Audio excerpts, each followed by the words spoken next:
Ji Yuan transmigrated to a cultivation world, lucky enough to step onto the path of cultivation, but the cosmic joke? He's a measly spirit fisherman, constantly battling rent for his cultivator abode and the perils of Yunwu Marsh. Just as he resigned himself to a life of perpetual destitution, he suddenly awakened the construction system, unlocking an unprecedented path of cultivation. From raising fish to establishing his immortal dwelling, cultivating spirit fields, and breeding spirit poultry, he would accumulate his foundations brick by painstaking brick. From a humble spirit fish pond capable of evolving semi-spirit fish into rare spiritual beast fish, Ji Yuan's fortunes began to turn, transforming every meager spirit stone and dilapidated plot into the bedrock of his personal ascent. While others risked life and limb for fortuitous encounters, he chose a path of low-key development, building his empire one facility at a time, transforming mere resources into a rock-solid foundation amidst the turbulent cultivation world. Many years later, as heavenly prodigies fell and sacred lands crumbled, Ji Yuan had transcended from a scorned spirit fisherman to the immortal Ji Tinzun, an eternal presence through the ages. May in text, Ji Yuan received a stark warning. If he defaulted on his cultivator abode rent this month, he'd be evicted from the waterfront ferry market by tomorrow. He watched the black-robed enforcer depart the muddy bank. Just as he moved to close his courtyard gate, the bald old man from next door emerged, puffing on his pipe, and suggested he visit a local usurer to secure funds for his cultivator abode rent. Otherwise, at only the second layer of the Qi refining realm, leaving the relative safety of the pier market was tantamount to a death sentence. Ji Yuan simply stated he'd find a way and shut his gate. Old man Huang offered no further advice. His sole interest, after all, was the meager referral fee. Returning to his dilapidated hovel, Ji Yuan couldn't help but curse inwardly, transmigrating to a grand cultivation world, only to still be stressing over rent. The irony was palpable. 3 low-grade spirit stones a month for a rundown shack like this? That isn't rent, that's straight-up highway robbery. Yet, after his initial fury, he could only accept his helplessness. Because he knew perfectly well that a rogue cultivator at the second layer of Qi refining, like himself, venturing beyond the pier market into the wilderness, was just a lamb queuing for slaughter, either robbed clean and then silenced by cultivator bandits, or simply killed first, then relieved of his belongings. Even within the waterfront ferry market, rogue cultivators occasionally masqueraded as cultivator bandits for a quick snatch and grab, so outside was unthinkable. In this world, properties and land meant nothing, only true safety held any real value. Just 3 days prior, Ji Yuan had been toiling away on Earth, even enjoying late-night meals and karaoke with friends after work. Yet, after a single night's sleep, he had transmigrated to the Kangluo continent, possessing the body of a young man with his exact name, residing in the pier market under the Shulong sect's jurisdiction. The Shulong sect, situated near the vast, thousands of miles wide Yunwu Marsh, had established numerous riverside markets to attract low-level rogue cultivators for spiritual beast fish hunting and the collection of heavenly materials and earthly treasures. These individuals were all collectively known as spirit fisherfolk, and the original host, Ji Yuan, was precisely one of them. The original host's parents also pursued this trade, but 2 months prior they perished on the marsh, victims of a first-rank, mid-stage spiritual beast fish. With both parents gone and himself on the verge of eviction from the pier market for unpaid rent, Ji Yuan couldn't help but feel this was indeed a truly catastrophic start. But he also knew from the web novels he devoured, moments like these were precisely when the golden finger was supposed to manifest. And right on cue, as the memory settled, a glowing system interface crammed with dense text materialized before his eyes. It was the construction system, displaying his level 0 spirit fish pond and noting that an upgrade to level 1 would boost fish fry growth by 20%. Moreover, semi-spirit fish would gain a certain chance to evolve into a full spiritual beast fish. The upgrade conditions: 1 low-grade spirit stone, planting pure water lily tails and clearing the water channels, the latter 2 conditions already fulfilled. Below that was the level 0 spirit poultry coop. Upgrading to level 1 would yield 1 spirit egg daily, containing trace spiritual qi, capable of sustaining one for extended periods. 2 low-grade spirit stones and 50 jin of common grain currently unmet. The level 0 spirit beast pen upon reaching level 1 would enable spirit swine to gain 100 jin in just 7 days, their flesh and blood containing medicinal properties for body refining and accelerating wound healing. Conditions: 5 low-grade spirit stones, 50 jin of iron ingots, and 10 jin of coarse salt also currently unmet. The level 0 immortal dwelling, upon reaching level 1, would gain self-repairing walls, a basic dust-repelling barrier, and a 20% increase in nighttime spiritual qi concentration. Conditions: 5 low-grade spirit stones, 3 barrels of glutinous rice mortar, and the repair of any broken tiles still unmet. The level 0 spirit field, once upgraded to level 1, would reduce plant growth cycles by 30%. Harvested products would contain faint wood spiritual qi. Conditions: 5 low-grade spirit stones and 50 jin of plant fertilizer, also unmet. Jin was initially dumbfounded, unsure what kind of cheat this was, but swiftly comprehended his golden finger was precisely this: the construction system. Simply meet the required conditions, and he could upgrade the corresponding facility to unlock its respective abilities. Currently, the only upgradable facility was the spirit fish pond right in his own backyard.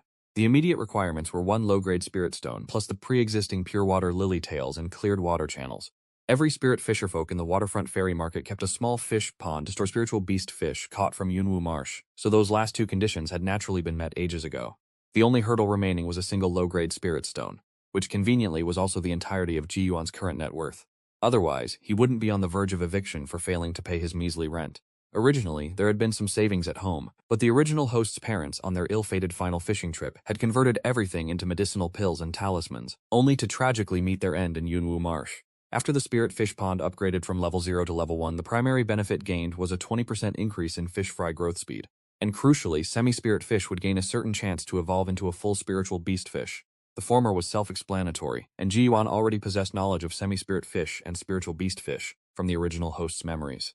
Spirit fisherfolk like them primarily ventured out to catch semi-spirit fish and spiritual beast fish. Simply put, spiritual beast fish were essentially demonic fish, demonic beasts, whose flesh, scales, and certain special organs were all valuable resources for the cultivation world. A spiritual beast fish was a full first-rank demonic beast. Underwater, only cultivators at the 4th layer of chi refining or higher could hope to contend with even an early-stage first-rank, spiritual beast fish. The original host's father, a cultivator at the 4th layer of chi refining, had regrettably encountered a mid-stage first-rank spiritual beast fish, leading to his demise. Semi-spirit fish were creatures nestled between common fish and demonic beasts, and the primary targets for those with early-stage chi refining cultivation, such as Ji Yuan. And as luck would have it, a semi-spirit fish remained in his fish pond, the 7-star bass that the original host had risked his life to catch just 3 days prior. It was precisely that ill-fated fishing trip that led to the original host's death in the vast Yunwu Marsh, coincidentally paving the way for Ji Yuan's arrival. He pulled the single remaining low-grade spirit stone from his chest. Had he possessed a few more, say 5, he might have hesitated, but with only this one, there was simply nothing left to waver about. With a single thought, the low-grade spirit stone in his hand dissolved into a shower of glittering dust. Concurrently, the system interface instantly updated, displaying the effects and upgrade conditions for a level 2 spirit fish pond. Among its spiritual effects, the daily production of 1 drop of water essence dew. The semi-spirit fish advancement rate would increase further, and overall growth speed would now jump by 30%. As for its upgrade conditions, 30 low-grade spirit stones, 5 jin of refined cold iron, and a custom-crafted ice congealing array. Ji Yuan instantly recognized the significance. A level 2 spirit fish pond could produce water essence dew. This was a genuine treasure, capable of healing injuries, restoring spiritual chi, and even directly aiding cultivation. A single drop could fetch 8 low-grade spirit stones on the market. But before he could fully process his elation, a distinct sound of surging water echoed from the backyard fish pond. He hastily rushed into the backyard, where water was still splashing from the small fish pond in the northwest corner, and a small line of text, visible only to him, shimmered above the surface. It read, "Spirit Fish Pond has upgraded to level 1. Within the pond, a new arm-length shadow now swam, drawing him forward in disbelieving awe. A single glance was all it took to leave him utterly dumbfounded. Because originally, the pond contained only a single 7-star bass semi-spirit fish, worth a mere 1 spirit stone. Now that semi-spirit fish was gone, replaced by an early-stage first-rank cold-blood bass spiritual beast fish, valued at a minimum of 15 low-grade spirit stones. Ji Yuan hadn't anticipated this upgrade would cause his pond's only semi-spirit fish to evolve into a full spiritual beast fish. It seemed this was a major boon from the spirit fish pond upgrade, creating a critical evolution boost. Regardless, with this cold-blood bass, his immediate financial woes were, for all intents and purposes, entirely resolved. While he detested borrowing from loan sharks, he certainly detested dying even more. After all, having transmigrated once to the cultivation world men only dreamed of, no one in their right mind would want to perish. Thus, the immediate task was to take this cold-blood bass to the fish market, sell it, and convert it into spirit stones. Ji Yuan sat by the fish pond, observing the spiritual beast fish trapped in the shallow water, and instantly knew. Simply taking it straight to market was out of the question. If someone with too much foresight spotted it, suspicion would surely arise. In a cutthroat world like this, until you have the firepower to back it up, keeping a low profile isn't cowardice, it's basic survival. Therefore, the best solution was a quick trip to Yunwu Marsh, where he would feign having just caught it. No sooner thought than done. He knew that if this cold-blood bass were loose in the vast Yunwu Marsh, one flick of its tail would render him utterly incapable of catching it. But alas for the fish, it was currently confined to this meager fish pond. So Ji Yuan employed the water arrow technique, a skill the original host hadn't quite perfected, effortlessly felling the cold-blood bass with a single precise shot. Once the spiritual beast fish was dead, he hastily dragged the carcass ashore, even applying hemostatic powder to prevent excessive blood loss. He then peeked out his gate once more, confirmed no one was watching, and only then carefully hoisted the spiritual beast fish carcass onto his old black awning boat, secreting it deep within the water storage compartment. Originally, the household even possessed a low-grade magic tool fishing boat, but it too had been lost to the depths of Yunwu Marsh. After a moment's deliberation, he knocked on Old Man Huang's neighboring courtyard gate, announcing he should still head to Yunwu Marsh and try his luck once more. He requested Old Man Huang keep an eye on his abode, instructing him to say he'd gone fishing if anyone came looking. Old Man Huang, upon hearing this, lost all interest, merely telling him to try and return alive. Ji Yuan gave a perfunctory nod, then boarded his fishing boat, hands gripping the oars, guiding the black awning vessel into the vast Yunwu Marsh. Old Man Huang leaned against his doorframe, watching Ji Yuan's retreating back, and sighed softly, feeling the Yunwu marsh was merciless, fearing it was about to claim yet another drowned ghost. A short while later, Ji Yuan looked back. Only when the shore completely vanished from sight did he locate a small nearby island, cultivated there for half a day, then rowed his boat directly to the waterfront ferry market's bustling fish market. If there were two places known for their bustle in the waterfront ferry market, one was the Southern Cultivator's famed pleasure den, and the other was this very fish market, especially the portion lining the shore, because all spirit fisherfolk returning from the marsh fundamentally had to pass through here. Even though Ji Yuan returned relatively early, around 3 or 4 p.m., the fish market was still thronged with people, the air thick with chatter about their respective hauls. Gossip revolved around the spiritual beast fish in Backwater Bay, and the news that Han Feiyu had broken through to the 8th layer of qi refining, making him a likely candidate to join the Shulong sect. With the crowds and chatter, Ji Yuan dared not linger. He carried the cold blood bass directly to the Shulong sect disciple in charge of purchasing fish, carefully placing the spiritual beast fish into the receiving basket. The moment the cold blood bass appeared, the surrounding clamor immediately subsided. Everyone was astonished. It had been an age since a spiritual beast fish of this caliber was seen, and even more so that a mere second-layer qi-refining cultivator like Ji Yuan had managed to catch it. The Shulong sect disciple, noting the fish's excellent quality and remarkably well-preserved blood, appraised it at 18 low-grade spirit stones. Ji Yuan was utterly dumbfounded. He'd assumed 15 would be the absolute peak, never expecting 3 extra. It wasn't until the stack of spirit stones was actually pressed into his hand that he finally snapped back to reality, immediately inquiring about paying his cultivator abode rent, because both the fish market and the cultivator abode rents were conveniently managed by the Shulong sect. In the past, spirit fisherfolk venturing into the deeper reaches of Yunwu Marsh often preemptively paid next month's rent right at this very counter. After giving his address for room 16C, Ji Yuan learned he was 2 months behind, owing a total of 6 spirit stones, so 1/3 of his newly acquired stones were gone before they even cooled in his hand. Yet, he felt no regret. Quite the opposite, a sense of relief washed over him. Finally free of debt and no longer worrying about being unceremoniously kicked out of Yunwu Marsh, left without a fixed abode. After paying his rent, Ji Yuan merely smiled and cupped his hands at the curious fisherfolk, attributing all their chatter to pure luck, then swiftly blended into the crowd, weaving left and right a few times before disappearing. It wasn't until he was a good distance from the fish market that he looked back, confirming no one was following before he finally breathed a sigh of relief, silently acknowledging the market district was indeed quite safe, especially during the day. Patting the stash of spirit stones in his chest, Ji Yuan glanced at his system panel again, realizing that if he only wanted to upgrade facilities, his current assets were enough for several, but merely upgrading facilities without the necessary resources to go with them was still insufficient. For instance, the spirit fish pond needed enough pseudo-spiritual fish to truly reach its full potential. As for the spirit beast pen, though it could help spirit pigs gain hundreds of jin of meat and even aid body tempering, he first needed spirit pigs, which meant another significant expenditure. After weighing his options, he felt the best approach right now was to first buy some pseudo-spiritual fish to maximize the spirit fish pond's efficiency. Because even if they didn't evolve into fully fledged spirit fish, the 20% increased growth rate alone would be enough to prevent him from operating at a loss. Regarding facilities, he also planned to upgrade the spirit poultry coop and buy a few more azure yellow chickens. By then, the spirit eggs they laid could not only sustain his daily cultivation but also help him achieve grain abstention. This would also save him a considerable amount on daily expenses. With a plan in mind, he acted. In the past, this stash of spirit stones would mostly have gone towards talismans or pills, used to risk his life venturing into Yunwu Marsh. But now Ji Yuan had completely changed his mind. Let others take those life-threatening risks. He just needed to stay home, raise fish, and feed his chickens. Not long after, he returned to his doorstep in his small black canopy boat, carrying 5 pseudo-spiritual fish and 3 azure yellow chickens, which apparently carried a trace of demon beast bloodline. Old man Huang, smoking his pipe by the door, was incredibly surprised to see him return laden, immediately joking, which made Ji Yuan curse silently, his mouth twitching, while outwardly claiming he'd just gotten lucky encountering a heavily injured early-stage spiritual fish. Hearing this, old man Huang couldn't hide his envy, as such an event wasn't unheard of at the pier market, just incredibly rare. Watching Ji Yuan carry fish and chickens into his home, old man Huang secretly scorned him, thinking him too young and naive. With just a bit of money, he was already thinking of indulging in food and pleasure, completely unaware he should be saving for next month's cultivator abode rent. Did he really think he'd be this lucky every day, picking up a heavily injured spiritual beast fish every month? But as he turned to look at the dense fog blanketing Yunwu Marsh, old man Huang couldn't help but entertain a bold idea. Perhaps he too should try his luck in Yunwu Marsh just once. One could see that ordinary pseudo-spiritual fish were typically priced in spirit shards, yet Ji Yuan's 5 pseudo-spiritual fish had cost him a full 5 low-grade spirit stones. The reason was simple. He bought premium stock because once these fish evolved into fully fledged spirit fish, their value would skyrocket to 15 spirit stones or more. Cheap stock also evolved, expensive stock also evolved, and the spirit fish pond didn't discriminate against the weak, so naturally he had to choose the best ones to cultivate.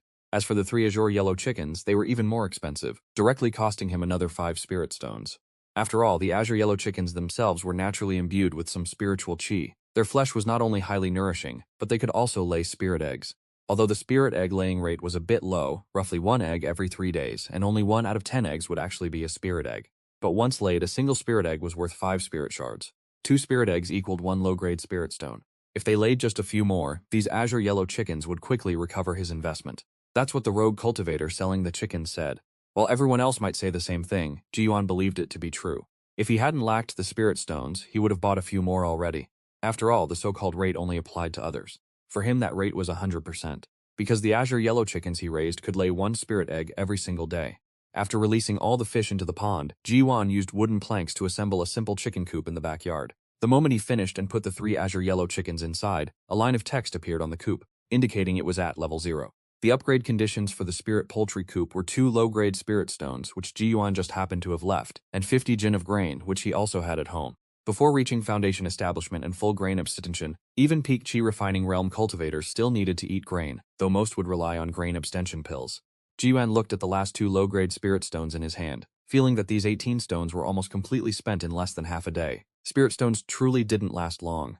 He shook his head and with a thought he selected to upgrade the spirit poultry coop. He watched blankly as the spirit stones in his hand turned into fine powder, and the number behind the chicken coop on his system panel changed from 0 to 1, immediately displaying the upgrade conditions and spiritual effects for a level 2 spirit poultry coop. The level 2 spirit poultry coop's spiritual effect was talons that naturally generated spirit patterns, allowing them to dig up 1 chan of trace spiritual soil daily, and it could also control spirit poultry for a short period. The upgrade conditions were 50 low-grade spirit stones and a coop constructed from century-old bronze wood. These conditions were currently not met. Ji-Yuan looked at the text on his system panel, his eyes lighting up because a level 2 spirit poultry coop could actually dig up spiritual soil. This was clearly mutually beneficial for his spirit field. If he had a spirit field entirely covered in pure spiritual soil, combined with the system panel's effects, he dared not imagine how incredible the output would be. Furthermore, the latter part, controlling spirit poultry for a short period, was originally a technique only available to the beast-taming sect. If it really came to that, he might even have to replace them with a spirit beast-grade chicken to raise, which could serve as a guardian at critical moments. However, looking at the enormous amount of spirit stones required to upgrade the chicken coop, Ji-Yuan also felt a bit of pressure. There was no choice but to take it one step at a time. After finishing the chicken coop and fish pond, the sky had already grown dark. He used the remaining rice in his home to fill his stomach, then peacefully laid down to rest. As soon as he laid down, he couldn't help but think about his future path. Currently, he was at Chi Refining Level 2, naturally possessing metal, wood, water, and fire 4 elemental spirit roots. In this cultivation world, both 4 elemental and 5 elemental spirit roots were considered pseudo-spirit roots. But this wasn't an issue, as all the fisherfolk in the peer market possessed pseudo-spirit roots. While some fully endowed 5 elemental genius sons were still toiling away in bitter cultivation, Ji-Yuan's 4 elemental spirit roots were already considered quite good. True cultivation prodigies, like those with 2 elemental or 3 elemental spirit roots, had long since been recruited by the Shulong sect and nurtured to become pillars of the sect. Heaven-defying types such as single elemental spirit roots had never appeared in the peer market. The cultivation technique Ji-Yuan currently practiced was also the common Azure Sea Tideborn art, widely circulated in the peer market. This was a water attribute cultivation technique, and while its name sounded peerless and invincible, its actual effects were quite mediocre. The only notable special effect was that cultivators practicing this technique would have slightly more abundant spiritual chi compared to others, but that was a characteristic of all water attribute cultivation techniques. But who among the cultivators in the peer market didn't practice the Azure Sea Tideborn art? When something special becomes commonplace, it ceases to be special at all. The spiritual arts he knew were even more pitifully few. He was only proficient in the lowest grade water sphere art, while the slightly more complex water arrow art was still hit or miss for him. This was unavoidable as the original host had to constantly scheme to earn spirit stones and venture into the waters whenever he had a spare moment, simply not having much time to practice spiritual arts. Of course, the main reason was still his pitifully low cultivation.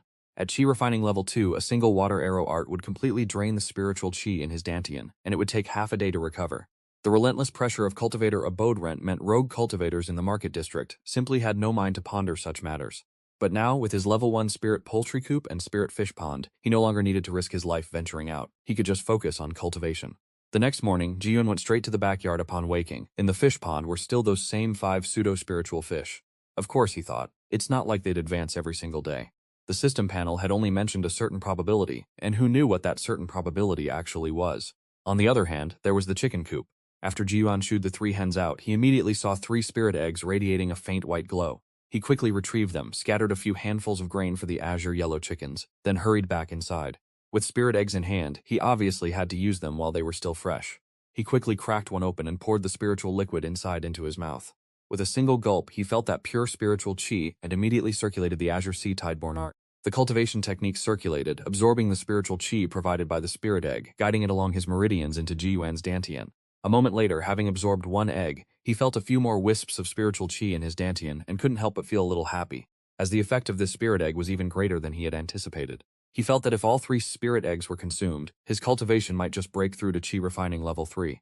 Therefore, he dared not delay, continuously absorbing them one after another. By the time all 3 spirit eggs were absorbed, the spiritual qi in his dantian had increased by more than a dozen wisps, yet he still felt like something was missing. He had originally planned to absorb the spiritual qi floating between heaven and earth, but he didn't know how long that would take, so his gaze suddenly fell upon the shells of the 3 spirit eggs. Not long after, the pulverized spirit eggshells were also swallowed by him, finally transforming into faint spiritual qi that dispersed within his body. The gaseous spiritual qi in Jiyuan's dantian reached its limit, as if breaking through some kind of shackles, making his aura finally grow a little stronger, thus successfully breaking through to qi refining level 3. Jiyuan let out a long breath of turbid air, feeling that many hidden injuries within his body were dispelled along with it. Afterwards, he spent half a day consolidating his cultivation, only rising after he had completely stabilized at qi refining level 3. Although this cultivation level was still ordinary in the peer market, he could at least keep up with the majority of cultivators there. Among the cultivators in the peer market, the most common cultivation level was qi refining level 3, because to break through further meant entering the mid-qi refining realm. The amount of spiritual qi needed for a breakthrough was considerable, and with pseudo-spirit root aptitude, one could only rely on spirit stones to break through. But normally, spirit stones weren't even enough to pay rent, let alone having enough left over for a cultivation breakthrough. Not to mention that everything from food to clothing and travel required spirit stones.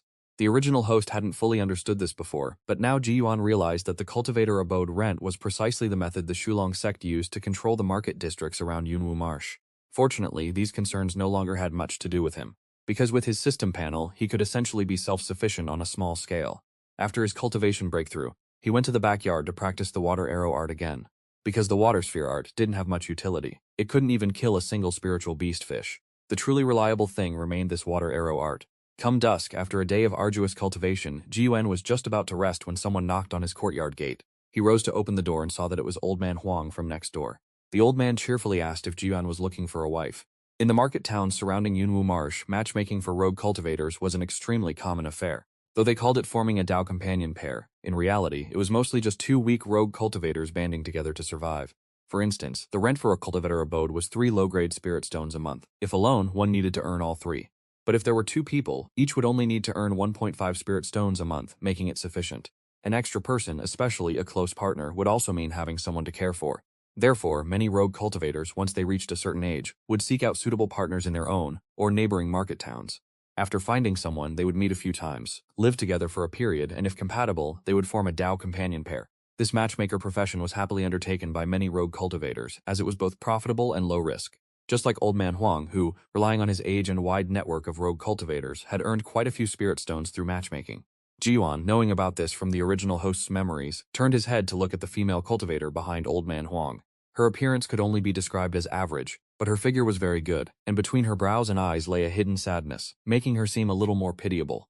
As Jiyuan assessed her, she was also assessing him, the only difference being that her eyes lit up the moment she saw Jiyuan.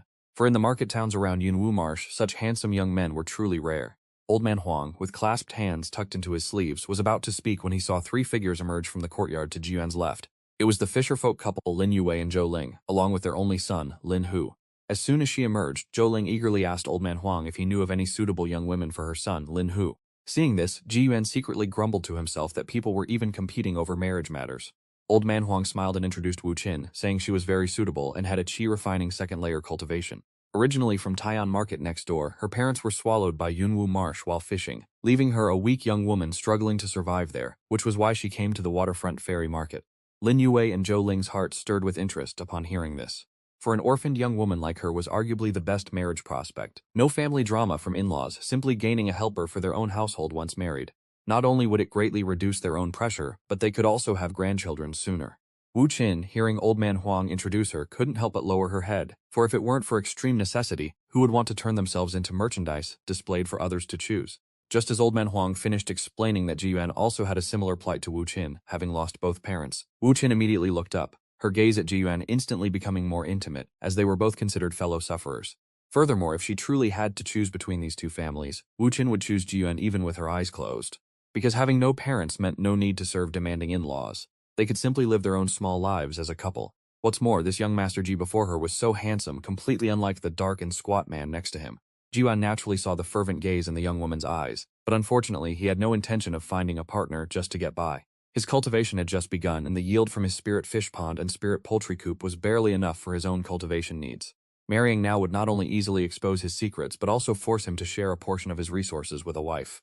And Jiyuan harbored no such thoughts. As for Lin Yue and Zhou Ling, seeing the eagerness in Wu Qin's eyes, they knew their son was largely out of luck. Old man Huang thought the same. Wu Qin was still waiting for Jiyuan's answer. Jiyuan did indeed reply, but his answer was beyond everyone's expectations. He apologetically refused, saying that his parents had passed away less than a month ago, and he truly had no intention of marrying at present, and he politely clasped his hands in a bow to Wu Qin to thank her for her good intentions. The fervor in Wu Qin's eyes immediately ebbed down, but in Lin Hu's eyes it blazed brightly. A flicker of surprise crossed Old Man Huang's face, but he quickly covered it with a cough, then turned to introduce the Lin family next door, stating that the Lins were known as a respectable family at the waterfront fair market, and Lin Hu, at a glance, was clearly someone who could endure hardship. When he was actually introduced, Lin Hu, on the contrary, rubbed his hands a little awkwardly. Jiyuan didn't know what happened next, because after speaking, he carefully closed his courtyard gate. A moment later, the gate was knocked open again by Old Man Huang, who, with a tone of disappointment, chastised Jiyuan for being short-sighted. Because an orphaned female cultivator like Wu Qin was an incredibly rare marriage prospect, especially since both were in the same predicament. Once married, they could completely live their own small lives.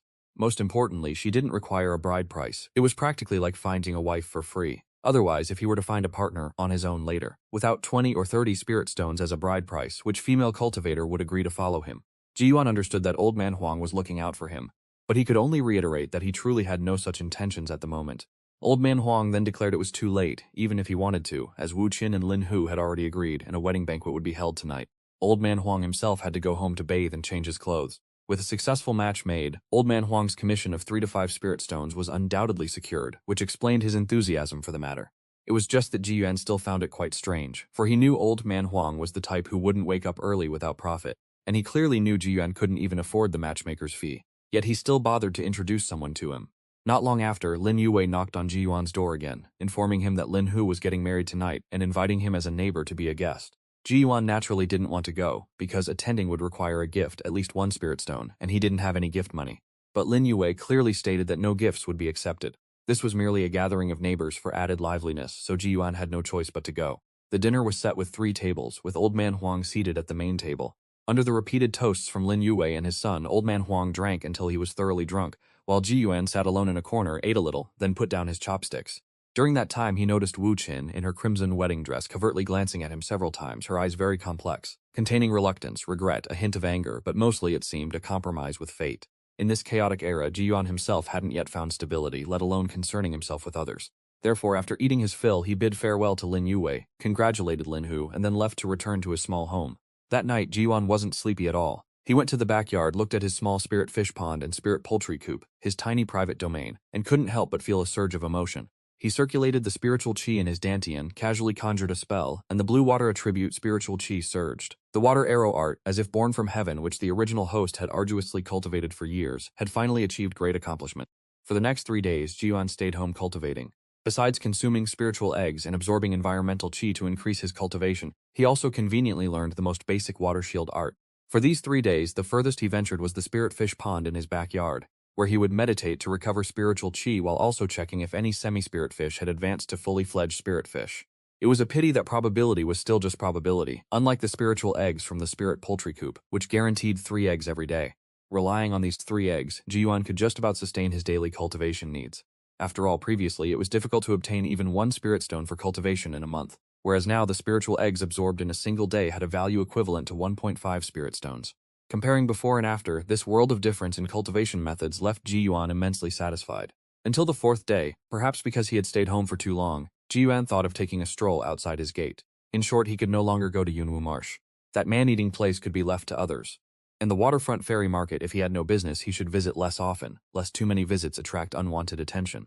Just a few laps in front of his gate, he heard Lin Yue's hushed voice coming from the courtyard next door. The gist was that young men should exercise restraint in carnal matters, not that he was scolding. But Lin Hu had been married for 3 days and had barely stepped out of his room except for meals, let alone cultivating. At this rate, his body would be ruined. Ji Yuan smiled silently. Just then, footsteps sounded behind him, and old man Huang approached, puffing on his old pipe, chuckling that young men, once they tasted the sweet life, wouldn't want to leave their beds. Ji Yuan feigned ignorance, and old man Huang didn't elaborate further. At this moment Lin Yue, hearing old man Huang's voice, opened his courtyard gate and came out. He first greeted the old man, then glanced at Ji Yuan, thought for a moment, and then leaned in, whispering if anything major had happened recently in Yunwu Marsh. Ji Yuan didn't speak but pricked up his ears. Old man Huang, while stuffing tobacco into his pipe and using a small finger flame to light it, casually remarked that Master Yunwu Marsh devoured people every day. A day without eating people felt uncomfortable, so if you looked at it that way, something major happened every day. Ji Yuan watched old man Huang's fire-lighting technique and thought to himself how convenient it was. No need to worry about losing a lighter. Lin Yue then clarified, saying that near the northeast area of the waterfront ferry market, several fishermen had reportedly died there in recent days. Old man Huang exhaled a puff of smoke, his expression turning grim. He confirmed that it was true and warned them to avoid that area if they had no urgent business these days, as it was very possible that a peak first-tier spiritual beast fish had emerged from the deep waters. Hearing peak first-tier, Ji Yuan's heart involuntarily stirred with alarm, because a peak first-tier demonic beast corresponded to a peak chi refining realm cultivator. However, to deal with a peak first-tier spiritual beast fish underwater, a single peak chi refining cultivator could basically only barely protect themselves. To truly eliminate it, either several peak chi refining cultivators would need to join forces, or the Shulong sect would have to send out a foundation establishment expert. Lin Yue nodded repeatedly upon hearing this, for in his household, only he was a mid-key refining cultivator, and merely at the 4th layer, Zhou Ling was at the 3rd layer, while Lin Hu and Wu Qin were both only at the 2nd layer. For this small family, encountering a mid-tier spiritual beast fish would already be a death sentence, let alone a peak-tier one. Old man Huang, a pipe in mouth, turned to the quiet Ji Yuan, smiling a half-smile as he pointed out that he hadn't expected Ji Yuan to have silently broken through to the chi refining 3rd layer. Ji Yuan's heart skipped a beat. He secretly felt that indeed old Ginger was spicier, for even Lin Yue, a chi refining 4th layer cultivator, hadn't noticed the subtle change in his aura, yet old man Huang had paid attention. Lin Yue also exclaimed in surprise, but old man Huang simply retorted, Ji Yuan has been grinding his spells at home for days. If not for chi refining 3rd layer, where would he get so much spiritual chi? Only then did Lin Yue scrutinize Ji Yuan several times before daring to confirm, then praised him, saying well done, but his gaze was a little complex. People often say that without comparison, there is no pain. Both having 4 spiritual roots, Ji Yuan was now at chi refining 3rd layer, while Lin Hu was still immersed in daily pleasures, not even wanting to get out of bed, let alone cultivate to improve his strength. Thinking back to Ji Yuan's previous words, a bold idea couldn't help but form in Lin Yue's mind. He felt that Ji Yuan was probably wholeheartedly pursuing the Tao and wished to break out of this waterfront ferry market. Under the scrutinizing gazes of the two men, Ji Yuan couldn't hide it even if he wanted to, nor was there any need to, so he just humbly smiled and said he was merely lucky. After speaking, he looked at old man Huang and explained that the Qinghuang chicken he bought last time had continuously laid 2 spiritual eggs. He had originally intended to sell them for spirit stones, but later thought he had never tasted them before, so he ate them himself, and unexpectedly broke through to chi refining 3rd layer after eating one.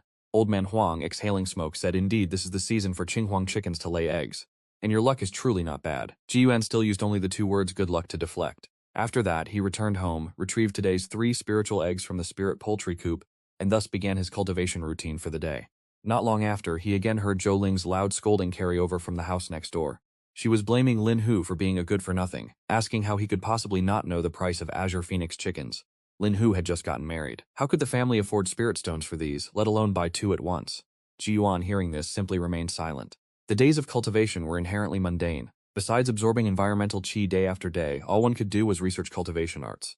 Fortunately, with previous experience, Ji Yuan knew to paddle his boat out each day, but not far, only finding a small island near the shore to practice his spell arts.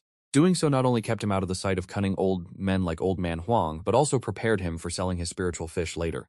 During this period, he also noticed that for the first 2 days, only Lin Yue and his wife from the neighboring house went out fishing. But by the 4th day, Lin Hu also had to take his new bride out fishing, though both only operated in the shallow waters of Yunwu Marsh, trying to catch some pseudo-spiritual fish. On days with a catch, the couple would return joyfully. On days without, they would be silent and somber. This was a common plight among fishing families. 9 out of 10 shared the same fate. Lin Hu still felt a bit awkward seeing Ji Yuan, perhaps feeling he had stolen Ji Yuan's fated partner or taken a woman Ji Yuan had no interest in. The thoughts of a newlywed youth were always complex, but Ji Yuan couldn't be bothered to care. Because after another 5 days of cultivation, on an ordinary night, a large jet of water suddenly shot up from the spirit fish pond, startling him awake from his slumber. Another pseudo-spiritual fish had evolved. Tonight, the moonlight was dim, hiding behind thick layers of clouds like a shy maiden. Ji Yuan hadn't learned any night vision spell arts, so he could only rely on the weak innate night vision of his early-stage chi-refining realm to cautiously observe the spirit fish pond. Originally, he bought 5 pseudo-spiritual fish, Now, after nearly 10 days of raising them, all 5 had visibly grown by a full size. Even if they didn't transform into full spiritual fish, selling them at pseudo-spiritual fish prices could still earn him 1 or 2 spirit stones profit. Just relying on the spirit fish pond's plus 20% growth rate effect was enough for Jiyuan to cover his rent. After observing for a long time, he finally identified which pseudo-spiritual fish had evolved. It was a stone-scale bass. A pseudo-spiritual stone-scale bass had evolved into a full stone-armored bass. The rocky armor on the surface of this stone-armored bass could be said to be a natural material for crafting defensive spirit artifacts. The more perfectly preserved it was, the higher its selling price would be at the fish markets. If he could sell it without damaging any of its rocky scales, it might fetch around 18 spirit stones. Thinking of that dazzling pile of spirit stones, Jiyuan lost all sleepiness and cultivated beside the spirit fish pond for half the night. Until dawn the next morning, he looked at the stone-armored bass, its body covered in what looked like stone in the pond, then raised his hand and conjured a water dart spell. To kill this spiritual fish without damaging its rocky armor, the only way was to shoot a water dart into its eye, destroying its brainstem and killing it instantly. In the vast Yunwu Marsh, to achieve this, one would need to be at least an immortal cultivator at the 5th or 6th layer of Qi refining, and also proficient in spirit object control to manipulate artifacts. But unfortunately, Jiyuan wasn't in Yunwu Marsh, he was in his small spirit fish pond, and this stone-armored bass simply couldn't escape. Moreover, Jiyuan was casting his spell from the shore, so there were no spiritual Qi fluctuations underwater whatsoever. A water dart shot out, followed by a faint whizzing sound. The stone-armored bass thrashed once, sending countless bubbles to the surface, then sank to the bottom of the pond. The remaining 4 pseudo-spiritual fish, however, were quite startled. Jiyun pulled the spiritual fish ashore, then looked at the remaining 4 pseudo-spiritual fish. Seeing their bodies had also grown quite large, he planned to raise them for another 3 or 4 days. If they still didn't evolve, he would have to sell them. Otherwise, if their flesh aged, they wouldn't fetch a good price. But no matter what, today he definitely had to sell this stone-armored bass first. Taking advantage of the early hour, he left his house and saw no one. Not even the Lin family was awake. He quickly returned to place the stone-armored bass's corpse into the water compartment of his Wupeng boat.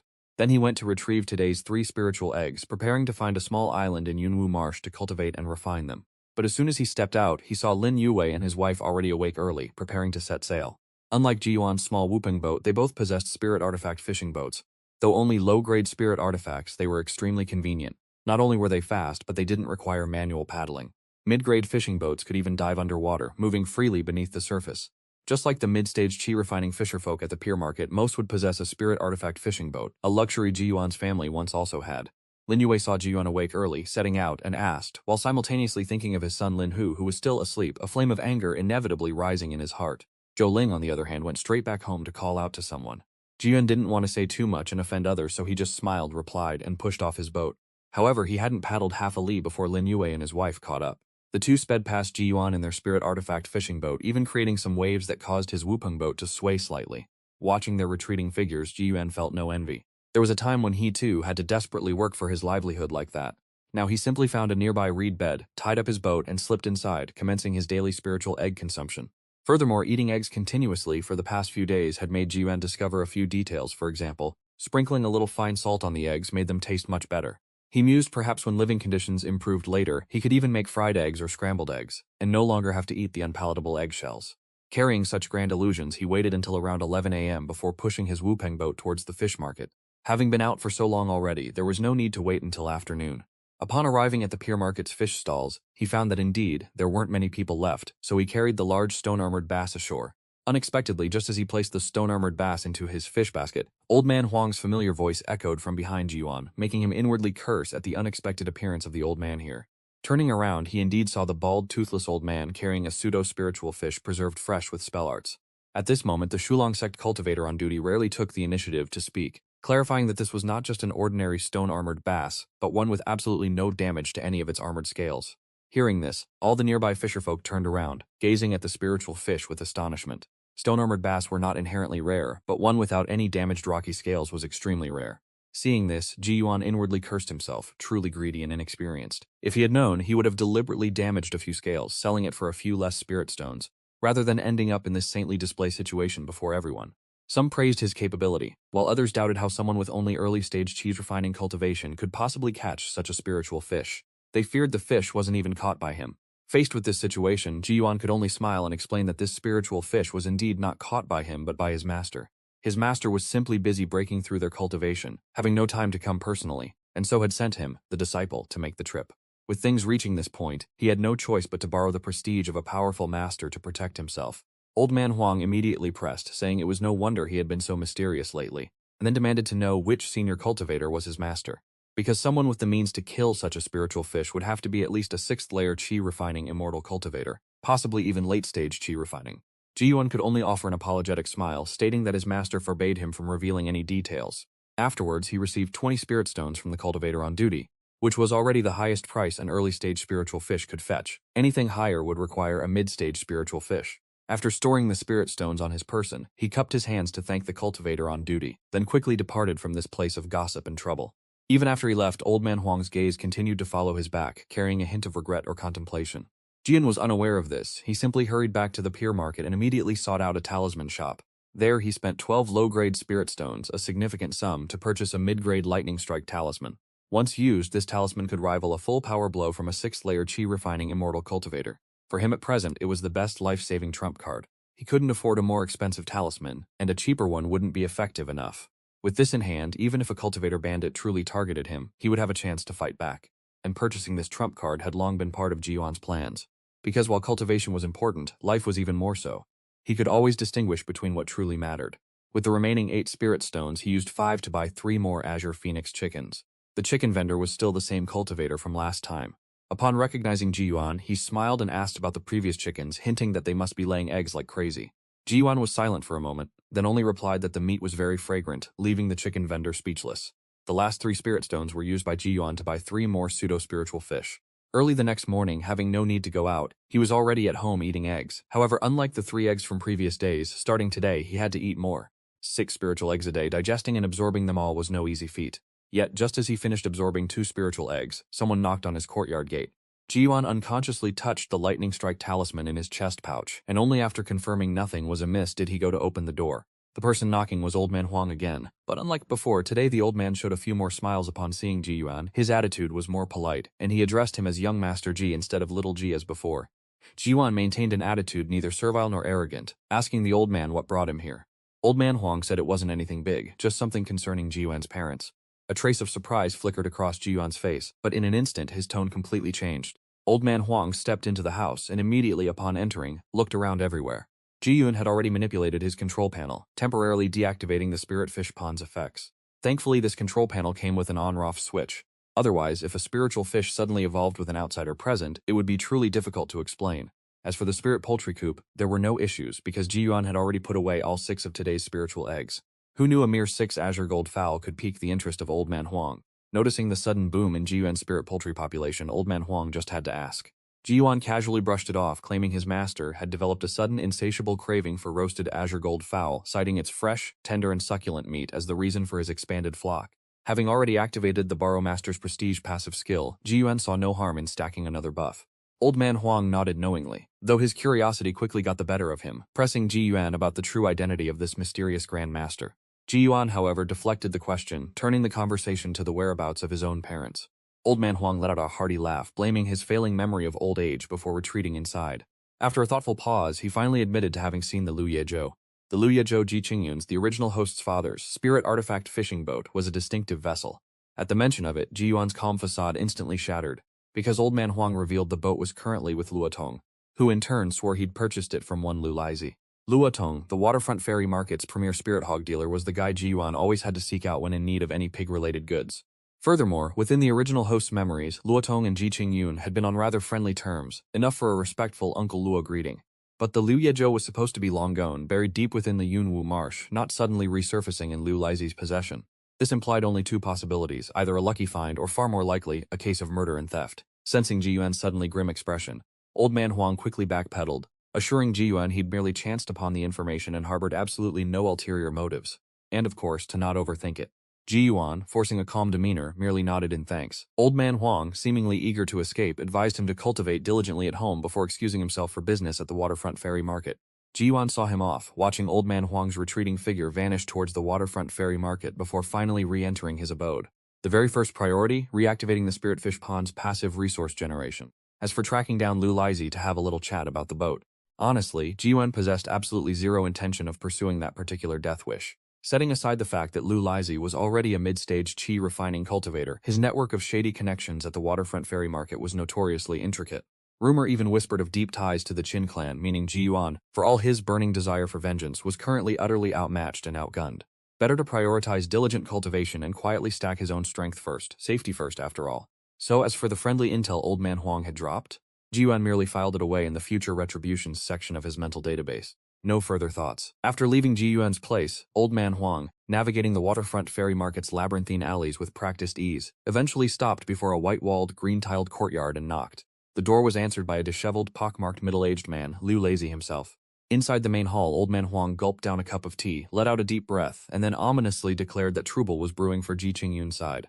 Liu Lazy scoffed at the mention of Ji Qingyun's name. That dead bastard? What, is he supposed to rise from the grave now?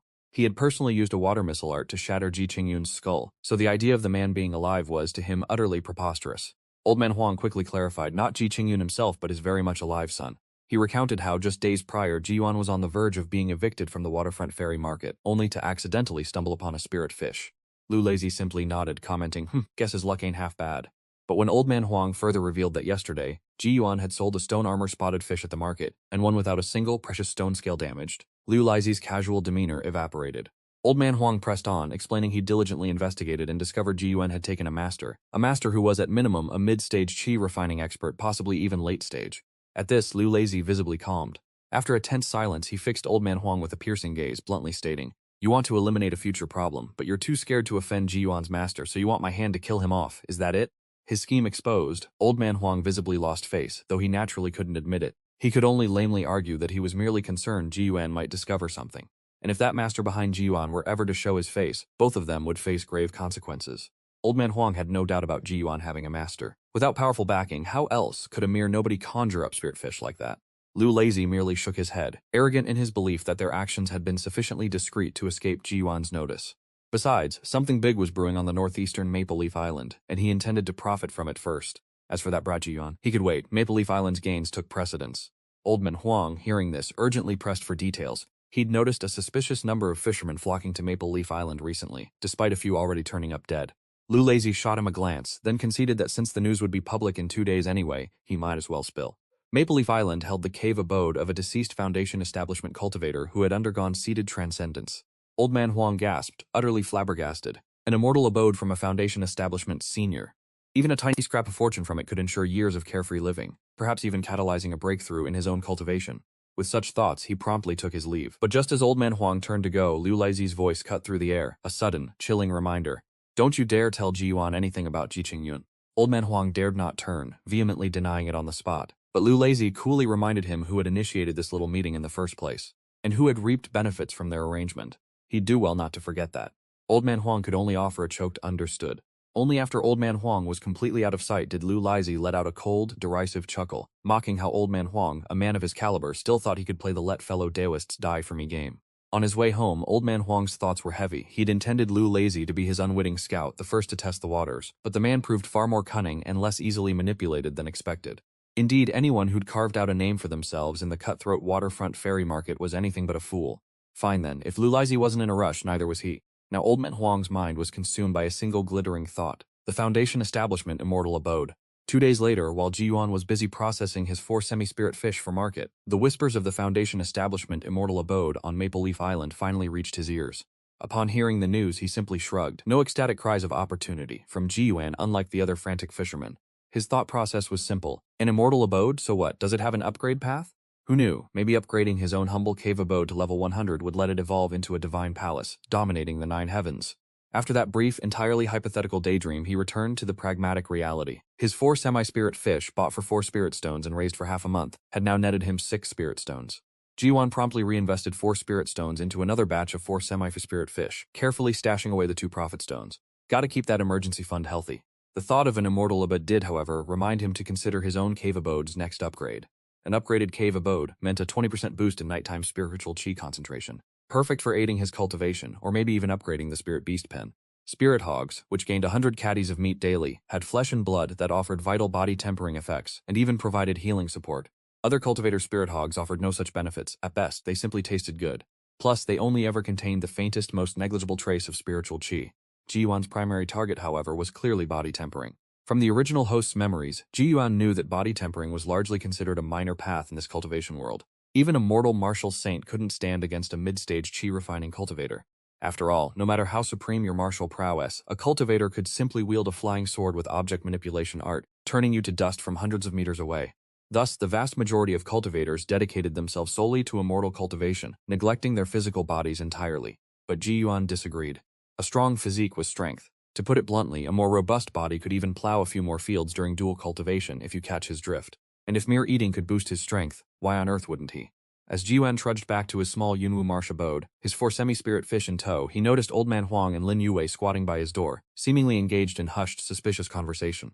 Spotting him, Lin Yue's eyes first darted to the semi-spirit fish he carried, then she called him over to talk. Ji Yuan correctly surmised their topic was the Foundation Establishment Immortal Abode, currently dominating all chatter at the waterfront ferry market. He nodded, promising to just put away the fish, then be right out.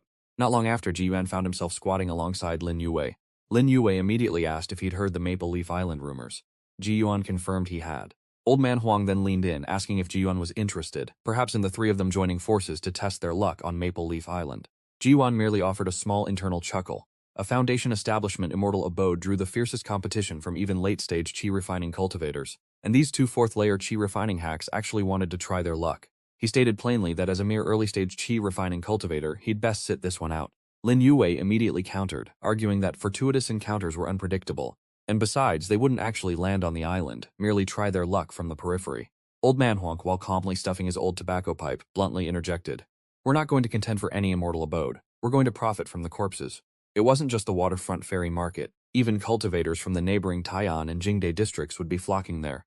No one knew how many chi refining cultivators would gather there.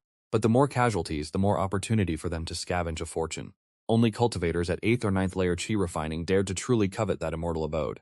Hearing this, Ji Yuan conceded that such a strategy was unfortunately far more logical.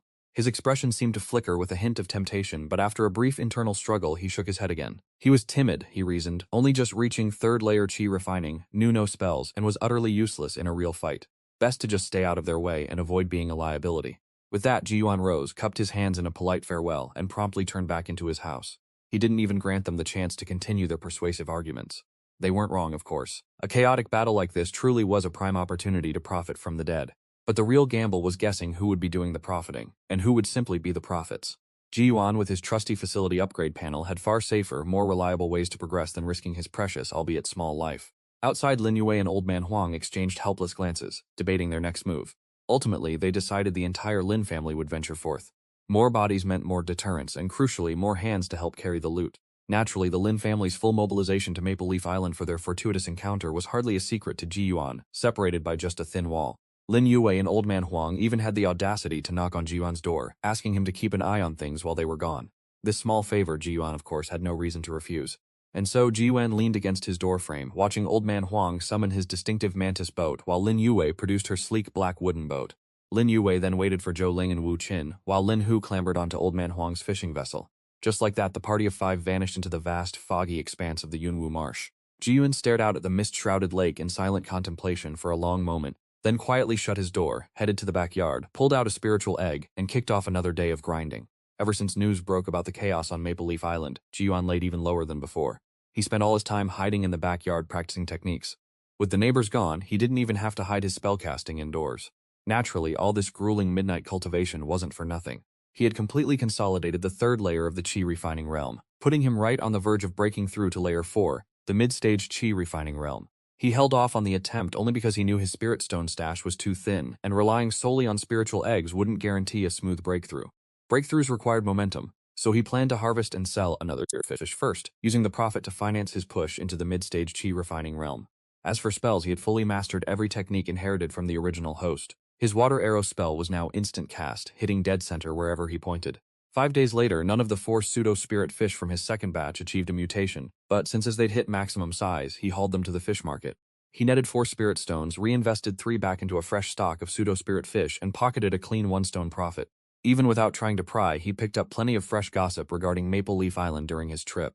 Fisherfolk from the Pier Market, Tai'an Market, and Jingde Market had swarmed the area, sparking brutal free-for-alls before anyone even set foot on the island, leaving a trail of casualties, mostly mid-stage chi refining cultivators. To make matters wilder, a 9th-layer chi refining powerhouse from Tai'an Market tried to muscle his way in, only to get instantly sliced in half by a stray unidentified sword chi. That brutal reality check cooled down the treasure-hungry crowds pretty fast.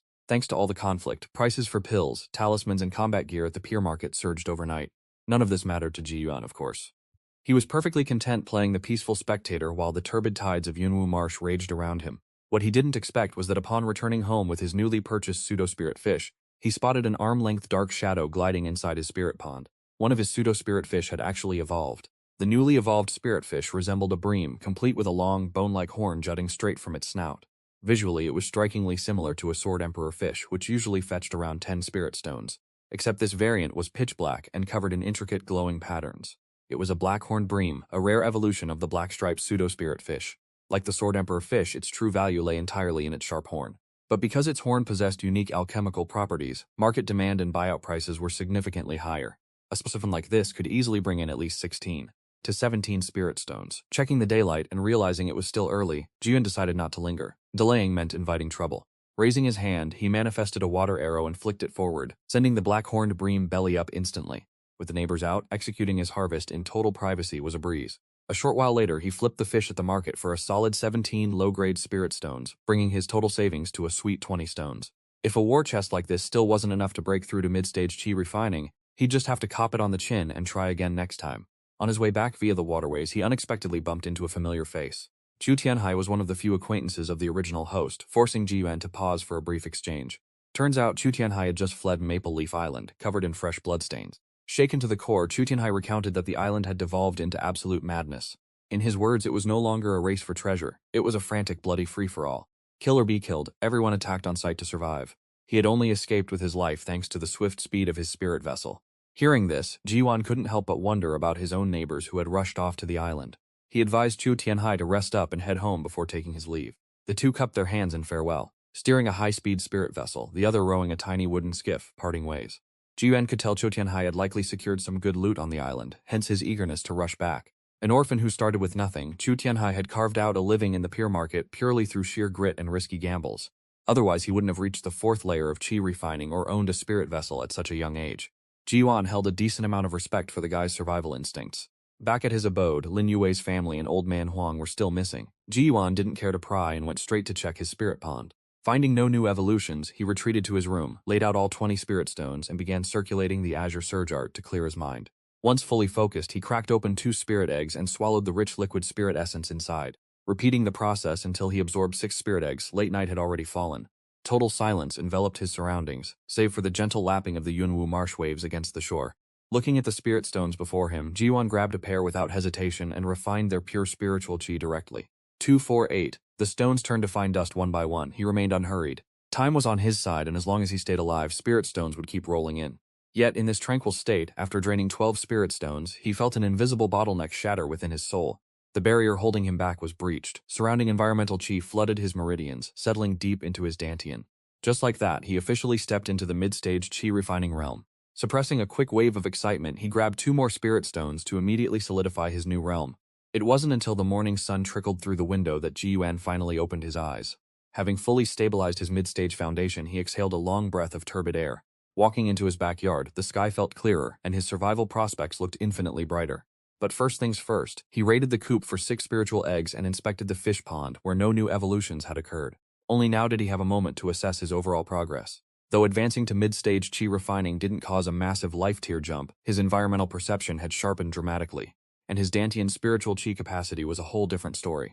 At layer 2, a single water arrow drained him dry. At layer 3, he could fire off 5 consecutive blasts. Now at layer 4, Ji Yuan estimated he could comfortably spam 20 water arrows back-to-back with 0 issues.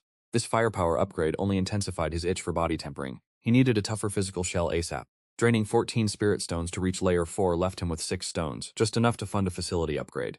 After weighing his options, Ji Yuan decided to hold off on upgrading his cave abode and prioritize the spirit beast pen instead. He figured that since he already had a steady supply of spiritual eggs, the cave abode's plus 20% nighttime chi passive felt almost like a useless gimmick. A total chicken rib effect, barely worth using yet a waste to abandon.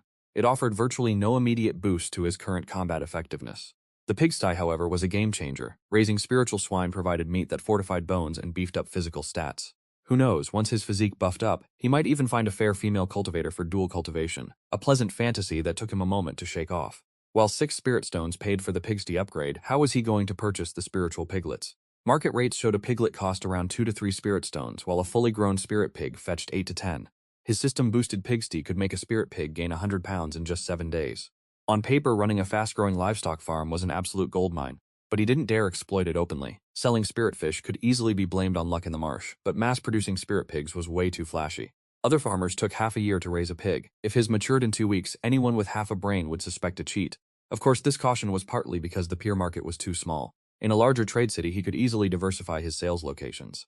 Jiyuan still had spiritual eggs in reserve, and stalling just because he was short a spirit stone or two wasn't his style. Selling a few eggs to cover the cost of piglets made sense, but he needed to finish building the pigsty first. Surveying the yard, Jiyuan positioned the pigsty right next to the poultry coop. Compared to the chicken coop, this beast pen required significantly more space. By the time he finished construction late that day, the structure swallowed nearly half his backyard. Between the fish pond, poultry coop, and new pigsty, his yard was now packed to the brim. He made a mental note: his current base was way too cramped. Once his cultivation leveled up, upgrading to a mansion was top priority. Wrapping up his work, he checked the construction system panel floating in his mind. The pigsty upgrade requirements still called for 5 pounds of iron and 10 pounds of salt. Luckily, non-cultivation mortal materials were dirt cheap at the pier market, requiring only a few spirit stone fragments. Glancing at the floating text reading Level 0 Beast Pen, he decided to complete the facility upgrade before heading out to buy piglets. Shortly after returning from the pier market with iron ingots and coarse salt, he spotted a battered spirit vessel slowly drifting back from the direction of Yunwu Marsh. As it drifted closer, he recognized it as the Blackwood skiff belonging to the Lin family. Aboard the vessel were Lin Hu and his wife Wu Qin. Both were deathly pale, with Lin Hu looking particularly devastated, his eyes completely hollow. Only when the vessel bumped against the shore did Lin Hu snap out of his daze and spot Jiyuan standing by the waterfront. Collapsing in tears at first glance, Lin Hu sobbed that both of his parents were dead. The sudden news hit Jiyuan like a physical blow. Yesterday, after hearing Chu Tianhai's account of the situation on Fengye Island, he had already anticipated trouble between these two factions, but at the time it was merely conjecture. He never expected it to become reality today. After landing, Lin Hu carefully helped Wu Qin ashore. Only then did Jiyuan notice that Wu Qin seemed to be injured in the back, with fresh blood seeping from her waist. Lin Hu retrieved the fishing boat, then nodded bitterly at Jiyuan. Lin Hu would come to Jiyuan's place to talk later. Jiyuan hesitated slightly but still nodded in agreement. A moment later, after Wu Qin was settled at home, Lin Hu went over to Jiyuan's house. He didn't enter the house. The two simply sat in the front yard. At this moment, a lingering look of horror still remained in Lin Hu's eyes, claiming to have come to Jiyuan to tell his story. But in truth, he merely sought some peace of mind. He recounted that in the first few days after their arrival, thanks to Old Man Huang's guidance, things had been relatively stable. Though they encountered a few dangers, they managed to avoid them. At that time, the pitched battle hadn't yet begun, and Old Man Huang still considered them family. Speaking of this, a flicker of regret crossed Lin Hu's eyes, and his hands, resting on his knees, clenched into fists. Afterward, for some unknown reason, the people from Tai'an Quarter suddenly united. Anyone they saw from Jingdi Quarter they moved to kill. The people of the waterfront ferry market naturally thought they could pick up scraps and intended to sit back and watch the tigers fight. But the Jingde Quarter people discovered this and suggested to the Tai'an Quarter people to first slaughter the waterfront ferry market folk to prevent them from seizing any spoils. So, they teamed up. The waterfront ferry market people were certainly no fools and quickly sided with Tai'an Quarter, killing the Jingde Quarter people. All in all, it was a chaotic melee. By the end, everyone's eyes were bloodshot, no longer caring who their opponent was. They just killed indiscriminately. Their group, being weak in power, decided to find a way to escape first. Yet, no matter how much they dodged and weaved, they were still targeted by a 6th-layer Qi refining realm cultivator. As he spoke, Lin Hu's voice trembled slightly. Jiyuan didn't know how to comfort him, only sighing, lamenting that while it was big fish eat little fish in Yunwu Marsh, it was no different on their shores. Cultivation was inherently a struggle against heaven, against earth, and against fellow cultivators. Lin Hu also acknowledged this, then continued, saying that the cultivator bandit spirit boat was better than theirs, and they were about to be caught. At that critical moment, Old Man Huang actually threw him back to his parents' Darkwood skiff. As he spoke, Lin Hu punched his thigh hard, his heart filled with resentment. Lin Hu didn't continue the story after that, but Jiyuan could easily guess what happened next. He asked if Old Man Huang had survived, but Lin Hu just shook his head, saying that after his parents blocked that cultivator bandit, they fled for their lives, and Old Man Huang was nowhere to be seen on the way. It would be best if that old man were dead, and even better if his body was utterly destroyed. In truth, even though Jiyuan didn't say it explicitly, he felt that Old Man Huang was problematic, not a decent person. While the saying goes, a dead fellow Daoist is better than a dead me, to be so brazen, to sell out comrades for survival, he would absolutely have to steer clear of such people in the future, never getting involved. Assuming, of course, that the old man had a future. Afterward, Lin Hu returned. Despite his anger, he retained some reason not storming into Old Man Huang's yard. According to Shulong sect's rules, as long as the immortal abode fees were paid, the house would be protected by the Shulong sect. If Lin Hu dared to break in, it would be no different than fighting the Shulong sect. If he won, then there would naturally be nothing to say. Forget small waterfront ferry market. Even the sect master of Shulong sect could be dealt with as he pleased. But if he lost, the Shulong sect would teach him a harsh lesson in humility. After Lin Hu left, Ji Yuan continued to sit for a while longer. The death of Lin Yue, the original host's parents, had quite an impact on him. Contending for immortal fate, win or lose. If it were just pure competition, it would be fine, but you also had to guard against people like that old man Huang lurking nearby. Venturing out was simply too dangerous. He himself had only just painstakingly broken through to the 4th layer of qi refining, but so what? Even the original host's parents, Lin Yue, were both 4th layer qi refining cultivators, but when it was time to die, they still died. Thinking of this, Ji Yuan felt even more strongly that tending to his own fields was more important. As soon as the thought struck him, he immediately stood up, locked the front gate, then went to the backyard, looking at the floating text above the spirit beast pen. Spirit stones and other necessities were all prepared. With a thought, Ji Yuan watched as the 0 on the panel rolled into a 1. Immediately after, the spirit stones in his hand turned to dust, and his attribute panel displayed the conditions for upgrading the spirit beast pen to level 2. After upgrading to level 2, the spirit beast pen would generate half a tael of blood essence every day, while also strengthening the beast's flesh and blood. The next upgrade conditions required low-grade spirit stones, 3 rotten bone flowers, and another impurity-purging inscription. As soon as Ji Yuan saw blood essence, his heart immediately stirred. This was the core ingredient for refining blood vitality pills, and blood vitality pills were excellent healing elixirs for the qi refining realm. Their effectiveness was far superior to 100 herbs pills. 100 herbs pills were extremely effective for injuries in the early stages of qi refining, but for injuries in the later stages, their effectiveness was minimal. For injuries in the later stages of qi refining, however, their effectiveness was very small. The healing elixir they commonly used was the blood vitality pill. The level 2 spirit beast pen produced half a tael of blood essence every day. Ji Yuan recalled that at the waterfront ferry market, 1 tael of blood essence sold for 20 spirit stones, so half a tael would be 10 spirit stones. The spirit beast pen alone could generate 10 spirit stones of income every day. If he also upgraded the spirit fish pond to level 2, it could produce 1 drop of water essence dew every day. That would be yet another source of spirit stone income. Ji Yuan didn't even dare to imagine what his life would be like then. Perhaps he would never have to eat discarded orange peels again. Even spirit eggs could be steamed or boiled instead of just raw. But for now, that was definitely out of the question because even a small amount is still valuable. Every day Ji Yuan would grind the spirit eggs into powder, then ingest and refine them. After the spirit beast pen was upgraded, Ji Yuan took the 3 remaining spirit eggs with unhatched embryos to the waterfront ferry market. Ji Yuan first sought out the familiar chicken farming cultivator, sold the 3 spirit eggs, and exchanged them for 1 spirit stone and 5 spirit shards. Finally, he took these 2.5 spirit stones to the pig farming cultivator at the waterfront ferry market, which was the spirit pig shop. The rogue cultivator running the spirit pig business at the waterfront ferry market was named Luo Tong, and he was also a good friend of Ji Qingyun. Ji Yuan had heard Old Man Huang say that Ji Qingyun's former spirit boat was currently in Luo Tong's possession. Upon arriving, before Ji Yuan could even open his mouth, the tall and burly Luo Tong, wearing a blood-stained apron, glared at him, scolding him for not visiting for so long, and asked if he had forgotten about him.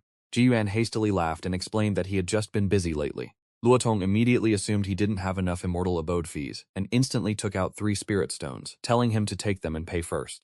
Ji Yuan looked up at this bearded giant, and a warmth couldn't help but well up in his heart. In this waterfront ferry market full of deceit and trickery, it was rare for an outsider to treat him so well. He thanked Luo Tong for his kindness, and at the same time said that he had gotten lucky last time, finding an injured spiritual beast fish, so his immortal abode fees were already paid. Hearing this, Luo Tong finally felt relieved, only instructing him to speak up if he ever needed anything.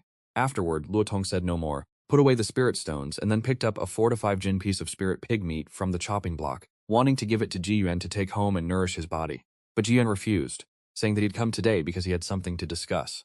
After Ji Yuan explained everything, Luo Tong went into the backyard and finally brought out a piglet in a cage. When Ji Yuan mentioned spirit stones, Luo Tong immediately flared up, saying that if he still considered him uncle, he should put the spirit stones away at once. If he mentioned them again, he would be beaten into a spirit pig himself. Faced with such an unreasonable uncle, Ji Yuan had no other choice but to temporarily accept this kindness, thinking that next time he came, he would bring more spirit eggs as repayment. But what he didn't expect was that after handing over the spirit pig, Luo Tong pulled him into the inner house. Lowering his voice, he whispered that his father's willow leaf skiff had been bought by him. Wait until you break through to the middle stage of qi refining, he said. Then bring 10 spirit stones to find me, and I will return the willow leaf skiff to you. These 10 spirit stones were practically a gift, because even the cheapest spirit boats cost at least 20 spirit stones, and those were usually damaged ones. Before Ji Yuan could speak, Luo Tong reached out and patted his shoulder, saying that other matters could wait until he reached the 6th layer of qi refining. If he couldn't reach it, then he should just peacefully fish for a living. Clearly, Luo Tong knew something about Ji Qingyun's death, most likely that Liu Laizi was involved. Ji Yuan hadn't expected that Luo Tong, who wasn't particularly close in his memories, would treat him so well. However, the 6th layer of qi refining was still very far for the current Ji Yuan, so he didn't tell Luo Tong that he was already at the 4th layer. nor was he discovered by Luotong. Ji Yuan merely nodded, indicating that he understood. Seeing this, Luotong sighed, saying that he was a smart person, even smarter than his father. Then Luotong patted his shoulder again, telling him to go home first. If he had any questions about raising this spirit pig, he could come ask any time. As Ji Yuan, carrying the piglet, prepared to leave, Luotong still shoved the 4 to 5 jin piece of spirit pig meat into his hand, telling him to take it home to properly nourish his body. A while later, back at home, Ji Yuan looked at the 7 semi-spirit fish in the spirit fish pond, the 6 azure yellow chickens in the spirit poultry coop, and the 1 spirit pig in the spirit beast pen, feeling only that his future was full of promise. This was his own little heaven and earth. Spirit pig meat was always delicious. The last time Ji Yuan had eaten it was when Ji Qingyun was still alive. Today he stewed a pot of spirit pig soup himself and stir-fried a plate of spirit pig meat. After almost a month of only eating spirit eggs, it was a rare and satisfying meal. The conflict on Fengye Island continued, and Ji Yuan's life became a little more complicated. Besides raising chickens, feeding fish, and cultivating, he now had one more task, raising a pig. Fortunately, this spirit beast would eat anything. If things got desperate, he just had to pick a handful of weeds from the riverside, crush a broken spirit stone, mix it all in, and it would still eat it with relish. The spirit beast pen's efficiency was simply outstanding. The spirit pig's physique grew at a visibly rapid rate, reaching 100 jin in a mere 7 days. Good thing Ji Yuan raised it in the secluded backyard. Otherwise, anyone seeing it would surely be quite alarmed. And after these same 7 days, Ji Yuan harvested another cold-blood bass.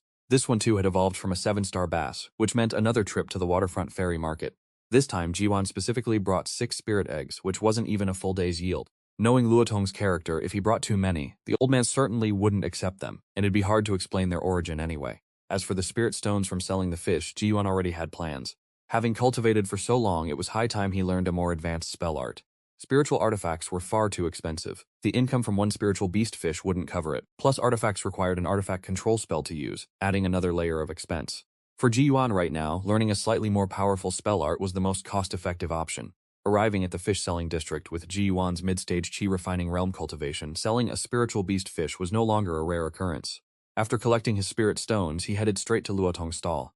At this moment, Luotong thought Ji Yuan had come to borrow spirit stones and had already prepared for it. But to his surprise, Ji Yuan handed him 6 spirit eggs instead. He claimed they were spirit eggs laid by his own Azure Phoenix chickens, not bought from outside, and he'd specially brought them for Uncle Luo to sample. Luotong, of course, refused, just slicing meat and saying the spirit eggs were good stuff and Ji Yuan should take them home to eat for cultivation. Ji Yuan then truthfully stated that he raised 6 Azure Phoenix chickens, and they laid spirit eggs every single day, to the point he was sick of eating them. With that, he placed the spirit eggs on the counter and immediately rushed off, leaving only a message that he had other business and would visit Uncle Luo again next time. After Ji Yuan left, Luotong stopped slicing meat, realizing he now had nowhere to put the spirit eggs. He looked at the spirit eggs on the counter and chuckled, feeling that this kid's personality was just like Qingyun's. There's no way any Azure Phoenix chicken could lay such spirit eggs every day. Luotong shook his head, ultimately accepting Ji Yuan's sentiment. He understood that Ji Yuan's words were all just an excuse. These spirit eggs were undoubtedly ones he'd saved up for a long time, unable to bring himself to eat them, largely to repay the favor of receiving the spirit pig. Of course, Ji Yuan was unaware of Luotong's thoughts, and even if he knew, he could only insist that he was speaking nothing but the truth. Afterwards, Ji Yuan headed to the largest building in the waterfront ferry market, the 100 Treasures Pavilion, which had the Shulong sect's backing. In his familiar terms, this was essentially a major supermarket with official backing. Whether it was talismans, spiritual artifacts, pills and elixirs, or anything else, as long as you paid enough spirit stones, you could basically buy it here. He entered, heading straight for the spell art section. The attendant there was a white-haired and bearded old man, dressed in Shulong sect-style robes. The old man had originally been feigning sleep with his eyes closed, only lifting an eyelid to glance over when he noticed someone approaching. Ji Yuan first cupped his hands in a bow, respectfully greeting the elder, then stated he wished to purchase an offensive spell art. The stronger the attack, the better. Ideally, it should consume little energy, and if the price could be a bit cheaper, that would be even better. The white-haired cultivator burst out laughing upon hearing this, wondering if this kid was here to buy a spell or simply praying for a miracle. Ji Yuan merely chuckled awkwardly, then asked if such a spell art truly existed. The white-haired cultivator closed his eyes in thought for a moment, then suddenly opened them, stating that there indeed was. Ji Yuan's eyes lit up upon hearing this, but he quickly calmed down, probing about the shortcomings of this spell art. He understood that if it sounded like a prayer answered, there was certainly no such thing as a free good. A spell art like that surely had a significant flaw. Otherwise, everyone at this waterfront ferry market would have bought a copy already.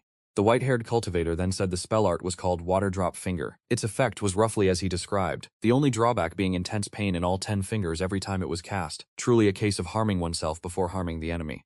Ji Yuan thought for a moment after hearing this and immediately understood, then asked if body tempering could alleviate the pain. The white-haired cultivator said that was naturally possible, but as a fisherman, did he truly have the time for body tempering? Because body tempering wasn't like qi refining. Body tempering required real effort and arduous training to succeed.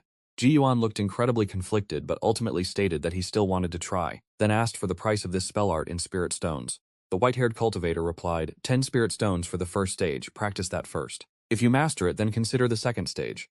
The old man was very straightforward. Ji Yuan paid the spirit stones, once again bowing deeply in reverence to the elder, then finally placed his finger on the jade slip the old man offered.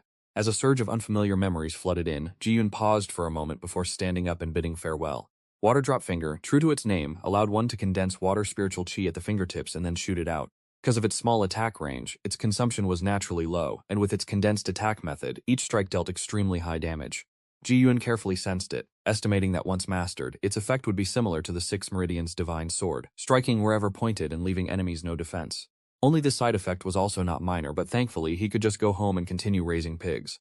As Ji Yuan walked past the street of the waterfront ferry market, his gaze sweeping over the street stalls on either side, he suddenly stopped in his tracks. The vendor was also a long-faced, mid-stage chi-refining cultivator, though his face showed fatigue it held more joy. What caught Ji Yuan's attention was a spiritual boat displayed on his stall. Ji Yuan had seen that spiritual boat many times, considering it familiar, and it even had a strange name, the Mantis Boat.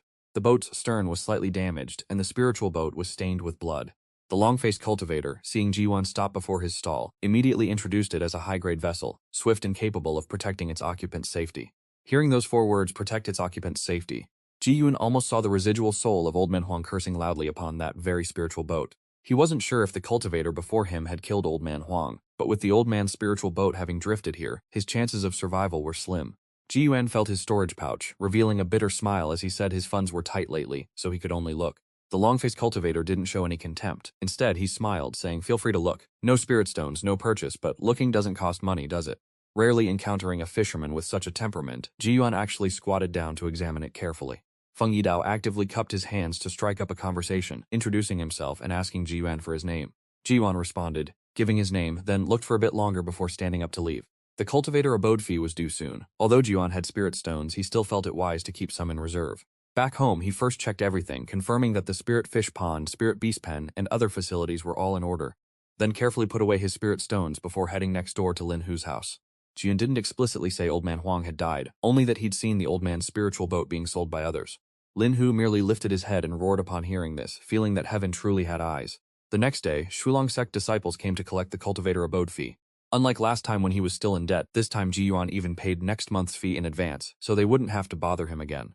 Ji Yuan could produce spirit stones every day, but he feared catching the attention of Shulong sect cultivators, so he felt that the less interaction, the better. These past few days he poured all his mind into the water drop finger spell art. This spell art wasn't actually difficult. Ji Yuan only took a day to grasp the basics, but the real challenge lay in the process after entry. Every time he cast the water drop finger, he felt all 10 of his fingers were being placed on a chopping block and continuously pricked by needles. And just as it was about to be unleashed, the sensation was even more like needles piercing under his fingernails. Yet when he dispelled the spell, his 10 fingers showed not a single trace of injury. This damned spell art made him understand why no one practiced it, so he could only temporarily put it aside, intending to wait until the spirit pig matured for further plans. He'd temper his body first, then reconsider. In the blink of an eye, 5 more days passed. Ji Yuan dealt with a batch of semi-spirit fish that couldn't advance, then bought a new batch of spirit fish. While he was at it, he also bought an Azure Phoenix chicken from the cultivator who raised chickens, so he could eat 7 spirit eggs every day. His cultivation had broken through, so his refining ability naturally increased as well. Eating 6 spirit eggs a day as he did before was no longer any pressure at all. And on this very day, as he looked at the spirit pig weighing almost 200 jin in the spirit beast pen, thoughts of slaughter arose. The best way, of course, was to take it to Luotong and have him process it. That would save effort and prevent waste, but Ji Yuan dared to do that. He could only handle it himself. Standing by the spirit beast pen in the backyard, he looked at the motionless spirit pig, raised his hand to reveal a dark blue water arrow in his palm, then let out a soft shout and pushed his right hand forward. The water arrow smoothly pierced the spirit pig's neck. The creature struggled a few times, then became completely motionless. Ji Yuan immediately grabbed the prepared wooden bucket, jumped into the spirit beast pen, and began collecting the blood. The subsequent steps were much simpler. It was just slaughtering a pig for his own consumption, so cleaning it thoroughly would suffice. That morning, he specially stewed a pot full of spirit pig meat for himself, and as he didn't dare to drink the spirit pig blood raw, he made it into blood tofu. Both tasted delicious. At first, he didn't feel anything, but when he had eaten about half, he suddenly felt his whole body beginning to heat up, as if he were being boiled in hot water so intensely hot that pea-sized drops of sweat continuously poured out. At first, it was just heat, but a moment later, his whole body began to ache sharply. At first, Ji Yuan could endure and continue eating, But in less than 3 breaths, he couldn't stand it anymore, even falling from the dining table to the ground, rolling and curling up. He couldn't help but curse inwardly, feeling that if this was body tempering, it certainly wasn't a human's life.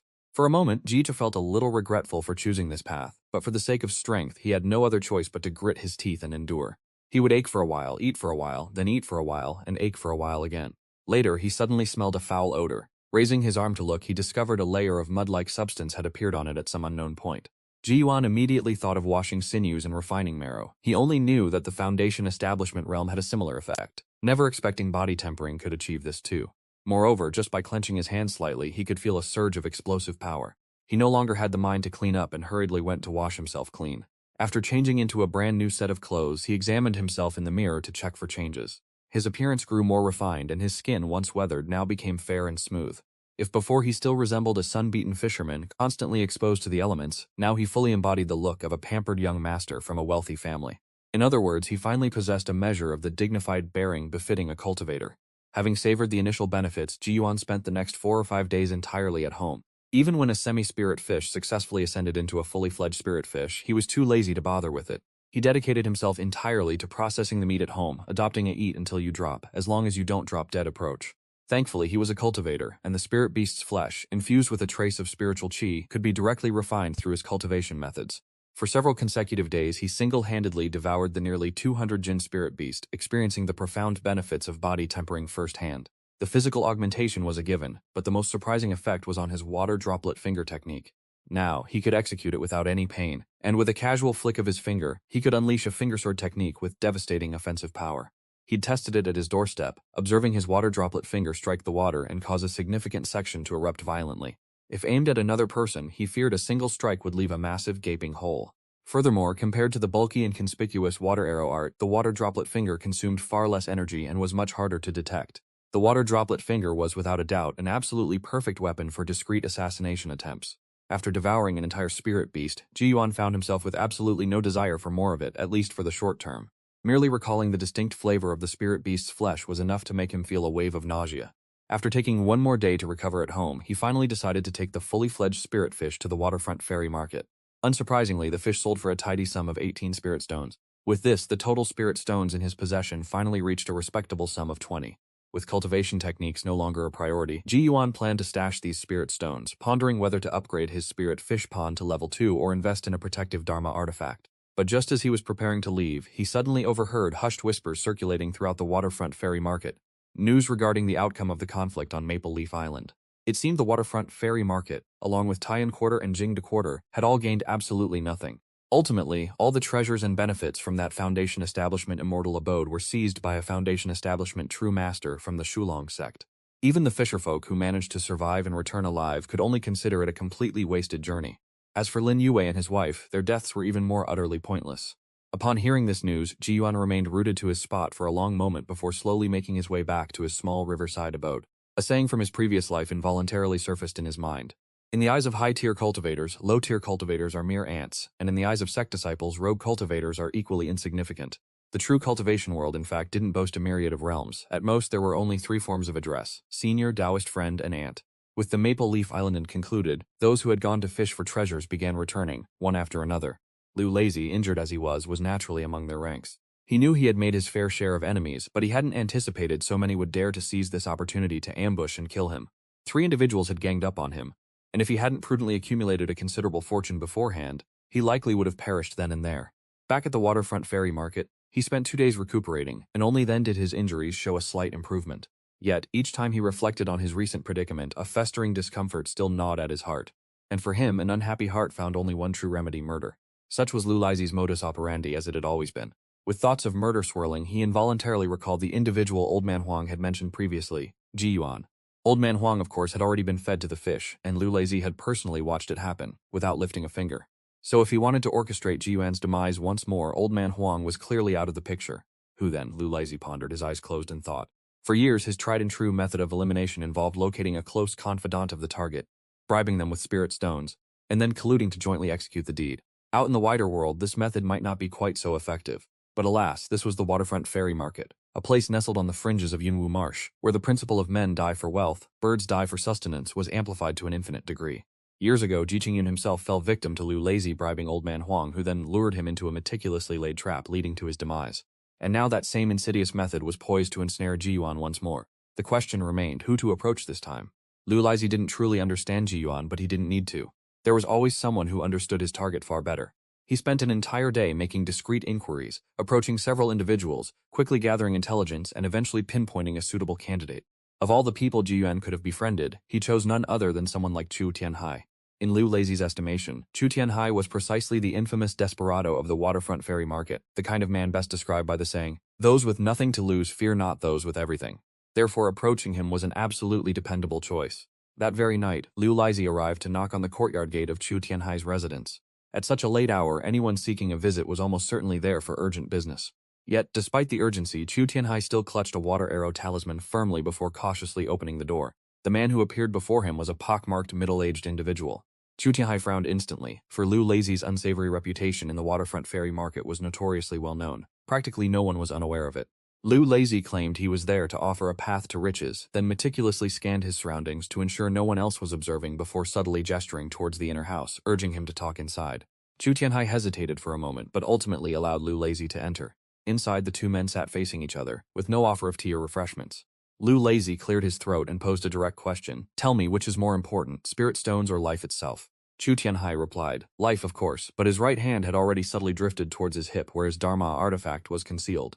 That action was painfully obvious, and Lu Lazy, naturally, noticed it, immediately grinning as he pressed further. "And what if it's someone else's life we're talking about?" Chu Tianhai blurted out without missing a beat, "If it's someone else's life, then spirit stones are far more crucial." Hearing this, Lu Lazy chuckled, then leaned in conspiratorially whispering, "Then tell me, between Ji Yuan's life and spirit stones, which truly holds more weight?" Chu Tianhai showed a flicker of surprise, but quickly regained his composure, realizing Lu Lazy's true intention was to eliminate Ji Yuan.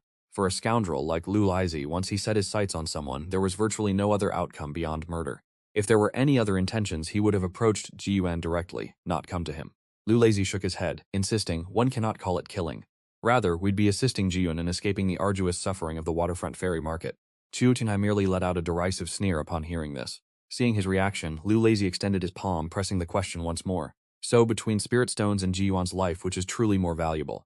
Chu Tianhai met Lu Lazy's gaze directly, utterly devoid of fear. The two remained in silence for a long moment, until Chu Tianhai slowly stated, "I don't have many true friends in this life. Ji Yuan is my sworn brother, my dearest kin."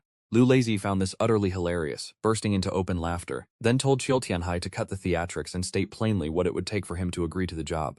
Chu Tianhai didn't even blush. He simply rubbed his right index finger and thumb together on the tabletop, smiling faintly as he replied, "It'll cost extra." Lu Lazy readily agreed, promising an additional 3 spirit stones upon the successful completion of the deed. 3 spirit stones, enough to cover a month's rent for a cultivator abode, left Chu Tianhai with no logical reason to refuse. He accepted. Lu Lazy then proceeded to outline his plan. The plan was deceptively simple. Chu Tianhai would lead Ji Yuan to a predetermined location within the Yunwu Marsh, where Lu Lazy would be lying in ambush, ready to strike. Once Ji Yuan was eliminated, the spoils would be divided. Lu Lazy would claim 7 shares, Chu Tianhai 3, plus the promised 3 additional spirit stones. However, Chu Tianhai decisively demanded a 50-50 split, arguing that he too would be actively participating in Ji Yuan's elimination. Lu Lazy readily assented. In his eyes, Ji Yuan was merely a low-tier chi refining realm small fry, unlikely to possess much valuable loot. A 2-share difference, he figured, would amount to little more than a few scattered fragments of spirit stones. The two then set their rendezvous for the following morning, with Crouching Turtle Island in the Yunwu Marsh designated as the kill zone. At that very moment, Ji Yuan withdrew his hand from the earth, gazing with immense satisfaction at the perfectly smooth, round indentation left in the ground. After several days of rigorous cultivation, his water droplet finger technique no longer caused him even the slightest discomfort. In fact, when spiritual chi coalesced into water droplets and shot from his fingertips, it now provided an indescribably invigorating sensation. With the spiritual chi reserves of a 4th-layer chi refining cultivator, he estimated he could continuously fire the technique 40 to 50 times without issue. After all, this particular technique inherently consumed very little energy, and the spiritual chi of water element cultivators was known to be inherently more abundant and resilient. Just then, a series of knocks echoed from outside his door. Ji Yuan instinctively reached for the lightning strike talisman hidden in his robes, confirmed its presence, and only then, with a measure of reassurance, went to open the door. The visitor was none other than Chu Tianhai, a revelation that surprised Ji Yuan immensely. In all the time they had known each other, this was the very first instance of Chu Tianhai initiating a visit. Chu Tianhai simply stated he had a matter to discuss. Ji Yuan invited him in, but not before mentally deactivating the visual effects of his inner construction system, then led him inside. Unlike old man Huang, who had immediately scoped out every corner upon entering, Chu Tianhai simply settled obediently into the main hall. Ji-yuan even brewed him a special cup of tea. Chu Tianhai watched the fresh new tea leaves of the season unfurl and swirl within the cup, seemingly lost in thought. Ji-yuan was in no hurry, waiting patiently for a long while until Chu Tianhai finally spoke, asking if he still remembered how they first met. Ji-yuan was about to reply, but Chu Tianhai continued, explaining that his parents had passed away not long before, and not believing in destiny, he had set out to sea alone, only to encounter the most perilous storm day within the Yunwu marsh. Knocked unconscious by the waves, he'd washed ashore, and it was none other than Ji-yuan who had ultimately saved his life. Sensing the shift in Chu Tianhai's demeanor, Ji-yuan's casual smile faded, replaced by a slight understanding nod. The truth was indeed as Chu Tianhai had claimed. After speaking, Chu Tianhai closed his eyes in deep thought for a long moment, then slowly opened them, declaring that Liu Lazy intended to kill Ji-yuan, and that they, as sworn brothers, should team up and butcher the man this time. Ji-yuan's right hand, which had been lightly tapping his knee, stilled, his gaze instantly fixing on Chu Tianhai. Chu Tianhai simply nodded, explaining that Liu Lazy had already set an ambush on Lying Turtle Island, instructing him to lure Ji-yuan there. Ji-yuan didn't rush to answer, instead he quietly calculated the implications in his mind. Liu Lazy wanted him dead, yet there was no prior enmity between them, not even a casual acquaintance. If so, it could only be due to what old man Huang once alluded to. Liu Lizi had murdered his parents, and now that same scoundrel was coming for him.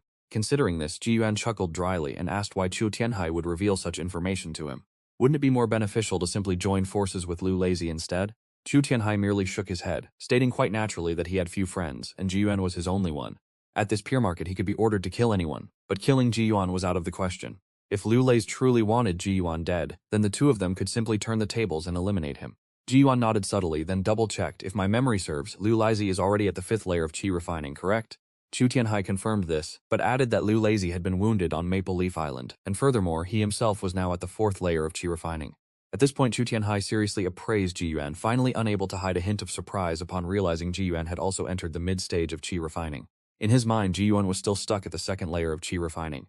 Yet, in a mere 2 months with little communication, Ji-yuan had shot straight up to the 4th layer of qi refining. This naturally left him astonished.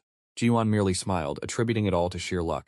Hearing this, Chu Tianhai felt even more at ease, concluding that there would be absolutely no problem then.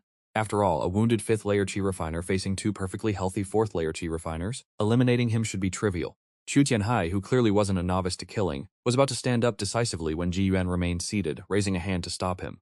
Ji-yuan articulated his thoughts. Liu Lazy always lured his targets out of Yunwu Marsh before making his move. If they remained within the pier market, he wouldn't dare to strike directly. Furthermore, Liu Lazy couldn't possibly fail to account for Chu Tianhai siding with him. Upon hearing this, Chu Tianhai suddenly grasped the possibility that Liu Lazy might intend to kill him as well. Ji-yuan analyzed that for a character like Liu Lazy to have survived this long in the pier market, his cunning was naturally beyond dispute. If both of them could deduce that Liu Lazy was merely a wounded 5th layer qi refiner, then he himself would of course be keenly aware of that fact. A gentleman does not stand beneath a crumbling wall. While Liu Lazy was no gentleman, he certainly understood that principle. Therefore, it was highly probable he was using himself as bait to lure both of them in. After listening, Chu Tianhai gradually calmed down, his gaze deepening. He quickly realized that Ji-yuan's assessment was 80 to 90% correct. After all, how much was killing one Ji-yuan truly worth? Liu Lazy's true target was very likely him. Otherwise, he wouldn't have so readily agreed to every single one of his demands. After reseating himself, Chu Tianhai continued to analyze, asserting that Liu Lazy certainly didn't know Ji-yuan was already at the 4th layer of qi refining. Furthermore, if Liu Lazy wanted to invite help, calling an early-stage qi refiner would be utterly pointless. As for 5th layer qi refiners, he likely couldn't afford to invite one, meaning the person brought along would most probably also be a 4th layer qi refiner at best. In that scenario, they could still be eliminated. Chu Tianhai was brimming with self-confidence. Ji-yuan remained silent. Chu Tianhai, however, seemed to read his thoughts, presuming Ji-yuan wished to cower and remain in the pier market, believing Liu Lazy wouldn't dare to kill him there. Before Ji-yuan could even clarify, Chu Tianhai cut him off, declaring there was no need for further hesitation. Ji-yuan had quoted, "A gentleman does not stand beneath a crumbling wall," to which Chu Tianhai retorted with his own maxim, "A gentleman worth killing must be killed." With that, Chu Tianhai abruptly stood up, asserting that Liu Lazy had undeniably set his sights on Ji-yuan. Regardless of whether this attempt succeeded, Liu Lazy would find every conceivable way to kill Ji-yuan later. Today, if Ji-yuan was willing, they'd go together. If not, he would face Liu Lazy himself. Chu Tianhai had always lived with his neck literally on the line, never knowing the meaning of fear.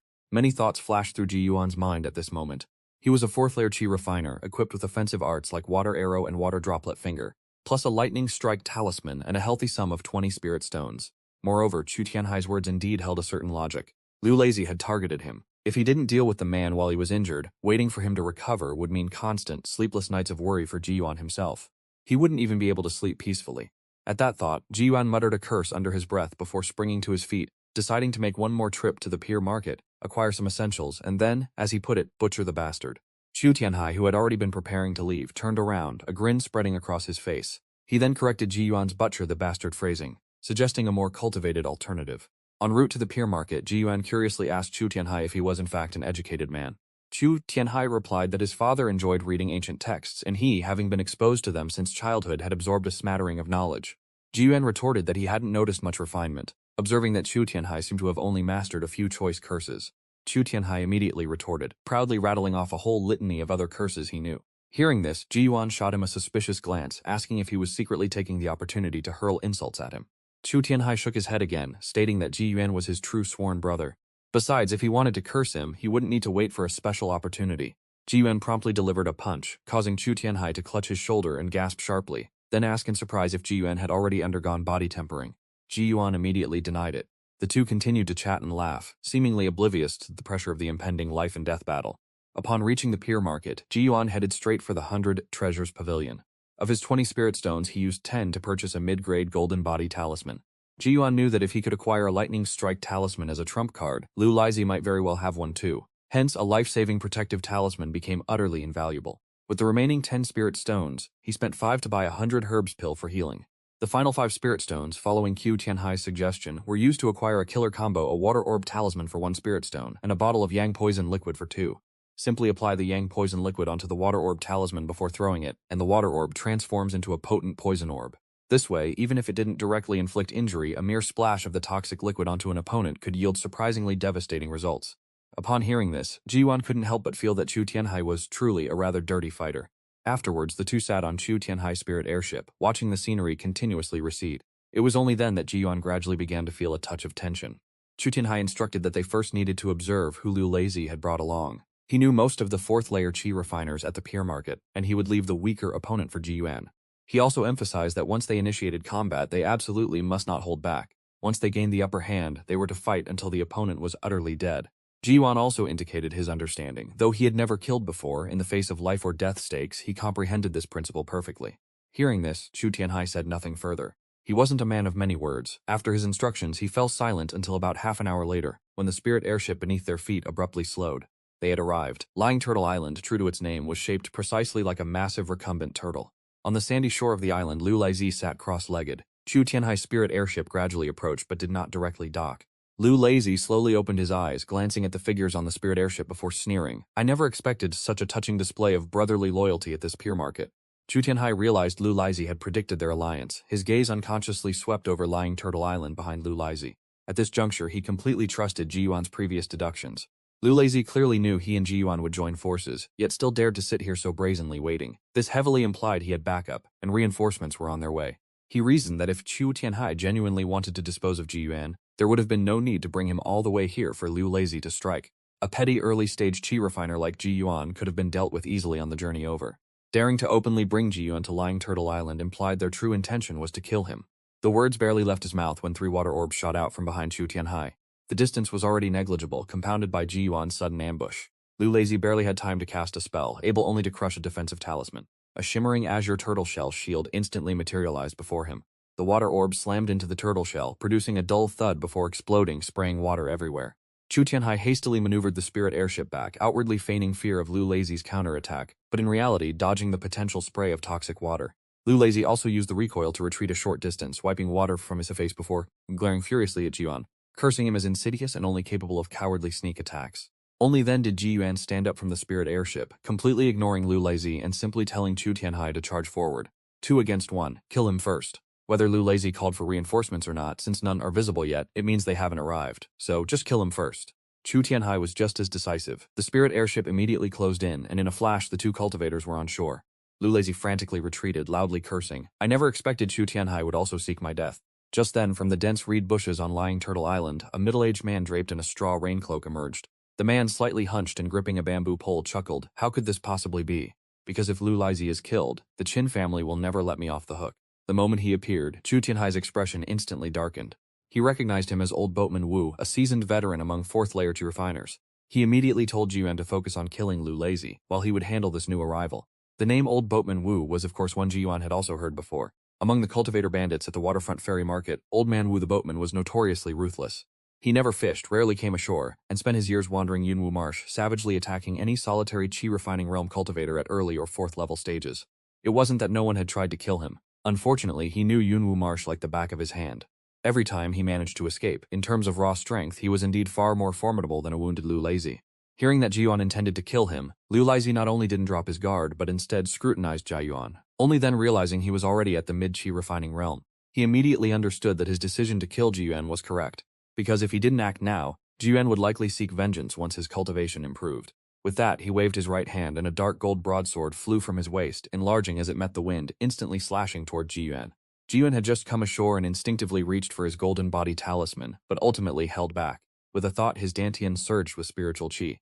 Lu Lazy had originally thought Jiuan was stunned with fear, but to his surprise, just as the magic tool was almost upon him, Jiuan merely raised a hand and fired 2 streaks of spiritual light that collided with the incoming dark gold broadsword, deflecting one strike and knocking the other to the ground.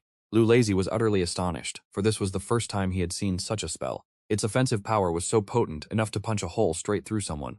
In the distance, Old Man Wu, the boatman who was battling Chu Tianhai, glanced over and recognized it as the water droplet finger, simultaneously warning Lu Lazy to be careful and not underestimate his opponent, as Jiuan was quite ruthless. Lu Lazy had of course heard of the fearsome reputation of the water droplet finger, but had never seen anyone use it, as it was said to inflict excruciating pain upon the user. He couldn't believe Jiuan could endure it. This only solidified his resolve that killing Jiuan was the right choice. Lu Lazy once again resummoned his broadsword, but before he could act, Jiuan pointed a single finger directly at his head. The water droplet finger shot forth with extreme speed, but Lu Lazy was a veteran of countless life-and-death struggles. He instantly raised his hand, summoning 4 or 5 water shields before him. The water droplet shattered the shield, and Jiuan again pointed his finger at the dark gold broadsword mid-air. The water droplet struck, directly sending it flying. The two had only exchanged blows for a brief moment, yet Jiuan had already gained the upper hand over Lu Lazy. Lu Lazy naturally realized this, his expression turning ugly, while simultaneously becoming even more cautious. Today, he absolutely had to kill this brat Jiuan, because a talent who could withstand the backlash of the water droplet finger would undoubtedly become a powerful figure in the future. Raising his hand, he no longer controlled his magic tool but instead pulled out 3 water arrow talismans from his storage pouch, crushing them instantly as 3 water arrows materialized around him. Seeing this, Jiuan manifested 2 techniques with both hands, immediately firing 2 water arrows of his own, though they were still slightly inferior compared to Lu Lazy's.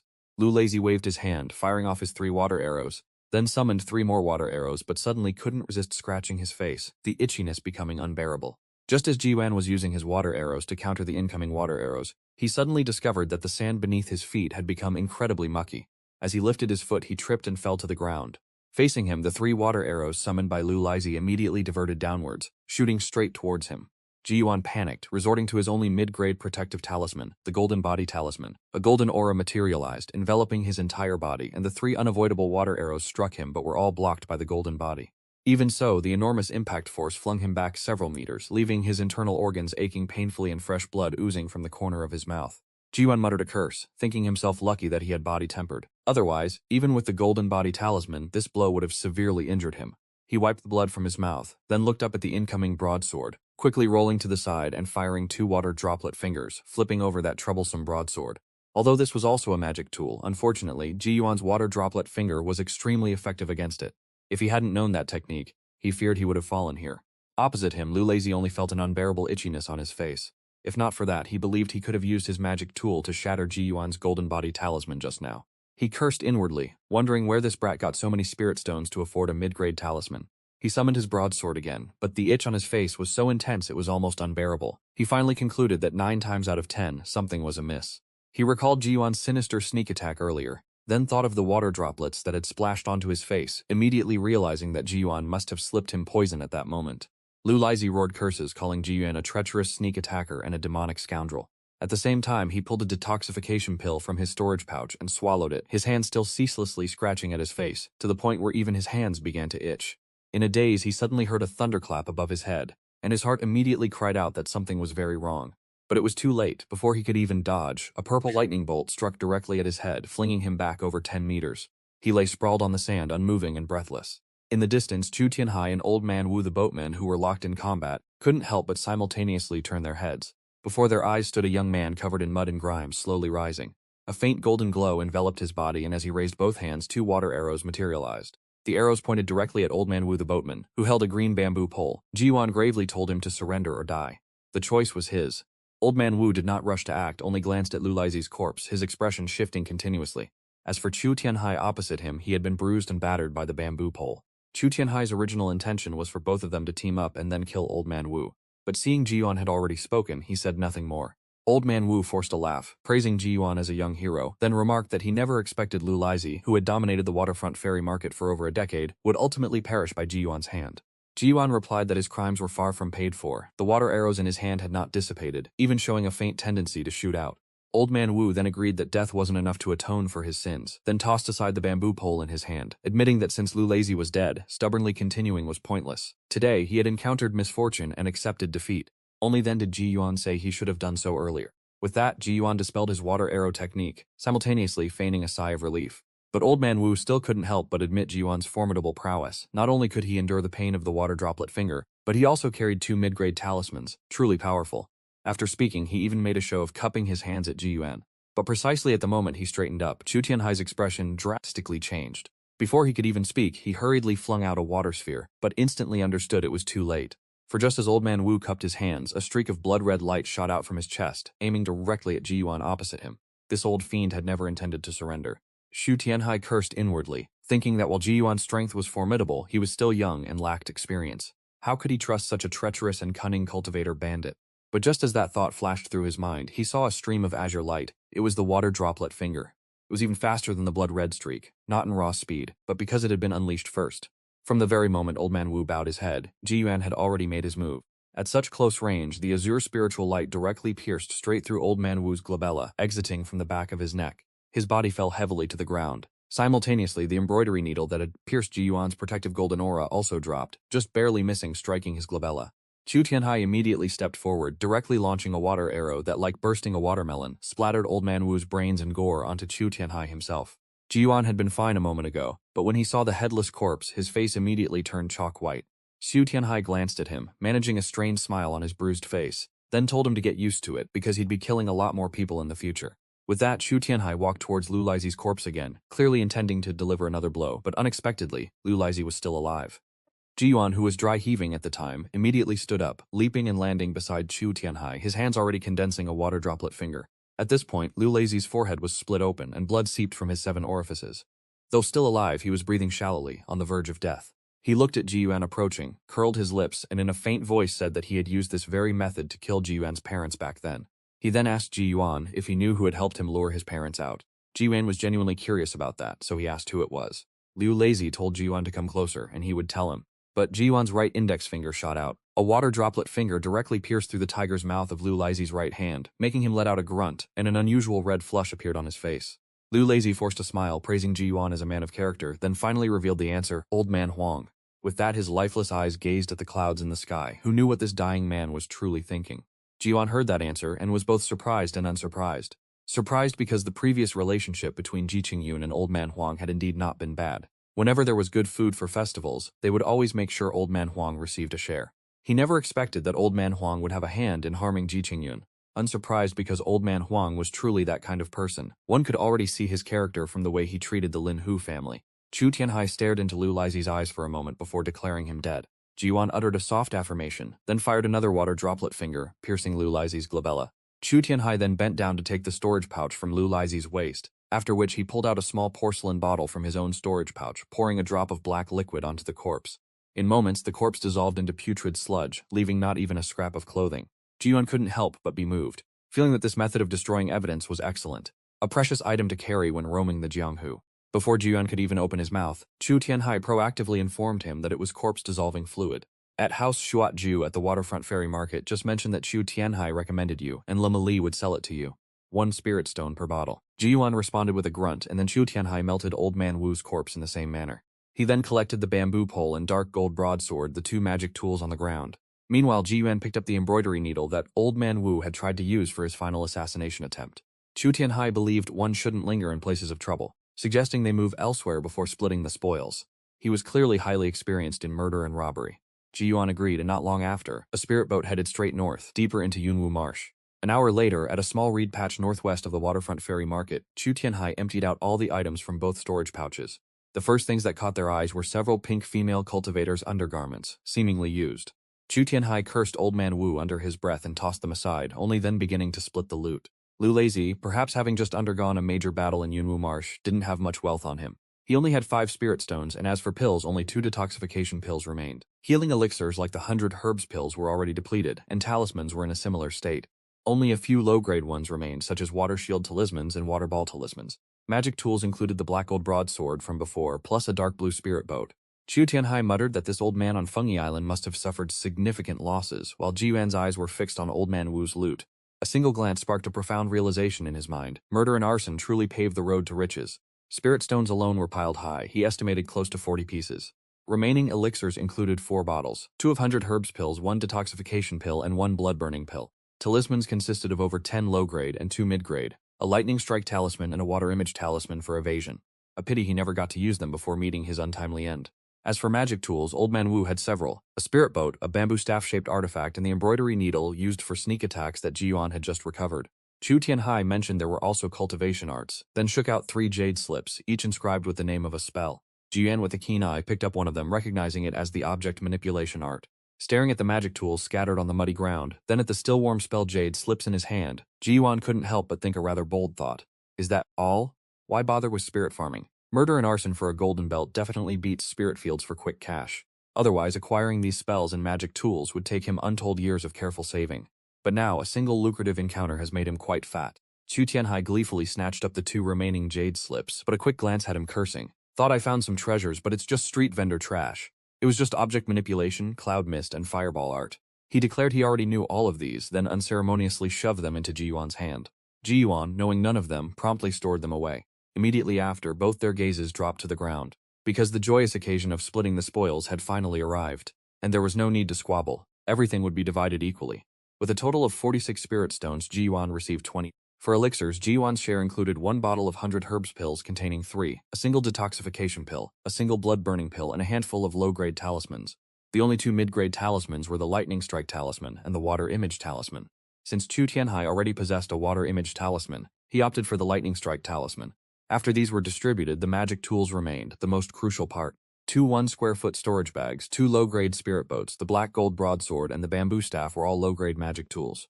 Only the embroidery needle, according to Chu Tianhai's conjecture, was a fragment of a mid-grade magic tool. Ji Yuan took 1 storage bag along with Old Man Wu's spirit boat. For magic tools, he chose the embroidery needle, notorious for sneak attacks. Ji Yuan had expected Chu Tianhai to claim both the black gold broadsword and the bamboo staff, but surprisingly, Chu Tianhai still handed the broadsword to Ji Yuan, only keeping the bamboo staff-like artifact for himself. With the spoils divided, their brief surge of joy gradually subsided, bringing them back to reality. Ji Yuan's earlier elation had also faded. Killing was easy, but the ensuing complications were not, especially where Lu Lazy was concerned. Chu Tianhai spoke first, stating that Lu Lazy belonged to the Qin family, and his years of usurious lending were all for them, with most earned spirit stones submitted to the family. Thus, if Lu Lazy died, the Qin family would undoubtedly pursue the matter. Ji Yuan also knew the Qin family was the most influential clan in the waterfront ferry market. Here, cultivators reaching late-stage qi refining could typically register for an assessment to join the Shulong sect. However, the Shulong sect wasn't indiscriminate. Those too old or with other complications could face rejection. Consequently, those not chosen would often return to the waterfront ferry market. These unchosen late-stage qi refining fisherfolk, as long as they didn't provoke the Shulong sect within the waterfront ferry market, effectively had few rivals. Recruiting some, offering protection to others, and even fraternizing with a few, they would naturally form a minor cultivation clan. The Qin family, in fact, was formed precisely this way. Ji Yuan questioned if Lu Laizy's murder, being an inherently clandestine affair, would make tracing them difficult. But Chu Tianhai shook his head, warning him not to underestimate local snakes like the Qin family. Then he gravely declared he would take responsibility for Lu Laizy's death. Before Ji Yuan could fully speak, Chu Tianhai continued, stating he had already offended the Qin family and wouldn't mind doing so again. Furthermore, he was already bored of this waterfront ferry market and had already planned to explore other markets. He added that he'd return to the waterfront ferry market with Ji Yuan momentarily, then they would wait until this time tomorrow. By then, the waterfront ferry market would likely be abuzz with news of Chu Tianhai having killed Lu Lazy. Night had fallen and a fine drizzle had begun to sweep across Yunwu Marsh. Ji Yuan fell silent. Truth be told, he knew Chu Tianhai might genuinely intend to develop in other markets, but he could have easily slipped away without taking responsibility for this. Furthermore, to cross between markets this time, one mostly had to traverse Yunwu Marsh. With a mere 4th-layer qi refining cultivation, drifting from the vast waterfront ferry market within Yunwu Marsh to another market implied an imaginable yet profound level of danger. Ji Yuan asked again if he was truly certain. Chu Tianhai simply laughed boisterously, stating there was no certainty to discuss in matters like this. Ji Yuan nodded, then retrieved the newly acquired talismans and elixirs from his storage bag, pondered for a moment, and then added 10 more spirit stones. Chu Tianhai's expression shifted slightly, but Ji Yuan simply told him not to argue, urging him to accept the gift, as he'd need these resources far more than Ji Yuan out in the wilderness. Ji Yuan even clapped Chu Tianhai's shoulder, telling him to stay safe and live well, and once both reached late-stage qi refining, they'd unite to eradicate the Qin family. Hearing this, Chu Tianhai couldn't help but draw a deep breath, then affirmed they would indeed eradicate the Qin family, and the two brothers would then join the Shulong sect together. Ji Yuan smiled back. Chu Tianhai, no longer refusing, packed the items, then, after a brief contemplation, stated he'd depart immediately once his own belongings were sorted, likely without bidding Ji Yuan a final farewell. He added that if he ever returned to the waterfront ferry market, he'd place a seashell outside Ji Yuan's door, and would wait for him on this island. Since the island had no name, he declared he would henceforth refer to it as Chu Yu Island. Ji Yuan replied that finding a reliable friend was a rare feat, yet in the blink of an eye it was time to part. Ji Yuan felt a pang of reluctance. But upon careful reflection, the path of cultivation inherently seemed to be this way. No matter who, one could only walk alongside for a segment, while the grand Tao of immortality was mostly a solitary journey. Chu Tianhai departed. After this chaotic skirmish in the wild, Ji Yuan now possessed a spirit boat and magic tools. He took out Old Man Wu's spirit boat, refined it slightly, then tossed it into the water, where it swelled against the wind, transforming into a long, slender white vessel. As its original name was unknown, Ji Yuan simply christened it Baizhou.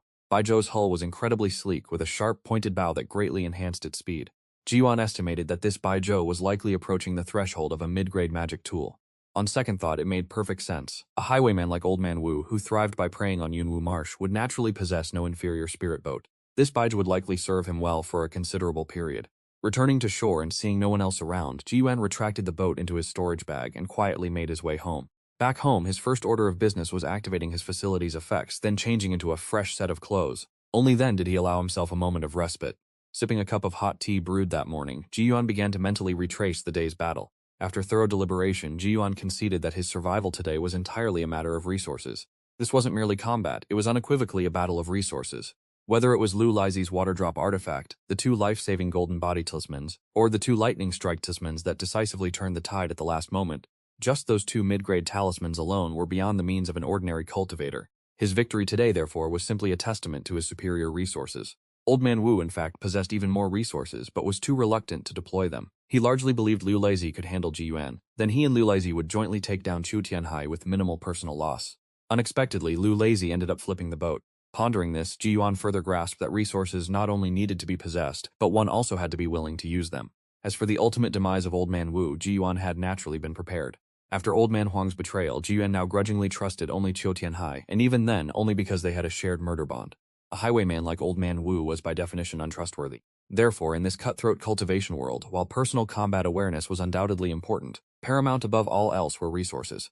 With that thought, Ji Yuan glanced at his system panel, realizing his immortal dwelling was long overdue for an upgrade. Previously, he constantly struggled with a lack of spirit stones, preventing facility upgrades. Any precious spirit stones he painstakingly acquired had to be reserved for purchasing magic tools.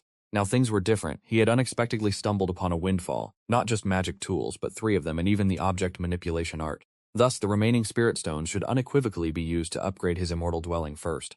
As for the spirit field, while an upgrade was possible, he currently lacked the space to utilize it post-upgrade. The sole small patch of land in his backyard was already occupied by the spirit fish pond, spirit poultry coop, and spirit beast pen, with the spirit field demanding the largest footprint. Furthermore, once planted, it would necessitate careful cultivation, unlike the comparatively hands-off approach of raising spirit poultry and beasts. Thus, it had to be temporarily shelved. Ji Yuan examined the facility upgrade panel, noting that his current level 0 immortal dwelling provided spiritual qi recovery, a basic dust-repelling barrier, and a 20% nighttime spiritual qi concentration increase. The upgrade conditions were 5 low-grade spirit stones, 3 barrels of glutinous rice paste, and broken tile repair, with the tile repair specifically unfulfilled. The upgrade conditions weren't arduous. 5 spirit stones and 3 barrels of glutinous rice paste were easily managed. As for the broken tiles, they were indeed in dire need of some mending. The last repair had been when Ji Qingyun was still alive. Glutinous rice paste required a trip to the waterfront ferry market, but Ji Yuan wasn't in a rush, planning to go tomorrow to conveniently gather information on Lu Laizi's death. For now, he first retrieved the 3 jade slips to comprehend the object manipulation art, fireball art, and cloud mist art with a primary focus on object manipulation. Fortunately, these basic spells were of the master one, comprehend 100 variety, presenting no real difficulty, so he barely spent half a day to achieve initial mastery. Immediately after, he retrieved the 2 magic tools acquired from the storage bag, the black gold broadsword and the infamous embroidery needle. Their former owners were all deceased, and he had already initiated the blood-binding ritual to claim them. So, with a mental command, Ji-yuan first activated the embroidery needle. Guided by his spiritual chi, a crimson glow immediately flared to life along its shaft. The spirit artifact moved with his will. The embroidery needle transformed into a streak of crimson light, vanishing into the wall in the blink of an eye.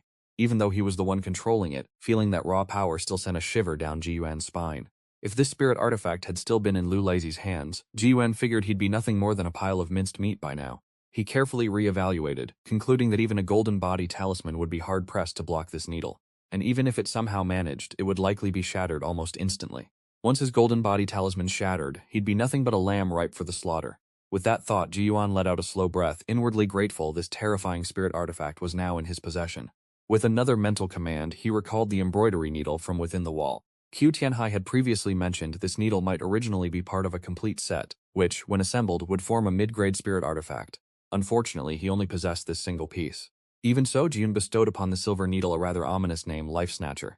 Needle emerges, life snatches, a veritable death-calling needle. At the very least, it was a potent hidden trump card for him. After safely storing it in his spatial pouch, he then turned his gaze to the dark gold broadsword lying on the table. After their last skirmish, Ji-yuan had come to a rather conflicted conclusion about the weapon. It was both good and not so good. The upside was its versatility. It could be wielded in close combat or controlled remotely. The downside? That was also its versatility.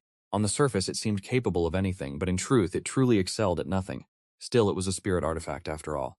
Ji-yuan channeled his spiritual chi, watching it zip around his abode erratically, a surge of quiet aspiration swelling within him. After all this time, he finally felt a faint stir of cultivator vibes within himself. After some practice, he found the control surprisingly difficult, almost losing hold of it several times. Mostly it was due to his insufficient mastery of the artifact control art, but Ji-yuan wasn't in any immediate rush. After thoroughly enjoying the novelty of controlling a spirit artifact, he predictably scarfed down his daily quota of spirit eggs and promptly dozed off. The next morning, bright and early, he headed to the waterfront ferry market, intending to purchase some glutinous rice for his cave abode upgrade. But scarcely had he arrived at the waterfront ferry market when he overheard some local fisherfolk gossiping about Lu Lazy's demise. And sure enough, just as he'd predicted, everyone attributed the killing to Qiu Tianhai. From behind, a soft feminine voice called out to him. Ji-yuan recognized the familiar voice and turned, seeing a female cultivator in a simple, patterned, cross-colored robe, tall, elegant, and strikingly beautiful. It was Luan, daughter of an old friend of Ji Qingyun and arguably Ji-yuan's childhood acquaintance. Later, after Luan's father advanced to the 5th layer of qi refining, and with her exceptional talent in talisman drawing earning her a spot as a disciple under the renowned talisman master O Wenbin, her family moved to the waterfront ferry market's central district. From then on, their family's connections gradually attenuated. Compounding that, after his transmigration, Ji-yuan rarely ventured outside his abode. Thus, today marked his first reunion with this old acquaintance. Luan mentioned she was out to buy some talisman ink, then inquired about Ji-yuan's purpose in coming. Ji-yuan merely offered a small smile, vaguely replying that he was also here to buy a few things. Luan glanced around, then led him towards a quieter stretch of the road. Ji-yuan had no choice but to follow. Once they were clear of other people, she quietly asked if he'd known Qiu Tianhai before and if he'd had any contact with him recently. Ji-yuan replied no, merely a brief encounter and a few words in Yunwu Marsh the last time. No one had seen Qiu Tianhai visit Ji-yuan yesterday. Hearing this, Luan visibly relaxed, warning him to steer clear of Qiu Tianhai in the future, as the man had recently provoked no small number of powerful figures. The Qin family had even put out a decree that he must be eliminated. Ji-yuan knew in his heart that Qiu Tianhai was likely already en route to another settlement, so he simply nodded and murmured, "I understand."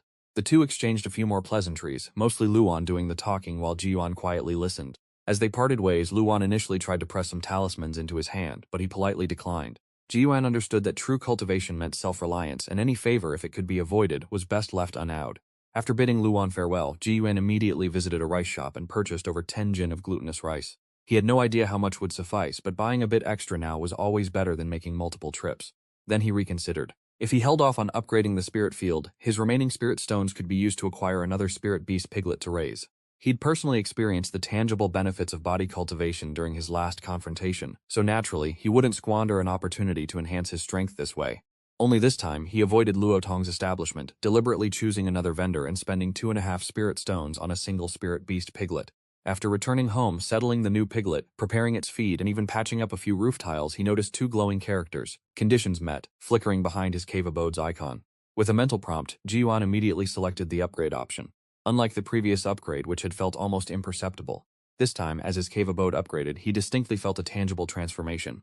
Firstly, the entire house suddenly felt newer, cleaner. Dust and cobwebs vanished as if scrubbed away by an unseen force. Then, minor cracks in the walls slowly mended themselves, and even the ambient spiritual chi seemed to grow noticeably denser. Before Ji-yuan could fully take it all in, the interface panel flashed, and the upgrade conditions for Cave Abode Level 2 materialized before him. Cave Abode Level 2 boasted a beneficial effect, a 10% increase in daytime spiritual chi concentration, a 30% increase at night, and the addition of a basic sound-dampening barrier. The upgrade conditions were 50 low-grade spirit stones, 6 pieces of azure spirit jade, and 10 jin of river-suppressing sand. Whether day or night, the spiritual chi concentration increased by 10%. At first glance, it didn't seem like a terribly significant difference. However, extrapolated over a long period, the cumulative effect would be entirely different. Cultivation was fundamentally a painstaking grind. Even a slight daily edge over others would yield immense long-term gains. Plus, there was the added sound-dampening barrier. Ji-yuan surmised that this barrier function was analogous to a formation. Indeed, the Level 1 Cave Abode's dust-repelling barrier was essentially a simple dust-warding formation. With the Level 2 sound-dampening barrier, no matter how much ruckus he caused within his cave abode, outsiders wouldn't hear a thing, adding a crucial layer of security. A shame no defensive barrier materialized this time. He could only anticipate that in later cave abode upgrades. As for the upgrade conditions, 50 spirit stones were within his expectations, but he'd never encountered azure spirit jade or river-suppressing sand, nor did he know their market value. He'd have to inquire at the 100 Treasures Pavilion at some point. After the cave abode's upgrade, Ji-yuan immediately noticed the air inside felt remarkably fresher. Everywhere he looked, it was spotless, not a single speck of dust. The house was no longer dim and gloomy, but exceptionally bright and clear. Inwardly, he couldn't help but muse, now this is what cultivation is supposed to feel like. Yet, after savoring the moment for a mere instant, he still had to trek to the storage shed, scoop out a basin of rice imbued with faint spiritual chi to feed his spirit poultry, and then, of course, feed his spirit beast pig. His cultivator vibes thus lasted for less than half an incense stick's time. With all his chores complete, Ji-yuan resumed his diligent study of the artifact control art within his home. After all, he needed to be able to control his spirit artifacts with absolute precision and ease. Otherwise, even possessing a trove of powerful spirit artifacts wouldn't allow him to unleash their true efficacy. Unbeknownst to him, Ji-yuan's cultivation strength was steadily, unceasingly advancing. That afternoon, while cultivating in his courtyard, Ji-yuan suddenly heard the distinct creak of a door opening from the courtyard on his right, Old Man Huang's residence. His heart instantly tensed. Could it be that old geezer still isn't dead, he thought, a flicker of dark anticipation. Because no matter his cautious nature, he couldn't simply ignore the one who had caused the original host's father's demise. Ji-yuan immediately stepped out of his courtyard, his mind already linking with the life-snatching needle stored in his spatial pouch. But upon reaching his gate, he discovered 2 middle-aged men in the distinctive uniforms of the Shulong sect standing outside Old Man Huang's courtyard. The moment they saw Ji-yuan emerge, both men turned their gaze towards him. Ji-yuan hastily cupped his hands in a respectful greeting to the pair, who merely grunted in acknowledgement without another word.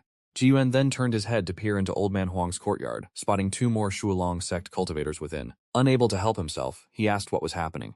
One of the cultivators, a spirit sword in hand, turned to him and stated, "The spirit fisherman residing here has passed away. We are here to reclaim the cultivator abode." He then inquired if Ji-yuan was a relative of the deceased. Hearing this, Ji-yuan realized Old Man Huang was indeed gone. He slowly shook his head, stating he was no relative, merely a neighbor. The sword-wielding cultivator simply turned and walked away, dismissing him entirely. Just then, the gate to the Lin family's courtyard also creaked open. Wu Qin, her complexion still slightly pale, steadied herself against the doorframe and stepped out, calling Ji-yuan's name. She'd inexplicably adopted Lin Hu's way of addressing him, though her occasional glances towards Ji-yuan still betrayed a hint of unspoken sentiment. Ji-yuan looked at the injured Wu Qin, thinking that a single 100 herbs pill would likely have already ensured her complete recovery. Furthermore, if this type of injury wasn't treated promptly, prolonged delay would only guarantee lingering internal injuries. Yet, a single 100 herbs pill cost at least 5 spirit stones, and now that Lin Yue and his wife were deceased, the entire family's burden fell solely on Lin Hu, who was only at the second layer of chi refining. That grim reality reminded him of the original host who could barely afford his cultivator abode fees, let alone a 100 herbs pill. Ji-yuan asked for Lin Hu. Wu Qin looked towards Yunwu Marsh, a hint of sorrow in her eyes, and replied that he'd already gone to his boat. After sealing Old Man Huang's house, the Shulong sect cultivators successively mounted their flying spirit artifacts and departed. Only after they were completely out of sight did Wu Qin dare to ask if Old Man Huang was truly dead. Ji-yuan replied simply, "The Shulong sect cultivators confirmed it." Wu Qin's voice, after hearing the news, couldn't hide a trace of schadenfreude, her fingers even clenching the window frame till they were bone white. Once Shulong sect confirmed Old Man Huang's demise, it wouldn't be long before his former residence was back on the market. Ji-yuan had no idea what kind of new neighbor he'd get, but anyone renting by the pier was at most 4th layer chi refining. Anyone stronger had already moved into the inner sections of the waterfront ferry market. As long as they weren't 5th layer, he wouldn't be overly panicked for now. By dusk, Ji-yuan heard Lin Hu's booming laughter from next door, constantly shouting, "Heaven has eyes." Clearly, he'd just returned from his fishing boat and had also heard about Old Man Huang's death from Wu Qin. Ji-yuan had expected his new neighbor to arrive in at least 3 or 4 days, so he was surprised when someone knocked on his courtyard door the very next day. The newcomer was a middle-aged man in old tattered white robes, a third-layer chi refining cultivator living alone. His eyes were sunken and dark-circled, looking exactly like a typical struggling cultivator. He introduced himself as Deng Yunliang, originally a rogue cultivator from Yu State, now fortunate enough to arrive at Shulong Sek's waterfront ferry market. He hoped for more care and consideration in the future. Ji Yuan returned the courtesy, introducing himself with an attitude that was neither enthusiastic nor cold. Deng Yunliang even brought a small portion of mung bean cakes as a greeting gift. They were just common items bought from the waterfront ferry market, not costing any spirit stones, so Ji Yuan accepted them. Deng Yunliang then said he had just arrived and still needed to pay respects to the neighbors. He promised to chat again later, reminding Ji Yuan they were neighbors and would certainly interact more often in the future. With that, he cupped his hands once more, laughed heartily, and departed. Soon after, Lin Hu's voice rang out from the house next door. Compared to Ji Yuan, Lin Hu's voice was clearly much more enthusiastic. It made sense. Ji Yuan spent all day indoors, rarely went out, and seldom socialized. Now that a new neighbor had finally arrived, Lin Hu was naturally more outgoing. The mung bean cakes Deng Yunliang gifted, Ji Yuan didn't eat. Instead, he gave them all to his spiritual piglet. He even thought to himself, the spiritual piglet eats mung bean cakes and eventually he eats the spiritual piglet. That's hardly wasteful. In the following days, Ji Yuan leveraged the benefits of his level 1 cave abode, resting during the day and cultivating at night. Fortunately, while his spiritual root wasn't great, his innate talent for spell techniques seemed rather decent. After a few days, he finally comprehended the object manipulation art. When he next controlled his artifacts, it felt as natural as his arm commanding his fingers. Especially that life-taking needle. If it flew out from his sleeve, then hidden within his water droplet finger technique, it could largely guarantee a successful sneak attack. As for the black gold blade, it could serve as a diversion. Though Ji Yuan didn't go out much these past few days, he could hear Lin Hu and Deng Yunliang interacting very cordially, often visiting each other's homes. But after just a few days, while taking a stroll outside his door, Ji Yuan overheard Wu Qin quietly asking about him. She mentioned that this new neighbor never went out fishing. Instead, he was constantly running into the waterfront ferry market. Most of the time, he slept during the day and went out at night. No one really knew what kind of business he was involved in. Ji Yuan naturally had no idea and was frankly too lazy to care. After many days of fish farming, finally, late one night, he had a significant harvest. 2 semi-spirit fish upgraded at once. Not only that, but the remaining pseudo-spiritual fish were also nearly ready for harvest. Ji Yuan's gaze fell upon his spirit fish pond. This time, the fully fledged spirit fish that evolved were a doghead catfish and a blood spirit frog. He guessed the blood spirit frog alone could probably fetch an extra spirit stone. These 2 spiritual beast fish could sell for at least 35 spirit stones, while the remaining 5 pseudo-spiritual fish combined should fetch another 8. That meant 43 spirit stones straight into his pocket. Even after deducting the cost to continue buying pseudo-spiritual fish, he'd still have 30 spirit stones remaining. Ji Yuan couldn't help but glance at his system panel. The conditions for upgrading the spirit fish pond to level 2 were 30 low-grade spirit stones, 5 caddies of cold iron sand, and crafting an ice-condensing talisman. Perhaps it was heaven's favor, or perhaps it was because he was originally a fisherman. This level 2 spirit fish pond, unlike the spirit beast pen or cave abode, didn't require 50 spirit stones to upgrade. 30 was enough.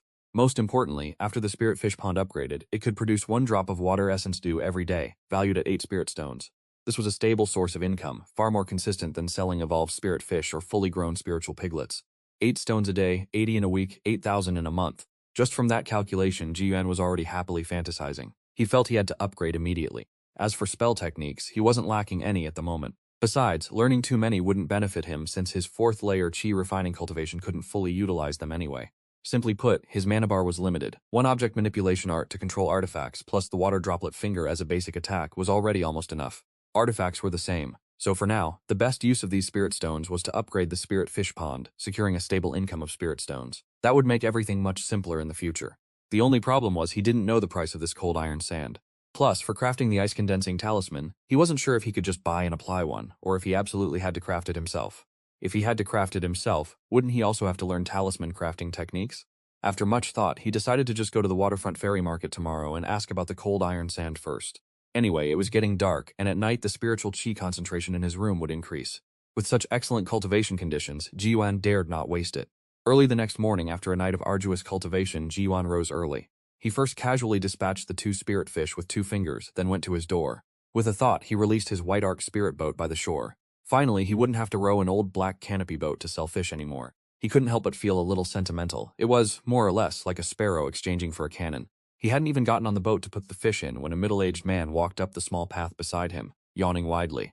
His eyes were bloodshot, with deep dark circles, and he swayed a little as he walked. But there was no smell of alcohol. He seemed to have simply stayed up too late.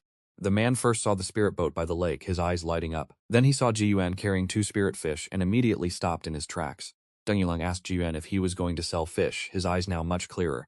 If such a high-quality spirit boat only made him slightly envious, then the 2 spirit fish in Ji Yuan's hands completely sobered him up. In this waterfront ferry market, anyone capable of catching a spirit fish was undoubtedly in the mid-stage qi refining realm, and often a master within it. What kind of person was Ji Yuan to be able to catch 2 at once? In Deng Yunliang's eyes, this was clearly a truly formidable individual. Before, in the waterfront ferry market, he had often fawned over those mid-stage qi refining cultivators. He never expected such a hidden master to be living right next door, and so young at that. Ji Yuan, remembering Wu Qin's previous inquiries about Deng Yunliang's mysterious activities, turned the question around. Did fellow Taoist Deng just return from the waterfront ferry market? Deng Yunliang hurriedly smiled and nodded. Ji Yuan simply acknowledged him and didn't press the matter further. He wasn't naturally curious about other people's business, as long as it didn't affect him. After that, he went back inside to get a few more pseudo-spiritual fish. Today, he intended to sell all the fish in his spirit fish pond. Deng Yunliang returned to his own house, seemingly remembering something. He clenched his fists, turned around several times, but ultimately gave up. He muttered to himself, "Fine, I'll try again tonight. I can definitely turn this around." As he thought, the name Lin Hu surfaced in his mind. Ji Yuan went to the fish selling area, offloading his entire harvest. The money he received was even more than he expected, totaling 44 spirit stones, causing quite a few nearby fishermen to glance over. But this time, he didn't conceal his cultivation. The aura of a mid-stage qi refining cultivator radiated from him. Even though it was only 4th layer, it was enough to calm those fishermen, because everyone here only sought wealth, not to risk their lives. Afterward, Ji Yuan didn't rush to buy more fish but headed straight for the 100 Treasures Pavilion. He inquired about cold iron sand, but the Shulong sect cultivator on duty offered a smile that wasn't quite a smile, glanced at him, and asked if he had any cold iron sand instead. The moment Ji Yuan frowned, the cultivator grew impatient, waving his hand to dismiss him. Ji Yuan could only cup his hands and retreat. In contrast, a middle-aged woman in azure robes from the adjacent talisman area spoke up, explaining that cold iron sand was currently a scarce commodity within the Shulong sect. There wasn't even enough for internal supply, so it couldn't be sold externally. The 100 Treasures Pavilion had recently only been acquiring it, not selling. If Ji Yuan could find any, he could bring it here, and they would purchase it at a high price of 15 spirit stones per caddy. Hearing that price, Ji Yuan couldn't help but be startled. 15 spirit stones per caddy. If he actually bought enough, just 5 caddies would cost 75 spirit stones. Add the 30 spirit stones needed to upgrade the spirit fish pond, and the total would be 105 spirit stones, enough to exchange for 1 mid-grade spirit stone. And mid-grade spirit stones, in his opinion, were something only Foundation Establishment realm cultivators could afford. At this point, the square-faced cultivator from earlier sarcastically spoke up. To the northwest of the waterfront ferry market, there's a cold water region called the Azure Wave Pond. You might find cold iron sand there. If Ji Yuan can extract it, the Shulong sect will buy any amount. Ji Yuan cupped his hands to both of them before leaving the 100 Treasures Pavilion. Before leaving, he asked a nearby person, and only then learned that the 100 Treasures Pavilion had stopped selling cold iron half a year ago. Furthermore, the price back then was very cheap, only 5 spirit stones per caddy. Now it had tripled, yet supply still couldn't meet demand. Ji Yuan couldn't help but curse inwardly. What exactly was the Shulong sect up to, needing so much cold iron? This sudden turn of events disrupted his plans, forcing him to buy 8 pseudo-spiritual fish first before returning home. The path to upgrading his spirit fish pond was temporarily blocked, unless he went to the Azure Wave Pond himself to search. But currently, Ji Yuan had no intention of venturing out and risking his life. If he wanted a stable income, upgrading the spirit beast pen was also an option, because the blood essence produced daily was even more valuable. The only catch was that upgrading it required 50 spirit stones, 3 dead bone flowers, and crafting an exorcism talisman. Ji Yuan also took the opportunity to inquire about dead bone flowers, but the answer was that such an item was simply unavailable at the waterfront ferry market. He'd have to search in other markets. And even if he could find them, the price certainly wouldn't be cheap. Thus, neither the spirit fish pond nor the spirit beast pen could be upgraded for the time being. Ji Yuan looked at his control panel, then felt that perhaps this intention didn't have to be entirely shelved just yet. This control panel was called the construction system, and the facilities currently displayed were only those the original host already possessed. That didn't necessarily mean it could only upgrade those specific structures. For example, what about an alchemy chamber or an artifact forging chamber? The 100 Immortal Arts included all sorts of categories: alchemy, formations, talismans, artifacts, corpse refining, puppet crafting, ghost cultivation, beast taming, feng shui, divination, physiognomy, and qi observation. In reality, Ji Yuan's current pig and chicken farming, or even Ludung's butcher's trade, could also be considered a type of 100 Immortal Art. They just weren't as renowned as the 4 main categories: alchemy, formations, talismans, and artifacts. Naturally, their status wasn't as high, and they didn't earn as many spirit stones. During this time, Ji Yuan had also learned that on the Kangluo continent, the highest status belonged to formation masters. Formation arrays are different from other professions, because for alchemy or artifact forging, as long as one spares no expense and diligently practices, some achievement can be made. But for formation arrays, it's completely different.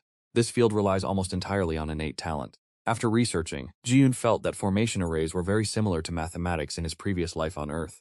Other subjects could be learned with effort, but with math, if you didn't know it, you simply didn't. Formation arrays are the same. Rarity makes them more precious, just like how there are barely any formation masters in this waterfront fairy market. Next up are artifact forging and alchemy. Both of these professions are extremely resource-intensive, especially artifact forging. Each failure results in immense losses. In contrast, talisman crafting consumes far fewer resources. Although it also requires talent, even with lesser talent, it can still be compensated for by experience. Just like Luan, the original host's good friend, who possessed pure, high innate talent. It's said that initially she merely looked at a few water sphere talismans, then managed to sketch one out herself, after which her father did everything he could to help her find a master. Ji-yuan thought it over carefully and felt that if he absolutely had to choose one of the 100 arts of cultivation, it would definitely be talisman crafting. But alchemy and artifact forging still had to be learned later, because things like foundation establishment pills or life-bound magic tools would surely need to be made by himself. Furthermore, the system panel had provided him with such good conditions, there was no reason to waste them. For now, he should first learn talisman drawing to earn some spirit stones and raise his strength. In addition, whether it's upgrading the spirit fish pond or the spirit beast pen later, all require carving talismanic inscriptions, so learning talisman crafting now can be seen as paving the way for the future. Having made up his mind, Ji-yuan began to plan whether he could upgrade his talisman crafting room. If he could upgrade it, everything would be successful. If not, he'd have to start over. The problem was, how could he create a talisman crafting room? Or more precisely, how could the system panel determine that he had such a room? After thinking for a moment, Ji-yuan immediately took out paper and brush from his room, wrote the 3 large characters talisman crafting room, and then pasted the paper onto the door with rice paste. But after waiting a while, the system panel still showed no reaction.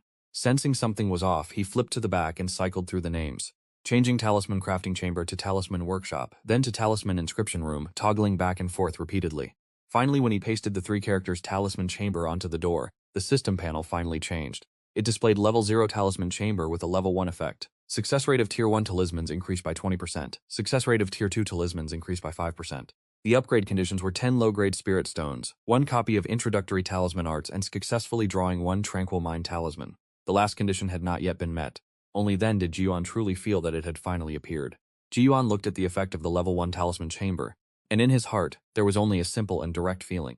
Unlike the spirit poultry coop and spirit beast pen, which had various other auxiliary effects, the effect of the talisman chamber was extremely clear, increasing the success rate when drawing talismans. It not only directly boosted the success rate of Tier 1 talismans by 20%, but even Tier 2 talismans typically used during foundation establishment could see a 5% success rate increase. Ji-yuan immediately decided he had to do it. 10 spirit stones he could easily take out, and introductory talisman arts wasn't expensive. Many places in the waterfront fairy market sold it for just 1 spirit stone a copy. The Tranquil Mind talisman was also just a low-grade Tier 1 talisman, the same rank as the Water Sphere talisman. He felt it wouldn't be too hard for him to draw, at most he'd just have to try a few more times. It was still early, so Ji-yuan, who had just returned from the waterfront fairy market, turned around and headed back out.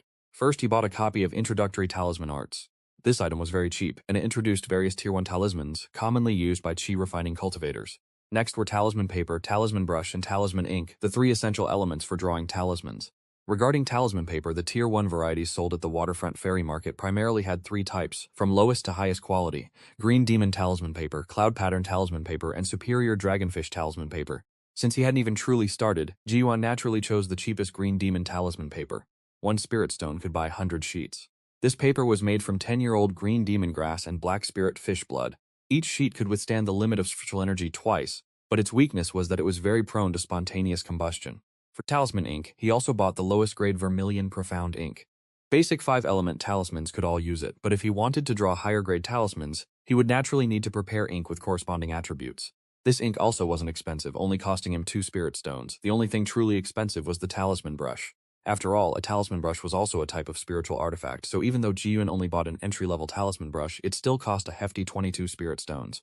At that moment, only one thought remained in his mind. He absolutely had to recoup his investment. He had to rely on talismans to earn back the 30 spirit stones he had spent first. That talisman brush was named Azure Bamboo Spirit Guiding Brush, made from 50-year-old Misty Spirit Bamboo, with a spirit-gathering inscription carved within. After buying all these things, Ji-yuan only had 24 spirit stones left. That was still quite a bit, so he followed the method Xu Tianhai had mentioned before, preparing a set of poisonous Yang solution and water sphere talismans, which cost 5 spirit stones. Before leaving, he remembered the corpse dissolving water, feeling it was a very useful item, so he thought, since he was already here, he might as well buy some.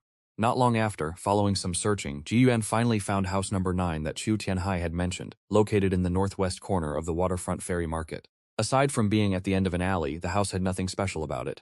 Ji-yuan stepped up, knocked on the door, then took a step back, waiting silently. Soon enough, the door opened, and a middle-aged man with graying hair and mismatched eyes peeked out. He looked Ji-yuan up and down, clearly not recognizing him. Ji-yuan slightly cupped his hands and asked if the person before him was Taoist friend Li, but the man immediately denied it, saying he had the wrong person, then slammed the door shut. Ji-yuan had no choice but to retreat outside, rechecked the house number to confirm he hadn't misread it, then stepped up and knocked on the door again. This time, before the other party could finish speaking with annoyance, Ji-yuan lowered his voice and spoke the name Chiu Tianhai. Hearing that, Lame Li immediately changed his attitude, letting him inside. Although Ji-yuan didn't fully trust the person before him, he trusted Chiu Tianhai. As soon as he stepped inside, he smelled a peculiar odor, a mix of herbal fragrance and a hard-to-hide stench of decay.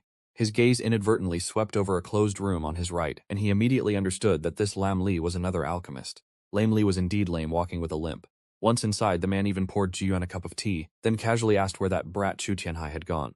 Ji-yuan received the teacup with both hands but remained silent. Seeing this, Lame Li only sneered, saying that even if he didn't speak, he could 80% guess that Chiu Tianhai had fled to another market, while also calling Chiu Tianhai someone who didn't know the meaning of fear, even daring to kill Lu Laizi. He added that if one truly wanted to kill Lu Laizi, there were many in this waterfront ferry market who desired to kill him and many who could, but few who would. But in the end, no one dared to act, all simply because they feared the Qin clan standing behind him. Ji-yuan set the teacup down on the table, only sighing in agreement. It was then that Lam Li went straight to the point, saying that since Chiu Tianhai told him to come here, it was likely for this item, then casually brushed his waist, taking out a bottle of corpse-dissolving water. He said this was just a trifle, worthless, 1 spirit stone a bottle. Ji-yuan immediately stood up, said he wanted 4 bottles, and offered 4 spirit stones. After the 4 bottles of corpse-dissolving water were in his hands, he let out a slight sigh of relief. But looking at Lame Li before him, he still hesitated a bit, finally deciding to ask about the relationship between the other party and Chiu Tianhai. Lam Li didn't hide it, casually saying he was Chiu Tianhai's uncle. Ji-yuan was a bit surprised to hear that, because he remembered the last time Chiu Tianhai introduced him. He directly called him Lame Li. And who normally calls their uncle that? But he didn't know what had happened between the two, nor was he curious, so he immediately cupped his hands in farewell. Just as he was about to reach the door, the voice from behind rang out once more. Lame Li told him that if Ji-yuan ever met Chiu Tianhai again, he should tell him that Lame Li had agreed.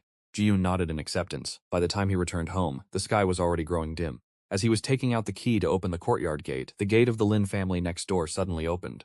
Wu Qin only poked half her body out, then softly called to him. Ji-yuan turned to ask what was wrong. Wu Qin whispered that Lin Hu had followed Deng Yunliang to the waterfront ferry market tonight, and said he wouldn't be returning tonight. The more she spoke, the softer her voice became, until she finally bowed her head, and Ji-yuan was also stunned, even pausing his action of opening the door for a moment, but quickly reacted, just smiling and saying it was probably just some business, then pushed the door open and entered his house. Wu Qin hastily explained that it wasn't like that, because Lin Hu had intentionally hidden it from her this time, making her worried they might be doing something bad. Ji-yuan only told her she should advise him more, then closed the door. He sensed the hidden meaning in Wu Qin's words, but he didn't want to get involved, nor could he truly manage it. In this waterfront ferry market, bad deeds were countless, and moreover, everyone had the right to choose their own path of development. Ji-yuan had no intention of pointing fingers at others' choices. Looking at the neighbor's courtyard gate, locked from the inside, Wu Qin remained silent for a long time, finally just sighing and quietly closing her door. Upon returning home, Ji-yuan first checked the situation inside the house, confirming that the structures were unchanged, then took out the introductory talisman arts. Even though he had stayed up all night, he felt nothing. Cultivating and body refining simultaneously, 2 nights without sleep was a minor matter to him. Reading until midnight, Ji-yuan finally gained some understanding of the way of talisman drawing in the cultivation world. Drawing talismans is divided into 3 steps. The first step is to draw the talisman's head to define the spiritual flow. The next step is to draw the talisman's corners to lock in the spiritual inscriptions. The final and most crucial step is spirit activation. On the surface, it seemed simple, and in reality, it didn't appear to be truly difficult. Ji-yuan immediately took out his brush, ink, and grinding stone from his storage pouch, then opened the book to the page for the Tranquil Mind Talisman. First, he read it over and over several times, then copied it onto ordinary paper to confirm there were no errors. Only then did he pick up the azure bamboo brush. The paper was green demon paper, the ink was vermilion profound ink. After spreading out the paper, Ji-yuan poured a bit of spiritual chi into the azure bamboo brush. Instantly, a faint azure glow appeared on the brush handle. He calmed his mind, carefully put brush to paper according to the pattern in the book. His strokes were steady and firm, then he followed the pattern to sketch, spiritual chi flowing ceaselessly into the brush, his lines twisting like a dragon and coiling like a serpent.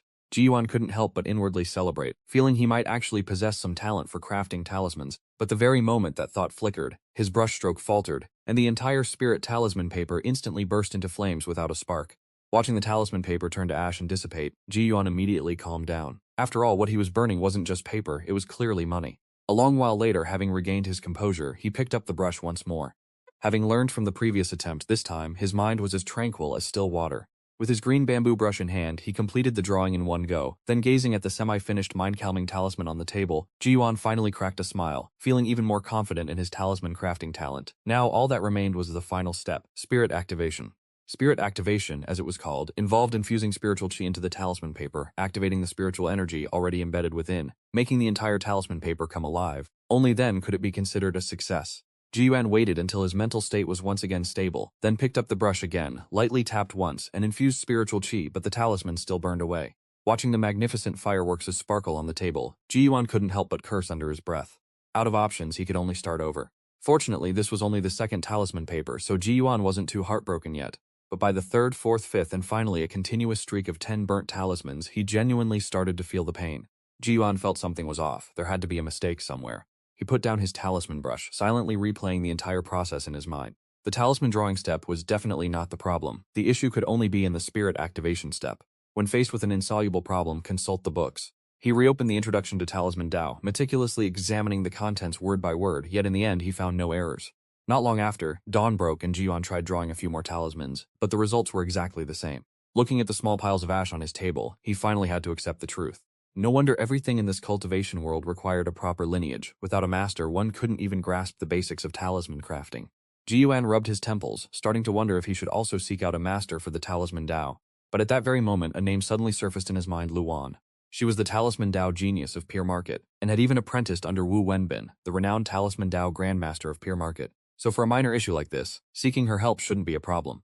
Ji-yuan still wasn't sure if this matter pertained to proper lineage, but after mulling it over, he decided to just ask first and then decide. If that didn't work, it wouldn't be too late to consider finding a master.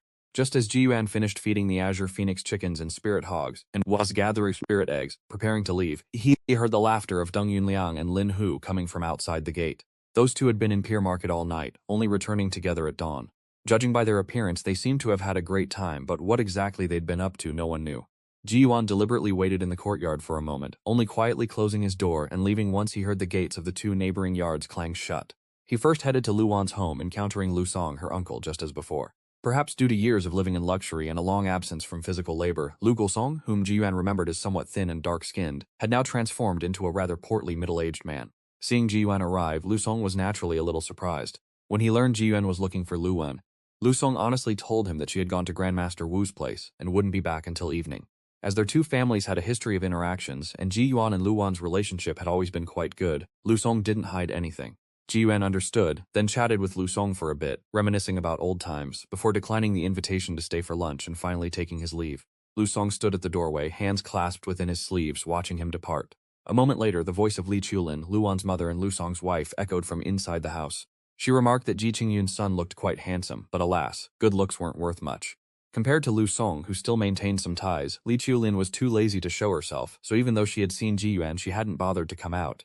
Clad in a brocade robe, Lu Song shook his head and said, "For someone orphaned and at his age to already reach the mid-stage of the qi refining realm, I'd say he's quite valuable indeed." Years ago, he was already at the 5th level of qi refining, and in recent years had even touched the threshold of the 6th level. Coupled with his naturally cautious and seasoned nature, no matter how well Ji-yuan concealed his aura, Lu Song still detected something unusual. Someone under 20 years old who was already in the mid-stage of the qi refining realm either possessed exceptional capability himself or had powerful backing. Either way, it indicated Ji-yuan was far from simple. Li Chulin was utterly astonished to hear this. Mid-stage qi refining realm wasn't inherently strange, but reaching mid-stage qi refining before the age of 20 was quite rare in Pier Market. Coupled with Ji-yuan's exceptionally handsome appearance, calling him the young prodigy of Pier Market would likely not be an overstatement. Ji-yuan, naturally unaware of these discussions, eventually stopped before a grand imposing residence in Pier Market after making some inquiries. Anyone capable of residing in such a house in this place was either immensely wealthy or exceptionally influential. Wu Wenbin was a talisman master capable of drawing peak-tier Tier 1 talismans, naturally considered a man of immense wealth and influence. Moreover, he had a retinue of disciples who could also craft talismans, contributing a considerable amount to him every month. It was said that with his talisman crafting prowess, he could easily join the Shulong sect, but he chose not to. Everyone had their own way of living. If he joined the Shulong sect, he would only be a minor pawn, a chess piece to be ordered around, not like now, where he could do as he pleased in Pier Market. Ji-yuan knocked on the large gates of the Wu family estate. There was no gatekeeper, and the person who opened the door was also a disciple of Wu Wenbin. Upon hearing Ji-yuan say he was looking for Luan, the white-robed young man who opened the door immediately gave him a few extra glances, his eyes losing their friendly demeanor. Ji-yuan had no interest in playing out romantic rivalries over a female cultivator, especially since he harbored no such intentions towards Luan. Thus, he quickly added that she was his elder sister. As expected, upon hearing this, the white-robed young man's gaze immediately grew much warmer. The young man invited Ji-yuan in, casually mentioning that Luan had recently been attempting to draw mid-grade talismans, truly possessing great talent. And furthermore, her master was preparing her to participate in the Shulong sect's selection trials next year. When Ji-yuan met Luan, she was seated in a talisman crafting room, wearing a light blue long dress, holding an ancient book, her distant mountain-like brows slightly furrowed, and a thin layer of sweat glistening on her forehead. The white-robed young man's soft call interrupted her train of thought. Luan looked up, and as soon as she saw Ji-yuan, her eyes lit up. Seeing him counter-ask, "Does one need a reason to visit elder sister Lu?" She immediately burst into laughter and stood up. Afterwards, she bowed in thanks to the white-robed young man for leading the way, but her tone was neither warm nor cold, carrying a hint of distant politeness. The young man stated he had other matters to attend to and left first. Ji-yuan thanked him, while Luan had already brought him a cup of tea, telling him to just get straight to the point about why he was here, because she felt that if he didn't have a specific reason, he might not have remembered her at all. Ever since she moved to Pier Market, the number of times Ji-yuan had come to visit her was practically zero. It was only in previous years, when Ji Qingyan visited, that Ji-yuan would accompany him. Later, as they both grew older, Ji-yuan stopped visiting altogether. Ji-yuan admitted that he indeed had something to discuss with her, but before he could finish, footsteps echoed from outside the door again. Immediately after, another young man, also clad in white robes, entered. His appearance could be described as radiant and handsome. In short, he was much more dashing than the previous young man. Moreover, the aura emanating from the newcomer subtly made Ji-yuan feel a trace of pressure, estimating the opponent was likely at the 6th level of the qi refining realm. Luan, who had just sat down, stood up again, while Ji-yuan also clasped his hands in salute to this person. The newcomer returned the salute with a smile, saying he had just heard that the Wu estate had a guest, and an elder relative of junior sister Lu at that, so he came to take a look. Hearing the words elder relative, Luan was slightly surprised. Ji-yuan, however, knew exactly who was before him: Wu Yan, Wu Wenbin's biological son, who also held some renown in Pier Market. Possessing talent for talisman crafting and backed by a formidable father, he had already reached the 6th level of the qi refining realm at just 30 years old. Rumor had it that his entry into the Shulong sect was practically a done deal, merely a matter of time. Ji-yuan greeted him with a smile, explaining that he had arrived a bit hastily and hadn't prepared a gift, so he would make it up next time, hoping fellow Taoist Wu wouldn't mind. Wu Yan politely responded, then casually sat down to one side, smiling and gesturing for the two to continue their conversation. After all, this was the Wu family's territory, so Ji-yuan naturally found it inconvenient to speak freely. Furthermore, his reason for seeking out Luan was indeed related to talismans, and having Wu Yan present was actually better, avoiding any accusations of him stealing trade secrets later. So, Ji-yuan immediately explained the problem he was facing. Luan listened attentively, and Wu Yan also listened seriously. Finally, Ji-yuan clasped his hands towards both of them, saying he wasn't sure if this matter pertained to proper lineage, and if so, he apologized for the trouble, before sitting back down. After hearing him, Luan looked at Ji-yuan with suspicion, her expression rather peculiar. Wu Yan, however, smiled and asked if he carried any unactivated mind-calming talismans with him. Ji-yuan affirmed he did, then reached into his sleeve, in reality pulling one out from his spatial storage pouch, and then offered it with both hands to Wu Yan. The other party took it, and a flicker of azure spiritual qi emanated from his hand. Not only did the talisman not burn, but the talisman script on the paper even emitted a ray of azure light.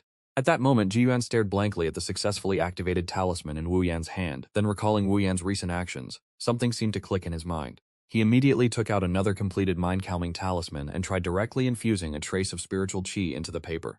In stark contrast to the talisman paper bursting into flames last night, this time, after the spiritual qi was infused, the paper remained perfectly intact, and even succeeded. In an instant, Ji-yuan finally understood where he had gone wrong.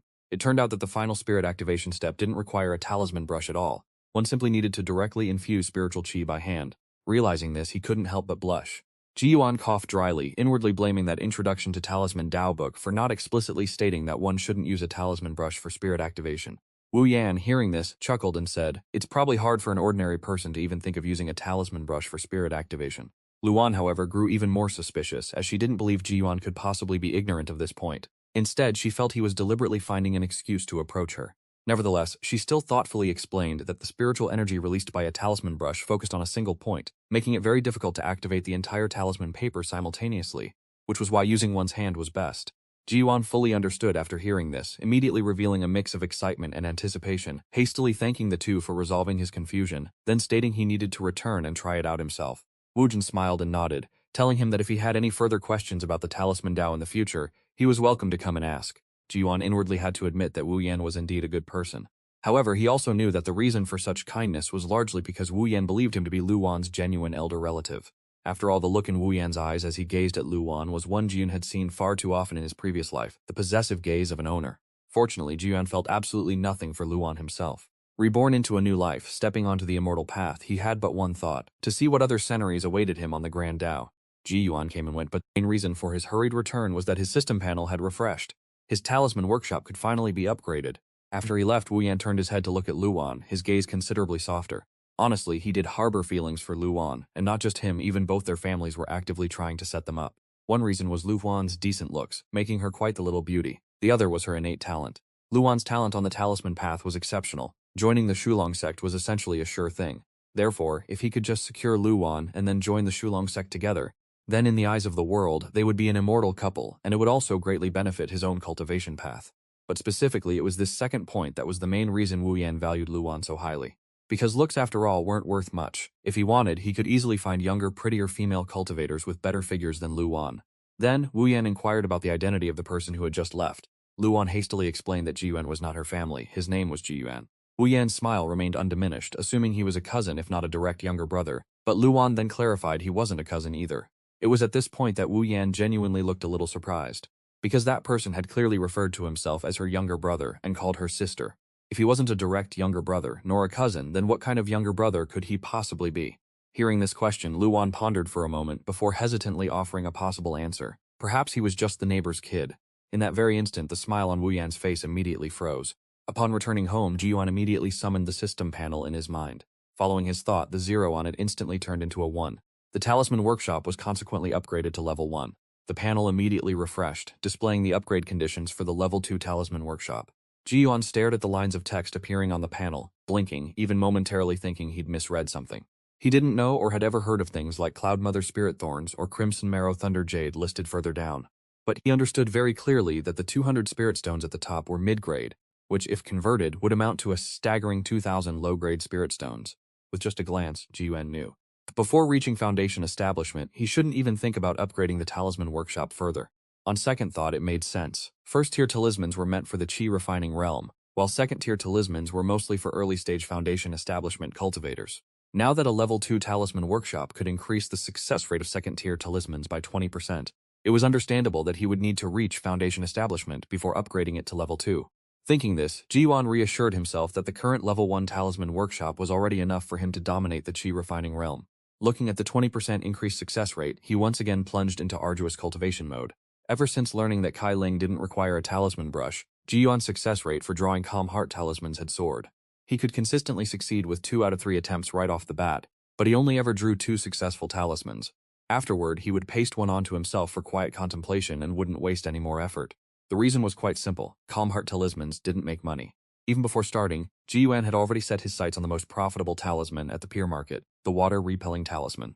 This was an item every fisherman needed before heading out to sea, because every time you went into the water, you needed a water-repelling talisman.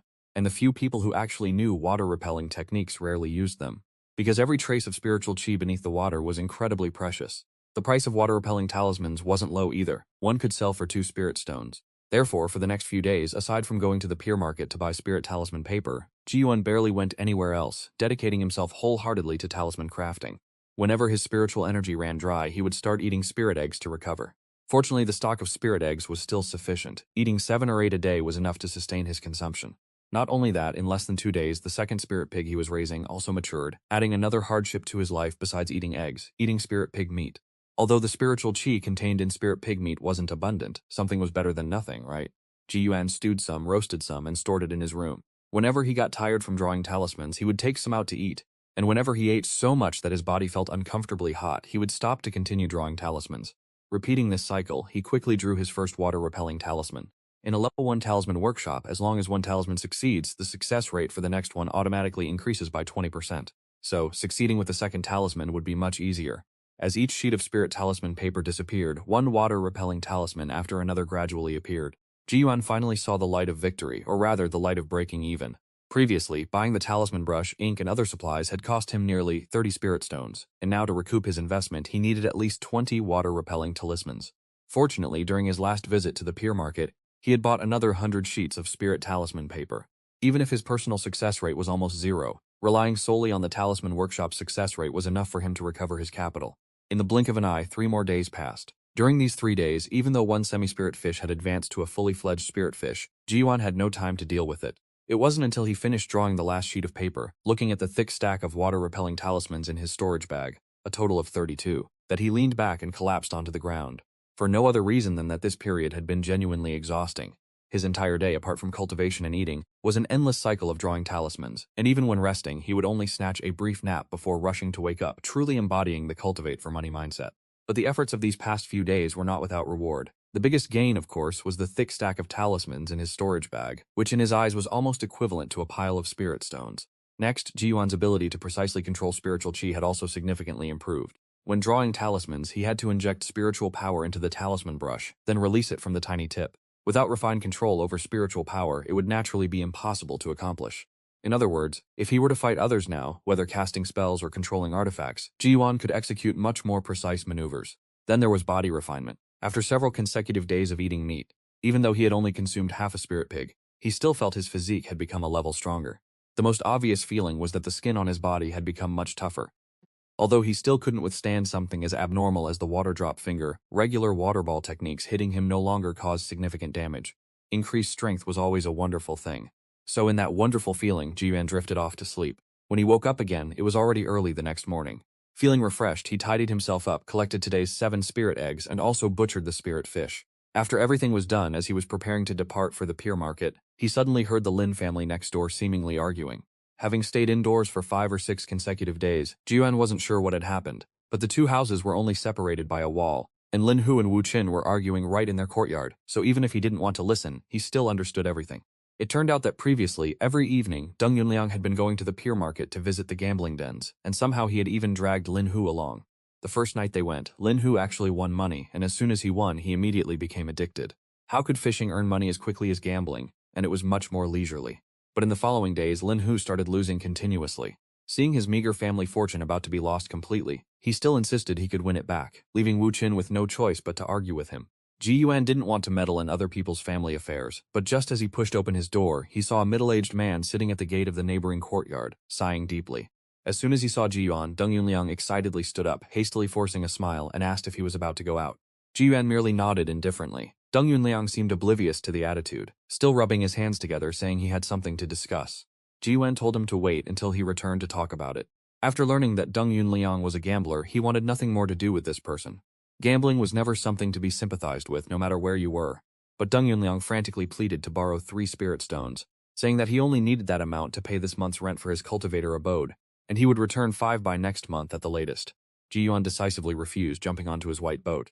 Seeing this, Deng Yunliang even intended to follow him aboard. Ji-yuan suddenly turned around, giving him a cold glare, and the aura of a mid-stage chi-refining rum cultivator instantly radiated outwards, startling Deng Yunliang until his face turned pale, forcing him to retreat several steps before he could stand firm. Only then did Deng Yunliang truly sober up, clasping his hands together in apology. Ji-yuan paid him no more mind, steering his boat to the pier market. He wasn't worried either. If Deng Yunliang knew his place, then fine. If not, there was no shortage of things in the Yunwu marsh that specialized in devouring people. Ji-yuan first steered his boat to the semi-spirit fish market, earning 18 spirit stones, then he had to deal with the 32 water-repelling talismans. The most direct way to earn money, of course, was to set up a small stall and open a temporary shop at the pier market to sell his own wares.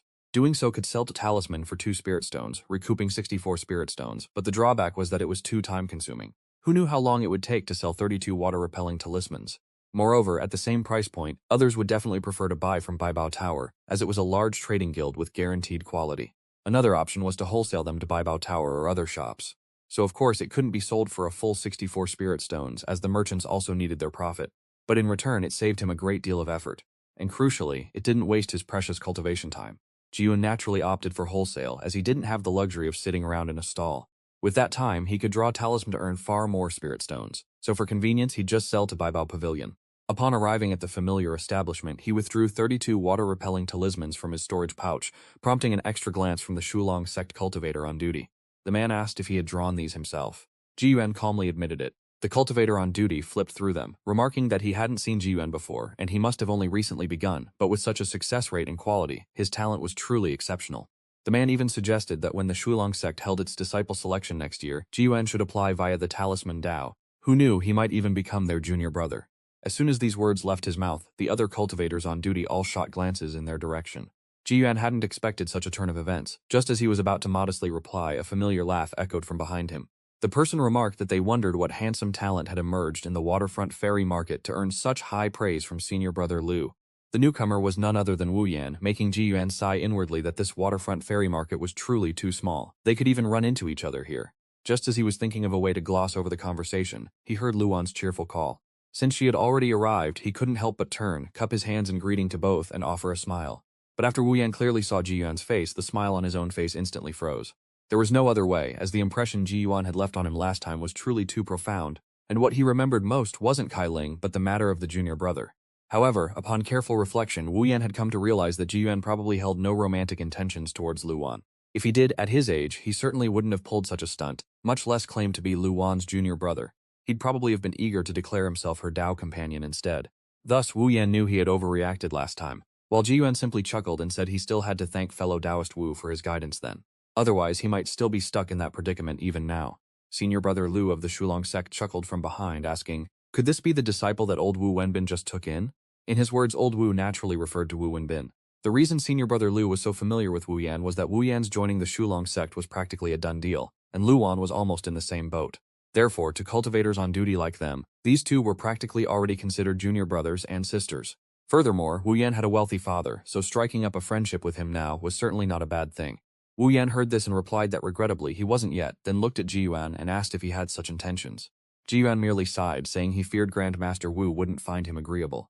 In truth, he held no intention of taking a master. With the Grade 1 Talisman Grade 7 system, he felt he didn't need any master at all. Moreover, taking a master would entail a heavy burden of karma, and Ji Yuan certainly wasn't going to acknowledge a mere chi-refining realm cultivator as his teacher.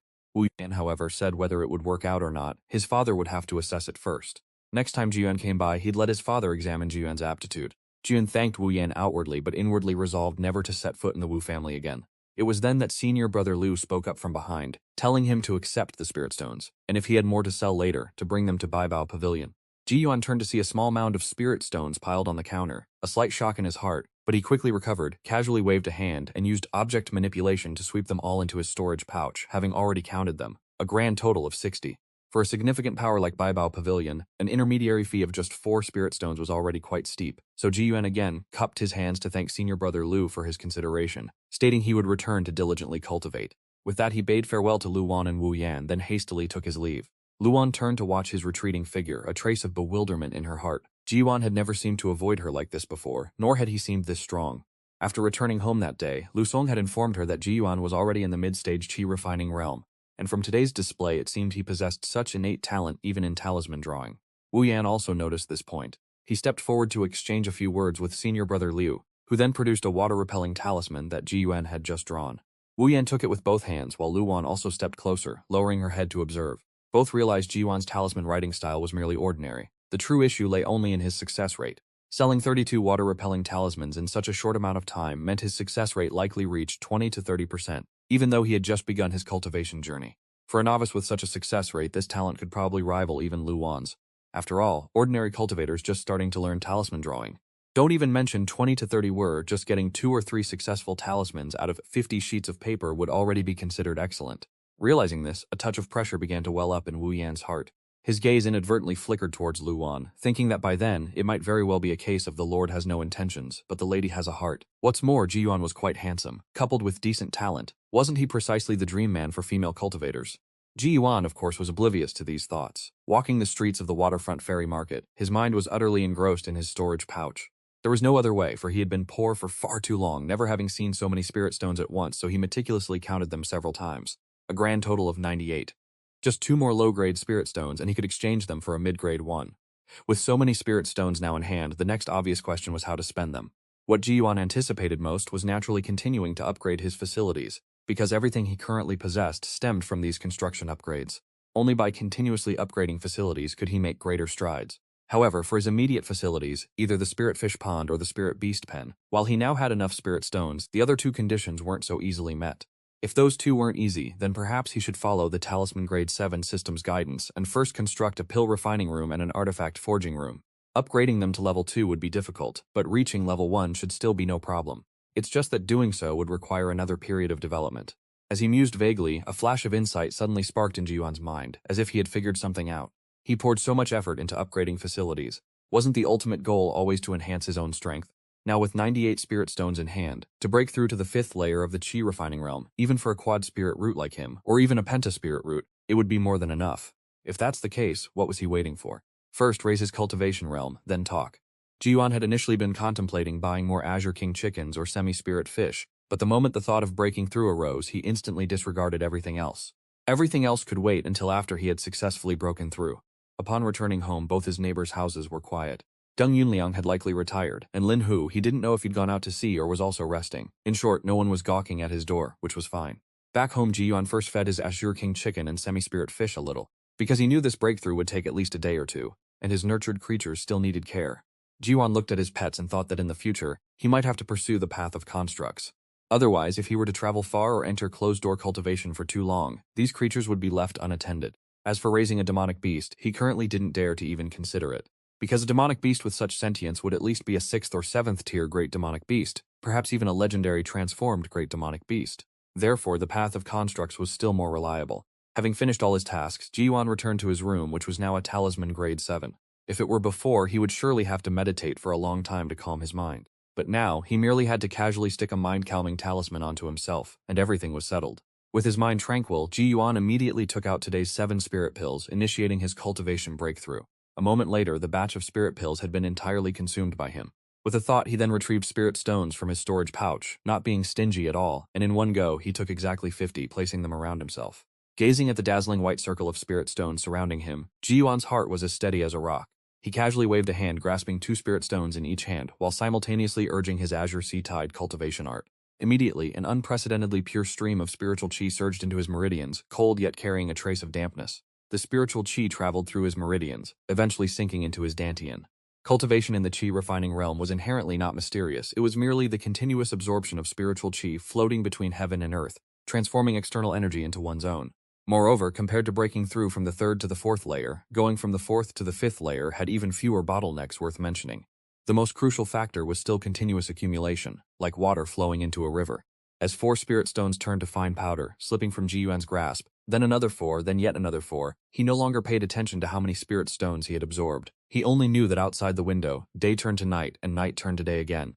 This cycle repeated for 2 full days, and the spirit stones on either side of Ji-yuan had piled into 2 small mounds of dust. Finally, on the night of the 3rd day, as moonlight filtered through the window onto the edge of his bed, Ji-yuan, sitting as still as an ancient pine, suddenly opened his eyes wide, a sharp glint flashed within them, and the aura around him briefly flared before swiftly vanishing. He had successfully entered the 5th layer of the chi refining realm. Ji-yuan slowly exhaled a mouthful of turbid chi. Only now did he truly understand why immortal sect disciples could reach the peak of chi refining at such a young age. The chi refining realm was merely a process of accumulating spiritual chi. With abundant spirit stones, he could break through twice in just 2 short months, let alone dual or single spirit root geniuses. In this waterfront fairy market, being at the 5th layer of the chi refining realm could already be considered a pillar of strength. After a brief moment of joy, Ji-yuan's eyes scanned both sides. Of the initial 50 spirit stones, only 6 now remained. A single breakthrough had consumed a full 44 spirit stones. Thinking of this, he also understood why cultivators in the later stages of chi refining were so rare in the waterfront fairy market. Because, let alone the late stages, even breaking through to the 6th layer of chi refining was not something an ordinary person could achieve. Ji-yuan felt the surging spiritual chi in his dantian, then picked up 4 more spirit stones, continuing to consolidate his 5th layer chi refining cultivation. By the time he had refined all 6 remaining spirit stones, his cultivation was fully stable, and outside the sky had already brightened completely. He first changed his clothes and washed his face, then dissolved the pile of spirit stone powder into his interspatial pouch. After completing these tasks, he began to feed the spirit fish and the spirit poultry. While he was at it, he collected all the spiritual eggs from the past few days, totaling 21. This also indicated that his closed-door cultivation had lasted exactly 3 days. Ji-yuan temporarily had no intention of eating the spiritual eggs, instead preparing to go out for a stroll. But just as he was walking by the riverbank outside his door, he saw a hawk-nosed, black-robed cultivator approaching from the small path opposite. Ji-yuan naturally recognized this person as Peng Zhan, a cultivator at the 5th layer of Qi refining, who worked for the Shulong sect and was considered a semi-official figure. The cultivator abode fees in Ji-yuan's area were regularly collected by him, and he was also the one who had previously urged Ji-yuan to pay his abode fees. But what puzzled Ji-yuan was why he came at this particular moment, as it didn't seem to be the day for collecting abode fees yet. Thinking this, Ji-yuan watched him approach and then greeted him. Pang Jiyuan nodded, simultaneously glancing at Jiyuan again, a hint of surprise appearing on his face as he realized Jiyuan was now in the mid-stage qi refining realm. Now that Jiyuan was at the 5th layer of qi refining, his aura was naturally deeper and more profound. Even if he deliberately suppressed it, the aura of a mid-stage qi refining cultivator was still very clear. Jiyuan humbly said he was merely lucky, but unconsciously thought to himself that at such a close distance, if his life-seizing needle were to strike in a sneak attack, he could instantly kill Pang Jiyuan. Hearing this, Pang Jiyuan nodded, saying that it didn't disgrace his father.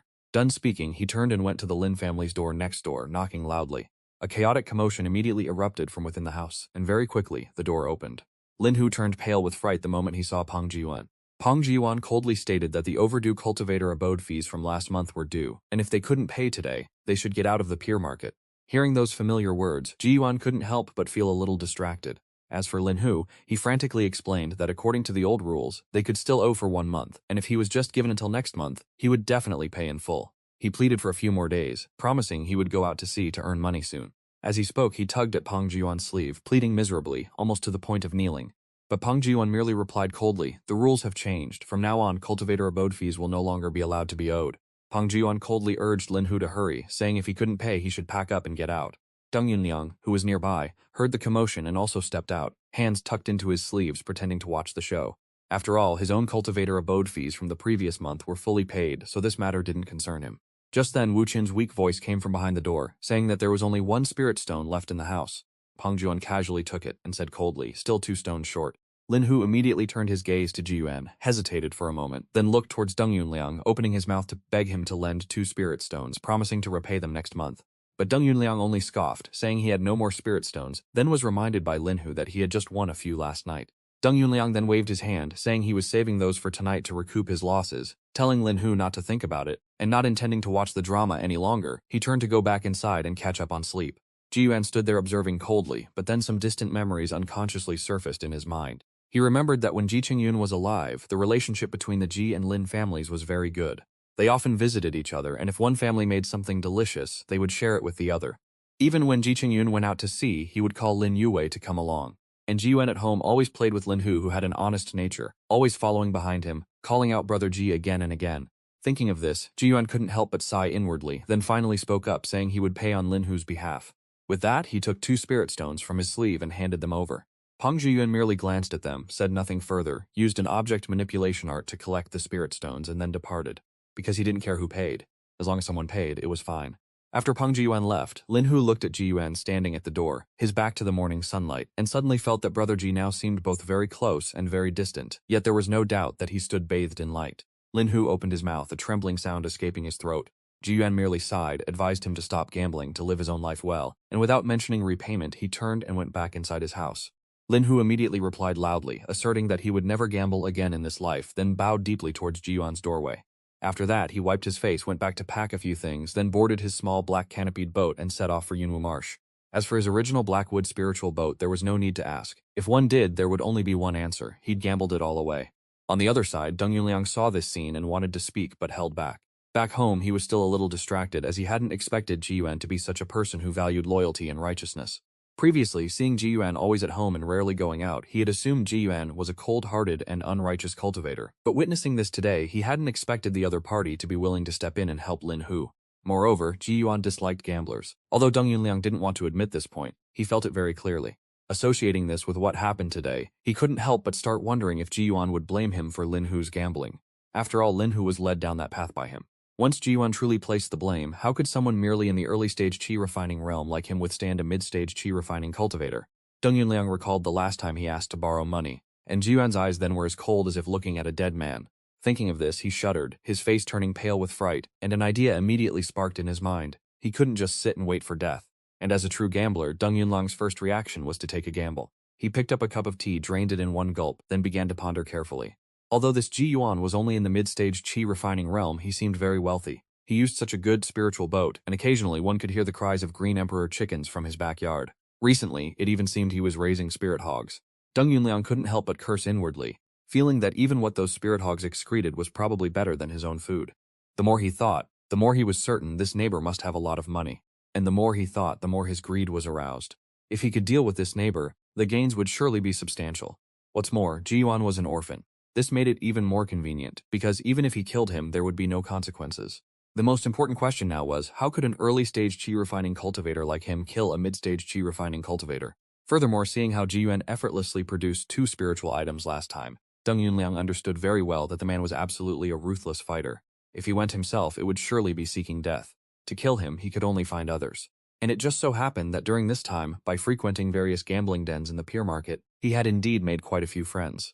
Although they were just gambling buddies, it was precisely this kind of friend who dared to risk their lives. As for decent acquaintances, who would dare to do such a thing? So the next question was, who should he find? He quickly calculated in his mind that it would be best to find 2 chi-refining 4th-layer cultivators, and then during the fight, one of them must perish together with Ji Yuan. And if both of them perished together with Ji Yuan, it would be even better. That way, he could obtain the assets of all 3 people without effort. Of course, the prerequisite was still that he himself must stand firm and absolutely could not be killed by Ji Yuan from the start. After much deliberation, a few names gradually appeared in Deng Yunliang's mind, while Ji Yuan, having returned home, had long forgotten what had just happened outside his door. His cultivation had just broken through, and his strength had also increased. For him, the most important thing right now was naturally to reacquaint himself with his spiritual artifacts. For example, when Ji Yuan wielded this black gold blade at the 4th layer of chi refining, though it couldn't be said to be overly strenuous, it still consumed a fair amount of spiritual energy. But now it was different. He controlled this black gold blade exactly as he pleased. Especially after learning talisman crafting, his control over spiritual artifacts became even more refined. After that, Ji Yuan continued cultivating at home for another 2 days. During those 2 days, though he didn't go out, he could occasionally hear Lin Hu leaving early and returning late.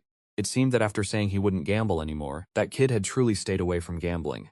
As for Deng Yunliang, strangers seemed to have been coming and going in his house these past few days. Ji Yuan sensed 2 auras moving about, but since they didn't affect him, he paid them no mind. It wasn't until the 3rd day that he prepared to go out to buy some semi-spirit fish and green emperor chickens, and while he was at it, some talisman paper and talisman ink. But just as he stepped out the door and turned to lock the courtyard gate, he suddenly felt something was amiss. A black ray of light immediately flashed from his storage pouch, growing larger as it met the wind, then hovered behind him. Immediately after a crisp metallic clash, the black gold blade was flung back by an immense force, slamming hard into Ji Yuan's back. This force was extremely powerful. For an ordinary cultivator, such a blow would likely be unavoidable internal injuries to their 5 viscera. It was just a pity that Ji Yuan had undergone body refinement. He rolled into the courtyard with the momentum, conveniently slamming the door shut, but immediately a gasp of surprise rang out from outside, followed by a water arrow shooting forward, shattering the wooden door instantly. Ji Yuan cursed inwardly, spiritual chi immediately surged around him and 4 hovering water shields appeared. His body then leaped onto the top of the fence. With just a glance, he clearly saw the situation before him. On the riverbank stood 2 middle-aged men, soaked from head to toe. One wore a black robe, the other a gray robe, and both exuded auras of the chi-refining 4th layer, their expressions extremely ferocious. Hovering above the black-robed man's head was a spiritual artifact, shaped like an arm-sized bronze spike, clearly the thing that had just ambushed him. If his reaction had been even a moment slower, he would probably be a corpse lying on the ground by now. Furthermore, Deng Yunliang was standing right in front of his courtyard gate, holding a water arrow talisman in each hand, his eyes looking at Ji Yuan with extreme panic. Seeing this, Ji Yuan immediately understood everything. That gambler had finally placed his bet. Deng Yunliang was truly worthy of being a gambler. With only a chi-refining 3rd layer cultivation, he dared to invite 2 chi-refining 4th layer cultivators to assassinate him. Everything happened very quickly. The moment Ji Yuan set foot on the top of the fence, in a flash he activated his black gold blade. At his quiet command, the blade phalanx vanished, slashing directly at the black-robed man wielding the artifact. Simultaneously, his hands shot out towards Deng Yunliang, unleashing a precise water drop finger. 2 streaks of spiritual light shot forth. Deng Yunliang, without a word, hurled the 2 water arrow talismans he clutched. The attacks collided, a cacophony of metallic clang and splintering water, followed by a faint grunt. The gray-robed man who had stood motionless until now suddenly shuddered violently. His body toppled straight down, eyes wide and vacant, a corpse unable to find peace even in death. The black-robed man spun around, his expression utterly disbelieving. But before he could even process it, a minuscule red glimmer appeared right before his eyes. Instinctively, he tried to recall his artifact, but Ji Yuan, still perched on the fence, merely flicked his hand again. A precise water drop finger knocked the bronze nail artifact aside. The life-seizing needle instantly pierced straight through, entering his glabella and exiting cleanly. The black-robed man's corpse instantly toppled backward, plunging into the murky waters of Yunwu Marsh. These 2 had previously been lurking within Yunwu Marsh, a fact that had allowed them to evade Ji Yuan's detection. Dying in Yunwu Marsh now seemed a rather poetic justice. Having dispatched 2 ambushers in mere moments, Ji Yuan felt surprisingly little emotion. For one, their cultivation realms were clearly beneath his. For another, they were the very definition of paper tigers. Cultivators with spiritual energy, but utterly clueless in actual combat techniques. During the earlier skirmish, Ji Yuan had merely feigned attacking the black-robed man and Deng Yunliang. In reality, his life-seizing needle had been aimed precisely at the one in the middle, who hadn't even managed to erect a few measly layers of water shields. Reflecting on it, Ji Yuan surmised they were likely just a couple of gambling fiends Deng Yunliang had scraped together from some back alley casino. Forget about combat techniques, their heads were probably spinning with dreams of striking it rich, not surviving a fight. Ji Yuan hopped off the fence. Nearby, Deng Yunliang's legs had already given out, leaving him slumped on his knees. The moment Ji Yuan's gaze landed on him, he began kowtowing frantically, like a pestle pounding garlic, pleading desperately for mercy. Ji Yuan, being the kind-hearted sort, couldn't stomach the sight of someone bawling so pathetically. So, with a decisive flick, he employed a water drop finger to resolve the man's pain permanently. For anyone foolish enough to plot against him, Ji Yuan always had just two pragmatic options. Either they die or he does, and he was not planning on the latter. After scavenging what little paltry wealth the three gambling fiends possessed, he used 3 drops of corpse-dissolving liquid to meticulously erase all traces. Finally, after a careful sweep of the area, he approached Lin Hu's door and knocked. There was no answer. Perhaps even Wu Qin had already joined him out on the water. Ji Yuan's own door at this point was irrevocably shattered. So, in an act of profound neighborliness, he promptly dismantled Deng Yunliang's door and installed it on his own abode. He then scattered several shattered wooden planks across Deng Yunliang's yard, creating a convenient illusion that the place had been forcefully breached by intruders. As for potential repercussions or investigations, Ji Yuan already had it all mapped out in his mind. Because Shulong sect typically only bothered investigating those with significant family ties or individuals whose deaths were inconclusive, not lone cultivators like Ji Yuan or Deng Yunliang, who were essentially off the grid. Shulong sect at best would probably just grumble a perfunctory line about death serving as closure and move on. The 3 gamblers combined barely coughed up 5 spirit stones. As for pills or talismans, forget about it, a truly pathetic collection of penniless devils. Ji Yuan could easily envision them squandering any accumulated wealth the moment it touched their hands, straight into a gambling den. So the only item of any actual worth was that distinctive green bronze nail artifact. But to Ji Yuan such a conspicuous item was merely a burden. With his current cultivation and spiritual power, even wielding the black metal blade and life-seizing needle was already pushing his limits. Naturally, upon reaching the waterfront ferry market, his first order of business was to offload that artifact in exchange for some practical spirit stones. The payoff was predictably underwhelming, a measly 20 spirit stones for the whole thing. He then acquired some talisman paper and a batch of semi-spirit fish. By the time he concluded his business and returned home, he found Lin Hu and his wife were already back. A clear, unconcealable spark of elation shone in both their eyes. Lin Hu leaned in conspiratorially, jerking his chin towards Deng Yunliang's empty house. He then stage-whispered that it looked like a robbery had occurred next door. Ji Yuan turned, an expression of perfect feigned astonishment on his face. Lin Hu scoffed, declaring he'd seen it coming a mile away. Those gambling fiends are all the same, he chuckled. Can't pay their debts, so they break into other people's homes to borrow valuables to settle up. In his self-righteous pronouncement, he seemed to have conveniently forgotten that just days prior, he himself had been a gambling fiend eerily similar to Deng Yunliang. Wu Qin standing behind them also had a flicker of joy in her eyes. But she shot Lin Hu a chilling side-eye and snorted, "Still plan on gambling, do we?" Lin Hu instantly let out a sheepish laugh, vowing never to gamble again. He then turned to Ji Yuan, promising he'd return the borrowed spirit stones in just a moment. Had Lin Hu not brought it up, Ji Yuan would have genuinely forgotten the entire affair. After all, it was just 2 spirit stones. For him now, a simple water-repelling talisman could earn that back in no time, a truly negligible sum. Lin Hu, however, paid no mind. He simply grinned at Wu Qin and sprinted off towards the waterfront ferry market. Observing his frantic haste, Ji Yuan surmised Lin Hu had likely snagged quite the bargain. And indeed, it was no surprise. Ji Yuan had barely settled in when Lin Hu was breathlessly knocking at his yard gate, presenting 2 spirit stones with both hands, then bowing profoundly in thanks once more. Ji Yuan felt a faint satisfaction seeing Lin Hu's family navigate this particular hurdle. But just as he was about to retreat inside, he noticed Lin Hu hesitating, clearly on the verge of saying something else. Ji Yuan simply told him to speak his mind if there was anything.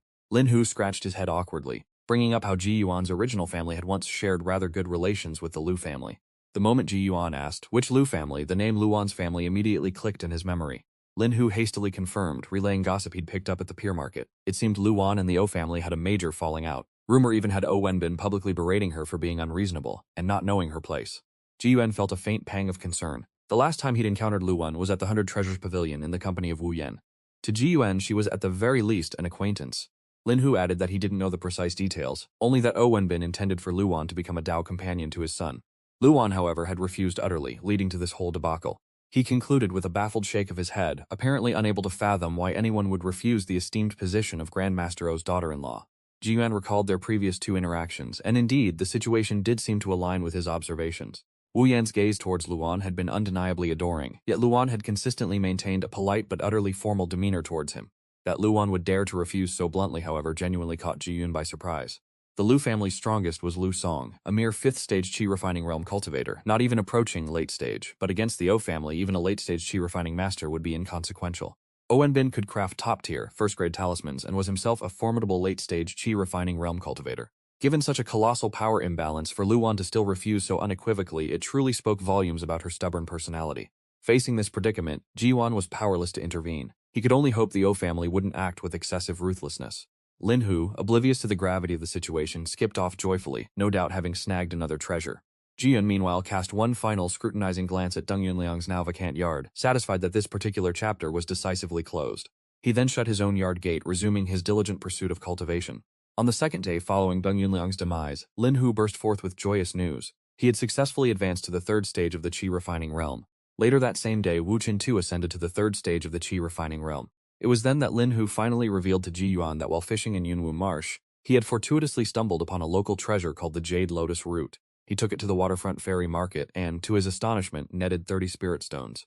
This windfall of spirit stones not only resolved their immediate financial woes but also catalyzed their successful advancement to the third stage of the Qi refining realm.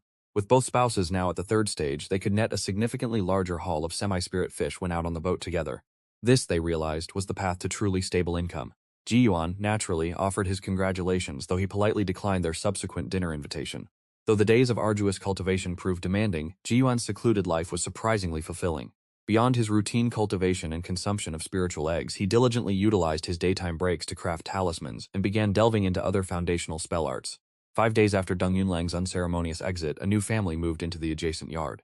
Unlike Old Man Huang and Deng Yunliang, who had resided there alone, this new arrival was a family of 3, a young couple, and their adorable daughter. Ji Yuan had no intention of cultivating deep bonds. Both parties exchanged perfunctory greetings, and then he promptly resumed his secluded cultivation. Indeed, ever since Deng Yunliang's departure, Ji Yuan's life had settled into a comfortable stability. Come to think of it, it was only logical. He wasn't one to court trouble, lived an utterly reclusive life, and hadn't even ventured into Yunwu Marsh. It would be genuinely difficult for conflict to seek him out. Furthermore, the single instance of major trouble he'd been indirectly involved in was entirely shouldered by Chu Tianhai. He was a veritable outsider, camouflaged within the humble pier market, quietly pursuing his cultivation in solitude. Days flowed into nights, and the seasons turned. 3 months vanished in the blink of an eye. Even Yunwu Marsh was now a desolate expanse of withered lotus beneath a biting frost. Most of the fisher folk at the pier market had begun their winter hibernation. If not for the ever-present pressure of cultivator abode fees, they wouldn't even bother venturing out on their boats anymore. After consuming 3 spiritual clams, Ji Yuan was impervious to the cold. Yet, ever the pragmatist, he donned a thick cotton-padded jacket to avoid drawing unwanted attention. That day, he rose with the morning light and made his way to a shop named Hidden Treasures Pavilion within the pier market. While the lands beyond the market were fraught with danger, powerful cultivators had indeed formed merchant caravans, traversing between markets to facilitate trade. Hidden Treasures Pavilion was precisely one such establishment, backed by these robust networks. Upon entering, Ji Yuan was greeted by a female cultivator with streaks of silver in her hair. He greeted her with a polite smile, addressing her as Sister Wang. He inquired about the 100-year bronze wood, and Sister Wang, beaming, confirmed its arrival the previous day. The merchant caravan had made a special dedicated trip to Jing'an Ward to procure it, claiming the entire journey had practically been undertaken just for Taoist Ji. Ji Yuan inwardly scoffed at the blatant flattery, finding it almost sickeningly sweet. He then carefully observed the block of wood that Sister Wang extracted from her storage bag, which pulsed with dense wood attribute spiritual qi, subtly appraising its size. Though a tad small, once processed into planks, it would just barely suffice for constructing a spirit poultry coop. Over these 3 months besides his cultivation, Ji Xuan had discreetly commissioned numerous contacts at the pier market to scout for 100-year bronze wood, bone rot flour, and cold iron sand. He had already painstakingly accumulated 1 jin of cold iron sand, but the bone rot flour remained elusive. Only today had the 100-year bronze wood finally been located. When he discreetly inquired about the price, Sister Wang simply waved her hand, assuring him it was the same agreed-upon rate from their previous discussion. A wave of relief washed over Ji Yuan. He promptly paid the 20 spirit stones and claimed his block of 100-year bronze wood. On his way back, he mused that it was finally time for his first Tier 2 facility to materialize. As he reached his own doorstep, a small, round, chubby-cheeked head with 2 gravity-defying pigtails peeked out from the neighboring yard. The little girl, looking like she'd stepped out of a New Year's painting, immediately scolded him for going to the market without bringing her any snacks. Even Ji Yuan, as aloof as he might be, couldn't bring himself to speak harshly to such a child. But before he could even utter a word, the little girl was unceremoniously grabbed by her collar and pulled back inside. Soon after, a young, beautiful woman with a golden hairpin emerged from the yard. She shyly bowed to Ji Yuan, apologetically explaining that her little daughter was far too mischievous. The new family next door consisted of the man named Wen Lin, the woman before him named Zhao Yutian, and the little girl just whisked away, Wen Linger. Ji Yuan chuckled, then retrieved a small box of osmanthus cakes from his spatial pouch, stating he genuinely had bought some treats for Linger. If Madame Wen didn't mind, he hoped she would accept them. The osmanthus cakes, Ji-Yuan had bought them last month and completely forgotten about them. Luckily, his spatial pouch kept them from spoiling. Before Zhao Yuechen could even decline, Wenlinger burst out from the yard again, stammering her thanks to him. Seeing this, Zhao Yuechen could only manage a helpless smile. Ji-Yuan chuckled as he handed over the cakes, gently bending down to remind the little girl that she should call him Uncle Ji, not Big Brother. Wenlinger rolled her eyes, insisting that since Ji-Yuan was so young and handsome, Big Brother was the only appropriate title. Ji merely smiled, remarking, "What a sweet-tongued child," then ruffled Wenlinger's hair and sent her off to play. Zhao Yuechen also bowed politely, offering her thanks once more, while Ji-Yuan simply returned a courteous reply. With the child appeased, he turned and returned to his own courtyard. Things were different now. As Ji-Yuan pushed open his gate, a refreshing wave of pure spiritual qi washed over him. To the left of his gate, near the Wen family's side, he had planted 2 fruit trees, one peach tree and the other, also a peach tree. To the right of the gate was a small patch of land he had reclaimed earlier. The chicken coop was almost level 2, meaning his azure yellow spirit chickens would soon be scratching up 1 coin of spirit soil daily. Ji-Yuan had no intention of selling this valuable commodity. He planned to keep it for cultivating some spirit herbs himself. Entering his dwelling, the level 1 cave abode's effects were clear. An even purer wave of spiritual qi greeted him. But Ji-Yuan didn't linger, heading straight to the backyard. Compared to before, the backyard was finally a little more spacious, no longer as cramped as it used to be. It wasn't that Ji-Yuan had gotten rid of anything. He'd simply moved it all to an even further back courtyard. 2 months ago, Ji-Yuan had sought out his landlord. For an additional 2 low-grade spirit stones a month, he'd secured his own backyard, along with the derelict land behind both the Lin and Wen family's yards. Afterwards, he'd gone to the waterfront ferry market and hired an earth elemental cultivator, spending another 2 spirit stones for them to cast an earth elemental spell, swiftly constructing a new yard. Thus, Ji-Yuan's originally single-layered courtyard had been transformed into a double-layered one. He moved the rather unsightly pig and chicken coops to the second yard, then excavated the first yard entirely to convert it into a spirit fish pond. A small stone bridge spanned the spirit fish pond, allowing him to cross and admire the view. Below, the pseudo-spiritual fish swam ceaselessly between the 2 sections of the pond, a truly beautiful sight. Ji-Yuan had considered renting a larger courtyard within the waterfront ferry market, but after careful thought, he ultimately abandoned the idea. Firstly, renting a large courtyard in the waterfront ferry market would cost at least a dozen spirit stones a month in immortal quarters fees. Secondly, most residents in the central area were mid to late-stage qi-refining realm cultivators, all of whom possessed considerable means and connections. If he moved there, with his fish farming, chicken raising, and pig breeding, it would be difficult not to attract unwanted suspicion. Weighing all the options, he concluded that staying in this small lakeside home was better.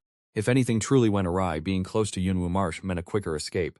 Ji-Yuan stood on the small stone bridge, gazing at the 20 pseudo-spiritual fish in various poses within the pond, his mood naturally excellent, for in his eyes, each one was a potential spirit stone. Not long after, he pushed open the door to the second courtyard. This area, however, wasn't quite as visually appealing. 30 azure yellow spirit chickens roamed everywhere, leaving droppings haphazardly. Ji-Yuan was born with metal, wood, water, and fire 4 elemental spiritual roots, lacking only earth elemental roots. Therefore, faced with this situation, he had no way to turn the soil to cover the mess. He could only resort to using a spirit manipulation spell to clean it up, then incinerate it all with a flame. The chicken coop was positioned to his left, and the pig pen to his right. After a thorough inspection confirmed no issues, Ji-Yuan returned to the front yard and retrieved the recently purchased 100-year bronzewood log. Though this 100-year bronzewood wasn't a spirit plant, it had still absorbed a trace of spiritual qi. Legend had it that only a bronzewood tree frequently inhabited by a 4th or even 5th-tier demon beast could take on such a form, naturally driving up its price. Ji-Yuan first took out a talisman brush, marked the log with his spiritual power, then tossed it into the air, a thought flickering through his mind as he summoned his dark old saber. The saber moved as if with a will of its own. After a dozen flashing strikes, the thrown bronzewood log had been transformed into perfectly uniform planks. Ji-Yuan gathered them and brought them to the back courtyard. A moment later, looking at the chicken coop built from 100-year bronzewood before him, he glanced at the control panel, which now displayed that the chicken coop had reached level 2 and was eligible for upgrade, simultaneously granting the spiritual effect Claw Mark Spirit Inscription, allowing it to scratch up a small amount of spirit soil, 1 coin daily, and capable of briefly controlling spirit poultry. Upgrade conditions were 50 low-grade spirit stones and a chicken coop made from 100-year bronzewood, with the material condition already met. 50 spirit stones were no issue for Ji-Yuan at this point, as he still had 76 remaining. With a mere thought from him, the control panel refreshed, and the 1 floating above the chicken coop instantly changed to a 2. Not only that, but after reaching level 2, a faint blue glow now surrounded the chicken coop. One look was enough to tell it was no ordinary object. The azure yellow spirit chickens, previously wandering about, after a short while began to spontaneously grow dark blue spirit inscriptions on their claws, from which a faint demonic aura emanated. Claws growing spirit inscriptions, capable of scratching up 1 coin of spirit soil daily. However, the phenomena surrounding this level 2 chicken coop were so obvious that anyone could tell something was extraordinary with a single glance. Just as Ji-Yuan pondered this, he suddenly had a feeling that these extraordinary effects could also be toggled off. The control panel was surprisingly perceptive. With a slight mental command, the chicken coop reverted to its ordinary appearance, and the spirit inscriptions on the azure yellow spirit chickens' claws vanished accordingly. Ji-Yuan let out a soft sigh of relief. Next, he had to consider purchasing a spirit poultry. To speak elegantly, it was spirit poultry. To speak plainly, it was a chicken-descended demon beast. Ji-Yuan intended to buy one to raise in his front yard as a guard, ensuring he'd have some assistance if attacked. Since the chicken coop had reached level 2, its spiritual effects and the upgrade conditions for level 3 also appeared. The control panel displayed the level 3 chicken coop with the spiritual effect of producing 1 3-colored spirit egg daily. A poultry king would be born within the coop, its crow able to suppress first-tier demon beasts, and spirit poultry could be commanded. The upgrade condition was reaching the mid-stage foundation establishment realm cultivation. 50 mid-grade spirit stones, and a chicken coop made from rotten phosphorescent pagoda tree. The first thing Ji-Yuan noticed was the upgrade condition. His cultivation had to reach the mid-stage foundation establishment realm. Level 3 structures were clearly starting to have strict cultivation prerequisites. Ji-Yuan then looked at the spiritual effects, guessing that this was related to the poultry king. If its crow could suppress first-tier demon beasts, then this poultry king was most likely a second-tier demon beast. Furthermore, the requirement to command spirit poultry no longer had limitations, implying it could largely be commanded for extended periods. This was practically equivalent to him spontaneously becoming a beast-taming cultivator. Therefore, the cultivation requirement was unavoidable. But as for these 3-colored spirit eggs, Ji-Yuan had never seen or even heard of them before. But then again, a level 3 structure was something only Foundation Establishment Realm cultivators could possess, at minimum. It was normal for a mere mid-stage chi-refining realm cultivator like him not to know, though he wondered about their value and effects. 3-colored spirit eggs. Just by the name, they were undoubtedly far superior to ordinary spirit eggs, and with only one produced daily, their effects must be excellent. As for the upgrade condition, the chicken coop had to be made from rotten phosphorescent pagoda tree. But what exactly was this rotten phosphorescent pagoda tree? He didn't know, and the name itself sounded rather sinister. As Ji-Yuan pondered this, he suddenly noticed a small patch of earth in a corner of the level 2 chicken coop, where faint wisps of spiritual chi now swirled. Looking closer, he could even see sparkling white specks. That was indeed spirit soil. Ji-Yuan immediately cast a spirit manipulation spell, collecting this 1 coin of spirit soil. If he brought it to the waterfront fairy market, he could definitely sell it for 5 spirit stones. Spirit soil itself wasn't expensive, but the spiritual plants grown from it certainly were. Furthermore, spirit soil wasn't a single-use consumable like water essence, dew, and blood essence. This material could be reused. Ji-Yuan intended to eventually create an entire spirit field solely from spirit soil, so he had no plans to sell any spirit soil produced by his chicken coop. Having completed the chicken coop upgrade, Ji-Yuan returned to his talisman crafting room to draw cultivation talismans. But before dusk, he suddenly heard someone knocking at his courtyard gate. Ji-Yuan was already at the 5th layer of chi refining, so naturally he no longer needed a lightning strike talisman for courage. He went to the front yard, and even before opening the gate, he discerned from their aura that the visitor was Wenlinger's father, Wen Lin, from next door. Ji-Yuan had met him a few times and had a rather good impression, recognizing him as an educated man, not only well-versed in etiquette, but also knowing when to advance and when to retreat. Wen Lin also occasionally went fishing from a boat, but he also seemed to be an alchemist, so life at the waterfront fairy market wasn't stressful for him. Ji-Yuan opened the door, and sure enough, it was him. Wen Lin, dressed in a cotton-padded jacket, chuckled and cupped his hands, first apologizing for disturbing Ji-Yuan's tranquil cultivation, then explaining that he had prepared a simple meal and drinks at home this evening and wished for Ji-Yuan to grace them with his presence. Ji-Yuan instinctively wanted to refuse, as he never participated in such social affairs. But Wen Lin clearly stated there were no ulterior motives. It was simply that they had moved in long ago but hadn't yet invited their 2 neighbors for a meal. And besides, fellow Taoist Lin next door had already agreed. With words spoken to that extent, and seeing that this neighbor was a decent man, at least not like Old Man Huang or Deng Yunliang, Ji-Yuan nodded in agreement. A moment later, Ji-Yuan carried 5 spirit eggs into the Wen family's courtyard. Given Old Man Huang's burgeoning reputation, Ji-Yuan naturally couldn't be impolite, especially since they were the closest neighbors. As for 5 spiritual eggs, that was hardly a major issue for him, since his Azure Emperor chicken laid up to 30 spiritual eggs daily. Ji-Yuan had even started experimenting with processing spiritual eggs into spiritual eggs. At that moment, Lin Hu heard Ji-Yuan step out, and he hastily came over with Wu Qin. Compared to 3 months prior, Lin Hu was noticeably darker now, his face no longer holding that naive expression, but instead showing a certain composed demeanor. Only when he was with Ji-Yuan, occasionally blurting out a few simple words, would his true youthful nature peek through. Wu Qin, beside him, was much the same. When she looked at Ji-Yuan, her gaze no longer held any ulterior motives, but, like Lin Hu, regarded Ji-Yuan as a good neighborly elder brother. The couple had both advanced to the 3rd layer of the chi refining realm, and always went out on their fishing boat together. Even without a spirit boat, and not venturing into deeper waters, their lives were steadily improving. At the very least, they no longer worried about the 3 spirit stones for their immortal abode rent each month. Today, even coming to the Wen family's home for dinner, Lin Hu brought a semi-spirit fish as a gift. For him, it was a somewhat precious gift, yet it also subtly conveyed his desire to forge closer ties.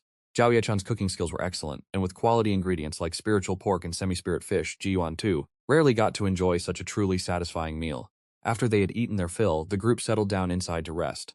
Xiao Yuchan then brought out melon seeds and dried fruits. During their conversation, Wenlin inadvertently revealed his origins, surprising Ji Yuan to learn he came from Heishui Market. Unlike Tai'an, Jing'an, and Jingde 3 districts, which were 3 market districts near the waterfront ferry market, Heishui Market, on the other hand, was very far away, almost directly opposite the waterfront ferry market, separated by the entirety of Yunwu Marsh. Wenlin confirmed this, but his expression paused slightly before he nodded. Ji Yuan guessed they had mostly run into some trouble back in Heishui Market, which was why they fled to the Pure Market. Thus, he didn't press the matter and instead shifted to asking if Wenlin had ever heard of something called a rotten bone flour. Ji Yuan knew where to find cold iron sand and had already acquired some, but he had never heard of rotten bone flour, which was used to upgrade the spirit beast pen.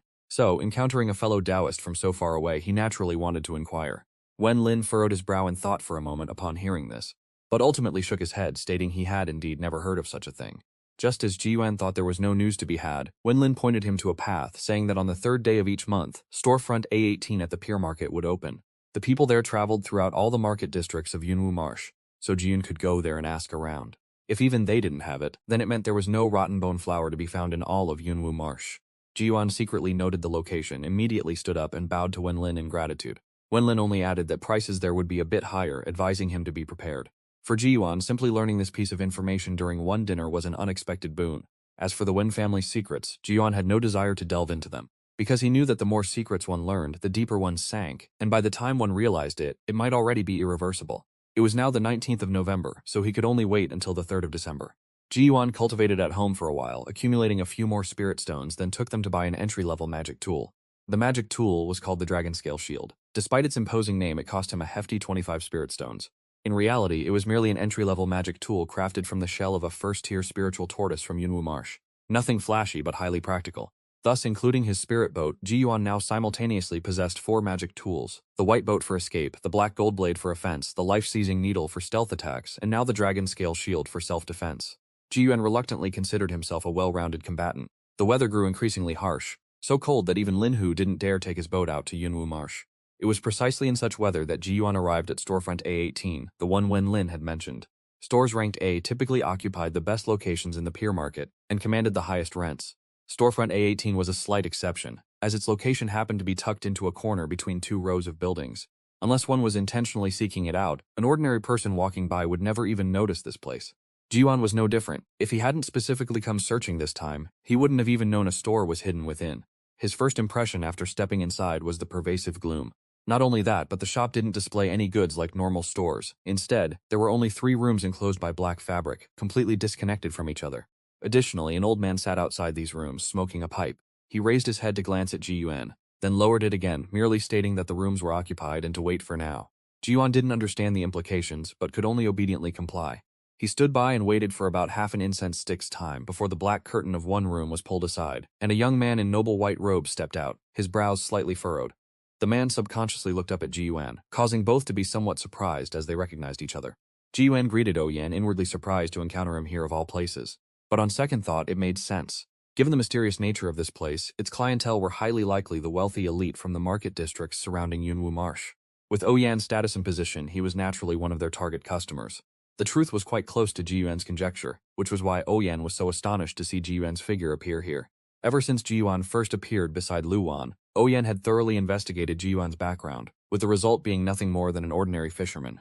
Yet now, this fisherman knew the secret of storefront A18, a place even Lu Wan had never known about, leading Oyan to suspect that Ji Yuan was far from as simple as he had once imagined. Just then, the old gatekeeper frowned and barked, telling them if they wanted to chat, they should take it outside. Ji Yuan hurriedly apologized. When he turned around, Owen had already left the doorway.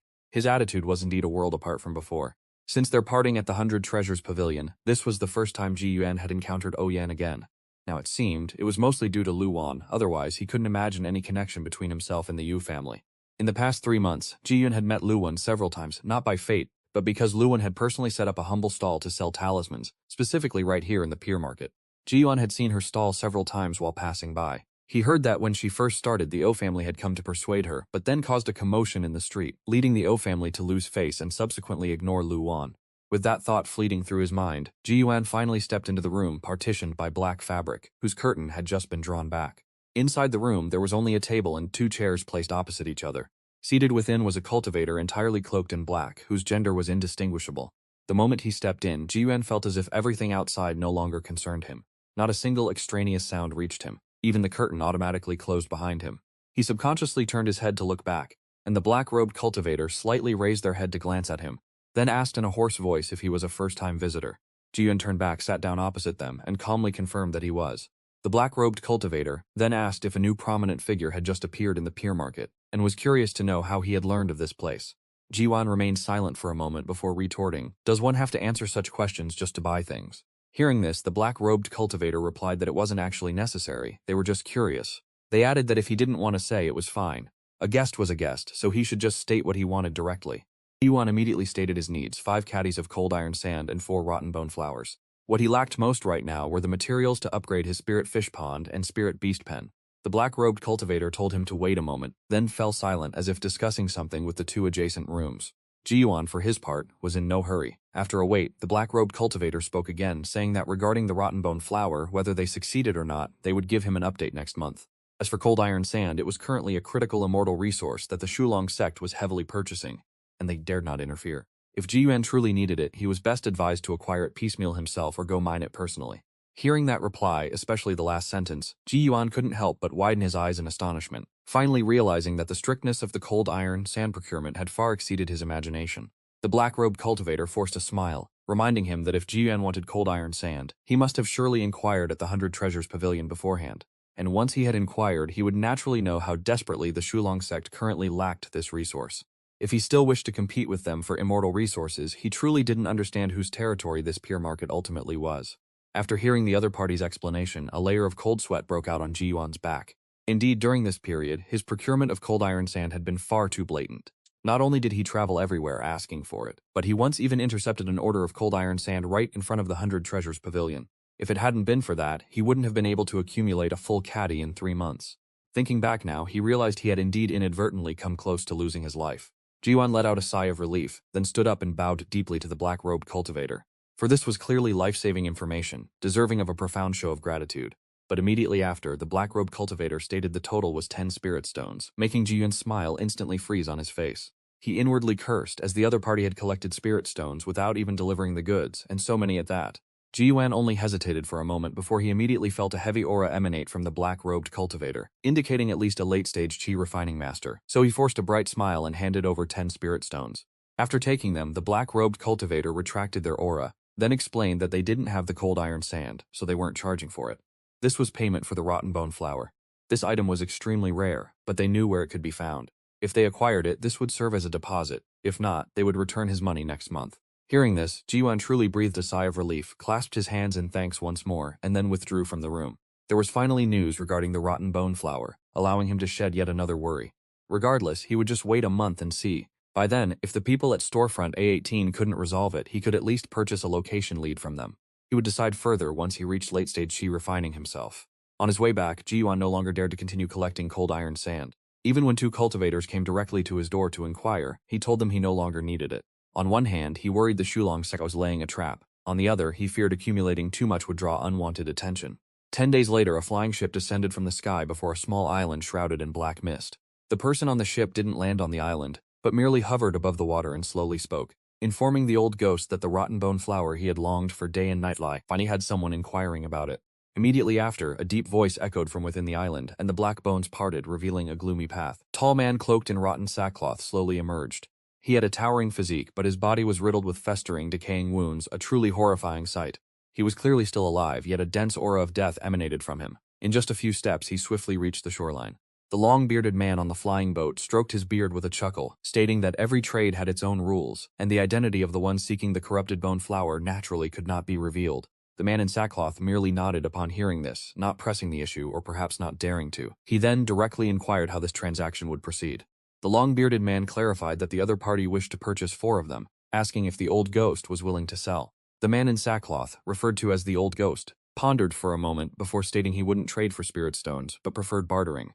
He also wished to arrange a meeting with the individual, as this was likely still within the established rules.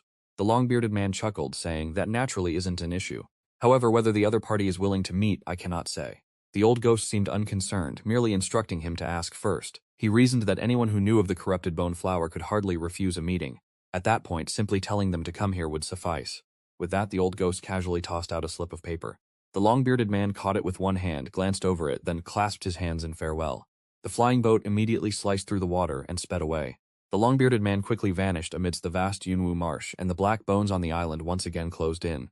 Following suit, the old ghost's form disappeared from sight.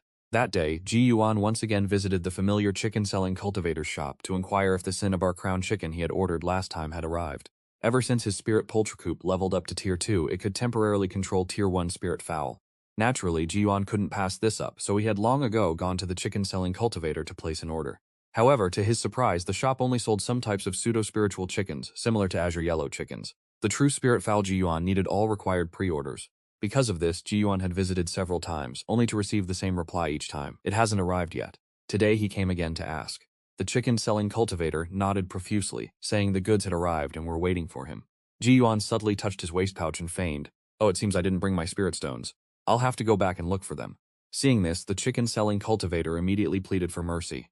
This playful extortion stemmed from Ji Yuan calling him Brother Chicken because he sold chickens, which the cultivator resented. So, he'd retort by calling Ji Yuan Brother Ji, but after many exchanges, Brother Ji would invariably devolve into Brother Chicken anyway. But today Ji Yuan was the one paying, so naturally, he wasn't going to put up with this annoyance any longer. Ji Yuan then told the other party to just bring it out for inspection. The chicken-selling cultivator, while heading into the back room, continuously apologized, explaining that the female cinnabar crowned chicken Ji Yuan desired was truly too rare. Jing'an Quarters hunters couldn't catch any, only managing to procure a male. Ji Yuan frowned slightly upon hearing it was only a male. His spirit poultry coop's effect meant a hen would naturally be better, as it would lay spirit eggs daily from a Tier 1 spirit fowl, a far more efficient output than azure yellow chickens. The chicken-selling cultivator, however, explained that the cinnabar crown chicken absolutely had to be a rooster. Every 10 days one could collect a small vial of comb blood, which was a natural bane to yin creatures, and fetched a good price on the market. After speaking, he emerged from the house carrying an iron cage adorned with talismans. Inside was a large rooster, about 4 feet tall. This cinnabar crown chicken's most striking feature was its comb, a deep crimson like coagulated blood amber with serrated spiky flesh protrusions along its edges. Its entire body was covered in hard scale-like feathers, and its rear boasted 3 tail feathers the color of profound iron. Though caged, it stood within the iron bars with the regal bearing of a victorious grand general. Even if it was a rooster, Ji Yuan couldn't help but feel a flicker of joy with just one glance. A spirit fowl that had truly entered the ranks was indeed far stronger than a half-baked type like the azure yellow chicken. Outwardly, he still feigned immense regret, even a hint of disappointment, before finally bringing up the price. The chicken-selling cultivator immediately grew anxious upon hearing this, declaring that the price absolutely couldn't be lowered any further, as he had already taken a significant loss. If he were pressed any further, this business deal truly couldn't continue. Ji Yuan then analyzed that he originally wanted a hen for its eggs. While this rooster could provide comb blood, which was indeed a good item, whether anyone could survive extracting it was another matter entirely. A cinnabar crown chicken was a living creature, not an inanimate object. Furthermore, extracting its comb blood was mostly a one-time affair. Therefore, not reducing the price was unreasonable. Ultimately, the price was settled at 17 spirit stones. The original asking price was 19. Forcing it down by 2 was not bad, so Ji Yuan paid the spirit stones. This cinnabar crown chicken was merely an early-stage Tier 1 spirit fowl, but since Ji Yuan wanted a live one, the price was a bit higher. Afterward, he carried the cinnabar crown chicken through the market, attracting quite a few curious glances. After all, cultivators purchasing live spirit beasts were a rarity. Ji Yuan wasn't bothered, primarily because live creatures couldn't be stored in a spatial storage bag, so he had no choice but to carry it openly. A moment later, upon returning home, he went straight to the backyard. First, he summoned his dragon scale shield to cover himself, then called forth the dark gold blade to hover above the cinnabar crown chicken's head, and finally the soul-reaping needle to float directly before its eyes. Only after taking these precautions did he confidently open the cage and release it. Under the intimidation of the 3 magical artifacts, despite being freed from its shackles, the cinnabar crown chicken dared not resist. It was then that Ji Yuan reached out, grabbed it, and tossed it into the coop. With just that single toss, he noticed the cinnabar crown chicken had become remarkably docile.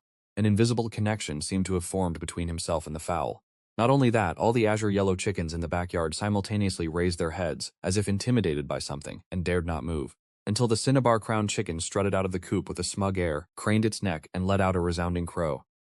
All the azure yellow chickens immediately trembled and flattened themselves against the ground. Witnessing the entire process firsthand, a thought inexplicably arose in Ji Yuan's mind: the king of fowl had arrived. Among the numerous azure yellow chickens in the coop, this newly arrived spirit fowl, a large rooster no less, had undoubtedly become the king of fowl, or in simpler terms the alpha rooster of the flock of hens. A single large rooster with 30 hens truly had a blessed existence. It was precisely at this moment that the Cinnabar crown chicken's crow echoed from Wen family hamlet, right next to Ji Yuan's home. Xiao Yuechen was startled awake from her cultivation, gazing in surprise at Wen Lin beside her. Wen Lin, in turn, curiously turned his head toward the neighboring yard. The couple quickly recognized it as a Cinnabar crown chicken, simultaneously realizing their neighbor likely harbored no small secret. Despite this, after discussing it, they decided to maintain normal interactions for now, as outsiders could never be fully trusted. Having said that, the couple no longer paid it much mind. Meanwhile, Ji Yuan was looking at the Cinnabar crown chicken's comb, which was so vividly red it seemed about to drip blood. He knew clearly that it was ready for blood extraction. For others, extracting the comb blood might be difficult, but for him it was not so. With just a subtle thought, he immediately controlled the Cinnabar crown chicken, then guided it to obediently step forward. The dark gold blade transformed into a black streak of light, flashing as it made a cut on the Cinnabar crown chicken's comb. A moment later, Ji Yuan looked at the small vial of comb blood in his hand, exuding a dense yang qi. His heart was filled with immense joy. This was indeed a fine treasure, and he had no intention of selling it. If he encountered any yin spirits or ethereal entities in the future, this could be a lifesaver. Seeing the Cinnabar crown chicken now completely dispirited, Ji Yuan felt a touch of regret. The next blood extraction would have to wait at least 10 days. He even thought how wonderful it would be if he could collect a vial every single day. Days turned into nights, and by the time Ji Yuan was about to collect the third vial of comb blood, the date had finally reached December 3rd.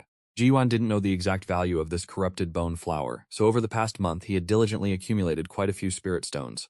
By diligently managing his immortal dwelling and upgrading his spirit fish pond with pseudo-spiritual fish, and also selling some spirit eggs, even after spending money on a Cinnabar crown chicken, he had still amassed over 100 low-grade spirit stones. That day, with clear skies and fair weather, Ji Yuan once again arrived at Shop Armor 18. The cultivators in this shop all seemed to wear identical black cloaks, and the 3 rooms remained just as before. Last time he had entered the middle room. This time he walked into the right room, yet the furnishings appeared identical, including the black cloak worn by the cultivator there. As soon as he sat down in the shaded chair opposite, Ji Yuan softly stated that he had been there last month and had placed a deposit to purchase the corrupted bone flower. The voice from beneath the black cloak this time was no longer hoarse as before, but slightly different, like a woman's voice deliberately suppressed, indicating this was not the same person as last time. The female cultivator showed a hint of surprise upon learning he was the one who wanted the corrupted bone flower. Ji Yuan nodded in confirmation. She then stated that the other party did not wish to transact with spirit stones but wanted to meet him to negotiate and barter. As she spoke, she lightly stroked her hip, produced a slip of paper, placed it on the table, and pushed it over. She clarified that the location was written there. If Ji Yuan wished to proceed with the transaction, he could take the address, but the deposit would not be refunded. If he no longer wished to, she would refund the deposit and cancel the transaction. Ji Yuan briefly considered that this type of transaction was quite honest, not overly demanding. He understood clearly that regardless of whether he met them or not, he absolutely had to obtain this lead. So, after a moment of contemplation, he picked up the slip of paper from the table, signifying his acceptance of the transaction. From beneath the black cloak, the female cultivator then uttered, happy to cooperate, and extended a welcome for his next visit. Exiting the shop, Ji Yuan glanced at the slip of paper, then casually burned it away. It simply stated December 6th, Yunwu Marsh, Ho Tree Island. Ji Yuan was not in a hurry to return, instead wandering aimlessly through the waterfront ferry market. For him now, whether or not to attend the appointment was no longer within the scope of consideration, because he definitely had to go. Given the capabilities of Shop Armor 18, if they could only find one such source, then across the entire Yunwu Marsh, this was likely the sole place possessing the corrupted bone flower. Therefore, no matter what, he had to give it a try. His only remaining consideration was whether to bring his current spirit stones directly to the meeting, or to convert those spirit stones into actual strength before going. His cultivation base certainly couldn't achieve a breakthrough in a short time, so to increase his strength, he could only rely on external resources. After a moment of thought, Ji Yuan decided to first spend all his spirit stones. As for buying the corrupted bone flower, he would wait to see what conditions the other party presented before proceeding. With that decision made, he immediately turned and headed towards the 100 Treasures Pavilion. But just as he was about to arrive, he suddenly heard a soft call for his name nearby. That familiar voice made him turn his head, recognizing Lu Wan. This was already the umpteenth time Ji Yuan had encountered her in the past few months, and each time it was in a different location. Compared to before, Lu Wan now looked much more haggard, with a subtle sorrow etched between her brows. Yet, when Ji Yuan looked into her eyes, he felt a sense of profound freedom within her. From the very first time he saw her setting up a stall in the street, he had sensed it, believing she had long yearned to escape the clutches of the Wu family. At the pier market, Lu Wan was a rare, vibrant individual, refusing to yield to threats and courageously choosing to live as herself even if it meant death. Because of this, Ji Yuan held a rather good impression of her. Lu Wan had intended to say something, but seemed to remember something and quickly changed her mind, merely urging him to hurry on. Ji Yuan noticed the urgency in her eyes. Though slightly puzzled, he still nodded and headed straight into the Grand Treasure Pavilion. Lu Wan meanwhile cast her gaze around, detecting nothing unusual, but she dared not gamble, fearing the Wu family still had eyes and ears watching her. Although she had many words she wished to speak to Ji Yuan, she was afraid of causing him further trouble. Calling out to him had been instinctive, but urging him to leave was pure rationality. After a short wait, Luan also packed up her stall and departed, concerned she might bring unnecessary trouble to Ji Yuan. As for Ji Yuan, he spent a full half-hour inside the Grand Treasure Pavilion before emerging, having nearly exhausted his stock of over 100 spirit stones. First-grade high-tier talismans, potent enough to counter late-stage chi refining cultivators, he purchased 2 in one go. These 2 alone cost a solid 50 spirit stones, one a high-grade water evasion talisman for escape, and the other a demon-suppressing talisman for offense. With the remainder, he acquired a low-grade protective magical robe for himself, called the Dark Earth Robe. This robe had the effect of earth-blocking water, effectively weakening and countering most water elemental cultivation arts, and it cost him 27 spirit stones. Furthermore, he bought 2 more healing 100 herbs pills for 10 spirit stones. The remaining spirit stones he used to sell his low-grade black gold Dao magical artifact, then added 10 more spirit stones to exchange for his very first mid-grade magical artifact, a flying sword named White Water. The moment this flying sword was unleashed, its sword light flowed like a babbling stream of white water. After acquiring all these items, Ji Yuan stepped out, finding no trace of Luan anywhere. He quickly returned home, first refining the 2 newly acquired magical artifacts. Subsequently, donning the Dark Earth robe, he immediately felt a sense of added weight and stability to his body. As for the white water flying sword, it continuously soared and darted in the courtyard, the sword moving with his will, and compared to the previous black gold Dao, this flying sword felt significantly more agile and lively. Even the spiritual chi consumption was much lower, which further confirmed to Ji Yuan that he really should have upgraded much sooner. After some experimentation, even without a corresponding flying sword cultivation art, just having this mid-grade magical artifact in hand, he estimated his strength had increased by at least 2 parts. In this cultivation world, the impact of a good magical artifact on one's overall strength was indeed immense. If the black gold Dao were to clash with the white water sword at the same cultivation realm, it would likely be shattered in just a few moves. Ji Yuan estimated that even without using those 2 high-grade talismans, his strength would not be inferior to a regular 6th-layer chi refining cultivator. After all, both were originally mid-stage chi refining, and among mid-stage chi refining cultivators, Ji Yuan's was considered armed to the teeth. If that's the case, then it was about time to venture out. After 3 days of diligent cultivation at home, using up all the accumulated spiritual essence, Ji Yuan's state had reached its peak. Regarding the location of Scholar Tree Island, he had clearly ascertained the details these past few days. It was still in the shallow waters of Yunwu Marsh, not yet venturing into the deep, which somewhat put his mind at ease. The fact that the other party only agreed to meet in shallow waters indicated they also preferred peace and quiet. If they truly harbored malicious intentions, they would likely have arranged to meet in the more dangerous deep waters. That day, Ji Yuan locked his only, temporarily disobedient, red-crowned spirit chicken into the spirit poultry coop. As long as it was in this coop, it would be suppressed, thus becoming more docile and easing a bit of his worry. He pushed open the door, coincidentally encountering Lin Hu and his wife, who were already up early. They were somewhat surprised to see Ji Yuan summoning his spirit boat. Lin Hu already knew Ji Yuan was a talisman master, so he had long grown accustomed to him not needing to go out fishing. Thus, seeing him set out to sea today was a bit unexpected. Ji Yuan simply smiled and said that today was a good day, and he wanted to see if he could catch a big fish. Immediately after, he leaped onto the spirit boat, his body transforming into a streak of white light, parting the waters as he sped away. Strictly speaking, this was Ji Yuan's first official journey by boat since transmigrating. On regular days, he only frequented the pier market, and the previous time he ventured deep into Yunwu Marsh was with Chu Tianhai. Thinking of this, Ji Yuan couldn't help but remember his old friend. It had been 4 or 5 months since the old man left the pier market. During that time, Ji Yuan had also secretly inquired about his whereabouts at the pier market. The bad news was that he gained nothing, and the good news was also that he gained nothing. At the very least, it showed that the Qin family also had no clues about him. As long as he wasn't caught by the Qin family, with the old man's ruthlessness, Ji Yuan felt he mostly would have survived. White water sliced through the waves with incredible speed. Along the way, he encountered many fisherfolk setting out, but when they saw the white streak glide across the lake surface, they all hastily slowed down, some even stopping completely, fearing they might accidentally collide with this esteemed senior. To maintain his peak condition, besides urging the spirit boat with spirit stones, Ji Yuan always held a spirit stone in his hand, ensuring he was perpetually at his best. Scholar Tree Island, true to its name, had an incredibly rare giant scholar tree growing on it. Cultivators often rested here, thus this place was reluctantly considered a peaceful zone within Yunwu Marsh, where conflicts rarely broke out. 2 hours later, Ji Yuan's figure descended onto the island, and the white water was promptly stowed into his storage pouch. Compared to before, his complexion was now considerably darker, and his chin had grown more stubble, transforming him from a handsome young man into a rather mature middle-aged uncle. After landing on the island, Ji Yuan headed straight to the base of the scholar tree, and at that very moment, he discovered only a young female cultivator sitting in its shade. Her appearance was ordinary, but her posture indicated a grounded, nurturing disposition. Her cultivation level was immediately seen through by Ji Yuan. Merely third-layer chi refining, nothing particularly special. As soon as Ji Yuan arrived, she also looked up and glanced at him, then directly asked about the rotting bone flower. Ji Yuan nodded, but at the same time, his spiritual sense had already connected with the whitewater flying sword in his storage pouch. Hearing this, the female cultivator sighed softly in relief, just about to speak when she saw two other spirit boats land on the shore. Ji Yuan immediately suggested moving elsewhere to talk, then walked to another side of Scholar Tree Island, also by the lake. Because if anything went wrong, he would immediately get on the boat and flee. The female cultivator also followed him there, and Ji Yuan directly asked if she had the rotting bone flower.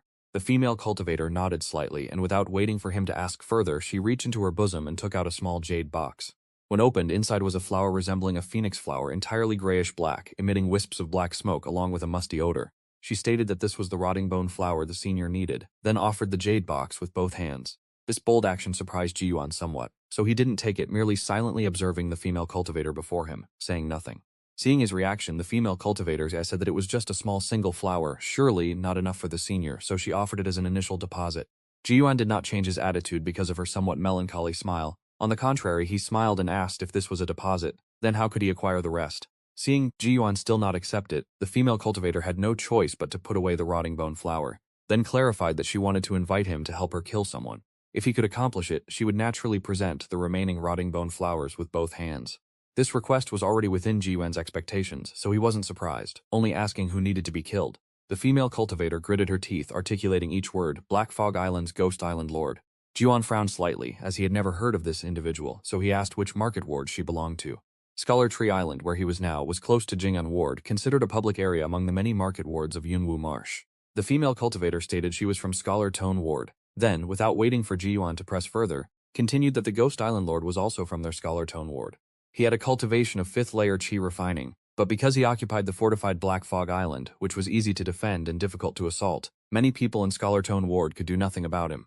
According to the female cultivator's account, Ji Yuan finally understood the general gist of what had transpired. The female cultivator's name was Wei Kei-san, a cultivator from Scholar Tone Ward. Years ago, when her parents went out to sea, they were robbed and killed by the Ghost Island Lord, simply for passing too close to Black Fog Island. According to Wei Kei-san, the reason was because the Ghost Island Lord coveted her mother's beauty. In short, it was another case of a bandit cultivator's murderous rampage. Wei Kei-san herself hoped for revenge, so she could only pin her hopes on others. After listening, Ji Yuan shook his head, saying that both he and the Ghost Island Lord were mid-stage chi-refining cultivators. Confronting the other would be risking his life, and a few rotting bone flowers weren't worth such a risk. Having said that, he told her to put it away and bid farewell, then turned to leave. Seeing this, Wei Kei-san hastily called him back. Ji Yuan turned, frowned, and asked what else she wanted. In his mind, he had already clearly thought that although the rotting bone flower was precious, it seemed that currently, besides himself, others didn't seem to need this item, so Wei Kei-san could only come to him. If it was a matter of mutual need, there was no reason to risk his life. He could entirely afford to spend a few more spirit stones to bribe someone else to take action. That was his true thought. Just then, Wei Kei-san bowed deeply. Her ears even flushed crimson, then said, "If Ji Yuan is willing to help, besides the rotting bone flower, you can do whatever you want with me, whenever you want."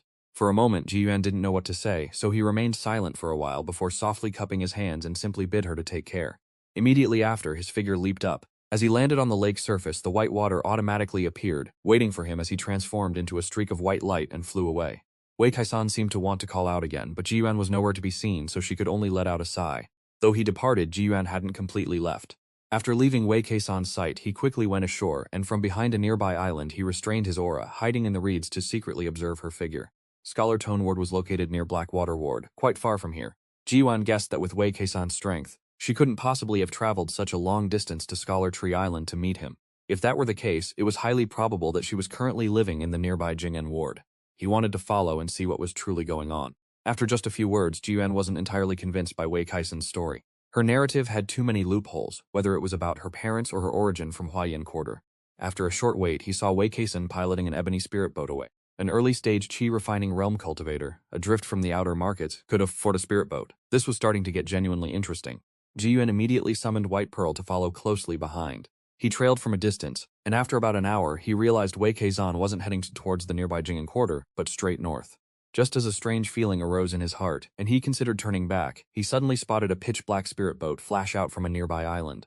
A tall man in black robes stood upon the spirit boat. The man looked at Ji Yuan, cupped his hands slightly, and said he possessed many bone-corroding flowers. Ji Yuan stopped his spirit boat, turning to glance at Wei Kei-san, who had circled back and instantly understood he had finally fallen into a trap. His mind immediately summoned the white water flying sword, while both hands hidden in his sleeves clutched stacks of water arrow talismans. Seeing Ji-yuan silent, the black-robed man smiled, telling him not to panic. If Ji-yuan already knew the secret of these bone-corroding flowers, then they could consider themselves fellow disciples. Ji-yuan rarely showed surprise, but he only wanted the bone-corroding flowers to upgrade his spirit beast pen, and now for no reason he had an extra fellow disciple. According to the other party, didn't fellow disciple imply he had joined a sect and now had senior and junior brothers? Moreover, judging by this man's words, there was some hidden secret within the bone-corroding flowers. The black-robed man then clarified that throughout the entire Yunwu Marsh, only their sect knew the true use of these bone-corroding flowers. Even the name itself was exclusive to their sect. Finishing his speech, he sighed, claiming he had waited painfully for over 10 years, and Ji-yuan was the very first person to seek bone-corroding flowers in this Yunwu Marsh. Ji-van remained silent. He didn't know what was truly happening, but that didn't stop him from temporarily accepting this fellow disciple. Whether it worked out or not, he'd give it a try first. So after a moment of thought, he broke into a radiant smile. Ji-yuan listened, feigning sudden comprehension, and said he too had been searching for these bone-corroding flowers for a long time without any clue. The black-robed man immediately looked proud, asserting that throughout the entire Yunwu Marsh, bone-corroding flowers could only be found in this one specific location, nowhere else. Ji-yuan then put away the 2 stacks of talismans in his hands, revealing his hands to cup them together, and in a hoarse voice, stated that he was a few years older, and thus wished to respectfully take on the role of senior disciple. A flicker of awkwardness and displeasure crossed the black-robed man's face, but it vanished quickly.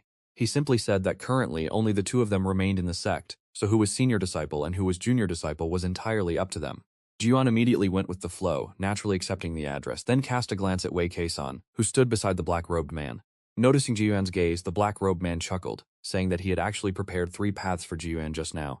When Ji-yuan expressed curiosity, the black-robed man leisurely sat cross-legged on his spirit boat, cupped his hands inside his sleeves, and smiled as he explained. The first path was if Ji-yuan truly chose to leave, he would follow and find an opportunity to acknowledge him as a fellow disciple. The second path was the current situation. Ji-yuan chose to follow Wei Kei-san, so naturally he had to appear. As for the third path, if Ji-yuan had chosen to trade with Wei Kei-san, then upon arriving at Black Mist Island, what awaited him there would be this very junior disciple, who was also the Ghost Island Lord. With just one sentence, Ji-yuan had completely exposed the true identity of the black-robed man before him. The Ghost Island Lord, hearing this, showed a glimmer of surprise, then followed suit by inviting Ji-yuan to Black Mist Island to relax, stating that it could, after all, be considered their sect's old ruins. Ji-yuan maintained his smile outwardly, but inwardly he had no intention of going. With just a few sentences, the other party wanted to lure him to the island to be devoured? He naturally couldn't believe such a thing. Ji-yuan had no doubt that the Ghost Island Lord held ill intentions towards him. As for the so-called sect secrets, he believed them even less. Even if he took 10,000 steps back and assumed it was true, the other party's goal was still to trick him onto Black Mist Island for nefarious purposes. While pondering, Ji-yuan's gaze landed on the black spirit boat beneath the Ghost Island Lord's feet. Just by sensing its aura, it was clear this was a mid-grade spirit boat. This type of mid-grade spirit boat could dive underwater and move freely beneath the surface. Thus, Ji-yuan guessed that the other party had been secretly following him largely thanks to this spirit boat's underwater capabilities. Coincidentally, his own spirit boat was currently only a low-grade spirit boat. Thinking of this, Ji-yuan looked up again, smiling broadly, and said, "I also have some secret scriptures left by my sect. Why doesn't junior disciple come to my place for a visit?" Hearing this, the Ghost Island Lord unconsciously asked back in surprise, but no sooner had he spoken than he reacted himself, immediately scrutinizing Ji-yuan from head to toe, then scoffed that this senior disciple clearly didn't trust him. Ji-yuan, hearing this, immediately retorted, "And does junior disciple truly trust me?" The Ghost Island Lord replied with extreme certainty that he did. Ji-yuan then went along with it, suggesting, "If you truly trust me, then first show me 3 bone-corroding flowers." Hearing this, the Ghost Island Lord changed his tone, saying that wouldn't be appropriate, and instead demanded Ji-yuan first reveal his sect manuals for him to see. At that very moment, Ji-yuan almost instantly realized a fight was imminent. Only one thought remained in his mind: to strike first is to gain the upper hand, to strike later is to court disaster. The 2 stacks of water arrow talismans he had just put away immediately reappeared in his hands. He swung both arms fiercely, and in an instant, dozens of water arrows transformed into a wall of water, shooting out to cover the sky and earth. Ji-yuan decided to open with talismans, first aiming to wear down the opponent. Seeing this, the Ghost Island Lord couldn't help but curse loudly. The 2 stood not far apart, and talismans were something that activated instantly upon being urged. More importantly, he truly hadn't expected someone fighting to throw out so many talismans. As if talismans cost absolutely no money. Knowing he couldn't dodge, the Ghost Island Lord immediately raised his hand, summoning a Skull Command medallion from his waist. The medallion expanded with the wind to the size of a person, instantly enveloping and shielding him. But Wei Kei-san, who had been standing beside him, was not so lucky. The water arrows struck in an instant. Although she successively used 4 or 5 water shield talismans and even affixed several body-protecting talismans to herself, she ultimately couldn't withstand more than 10 water arrows hitting her body. Enduring only for a brief moment, she was blasted into the Yunwu marsh, and the water surface immediately spread with a deep red stain. As for the Ghost Island Lord, though shielded by the Skull Command Medallion, he was still pushed back over 10 jang. By the time all the water arrows fell into the water, he was about to speak when he noticed a snow-white flying sword had already sliced right before his eyes. With just one glance, his heart was instantly seized with terror, for it was a flying sword and moreover a mid-grade flying sword. The Skull Command Medallion blocked that one strike, but the flying sword didn't stop at all. After countless sparks flew, it immediately arsed, sweeping behind the Ghost Island Lord and stabbing once more. The Ghost Island Lord cursed in anger, but this also helped him quickly stabilize his mind. He raised his hand, and a black banner enveloped in dark chi immediately appeared in it. The moment the black banner appeared, two shadowy figures, one left and one right, shot out from it, clamping down on the white water flying sword. Seeing this, Ji Yuan said nothing more, merely moving his thoughts slightly to recall his flying sword, while urging the spirit boat beneath his feet, his figure instantly shooting far away. The Ghost Island Lord saw this, curled his lips into a sneer and said, "Having offended this Island Lord, don't dream of escaping." The spirit boat beneath him was even faster than Ji Yuan's, almost catching up in less than 3 breaths. Seeing the two skull-shaped shadowy figures about to rush behind him, Ji Yuan couldn't help but curse inwardly. Ji Yuan's body suddenly stopped, and a dragon scale shield automatically appeared, spinning continuously around him. Immediately afterward, the skull-shaped shadow opened its mouth wide to bite. Despite having the dragon scale shield protecting his body, Ji Yuan was still thrown backward. His figure fell into the water and instantly disappeared from sight. The Ghost Island Lord, holding the black banner, urgently gave chase, and his two ghostly skull figures finally returned into the black banner. He looked around, observing the lake surface slowly calm, his mind filled only with the thought that Ji Yuan intended to escape. The Ghost Island Lord's spirit boat lowered, looking as if it was about to sink to the bottom of the lake. But just then, a snow-white flying sword broke through the water, shooting directly towards his glabella. His body spun abruptly, yet the flying sword still grazed his face, leaving a clear streak of blood. The Ghost Island Lord touched his face, looked at the blood in his hand, and his eyes immediately turned sinister. He plunged the black banner forcefully into the lake surface as if to force Ji Yuan, implying if he liked hiding underwater, he'd best not come out again. In an instant, the lake surface within a 1-mile radius immediately erupted with dense black mist. Even Ji Yuan, hiding underwater, was enveloped by this black mist. That black mist seemed to possess a life of its own. Even though Ji Yuan had used a water evasion talisman, the black mist, like long worms, burrowed into his nasal cavity. Ji Yuan immediately clamped a water arrow talisman in each hand, firing them powerfully towards the bottom of the water. Thanks to the recoil, his entire body sprang up, instantly breaking through the water surface. Just as he burst from the water, the black mist carrying the lake water, which had burrowed into his body, finally dissipated.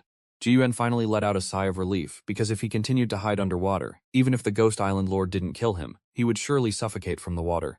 But just as Ji Yuan broke through the water, his body still suspended in midair, the Ghost Island Lord immediately swung the black banner in his hand, causing the two black-boned ghost heads to fly out again. Ji Yuan urged the white water flying sword to meet them, and immediately afterward the Ghost Island Lord continuously pointed his fingers into the void, each time a pale blue spiritual light shot out. Ji Yuan immediately recognized it as the water droplet finger, a technique far too familiar to him, and he couldn't help but curse inwardly that this old villain actually knew how to use that technique. Ji Yuan's body fell onto the water, caught by the white pearl spirit boat, while the incoming water droplet fingers were blocked by the dragon scale shield, pushing his body back several jang. Seeing his flying sword ensnared by the black skeletal specters again, Ji Yuan immediately pointed his finger frantically, unleashing pale blue spiritual light as if spiritual stones were no object. Previously, Island Master Gui had suffered an unbearable backlash after only 5 or 6 strikes of the water drop finger. Yet Ji Yuan continuously unleashed 16 strikes of the water drop finger without any reaction or ill effect. Island Master Gui couldn't help but be astonished at the sight.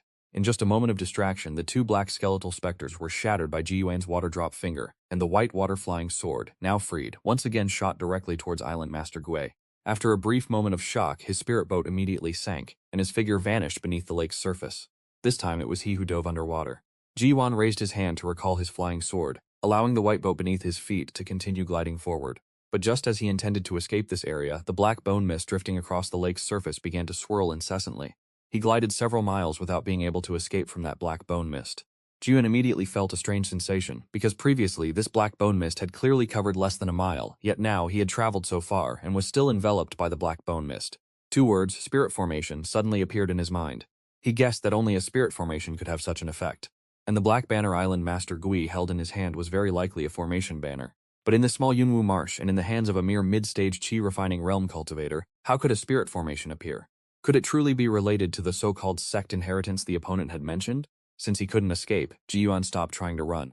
The spirit boat beneath his feet slowed down, and at the same time, his mind rapidly pondered whether there was any way to break this deadlock. Regardless of whether it was the spirit artifact Island Master Gui wielded or the spirit formation he used, Ji-Yuan saw them all as sinister, yin-attributed items. Therefore, he naturally thought of the Crimson Crown blood in his storage pouch, an item possessing extreme yang attributes. Even if he didn't know whether it could break this spirit formation, it would certainly have some effect. Thinking of this, he immediately took out a bottle of Crimson Crown blood, first sprinkling a few drops, then controlling his recalled flying sword to sweep through them.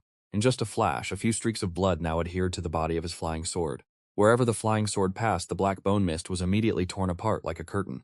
Ji-Yuan immediately realized it was effective, understanding in his heart that this chicken blood could actually break through the black bone mist. He then poured half of the chicken blood in his hand onto the flying sword, urging it to continuously tear through the black bone mist. After a breath's time, he finally carved out a path.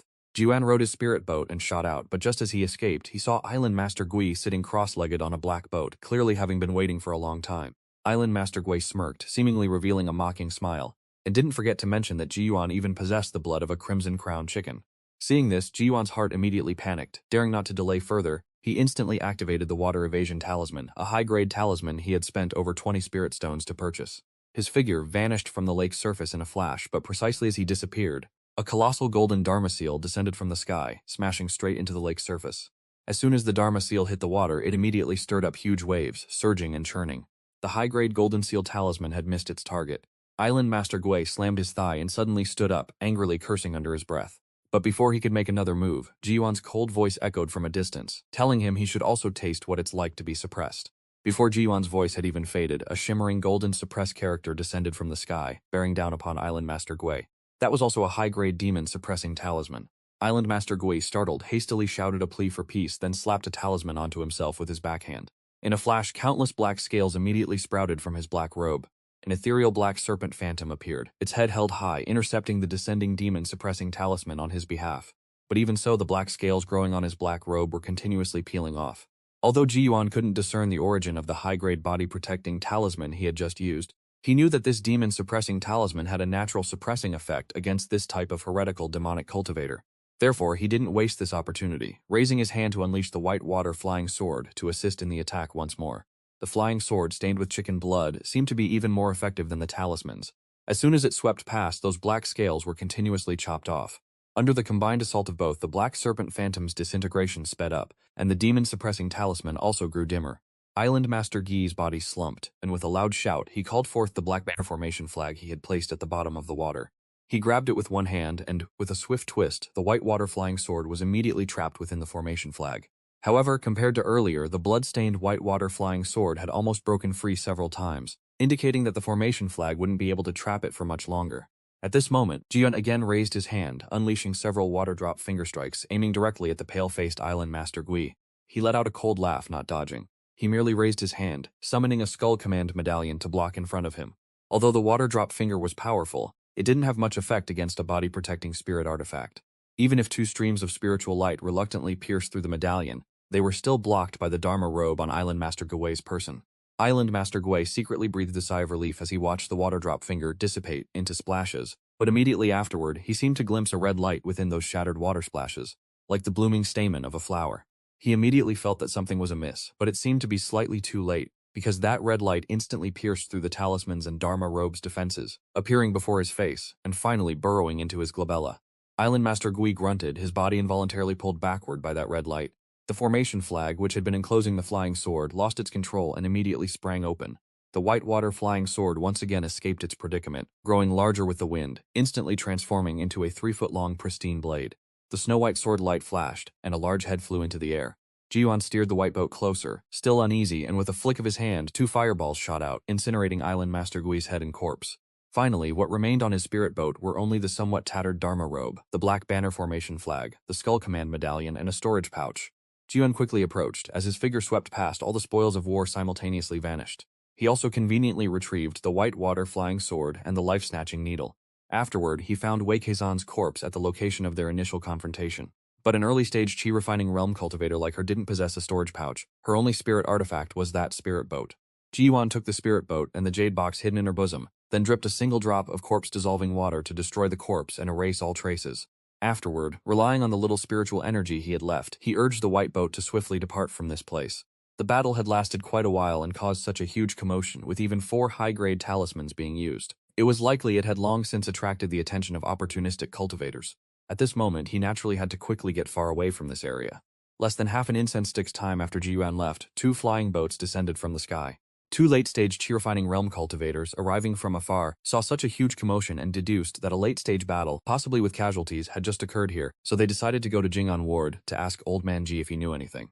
Having said that, the 2 quickly urged their flying boats to depart. Low-grade spirit boats can only travel on the water's surface, mid-grade spirit boats can dive underwater, and high-grade ones can be called flying boats. For they are not only capable of moving on water but are also true flying spirit artifacts. Not long after these 2 left, several more figures emerged from beneath the water. But as soon as they peeked above the water's surface and sensed the residual aura here, they hastily fled. A place where late-stage chi-refining realm cultivators had just clashed was obviously not somewhere mid-stage chi-refining realm cultivators like them could get involved. After all, not many fools could cultivate to the mid-stage in this Yunwu marsh.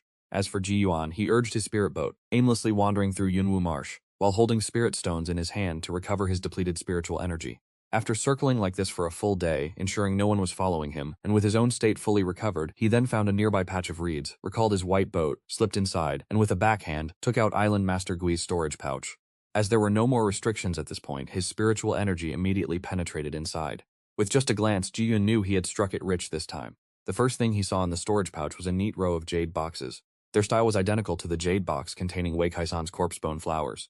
Jiyun hastily took out 2 boxes and opened them one by one. Inside, sure enough, were all corpse bone flowers. And these jade boxes, added to the number he obtained from Wei Kaisan, totaled 18 boxes. 18 corpse bone flowers. This meant his spirit beast pen could finally upgrade, and he could finally live a life where he just picked up spirit stones to get by each day. Jiwan's once tense heart immediately calmed down considerably. After examining the corpse bone flowers, he looked over at another lidless jade box nearby, which contained nothing but neatly stacked spirit stones. Jiwan's eyes swept over it. The jade box contained exactly 100 neatly arranged spirit stones, and next to them were another 20-30 loose ones. The cost of purchasing high-grade talismans and other expenses from this endeavor had all been recouped. A thought even surfaced in his mind. Indeed, if one wants to get rich, one must first kill others.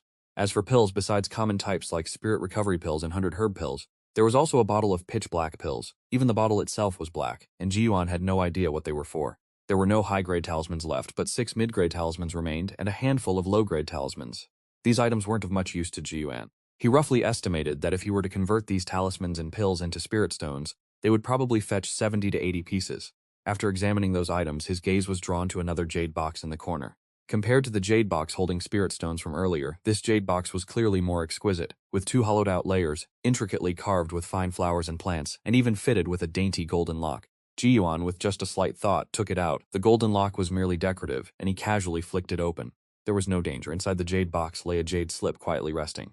And to this item, Jiyuan was no stranger. Because the several times he had learned cultivation arts before, he had always used this type of inheritance jade slip. He mused, I don't know what kind of cultivation art this is, but for the Ghost Island Lord to treat it with such solemnity, its effects must surely be extraordinary.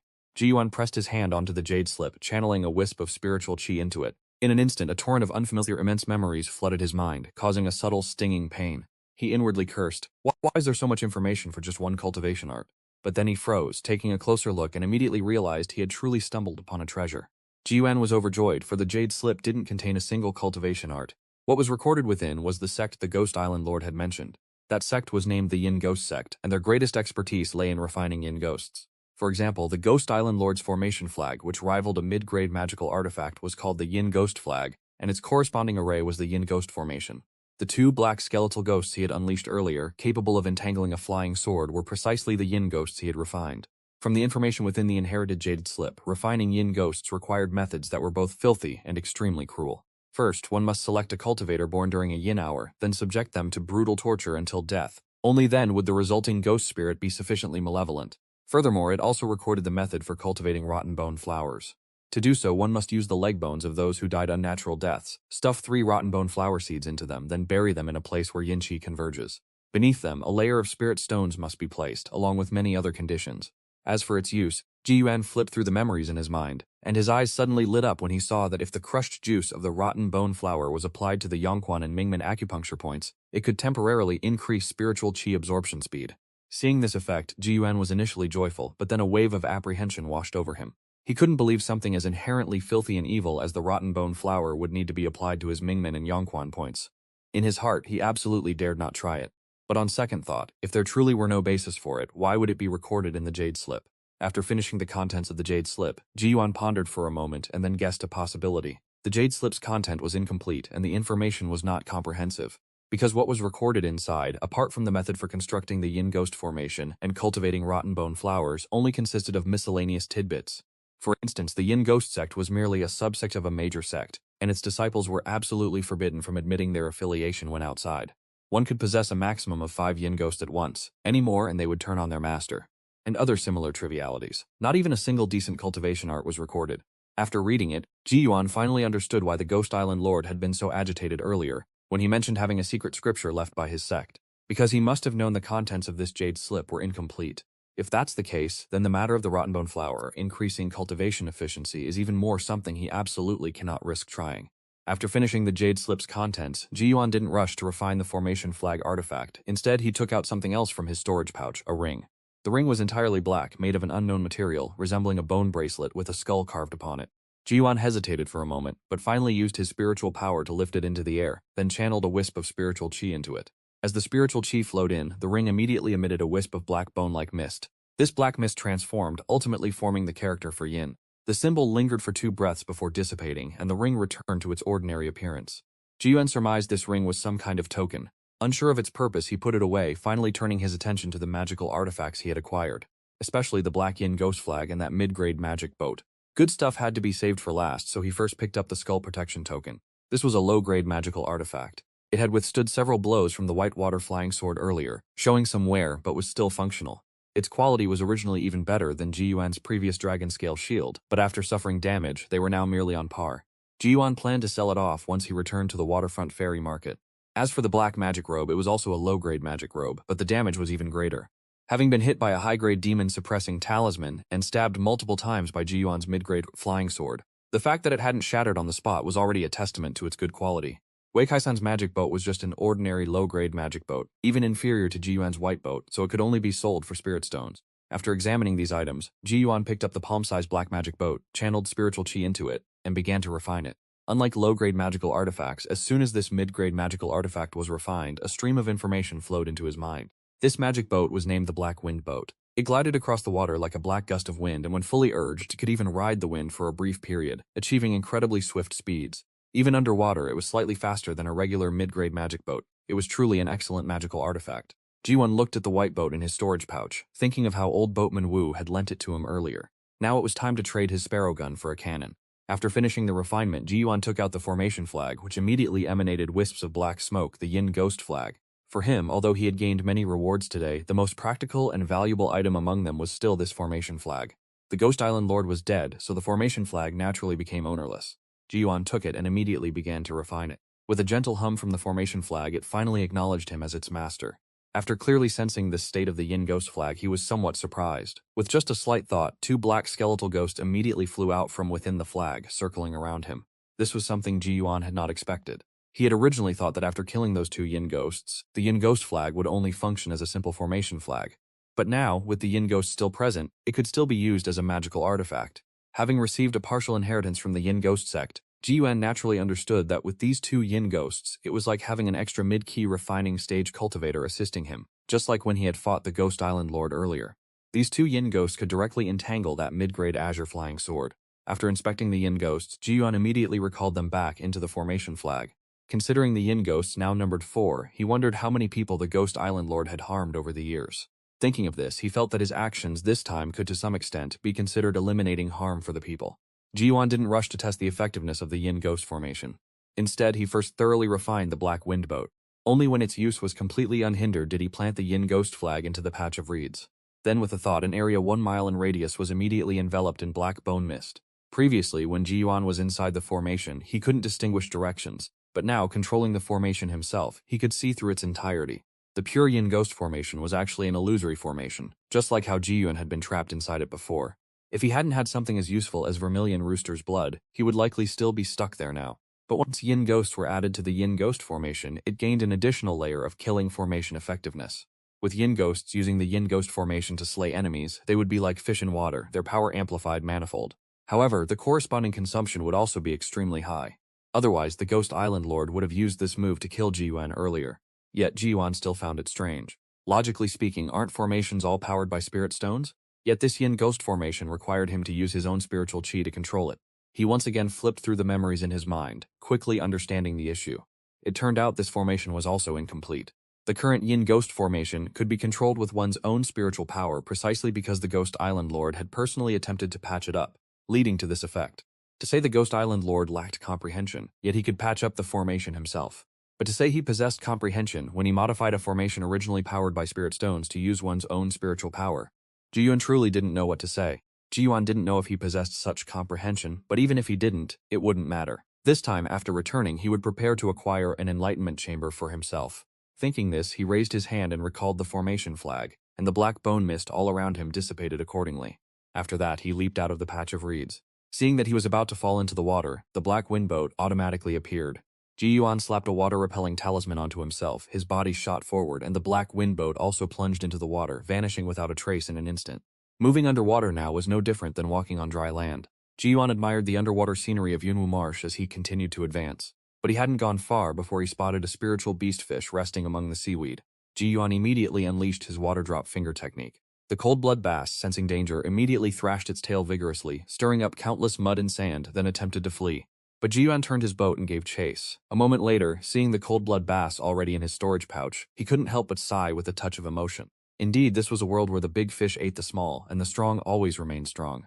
Fisherfolk who possessed mid-grade magic boats in these waters were essentially just picking up spirit stones, while those early key refining stage fisherfolk had to toil tirelessly, even risking their lives. But then again, how many fisherfolk in the entire waterfront ferry market actually owned a mid-grade magic boat? After traveling underwater for 2 hours, Ji-yuan returned to the surface, then reoriented himself with the nearby directions. Once certain, he headed straight for Huayin District.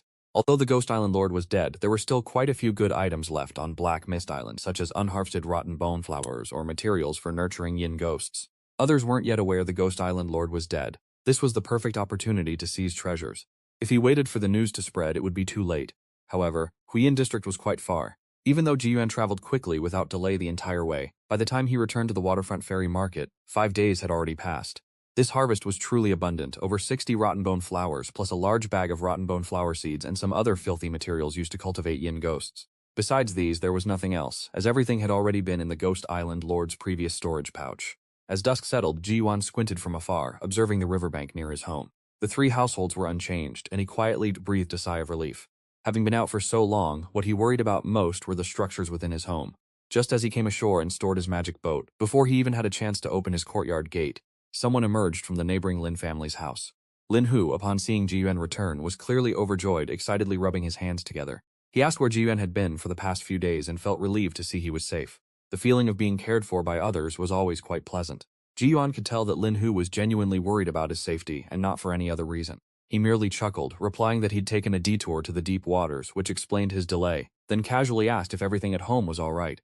Lin Hu said everything was fine, except that 2 days prior, someone came looking for Ji-yuan asking if he was still buying from the Cold Iron family, but they had already been sent away. Now with the rotten bone flowers, the spirit beast pen could be upgraded, and the spirit fish pond was just a temporary solution, so Ji-yuan definitely wouldn't be buying from the Cold Iron family anymore. If he truly needed them, he'd rather dig them up himself. It was far safer than continuing to purchase them. Thinking this, Ji-yuan nodded in thanks and pushed open the courtyard gate. Everything in the courtyard was as before, so he promptly activated the functions of his facilities. The house, which had been a bit dusty, instantly became as clean as new. Before leaving, he had only activated the spirit poultry coop's functions, turning off everything else. Therefore, the pseudo-spiritual fish naturally hadn't progressed. Only the spirit poultry coop remained operational. When Ji-yuan opened the coop's door and saw dense layers of spirit eggs piled inside, he was initially pleased, but then involuntarily gagged. At 30 eggs a day, after his 8-day absence, that was 240 spirit eggs. The mere thought of eating them all was enough to make anyone sick of them. If it weren't for his fear of drawing unwanted attention, he would have seriously considered taking them all to the pier market and selling every last one. After collecting the spirit eggs, he noticed another layer of spirit soil beneath the coop, which he conveniently harvested as well. Ji-yuan then disregarded the darkening sky, paying no mind to rest whatsoever. He went straight to the spirit beast pen, first summoning his white water flying sword with a thought, shrinking it to a suitable size, then carved a series of impurity-dispelling talismans onto the pen's door. A moment later, he recalled his flying sword, observed his work, and felt utterly satisfied. It was then that he called forth the system panel. On it, the level 2 Spirit Beast Pen's upgradable spiritual effect was displayed, producing half a tail of blood essence daily, along with an effect that enhanced flesh and blood. The upgrade conditions were 50 low-grade spirit stones, 3 rotten bone flowers, and the carving of impurity-dispelling talismans. All these conditions had now been met. After a long period of adventuring outside, even skirting the line between life and death, he could finally upgrade the Spirit Beast Pen, so Ji Yuan naturally had no reason to hesitate. As he willed it, under the twilight glow, the entire Spirit Beast Pen was enveloped in a faint layer of red light. The Spirit Beast Pen, which had been a bit messy with Spirit Pig droppings, also became as clean as new thanks to the impurity-dispelling talismans. But before he could even check the level 3 Spirit Beast Pen's effects, Ji Yuan's attention was drawn by a block of blood essence, materializing from thin air and hovering within the pen. That blood essence appeared in such a manner, his first reaction was simply to confirm that it truly lived up to its name as a world of cultivation. With a casual wave, he collected the blood essence into his hand. Half a tail of blood essence was only the size of a ping-pong ball, yet holding it, he could feel a warmth emanating from it. Ji Yuan understood that even if this wasn't refined into a medicinal pill, simply consuming it raw would likely have incredibly potent healing effects. If sold, this half-tail of blood essence would be worth 10 spirit stones, and he did indeed intend to sell it, but not now. He wanted to accumulate a larger amount before selling it all at once, to avoid frequent trips and drawing attention. After observing it for a moment, Ji Yuan took out a jade box and stored the blood essence inside. He then looked at the system panel where the spiritual effects and upgrade conditions for the level 3 Spirit Beast Pen were now displayed. It clearly stated that the level 3 Spirit Beast Pen would have the spiritual effect of producing 1 tail of jade marrow sap per month. Furthermore, after slaughtering a spirit pig, an aperture tempering pearl would definitely appear in its heart. The upgrade conditions were 50 mid-grade spirit stones, 5 gin of earth core magma, and the refinement of a blood chi pill. However, none of these conditions had been met yet. Upon seeing the name Jade Marrow Sap, Ji Yuan felt entirely unfamiliar with it, as he had never seen it firsthand. Yet, he recalled hearing discussions at the 100 Treasures Pavilion that it was a valuable treasure capable of repairing cracks in magical artifacts, and even Dharma treasures. For instance, when a Dharma treasure was damaged in a cultivation battle, one either had to slowly nourish it with their own spiritual energy, or find an artifact refiner to help reforge and repair it. Nourishing it oneself for recovery was far too slow, while finding an artifact refiner was both troublesome and incurred considerable spirit stone expenses for travel and service. Often, the cost of repairs and patching alone was enough to buy a new Dharma treasure. But Jade Marrow Sap was an excellent item that could perfectly solve both those problems. Its only drawback was its somewhat low output, 1 tail produced per month, meaning it would take 10 months to acquire a full gin. The second spiritual effect was the Aperture Tempering Pearl. Ji Yuan had never heard of this item, but based on the effects of the level 1 and level 2 Spirit Beast pens, combined with its name, he guessed it was likely still related to body cultivation. Even if not, it was probably something good for nourishing orifices. In summary, the level 3 Spirit Beast pen's effects were excellent, but its upgrade conditions were somewhat difficult. Aside from the required spirit stones and earth core magma, even the final condition of refining a blood chi pill made him realize that besides his side profession as a talisman master, he might have to pick up another side profession as an alchemist. Thinking this, he felt it was a good thing, considering it preparation for refining a foundation establishment pill later. Full of fanciful ideas, Ji Yuan stood up and stretched, then turned to look at the crimsoned rooster, now almost fully recovered. He secretly planned to get more rooster comb blood in a few days. Having personally experienced the miraculous effects of this item, he naturally couldn't pass it up. Afterwards, he washed up and changed into clean clothes. That night, he rarely didn't cultivate, even foregoing the extra 20% spiritual chi boost and simply lay on his small bed. While waiting for sleep to claim him, Ji Yuan also reviewed his recent life-or-death battle. In short, there was only one conclusion. Cultivation battles were ultimately battles of resources and stratagems. The Whitewater Flying Sword could resist the Yin Ghost banner. The Water Droplet Finger Art could destroy Yin Ghosts. Rooster Comeblood could break formations. Water Escape Talismans were for fleeing. Demon Suppressing Talismans for subduing the Ghost Isle Lord, plus the Life-Seizing Needle for the final killing blow. His stratagems were indeed numerous, and if he had lacked even one, he might have been the one drowned and turned into a ghost in Yunwu Marsh. As for his shortcomings, it was still a lack of offensive methods. With only a single Water Droplet Finger Art, he knew it would be very difficult to hold his own in future cultivation battles among mid-stage chi-refining realm cultivators. Therefore, he had already planned that tomorrow, after selling his spoils of war at the 100 Treasures Pavilion, he would also purchase the second tier of the Water Droplet Finger Art, and while he was there, see if any other suitable cultivation arts were available. While still deep in thought, Ji Yuan drifted off into slumber. At the same time, in Huayan District, 2 flying boats were docked on the waters outside Black Mist Isle. A man and a woman stood on one of the flying boats. If Ji Yuan were present, he would recognize the woman as the peach blossom-eyed female cultivator he had met at the Armored 8 shop last time. The female cultivator looked at the infamous Black Mist Isle before her, and upon seeing the black bones had dissipated, she was somewhat surprised. Yao Jingfeng, in his dark-robed long gown, crossed his arms across his chest, a hint of a smile in his eyes. He confirmed that the old ghost was dead, and also mentioned the young man from the pier market, saying he seemed to be only at the 5th level of chi refining. Du Wanyi turned and asked if he was the one who had killed the old ghost, and Yao Jingfeng nodded, but did not explain how he knew. Nevertheless, since he said it, Du Wanyi believed him. She sighed, exclaiming that she never expected the Ghost Isle Lord, with a powerful formation under his command, to die at the hands of an unknown young man. Yao Jingfeng replied that someone with such stratagems couldn't possibly be unknown, and he feared they would soon learn of his great name. He further lamented that let alone the entire world, even in this small Yunwu marsh alone, geniuses were as numerous as fish crossing a river. Duanyi completely agreed, adding that someone merely in the mid-stage qi refining realm with such strength would undoubtedly reach the late stage in the future, so she asked if they should invite him to join them now. But Yao Jingfeng thought there was no need to rush this matter, suggesting they wait until he reached the late stage before discussing it. Moreover, he was, after all, a person from the peer market. If they carelessly interfered, they might displease Qin Hizi. Hearing this, Duanyi simply said that waiting a bit longer was fine, then turned back to ask Yao Jingfeng if he was sure to join the Shulong sect next year, and if senior brother Huang had finished making arrangements for him there. Speaking of this, Yao Jingfeng rarely revealed a hint of a smile, telling her to rest assured, as they were all people who came from Yunwu Marsh, they would certainly look out for each other. Duanyi nodded slightly upon hearing this. The next morning, Ji Yuan rose early to harvest that day's spirit eggs, adding the block of blood essence worth 10 spirit stones, then sailed his boat to the pier market. He first went to the fish selling area to sell the cold blood bass he had caught along the way, earning a humble 18 spirit stones. Only then did he head to the 100 Treasures Pavilion, because with the sheer amount of goods he intended to sell today, only the 100 Treasures Pavilion could handle it. He went directly to the magical artifacts section, and under the gaze of the on-duty Shulong sect cultivator, he took out the flying boat he had acquired from Wei Kaisen. The duty cultivator merely glanced at it casually and appraised it at 20 spirit stones. Next, Ji Yuan took out the white boat, from which the brand had been erased. This time the cultivator became a bit more serious. After observing it for a while, he offered an estimated price of 27 spirit stones. Both were low-grade flying boats, but Ji Yuan's white boat was 7 spirit stones more expensive.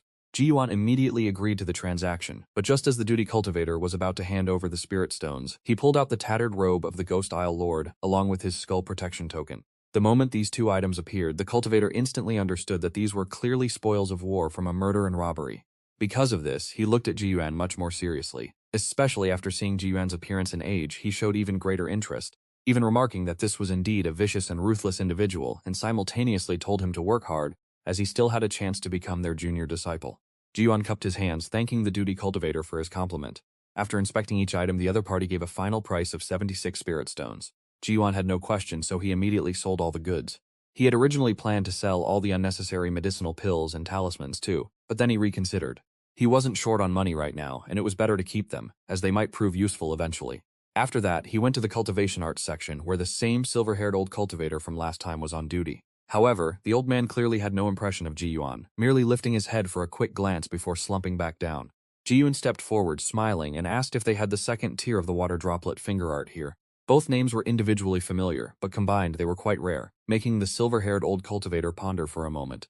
He had been on duty at the 100 Treasures Pavilion for over 10 years, yet he seemed to have never heard of anyone wanting to buy the second tier of the water droplet finger art. It was then that he sat up straight, observing Ji Yuan very seriously. A moment later, he suddenly remembered and clapped his hands, laughing heartily as he recognized the young man from back then. Ji Yuan also chuckled, cupping his hands in confirmation, surprised that this senior still remembered him. The old cultivator then asked if Ji Yuan had truly mastered the water droplet finger art, while Ji Yuan merely chuckled sheepishly, humbly saying he was just lucky. Hearing this, the old cultivator's interest was piqued, and he told him to come demonstrate it. Ji Yuan looked left and right, hesitated a bit since they were in the 100 Treasures Pavilion, unsure how to demonstrate it. But the silver-haired old man was even more decisive, forming a hand seal with one hand to summon 2 water shields, telling him to simply attack him. Ji Yuan truly didn't dare, but fortunately, this cultivation arts room was separately isolated. Otherwise, such a commotion would have likely attracted quite a crowd. But when the old man glared, even radiating the oppressive aura of a late-stage qi-refining cultivator, Ji Yuan didn't dare hesitate further. He could only caution the old man, then swiftly launched a series of finger strikes. Several streams of spiritual light shot out, breaking through 2 water shields one after another. Then 1 water droplet finger struck the old man's chest, but a flash of crimson light instantly dispersed the water droplet finger on his body, making Ji Yuan realize the immense power of the Dharma robe he was wearing. Seeing that a water droplet finger had truly struck, Ji Yuan hurriedly inquired, but the old man merely acted calm, saying it was nothing. Only his hands, clasped behind his back, were subtly trembling, not from injury but from pure fright. A decade of comfortable retirement in the 100 Treasures Pavilion had made him almost forget the sensation of life-and-death combat. So when that Taoist art approached just now, it truly gave him a jolt. He had originally thought Ji Yuan could at most unleash a single water droplet finger, never expecting him to cast so many in rapid succession. The spiritual chi fluctuations in the room also drew the duty cultivators outside to inquire. Some even looked at Ji Yuan with wary eyes. The old man had to explain for a while to send them away, then finally turned to look at Jiyuan, saying this young man was quiet and unassuming, but likely had cultivated his body to an extremely high level in secret. Jiyuan was genuinely clueless, only saying he practiced haphazardly, as he didn't even know how body cultivation ranks were divided. Hearing this, the old man told him to perform a set of fist and foot techniques for inspection. Such a rare opportunity to receive guidance from a senior cultivator, Jiyuan naturally wouldn't miss it, immediately complying and casually performing a set of fist forms right there in the room. The old man stroked his beard, then nodded repeatedly after watching, concluding that Jiyuan's body cultivation had reached the minor accomplishment stage. Hearing this, Jiyuan showed his confusion, while the old man explained that body cultivation didn't have too many detailed divisions, only beginner, minor accomplishment, major accomplishment, and then the diamond body. Once one reached the diamond body realm, their physical body alone could resist the arts of foundation establishment cultivators. In the mortal world, it could be considered unrivaled. Upon hearing this, Jiyuan finally understood. The old man further added that Jiyuan seemed to possess a talent for body cultivation, and if he could join the Shuilong sect in the future, he would introduce him to a senior, a foundation establishment venerable who cultivated both qi refining and body cultivation, whose path would undoubtedly suit him well. But immediately after, the old man seemed to remember something, sighing softly, a hint of loneliness appearing in his eyes. Because without reaching foundation establishment, one's lifespan was merely a century, not very long at all. Jiyuan immediately sobered, bowing deeply in gratitude, after which the old man finally took out the second and third layers of the water droplet finger, charging him a total of 35 low-grade spirit stones. Jiyuan paid the spirit stones first before placing his hand on the jade slip. As the inheritance flooded into him, he clearly understood the effects of the second and third layers of the water droplet finger. The second layer, named Stone Piercer, could make his fingertip condense 3 hair-thin, dark blue spiritual lights coiling together in a spiral.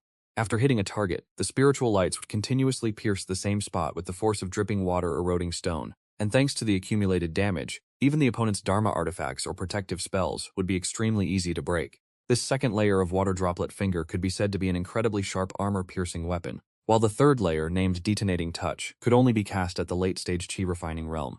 After comprehending it, Jiyuan felt it was like a type of water mine, using his own spiritual qi to compress into a dark black water droplet that would shoot out and explode, then transform into 100 water blades indiscriminately slashing within a 10-jong radius. The third layer's attack was extremely powerful, and it was a rare area of effect attack, but its consumption was also much greater compared to the previous 2 layers.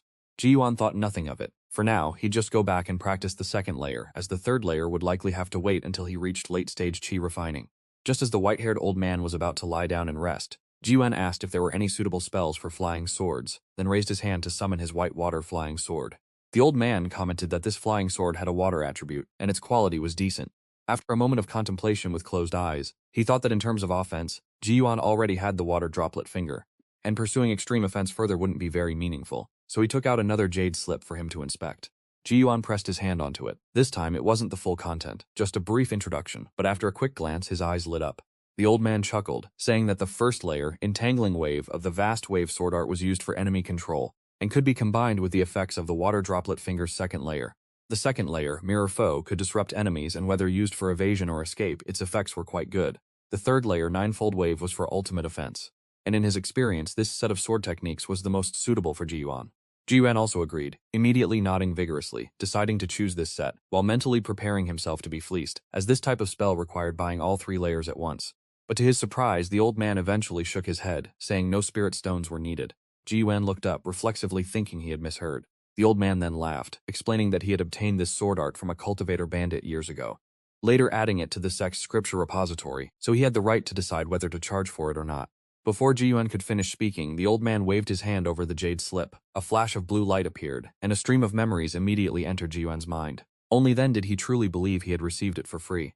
Jiyuan withdrew his hand, then turned and respectfully saluted the white-haired cultivator, stating his name and expressing gratitude for the senior's great kindness. The old man merely said there was nothing to be grateful for, telling him to return and diligently cultivate, and if he didn't understand anything he could come back and ask. Jiyuan stood up, looking at the senior who had shown him favor, and softly asked for his esteemed name. The old man said he had no grand name, just Shufugui. Just call me Elder Shu, that's fine. Hearing this, Jiyuan changed to a more respectful form of address, calling him Grandpa Shu in gratitude. Shufugui waved his hand, telling him to leave, but only after Jiyuan departed did a hint of panic appear in Shufugui's eyes as he turned to look directly north, secretly thinking that he himself was foolish and could only try his best to find a junior brother for his master. The senior who cultivated both qi refining and body cultivation, whom Shufugui had mentioned earlier, was none other than his own master.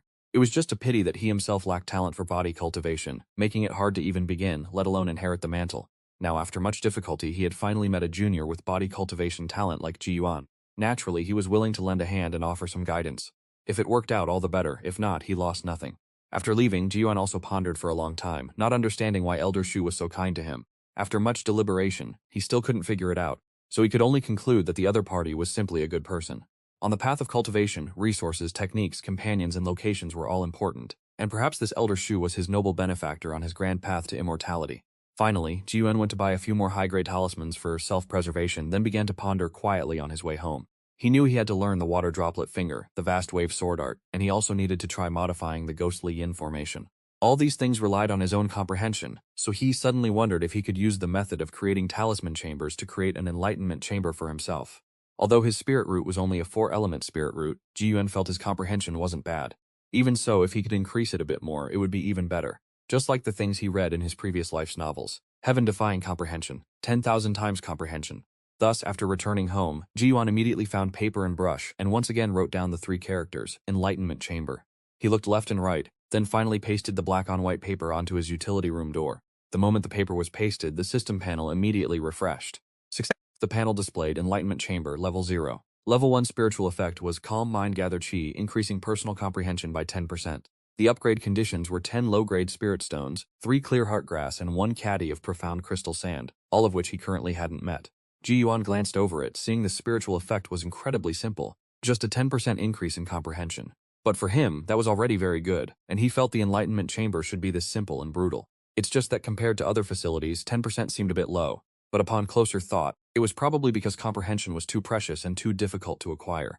In other words, being able to increase comprehension by 10% was already extremely powerful, and the upgrade conditions weren't difficult either. Clear heart grass was sold at the waterfront ferry market. It wasn't some heaven-defying treasure. It was just a pill-refining ingredient priced at seemingly only 1 spirit stone per stalk. Profound crystal sand was a refining material, also available for sale, though a bit more expensive, about 5 spirit stones per caddy. But that was fine. For Ji Yuan currently it was nothing.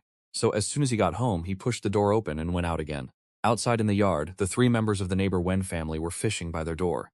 Though they said they were fishing, it was really just Wen Lin and his wife watching their child.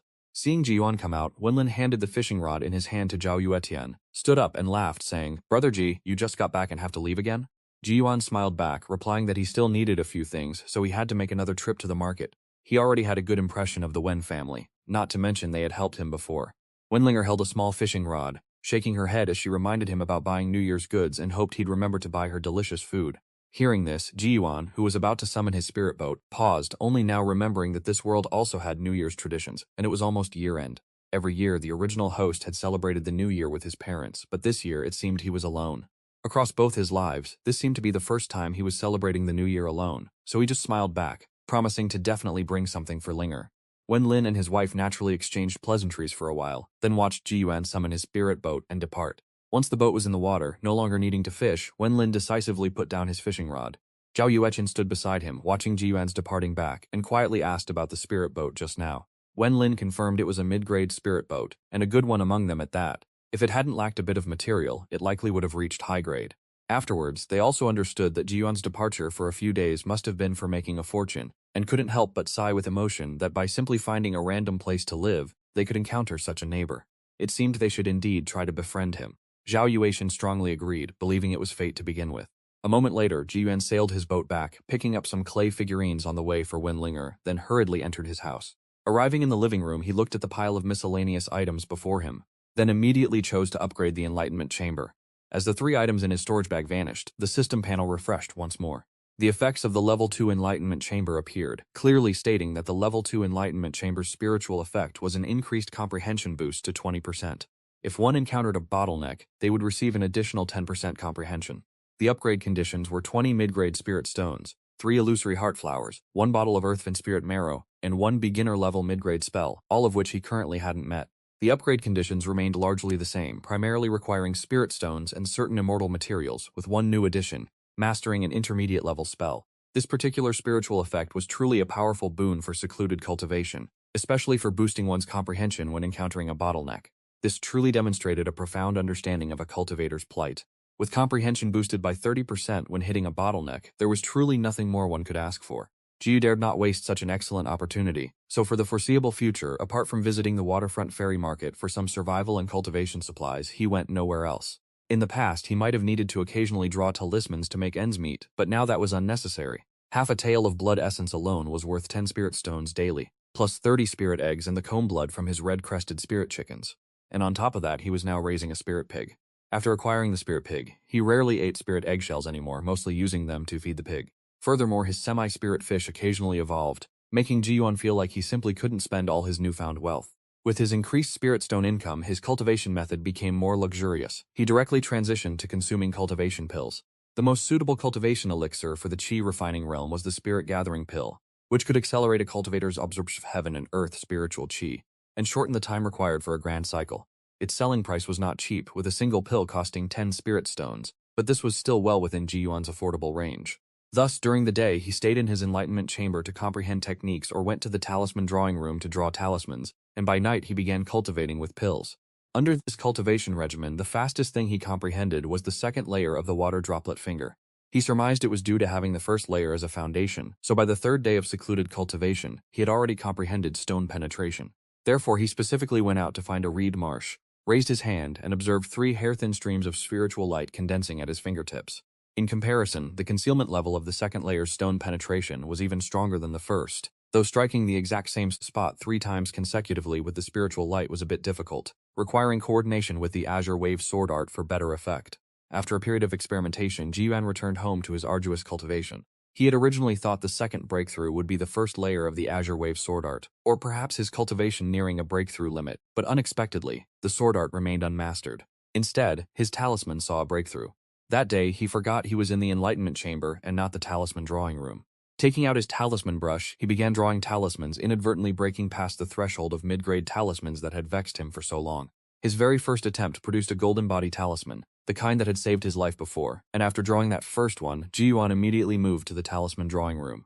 With the increased success rate, a single mid-grade talisman was worth about 10 spirit stones, and he who wasn't lacking spirit stones to begin with now had an even more abundant supply. That evening, the Azure Wave sword art still hadn't reached mastery. Jiyuan finished his daytime comprehension, and as he prepared for his nightly pill-fueled cultivation, he suddenly heard an unusual commotion from the 2 neighboring courtyards. In mere moments, the sounds of exploding fireworks began to echo from the distant waterfront ferry market. Having cultivated arduously for many days, Jiyuan only realized after a moment's thought that it was New Year's Eve. He silently told himself he deserved a day off. Jiyuan stood up and walked to his front courtyard. In the distant sky above the waterfront ferry market, fireworks continuously bloomed, like silver flowers unfurling against the night. From the adjacent courtyards, sounds of joyful laughter and chatter carried over.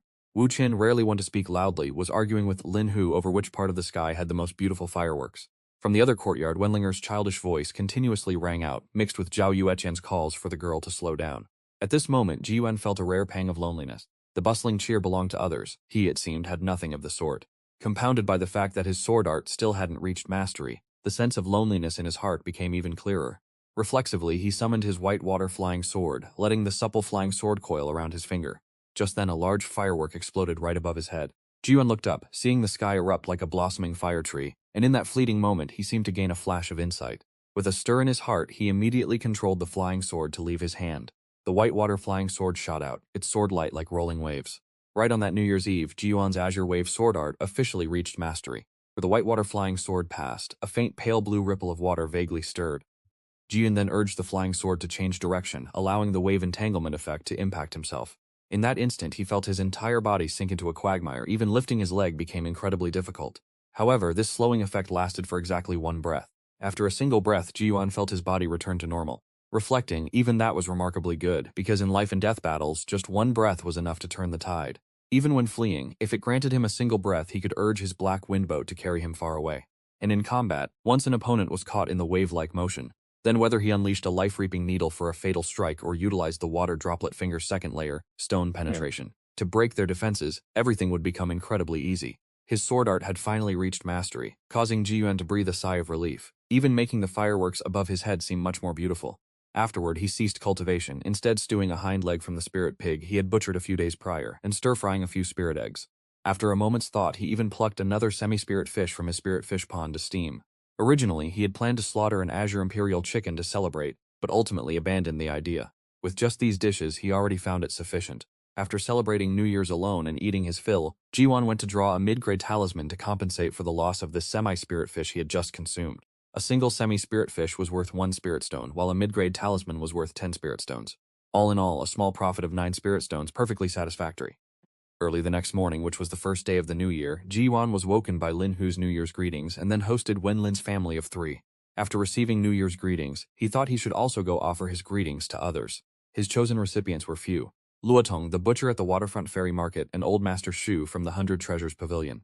And after a moment's consideration, he decided to include Luwan's family as well. Firstly, their past relationship was good, and secondly, Luwan had once helped him when he was learning to draw talismans. The New Year's gifts were naturally items he was already tired of eating, such as spirit eggs, several caddies of spirit pig meat, and a small piece of blood essence. Not overly expensive, but certainly not meager. He first visited the Luo family. Luotong was clearly overjoyed by his appearance and insisted on keeping him for a meal. Ji-yuan skillfully declined, then proceeded to the 100 Treasures Pavilion.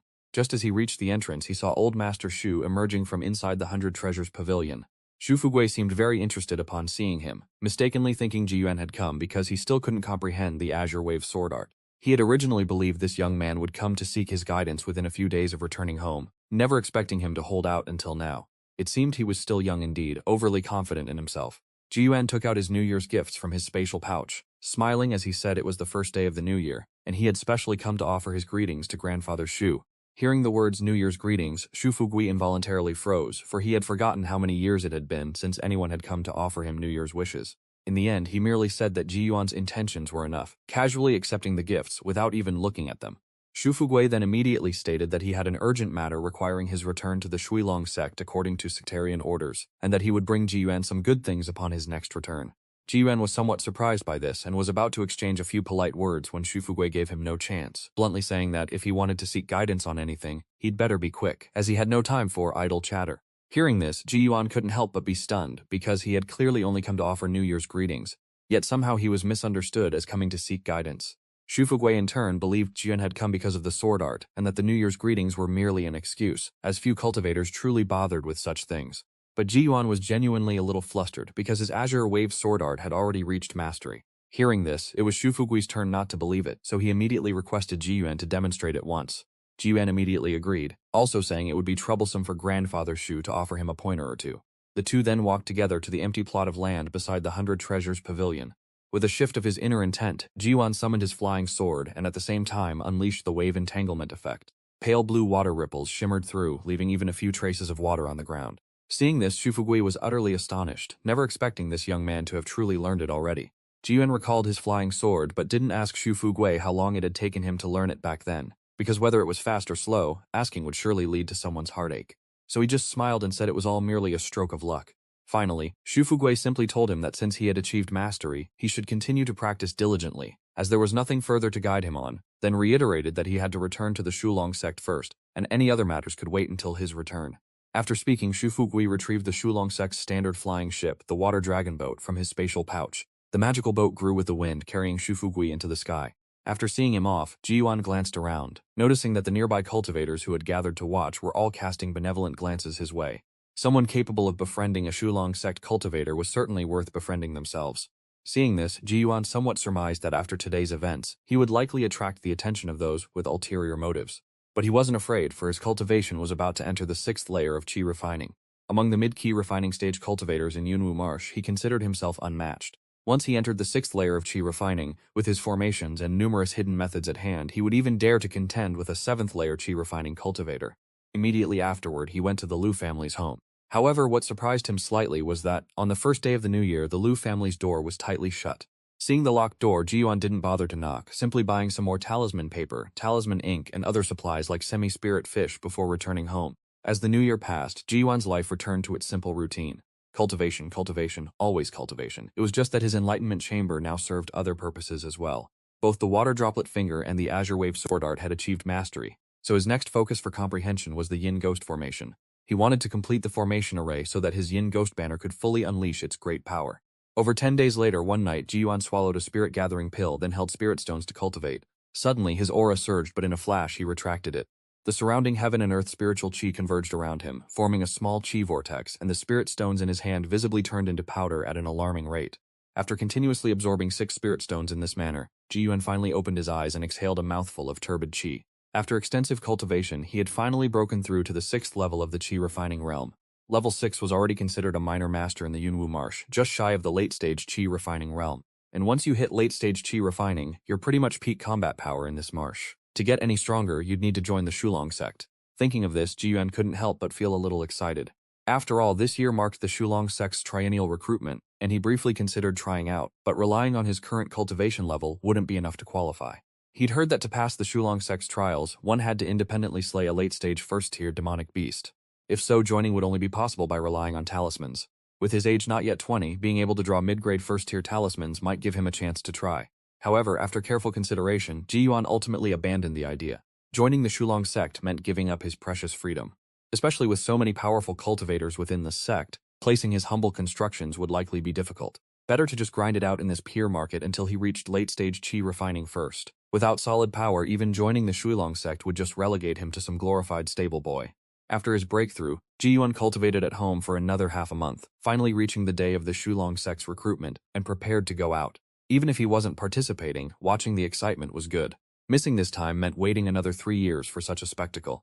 Moreover, Luan was likely to join the Shulong sect this year, and as his friend, he should go see him off. The Shulong sect's triennial recruitment was considered the biggest event in the entire Yunwu Marsh. It was even more important than Lunar New Year. After all, New Year came once a year, but this recruitment only happened every 3 years. Furthermore, for many fisherfolk, today was the decisive moment for their future. This was because the Shulong sect's recruitment wasn't just about selecting late-stage qi refining cultivators, but also had a crucial element: spirit root testing. The Shulong sect would conduct free spirit root tests for every child age 6 in the Yunwu Marsh. Ji Yuan recalled experiencing this moment himself back then. The good news was he had a spirit root. The bad news was it was a 4-attribute spirit root. Finally, after tidying up his home, Lin Hu and his wife from next door were already waiting, while Wen was said to have departed early. Lin Hu seemed quite agitated at the time, for although this matter didn't directly concern him much today, being able to watch the excitement was still wonderful. Ji Yuan then set off with them. If Lin Hu went by himself, he'd mostly have to paddle his small black canopied boat. But with Ji Yuan here, the Black Wind Shuttle seating 3 people was no problem. Along the way, Lin Hu felt the speed of the Black Wind Shuttle, unable to resist thinking that this was already a mid-grade Dharma boat. He remembered Ji Yuan's previous Dharma boat was a white one, but after he disappeared for a few days, the Dharma boat had transformed into black. Ji Yuan only admitted it briefly, and the aura he inadvertently revealed also confirmed it. Wu Qin sat at the back of the boat, looking up at that tall, straight figure, occasionally fantasizing that if Ji Yuan had been the one she married, her life might have been different. Perhaps she wouldn't need to go fishing every day, constantly smelling of fish wherever she went. The Shulong sect's recruitment at the pier market took place in the large open space next to the riverside fishing grounds, because only this area in the entire pier market could accommodate so many people. When Ji Yuan arrived, the place was already surrounded by fisherfolk, 3 layers deep, inside and out. After disembarking, Lin Hu immediately cursed loudly, assuming those people had been waiting there since last night.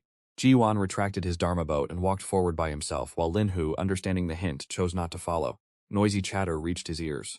Ji Yuan subtly slowed down, filtering useful information from it. He heard that Han Feiyu had also returned from within the Yunwu Marsh. He had failed the selection last time, but 3 years had passed, and this time he was very likely to succeed. People also said Han Feiyu had reached the 8th level of the qi refining realm, making his chance of success 8 or 9 out of 10. Tongqian had also returned from Jing'an Ward, and this time she seemed intent on joining the Shulong sect under the identity of a cultivator from the pier market. She was originally considered to have no problems. Additionally, someone mentioned Old Master Qin, but believed that such an elderly person might not intend to try again. Nevertheless, according to an acquaintance who worked as a steward in the Qin family, second young Master Qin was highly likely to join this year. They also discussed whose children had decent aptitude, wondering if they might possess a spiritual root. Han Feiyu was a figure who seemed to exist only in Ji Yuan's memory, as he had grown up hearing stories about this person from a young age, such as his parents dying at the hands of enemies, him escaping alone into the Yunwu Marsh. Everyone at the pier market thought he was dead, but unexpectedly, 10 years later, he returned with mid-stage qi refining cultivation to avenge his parents. From then on, he acted righteously in the pier market. No matter who it was, as long as they sought help in difficulty, he would assist them to some extent. And he had already reached late-stage qi refining 10 years ago. 3 years ago, he had attempted to join the Shulong sect, but because he couldn't defeat a late-stage first-tier demonic beast, he ultimately had to concede defeat. Tongqian was also a late-stage qi refining cultivator, but she had married into the neighboring Jing'an ward. When she married, she was only a mid-stage qi refining cultivator, yet in less than 10 short years she was already late-stage qi refining. It was said that she had even personally killed a late-stage qi refining cultivator from Jingdi ward, which led everyone to rumor that she had obtained some secret inheritance treasure. Old Master Qin was the patriarch of the Qin family, and also considered an elder senior of the peer market. It was said that his cultivation had reached the peak of the qi refining realm, but his eyes had been injured years ago. He couldn't see clearly, which was why he hadn't joined the Shulong sect. Second young Master Qin was named Qin Long, the second son of Old Master Qin. His cultivation had also reached the late-stage qi refining realm. Ji Yuan silently pondered the Qin family because the Qin family's late-stage qi refining cultivators weren't just Old Master Qin and Qin Long. There was also an adopted son Old Master Qin had taken in years ago. Few knew this person's true name, only that his surname was Xia. Everyone in the market called him Third Young Master Xia. Ji Yuan also began to plot his future path in his mind. He thought that even if he and Xu Tianhai were both late-stage qi refining cultivators, killing the 3 late-stage qi refining cultivators of the Qin family would still be somewhat difficult. It was best to wait until he reached the peak of the qi refining realm, then act before joining the Shulong sect and settle this grudge. Joining the Shulong sect was non-negotiable. If he didn't join this powerful force, he wouldn't even be able to acquire a foundation establishment pill. After joining, he just wanted to be a leisurely idler, cultivating his fields in peace. He heard that after joining the Shulong sect, once one reached the foundation establishment stage, they could open up an island of their own. This was what truly moved him. While Ji Yuan was deep in thought, he also found a nearby spot. The open space in the center was sectioned off into many areas. The spirit root testing area already had many children lining up, and in other areas for pill refining and talismans, cultivators were also waiting calmly for the start. Ji Yuan glanced at the talisman area a few more times but didn't see Luan, guessing he hadn't arrived yet. For those who wished to join the Shulong sect based on their strength, the testing location was set deep within the Yunwu Marsh, overseen by a dedicated foundation establishment venerable. Ji Yuan had already arrived late. He waited for less than a cup of tea's time when he heard a resounding voice from deep within the Yunwu Marsh, signaling the official start of the Shulong sect's recruitment. The peer market, which had been extremely noisy, instantly quieted down, overwhelmed by this sound. Ji Yuan suddenly recalled a rumor that each time the Shulong sect held recruitment, the person steering the ship behind the scenes was a Golden Core true person. Thinking of the Golden Core realm, a stage where one could live for hundreds of years, refine Nodal Dharma treasures, and control Golden Core escape lights, Ji Yuan's mind immediately wandered. Around him, a wave of astonishment spread, followed by loud shouts of greetings. Senior.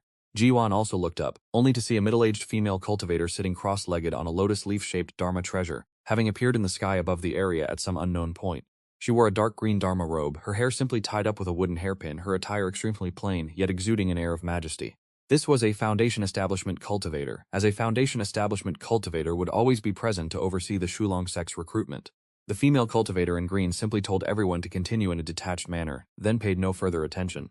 Below, a Shulong sect cultivator, riding a flying shuttle, rose into the air and solemnly called for all late-stage cultivators wishing to participate in the selection to follow him. After speaking, he controlled his flying shuttle and flew straight towards the Yunwu Marsh. Among the crowd, several flying shuttles also took off, following closely behind him. Ji Yuan, already at the 6th level of qi refining, had keen eyesight. His gaze swept over them and he immediately recognized the identities of a few people. Han Feiyu, Tongqian, and Qin Long had indeed gone. Besides them, there were 2 others. One was Zhou Longhu, a cultivator from the peer market, and the other was a middle-aged man with graying temples whom Ji Yuan didn't recognize. That person was definitely not a long-time cultivator of the peer market. Perhaps he had just broken through to the late stage within these past 3 years. However, having just broken through to the late stage and immediately going to participate in the selection seemed a bit rushed.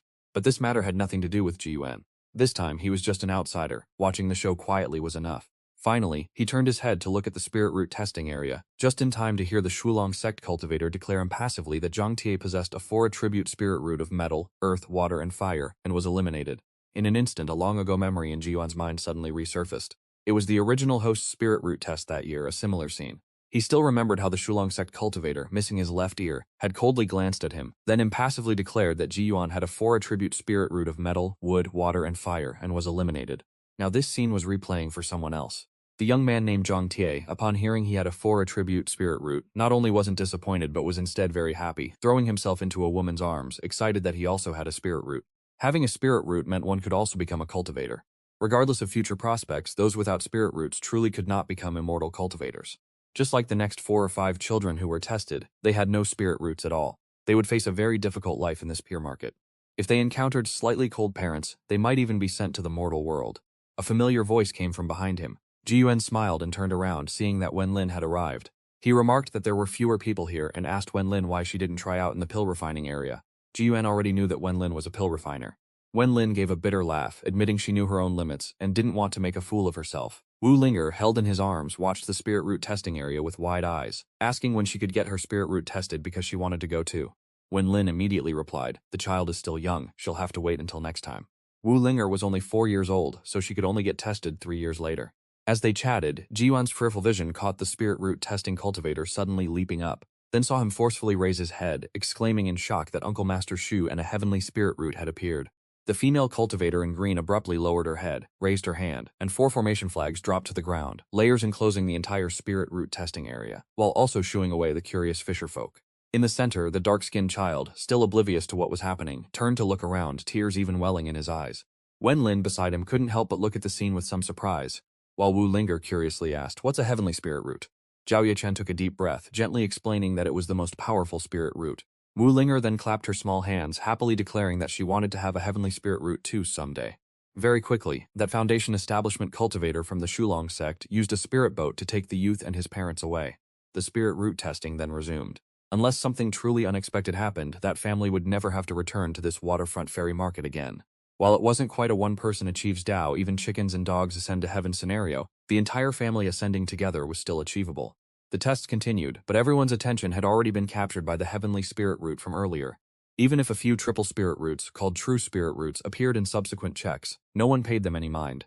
After watching the commotion here, Ji-Yuan said a few words to Wen Lin before heading to the Talisman Hall, while Wen Lin went to her familiar alchemy hall. Upon Ji-Yuan's arrival, he subtly released a hint of his aura, and the nearby fisherfolk instinctively made way for him. He first glanced at the cultivator overseeing the assessment.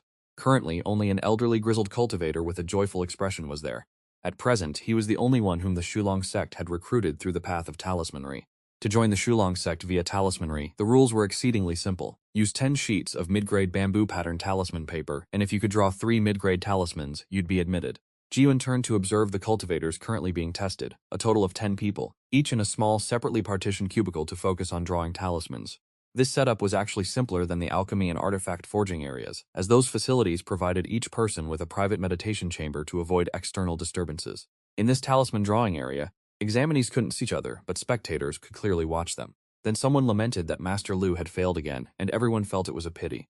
A middle-aged man consecutively drew on 10 sheets of talisman paper, yet only succeeded in 2, then stood up in a daze, his face pale with disbelief. Ji-Yuan's gaze swept over each of them, but he still couldn't find a trace of Luan. Not only that, but she was nowhere to be seen in the vicinity either. Ji-Yuan couldn't help but recall the Lunar New Year that year, when he visited her home but couldn't find her. From then until now, he had always cultivated at home. He rarely even visited the waterfront ferry market, so naturally he hadn't encountered her. A sudden jolt of worry struck Ji-Yuan's heart, briefly wondering if something had happened to her, but then he quickly dismissed it as unlikely. If the Wu family wanted to deal with her, they would have done so long ago. If that were the case, she had most likely moved to another market district. As Ji-Yuan pondered, the previous batch of cultivators finished their assessment. Predictably, not a single one succeeded, making him silently mutter that this was truly too difficult. But on second thought, it made sense. Even with the boost from his talisman chamber, he could only manage 3 or 4 successful talismans out of 10. So for others without such a boost, it truly depended entirely on innate talent. Just then, a somewhat familiar voice came from beside him, asking if Ji-Yuan had also come to participate in the talisman assessment. Immediately after, many nearby cultivators jostled closer, forced to yield a clear space around them. Ji-Yuan turned to look, and this time he wasn't smiling, for the newcomer seemed to harbor ill intentions. Wu Yan was followed by several of his fellow disciples, and the renowned talisman grandmaster Wu Wenbin had also arrived. Especially when Wu Wenbin arrived, even the Shulong sect cultivator overseeing the assessment smiled and asked if he had come to join the Shulong sect this time. Wu Wenbin, with his portly figure, rubbed his belly with one hand, smiling as he replied that he was an old man with brittle bones, and it was better to peacefully retire at the waterfront ferry market. Before Ji-Yuan could even speak, Wu Wenbin's gaze had already fallen upon him, the smile on the old man's face vanishing as he asked if he was Luan's good friend. Ji-Yuan glanced at Wu Yan, surmising that he must have spread some nonsense, otherwise how would Wu Wenbin know about him? Nevertheless, he admitted that he was indeed Luan's friend. Hearing this, Wu Wenbin's expression softened slightly, saying that Ji-Yuan did possess some talent, and since he had come to participate in the Shulong sect's assessment, he might as well proceed. Wu Yan and his fellow disciples had already gone to collect their wooden tokens and entered their respective cubicles. Ji-Yuan remained still, as he had only come to watch the spectacle. Seeing him unmoving, Wu Wenbin naturally assumed he was intimidated, then chuckled and said, "Could Ji-Yuan truly believe I'd try to suppress him because of his relationship with Luan?" Wu Wenbin further added that not only was there nothing between Ji-Yuan and Luan, but even if there were, it would be a perfectly normal affair. He didn't know what outsiders did, but he wasn't the kind of deranged person to act like that. As soon as these words left his mouth, nearby cultivators all shouted praise, proclaiming Grandmaster Wu's noble righteousness. Ji-Yuan hadn't expected Wu Wenbin to have such a mindset, but if that were truly the case, then he couldn't quite figure out who had previously suppressed Luan in her stall. Nevertheless, he politely cupped his hands toward Wu Wenbin. the Shulong sect cultivator overseeing the assessment, seeing this, promptly tossed a wooden token into Ji-Yuan's hand, telling him to quickly get to assessment station number 10. Ji-Yuan looked at the wooden token in his hand, feeling helpless, and could only go up to humor them for a bit. As he turned to head towards the assessment area, he caught Wu Yan's eyes fixed on him. Their eyes met, and from Wu Yan's gaze, Ji-Yuan saw a hint of sarcasm and a measure of smug satisfaction at having achieved revenge. He didn't know what exactly had made this young Master Wu go mad, but that look made him extremely uncomfortable. He didn't want to cause trouble, and he had already made concessions everywhere he went, but it seemed the more he did so, the more others disrespected him. Ji-Yuan finally reached the last remaining cubicle and sat down. He slightly raised his head, only to see a large, brightly lit line of text above him. First-level talisman chamber. Ji-Yuan was slightly taken aback, but then realized it made sense. Wasn't his lakeside wooden house also something he rented? Yet the system interface still categorized it as his own construction. So if he was now drawing talismans for the assessment in this dedicated small cubicle, what was the difference? If he considered the assessment wooden token in his hand as a key, then as long as he was drawing talismans here, this place was effectively his dedicated talisman chamber. Thinking of this, Ji-Yuan couldn't help but secretly marvel internally that this damn system interface was truly his soulmate. As he was pondering, he heard the voice of the Shulong sect cultivator overseeing the assessment announce that this talisman assessment would be for a first-tier mid-grade Heaven's Light talisman. As soon as Ji-Yuan heard this, his brows immediately furrowed, feeling that this Shulong sect was truly making things difficult for people. If drawing talismans was like an exam, then this Heaven's Light talisman prompt was definitely a tricky and thorny question. Because the Heaven's Light talisman, while also a mid-grade talisman, was extremely useless. Its effect, true to its name, was like a powerful spotlight. The only problem was its illuminating effect was very strong, making an area of several miles around as bright as day when activated, but its duration was short, lasting only about half an incense stick's time. Spending nearly 10 spirit stones just to enjoy half an incense stick's worth of light meant that ordinary talisman masters generally wouldn't bother researching this type of talisman.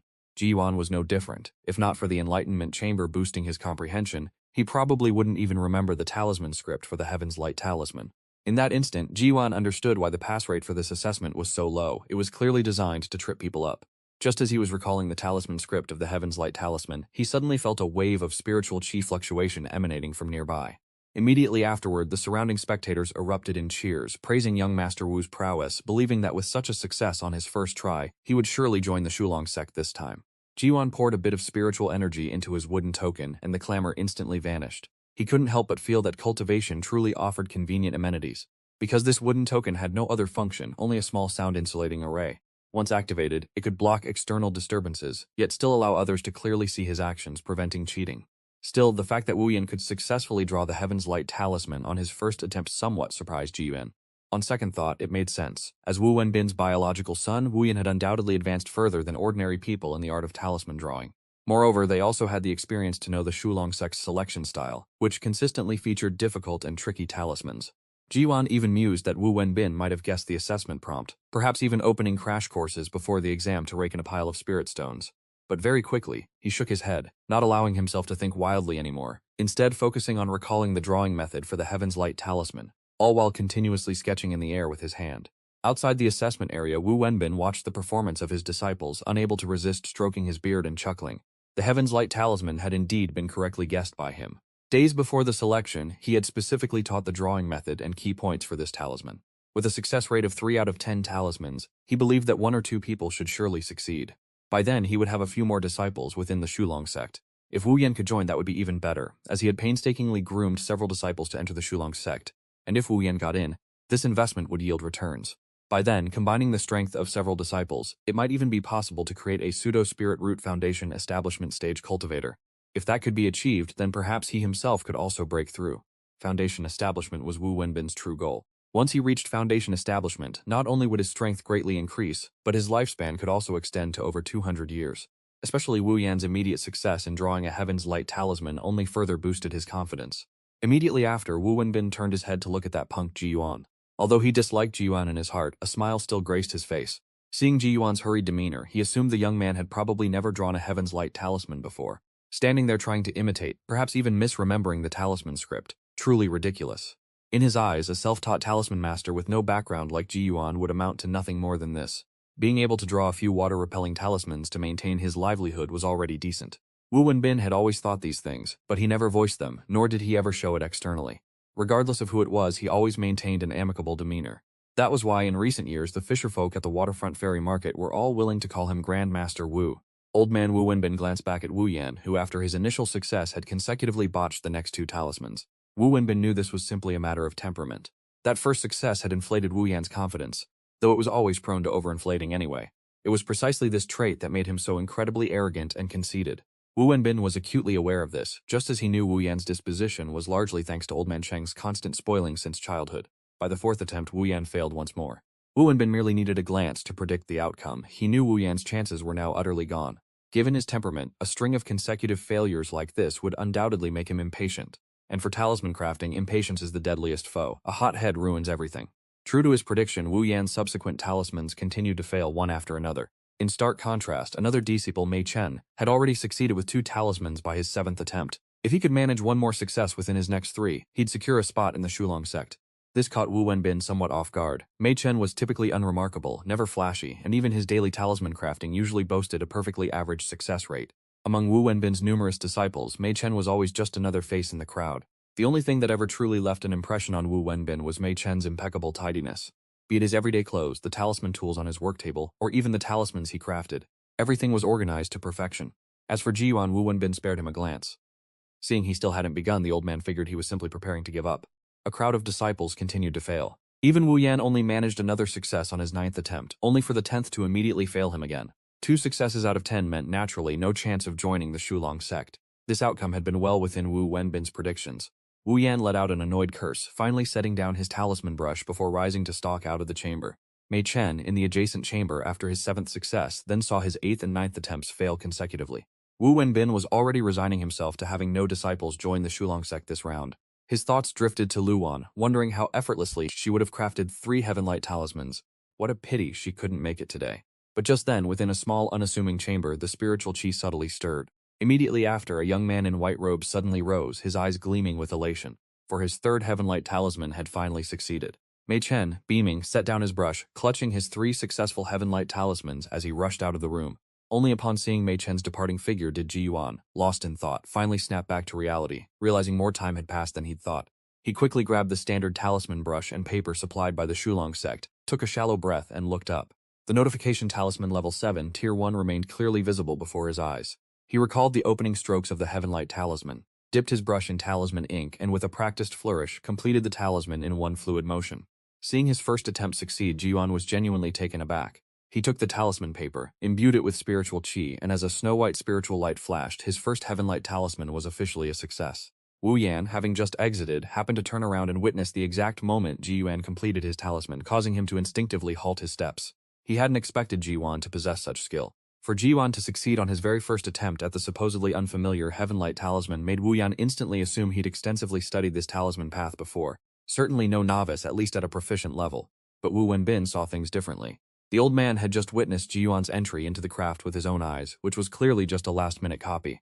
This indicated Ji Yuan had definitely never drawn a Heavenlight talisman before, merely memorized its intricate script. So even if this wasn't his absolute first time drawing a Heavenlight talisman, it was close enough. Sharing this observation was Hong Shuwen, the Shulong sect cultivator overseeing the Talisman Hall section of this recruitment drive. He was, naturally, a prominent figure within the Talisman Hall, itself a part of the Shulong sect's 4 treasures hall. In the realm of talisman crafting, he was already a first-grade, top-tier talisman master. If Wu Wenbin could discern Ji Yuan's rapid progression from unfamiliarity to initiation, Hong Shuwen naturally could as well. A single success, but he wasn't sure if it was sheer dumb luck or genuine talent. Originally bored, Hong Shuwen found his interest piqued. If even they were so astonished, how much more so the surrounding cultivators? They had originally thought seeing Mei Chen succeed was rare enough, never expecting there to be such a prodigy among this batch of examining cultivators. Some wondered, if he succeeded one more time, could Ji Yuan truly join the Shulong sect? But others felt it highly improbable. Even young Master Wu had once succeeded on his first try, only for the overall result to be unsatisfactory. How could it be so easy for Ji Yuan, who looked like he was crafting a Heavenlight talisman for the very first time? Similarly astonished was Ji Yuan, the talisman crafter himself. He too hadn't expected his luck to be this ridiculously good. Normally at home, when attempting a new talisman at talisman level 7, he'd fail a dozen or 2 times just to get started. Even in the Enlightenment Chamber, it would take nearly 10 attempts to succeed. So for him to succeed on the first try today was purely a matter of stepping in dog-shit luck. Ji Yuan himself couldn't help but admit it. He examined the Heavenlight talisman in his hand, set it aside, and then looked up, only to find every single person outside staring intently at him. Curiosity, astonishment, admiration, envy, a deluge of gazes poured down. Among them, Wu Yan still wore his sneering expression. Ji Yuan ignored him completely, simply picking up another sheet of talisman paper. With the experience from the first attempt and the passive 20% success rate boost automatically granted by Talisman level 7 after learning the Heavenlight Talisman, this next attempt would be even smoother. As Ji-Yuan's spiritual energy flowed in, the second Heavenlight Talisman once again glowed with success. It was so unnervingly smooth that even Ji-Yuan himself found it a bit unbelievable. The onlookers outside were dumbfounded. Even Wu Wenbin struggled to believe it. The first success might have been sheer dumb luck, but 2 consecutive successes? Could a blind cat really snag 2 fried fish at once? Even if one could stubbornly try to convince others, one couldn't fool oneself. Wu Wenbin had to concede that Ji-Yuan's innate talent for the talisman path was likely exceedingly high. Otherwise, such a feat would be impossible. Wu Yan stood nearby, his eyes flickering, his face a mixture of burning rage and ashen paleness. He'd initially thought Ji-Yuan was merely mediocre. Now it seemed the truly mediocre one was himself. Wu Wenbin shot him a frosty glance, yet a benevolent smile graced his lips as he remarked, "It seems the feng shui of the waterfront ferry market isn't half bad. Another Shulong sect cultivator is about to emerge." The old man's expression was purely one of genuine delight for Ji-Yuan. Hong Shuwen also returned the smile, agreeing that it was indeed not bad, especially with the emergence of a heaven-grade spirit root this time. However, his gaze remained fixed on Ji-Yuan. With such high aptitude for talismans, he absolutely had to be drawn into the Four Treasures Hall. It was just that his spirit root was slightly inferior, which made Hong Shuwen consider notifying his honored master beforehand, to see if his master might still accept Ji-Yuan as a personal disciple. Hong Shuwen was already planning for Ji-Yuan's future within the Shulong sect, but Ji-Yuan himself felt a touch of awkwardness. The first 2 were successes. For the remaining 8, he had a sneaking suspicion that even if he drew them blindfolded, he'd probably still manage another success. And just one more success meant mandatory recruitment into the Shulong sect. That simply wouldn't do. If he joined now, his cultivation breakthrough rate would actually be slower than if he remained outside. Ji-Yuan glanced at the remaining talisman papers in his hand. He'd initially thought of just saying he was giving up, but that felt a little too obviously fake. If he himself crafted talismans and failed 8 consecutive times while still a bit fabricated, at least it looked like he was trying to fail. Saying he gave up outright? That would be not even bothering with the performance. Ji-Yuan first deactivated the support effect of Talisman level 7, then picked up his talisman brush again. The 3rd attempt failed, the 4th failed, and so the failures continued. Watching the 10th talisman paper spontaneously combust in his hand, Ji-Yuan wore an expression of profound regret as he dejectedly walked out of the chamber, returning to Hong Shuwen to hand over his wooden token. Hong Shuwen was somewhat surprised by this, but not overly so. In this Yunwu Marsh, it wasn't uncommon for individuals who qualified for the Shulong sect to still hesitate or decline. Wu Wenbin, for instance, was one such case. While Hong Shuwen didn't know Ji-Yuan's reasons for being at the waterfront ferry market, he could tell Ji-Yuan was holding back. He smiled with feigned regret, and Ji-Yuan returned a sigh of genuine regret. Hong Shuwen then remarked that Ji-Yuan was still young. He could always try again in 3 years. Finishing his words, he casually flipped out a communication talisman from his waist and tossed it to Ji-Yuan, stating that he might not be at the waterfront ferry market next time. However, wherever he was, he would send word to Ji-Yuan, who could then simply seek him out. As for Ji-Yuan intentionally holding back and not joining the Shulong sect for now, Hong Shuwen wasn't particularly bothered. Within Yunwu Marsh, many individuals were like this. Some wished to wait until their cultivation was higher before joining, while others simply didn't want to enter via the 100 Arts cultivation path. For once one joined the Shulong sect through talisman crafting, they'd be expected to pour all their efforts into it, losing the freedom afforded to those who joined through sheer combat prowess. Ji-Yuan was somewhat surprised. He hadn't expected to be held in such high regard just by participating in the examination. Still, being valued was always a good thing. He carefully stored away the valuable communication talisman, then cupped his hands in thanks. Hong Shuwen then instructed, "Don't call me senior. Just Senior Brother Hong will suffice." Ji-Yuan naturally performed a salute and addressed him as Senior Brother Hong. Hong Shuwen chuckled, nodded, then turned to Wu Wenbin with a knowing smile, subtly reminding him that his junior brother, remaining at the waterfront ferry market, would need Wu Wenbin's continued care. Wu Wenbin, of course, readily agreed, his smile broadening even further. Hong Shuwen then turned to face the other candidates, his pleasant demeanor gone. He urged anyone else still wishing to participate in the examination to hurry. Wu Wenbin also looked toward Ji-Yuan, a warm smile on his face as he suggested they should interact more in the future, and that Ji-Yuan should remember to visit the Wu family when he was free. Ji-Yuan smiled back, cupped his hands in reply, promising definitely next time, then gave a brief nod to the nearby cultivators before turning and melting back into the crowd. After leaving the Talisman Hall area, he took a quick detour through the adjacent Alchemy Hall section. However, seeing no examination in progress and no sign of the Wenlin family, he returned to his original spot. Just as he returned, a chorus of shouts suddenly echoed from the direction of Yunwu Marsh. The sound was distant yet immense, seemingly reverberating throughout the entirety of Yunwu Marsh. Ji-Yuan turned his head, spotting several streaks of light streaking across the sky before finally descending into the open grounds of the waterfront ferry market.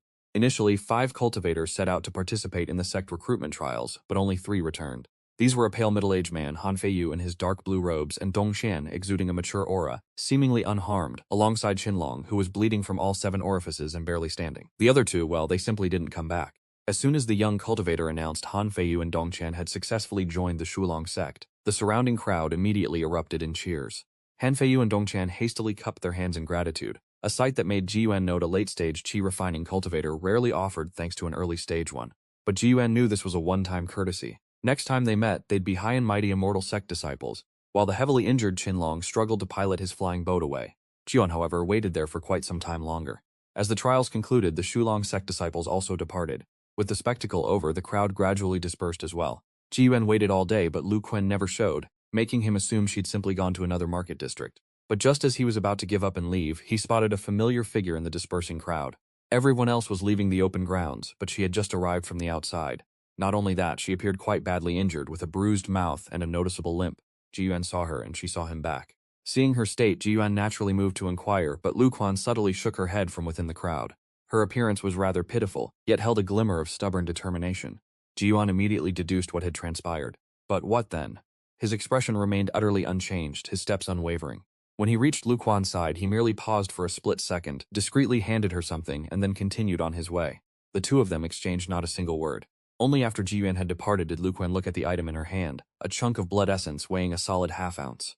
Ji Yuan knew without a doubt that besides the Wang family, no one else would dare lay a hand on Lu Quan, but their methods, utterly despicable, disgusting to the core. In his mind, if the Wang family truly found Lu Quan so undesirable, it would be more merciful to simply end her than to resort to such humiliating torture.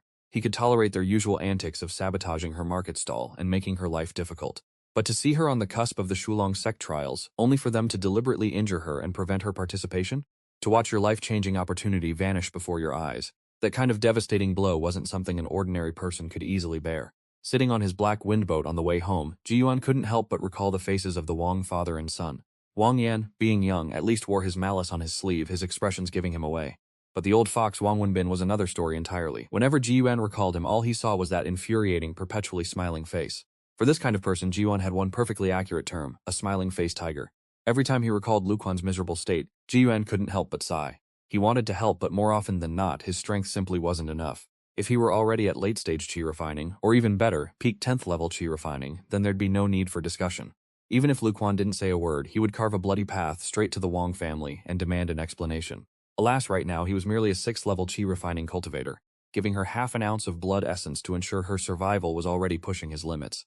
Other resources Ji Yuan couldn't afford to give. Or rather, even if he did, she wouldn't be able to keep them. In his heart, he could only wonder what choice she would ultimately make. Ji Yuan didn't realize that Lin Hu and his wife, sitting behind him, had also fallen silent on their journey home. It wasn't until they arrived back at the small house by the lake that they finally bid each other farewell. Lin Hu and Wu Qin returned to their own home. After a long silence, Lin Hu finally broached the subject. Perhaps it was time for them to have a child too. Wu Qin hesitated for a moment, then slowly nodded in agreement. They had discussed it before, but always agreed to postpone the matter for a few years, deeming it too early. However, witnessing that heavenly spirit root talent at the waterfront ferry market earlier today had subtly shifted their perspectives. Their own spirit root was subpar, their aptitude lacking, but what about the next generation? If they too could produce a heavenly spirit root like the one they saw today, wouldn't their entire family rise to the heavens in a single leap? This was the pervasive mindset among most fisherfolk at the waterfront ferry market, and indeed, throughout the entire Yunwu marsh. If they couldn't ascend themselves, they'd pour all their hopes into the next generation. In the Wang family's grand hall, Wang Wenbin and Wang Yan sat facing each other, both father and son with tightly furrowed brows. Wang Yan felt a pang of regret.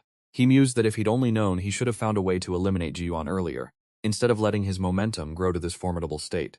But upon hearing this, Wang Wenbin seemed so thoroughly provoked he let out a harsh, scornful laugh. He reminded Wang Yan of the scene at the fish pier earlier today, where Ji Yuan's talent in the talisman path was laid bare. Not only did he surpass Wang Yan and himself, but even Lu Quan couldn't compare. His first attempt saw him consecutively succeed in 2 heavenly light talismans. Even Hong Shuwen, an official disciple of the Shuilong sect, developed an appreciation for his talent, willing to personally protect him and take him as a junior brother. Hong Shuwen's parting words in Wang Wenbin's eyes were clearly a direct warning to them. The Wang family might wield some influence at this waterfront ferry market, but before the Shulong sect, they were utterly insignificant. Forget the Shulong sect. Even Hong Shuwen alone could crush the Wang family as easily as flipping his hand. Wang Wenbin's blunt words made Wang Yan break out in a cold sweat, his face turning visibly pale. Wang Wenbin added that if anything were to befall Ji Yuan, then 3 years from now, during the Shulong sect's next recruitment, Hong Shuwen would undoubtedly pay the Wang family a visit. Therefore, for these next 3 years, not only were they forbidden from harming Ji Yuan, but in crucial moments, they would even have to stand behind him in support. At this point, Wang Wenbin pulled a letter from his storage bag and tossed it to Wang Yan. Wang Yan took it, opened it, and found that its contents were still very much related to Ji Yuan. The letter detailed an incident from the first day of the Lunar New Year that year. Ji Yuan, while in front of the 100 Treasures Pavilion, had received guidance in cultivation techniques from a Shulong sect cultivator, and that cultivator was certainly not Hong Xiuwen. This meant Ji Yuan was simultaneously favored by 2 Shulong sect cultivators. Realizing this, Wang Yan gasped aloud. He couldn't fathom what Ji Yuan had done to earn such unparalleled favor. Wang Wenbin merely scoffed, then harshly rebuked Wang Yan, reminding him that at 32, he still relied entirely on his father to secure his reputation as a 6th-level qi refining cultivator and a mid-tier first-grade talisman master. But Ji Yuan? He was barely 19 after the new year, already a 6th-level qi refining cultivator, and his talisman techniques far surpassed Wang Yan's. That's why Wang Wenbin almost roared back. What does Ji Yuan rely on? Isn't it precisely that skill and aptitude? Wang Yan's forehead pulsed with veins, and he clenched his fists, opening his mouth several times only for no words to come out. In the end, it was Wang Wenbin who finalized the decision. After careful consideration, Wang Wenbin judged Ji Yuan to be a shrewd individual who knew when to advance and when to retreat. He then instructed Wang Yan to send Ji Yuan a substantial grand gift in the Wang family's name. Wang Yan was silent for a moment before asking, "What if he doesn't accept it?" Wang Wenbin immediately replied that whether Ji Yuan accepted or not was his business. But at the very least, the Wang family's conciliatory attitude would be clearly demonstrated. Even if they couldn't form good ties, it wouldn't escalate into outright enmity. Though Wang Yan was 1,000 times unwilling, he couldn't deny that Wang Wenbin's current handling of the situation was the most strategically sound. Afterward, he inquired about Lu Quan's situation. Wang Wenbin lightly tapped his finger on the tabletop, stating that the blind elder from the Qin family had intervened, agreeing to shield her for 3 years and once the next Shulong sect recruitment cycle arrived, to personally escort her into the sect. The catch, of course, was that for these 3 years she would have to draw talismans for the Qin family completely free of charge. Wang Yan immediately shot up from his seat, exclaiming that this was absolutely unacceptable. If Lu Quan truly joined the Shulong sect, the Wang family would face immense trouble. Wang Wenbin shot him a cold glare, scoffing at his poor reasoning. He then told his son to think carefully with his worthless head. How could that virtuous blind old man of the Qin family possibly get Lu Quan into the Shulong sect? According to him, the old man merely wanted a talisman master with no background connections to exploit for 3 free years. After that, a single blade would dispose of her. Why bother with such elaborate nonsense? Hearing that, Wang Yan finally breathed a sigh of relief and sat back down, secretly thinking, thankfully no Shulong sect cultivator genuinely valued Lu Quan to that extent. Wang Wenbin, with an unchanging expression, continued that Lu Quan had already received so many benefits from the Wang family. So, if she turned around and betrayed them, then giving her a little more trouble wouldn't hurt. After all, the blind old man from the Qin family only agreed to protect Lu Quan, not her entire family. Wang Yan heard this and immediately declared he would handle this matter excellently. Every time he recalled Lu Quan's expression and attitude when she had rejected him, the resentment in his heart only intensified. Upon returning home, Ji Yuan first checked the status of his various facilities before heading to his utility room, or rather his enlightenment chamber. After today's events, he felt an ever-growing appreciation for the importance of raw power. If his cultivation realm couldn't break through for the time being, then his priority was to see if he could fully complete the Yin Ghost formation. With this formation at his disposal, Ji Yuan felt he could speak loudly even when facing a late-stage qi refining cultivator. To that end, he had previously purchased numerous introductory books on formations from the waterfront fairy market. According to the knowledge Ji Yuan had gleaned from his previous inheritance, Yin ghosts are born of filth and chaos, and naturally feed on Yin-attributed objects. If well-nourished while concealed within the Yin Ghost banner, its strength would continuously grow, simultaneously feeding back and strengthening the banner itself. As for the Yin objects meant to nourish the Yin ghosts, along with the rotten bone flowers he'd acquired from Black Fog Island, all were carefully stored in the Ghost Island Master's personal storage bag. Just like now, he retrieved a small vial of celestial sunflower blood from his storage bag, poured it into a prepared basin, then unfurled his Yin Ghost banner. 2 Yin ghosts instantly lunged out from within the banner, immediately diving into the basin. The 2 shadowy figures immediately began to lap ceaselessly, and with every gulp the black fog clinging to their forms grew visibly denser. Watching this, Ji Yuan couldn't help but feel a twinge of regret. He had originally possessed 4 Yin ghosts, yet he himself had culled 2 of them. However, upon reflection, he realized that if all 4 were present, the nurturing speed would undoubtedly be far slower. Just like the previous island lord who had cultivated them for so long, those 4 Yin specters were only at Qi refining layer 4.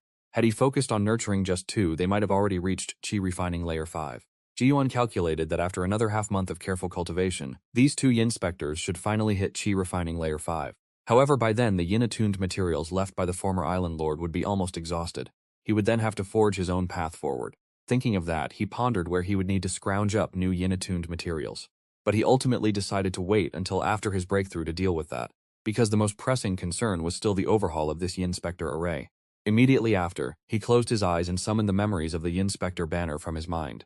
A long moment later, Ji-Yuan set up the Yin-Spectre array within his enlightenment chamber, though not too large, occupying only a small half of the room's area. Therefore, he also affixed several first-grade Qi isolation talismans to the walls. As black array formations materialized, Ji-Yuan paced and observed. According to the records in the array formation books he had perused, ordinary array formations typically had dedicated spirit stone slots, allowing activation by placing spirit stones into them when needed. However, this Yin-Spectre array lacked such slots, and even the inherited memories offered no clue as to their placement. Otherwise, the former island lord wouldn't have left it in its current state.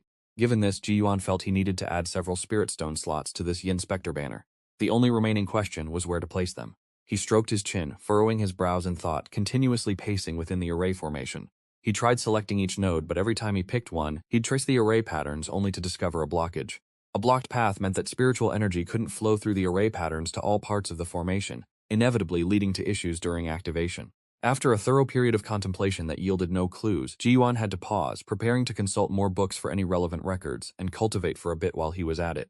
Nowadays, Ji-Yuan rarely relied solely on absorbing the ambient spiritual qi from the world, especially since his spirit silkworm beast had leveled up to stage 2, capable of producing 10 spirit stones daily. Coupled with his own ability to engrave mid-grade talismans, this further cemented his self-sufficiency.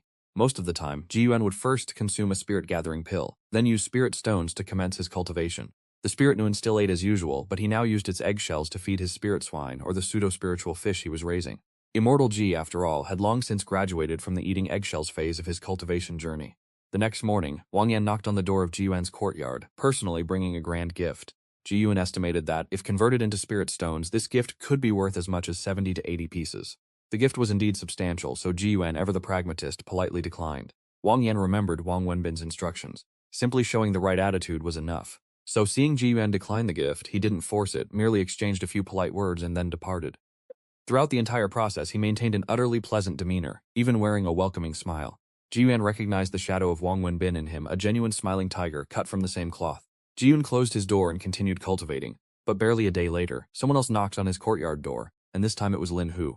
Seeing the fish basket carried, Ji-Yuan guessed Lin Hu had just returned from selling fish at the pier. Lin Hu called out to him, his expression somewhat grim. Ji-Yuan naturally assumed Lin Hu had encountered some trouble again and wanted his help. If it was to borrow spirit stones, that would be an easy matter, but if it concerned anything else, he would have to consider it carefully. Lin Hu said he had just sold fish at the waterfront ferry market and heard a piece of news, though he wasn't sure if it was true. When Ji-Yuan asked what the news was, Lin Hu then said he'd heard rumors that Uncle Lu had been killed, murdered while out fishing on his boat. Ji-Yuan involuntarily froze and Lin Hu continued, explaining that the person was Lu Guan's father, Lu Song. Years ago, before Lu Song's family moved away, they also lived near this lakeside and had some acquaintance with Lin Yue, though not as close as with Ji-Yuan's family. This news genuinely caught Ji-Yuan by surprise. He had originally thought the Wang family wouldn't go to such extremes, but unexpectedly, they truly carried it out.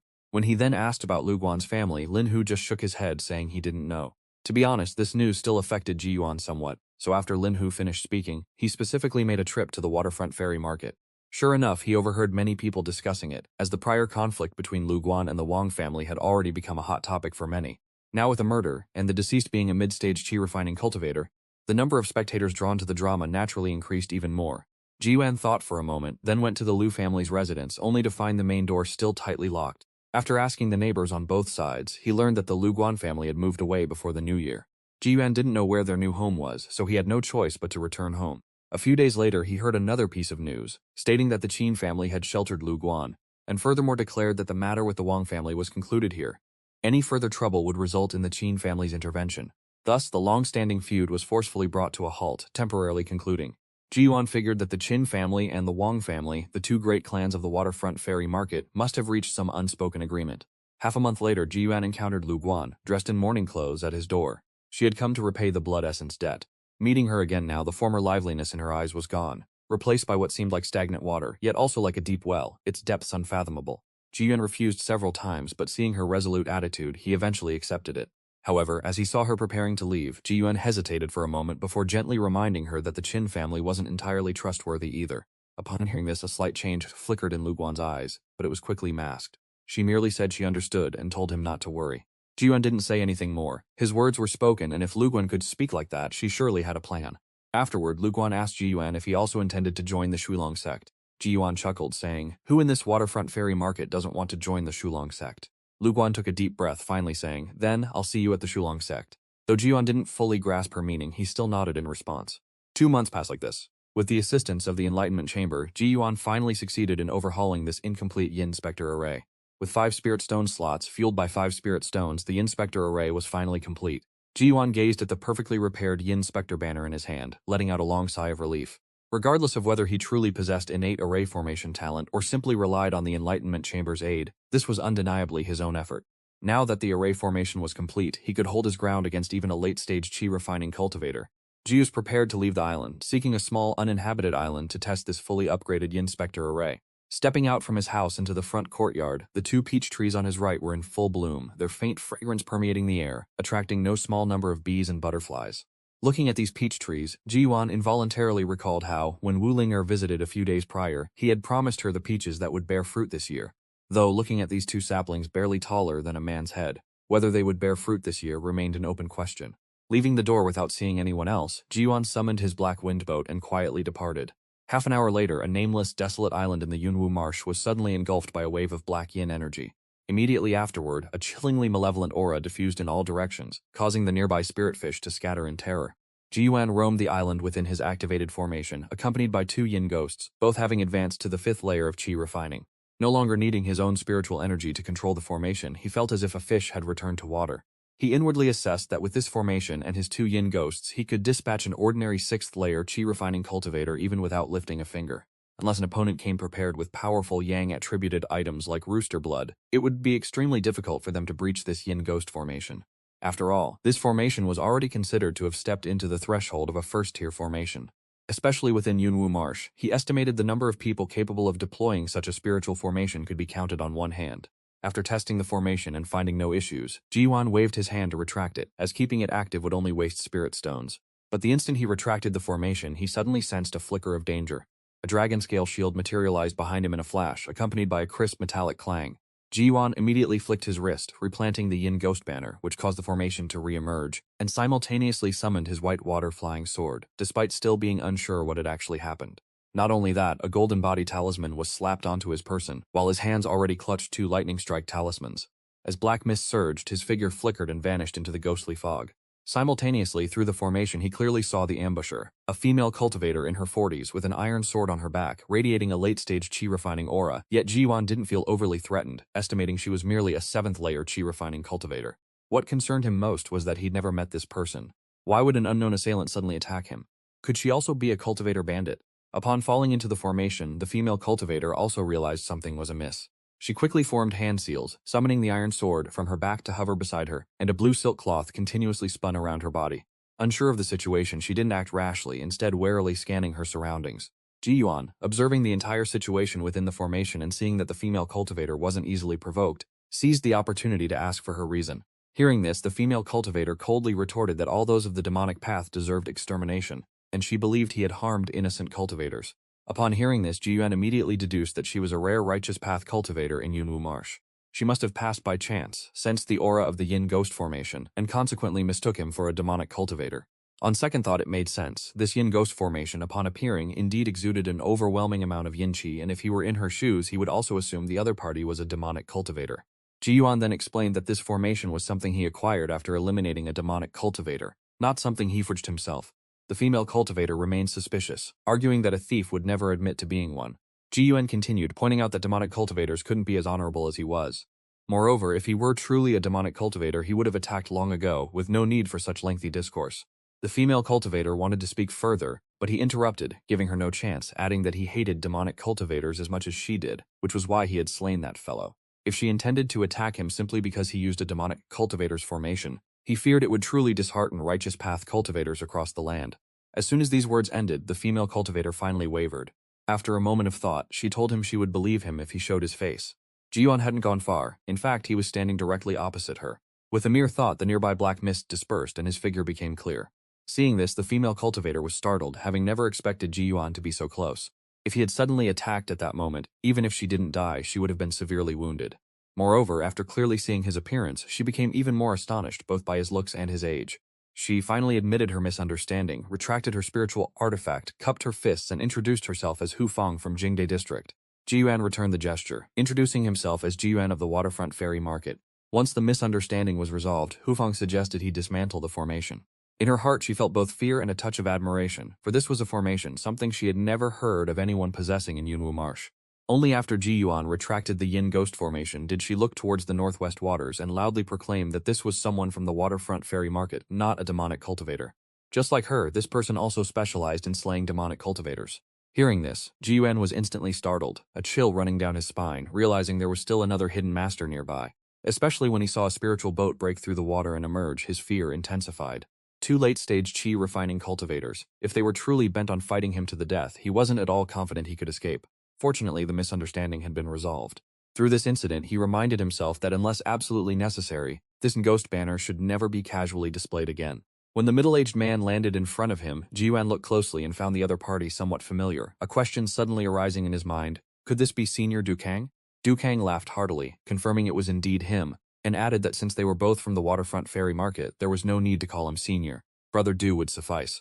He also believed that if it was just a misunderstanding, then all was well. He also remarked that Ji Yuan's formation was indeed quite impressive. Ji Yuan showed no emotion, merely taking a step back and forcing a smile, claiming it was all just luck. Even though he was very cautious, his actions were still noticed by Du Kang.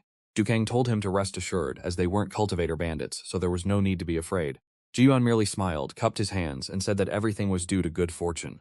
Seeing this, Du Kang glared at him with annoyance, then stated that he and Hufang still had business to attend to, a trip deeper into Yunwu Marsh, and they would talk again upon their return.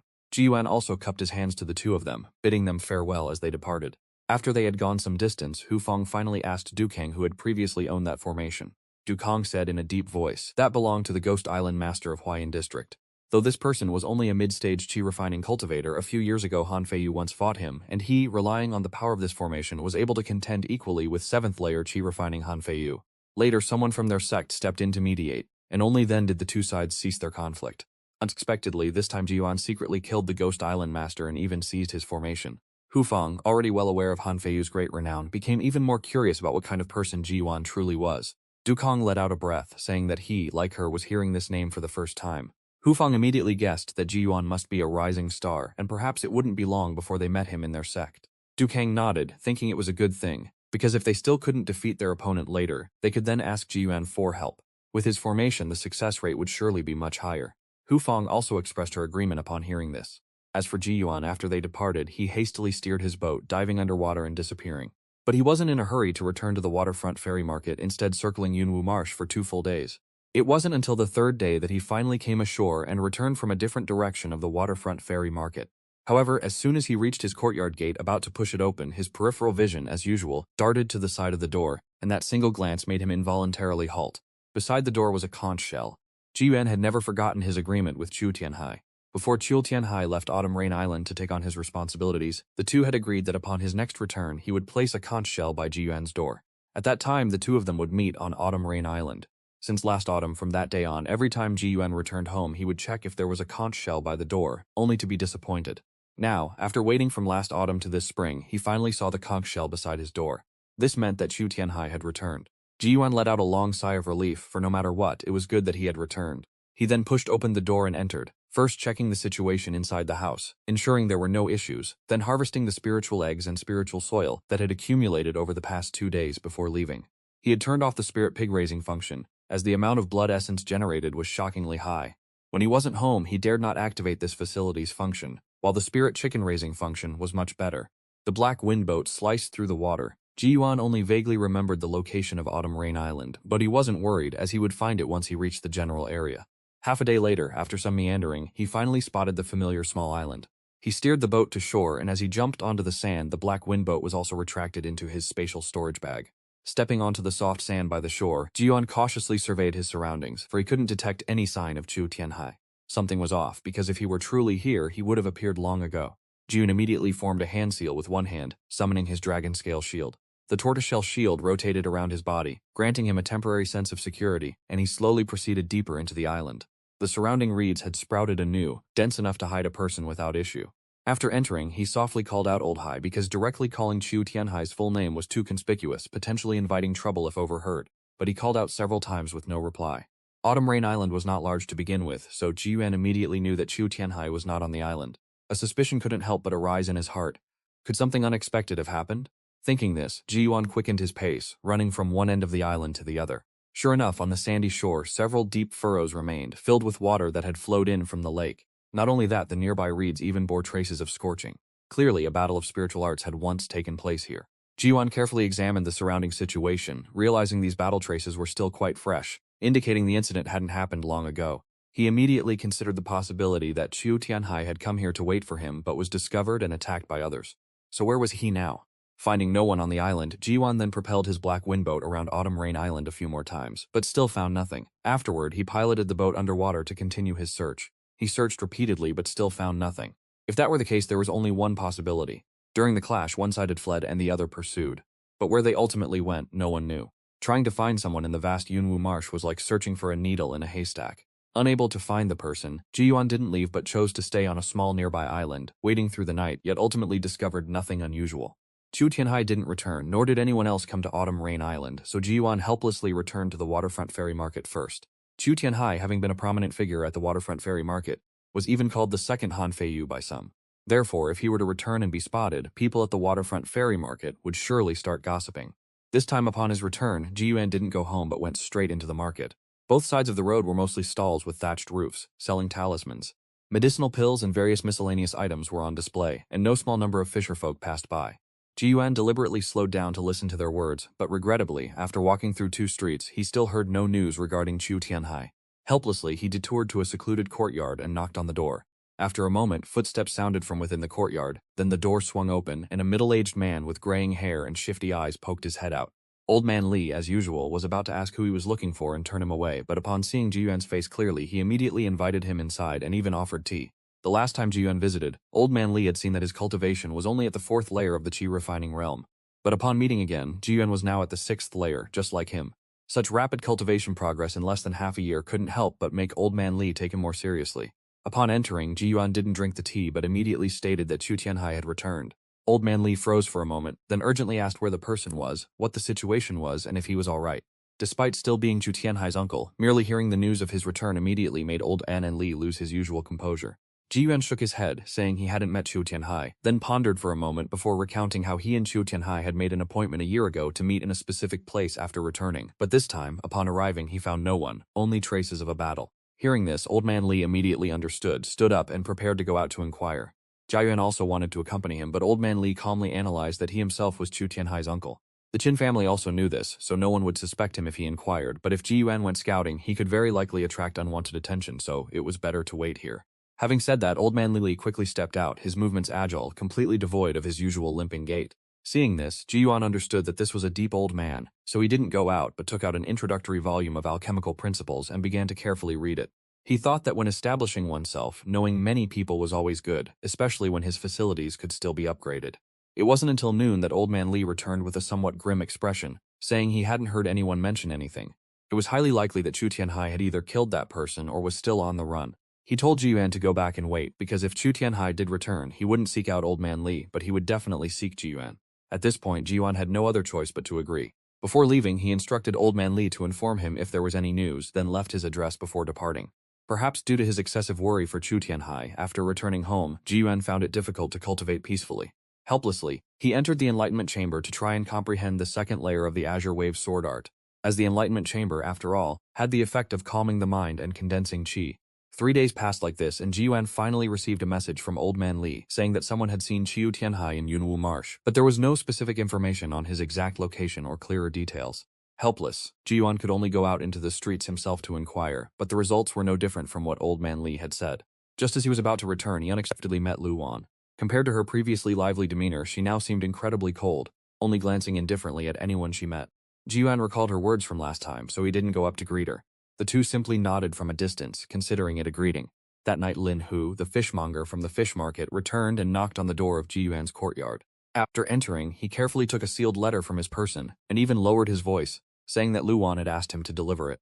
Ji Yuan couldn't help but be surprised, as he had just met her at the waterfront ferry market that day. Yet she didn't speak directly, and even had to rely on someone to deliver a letter, which immediately made him think of something.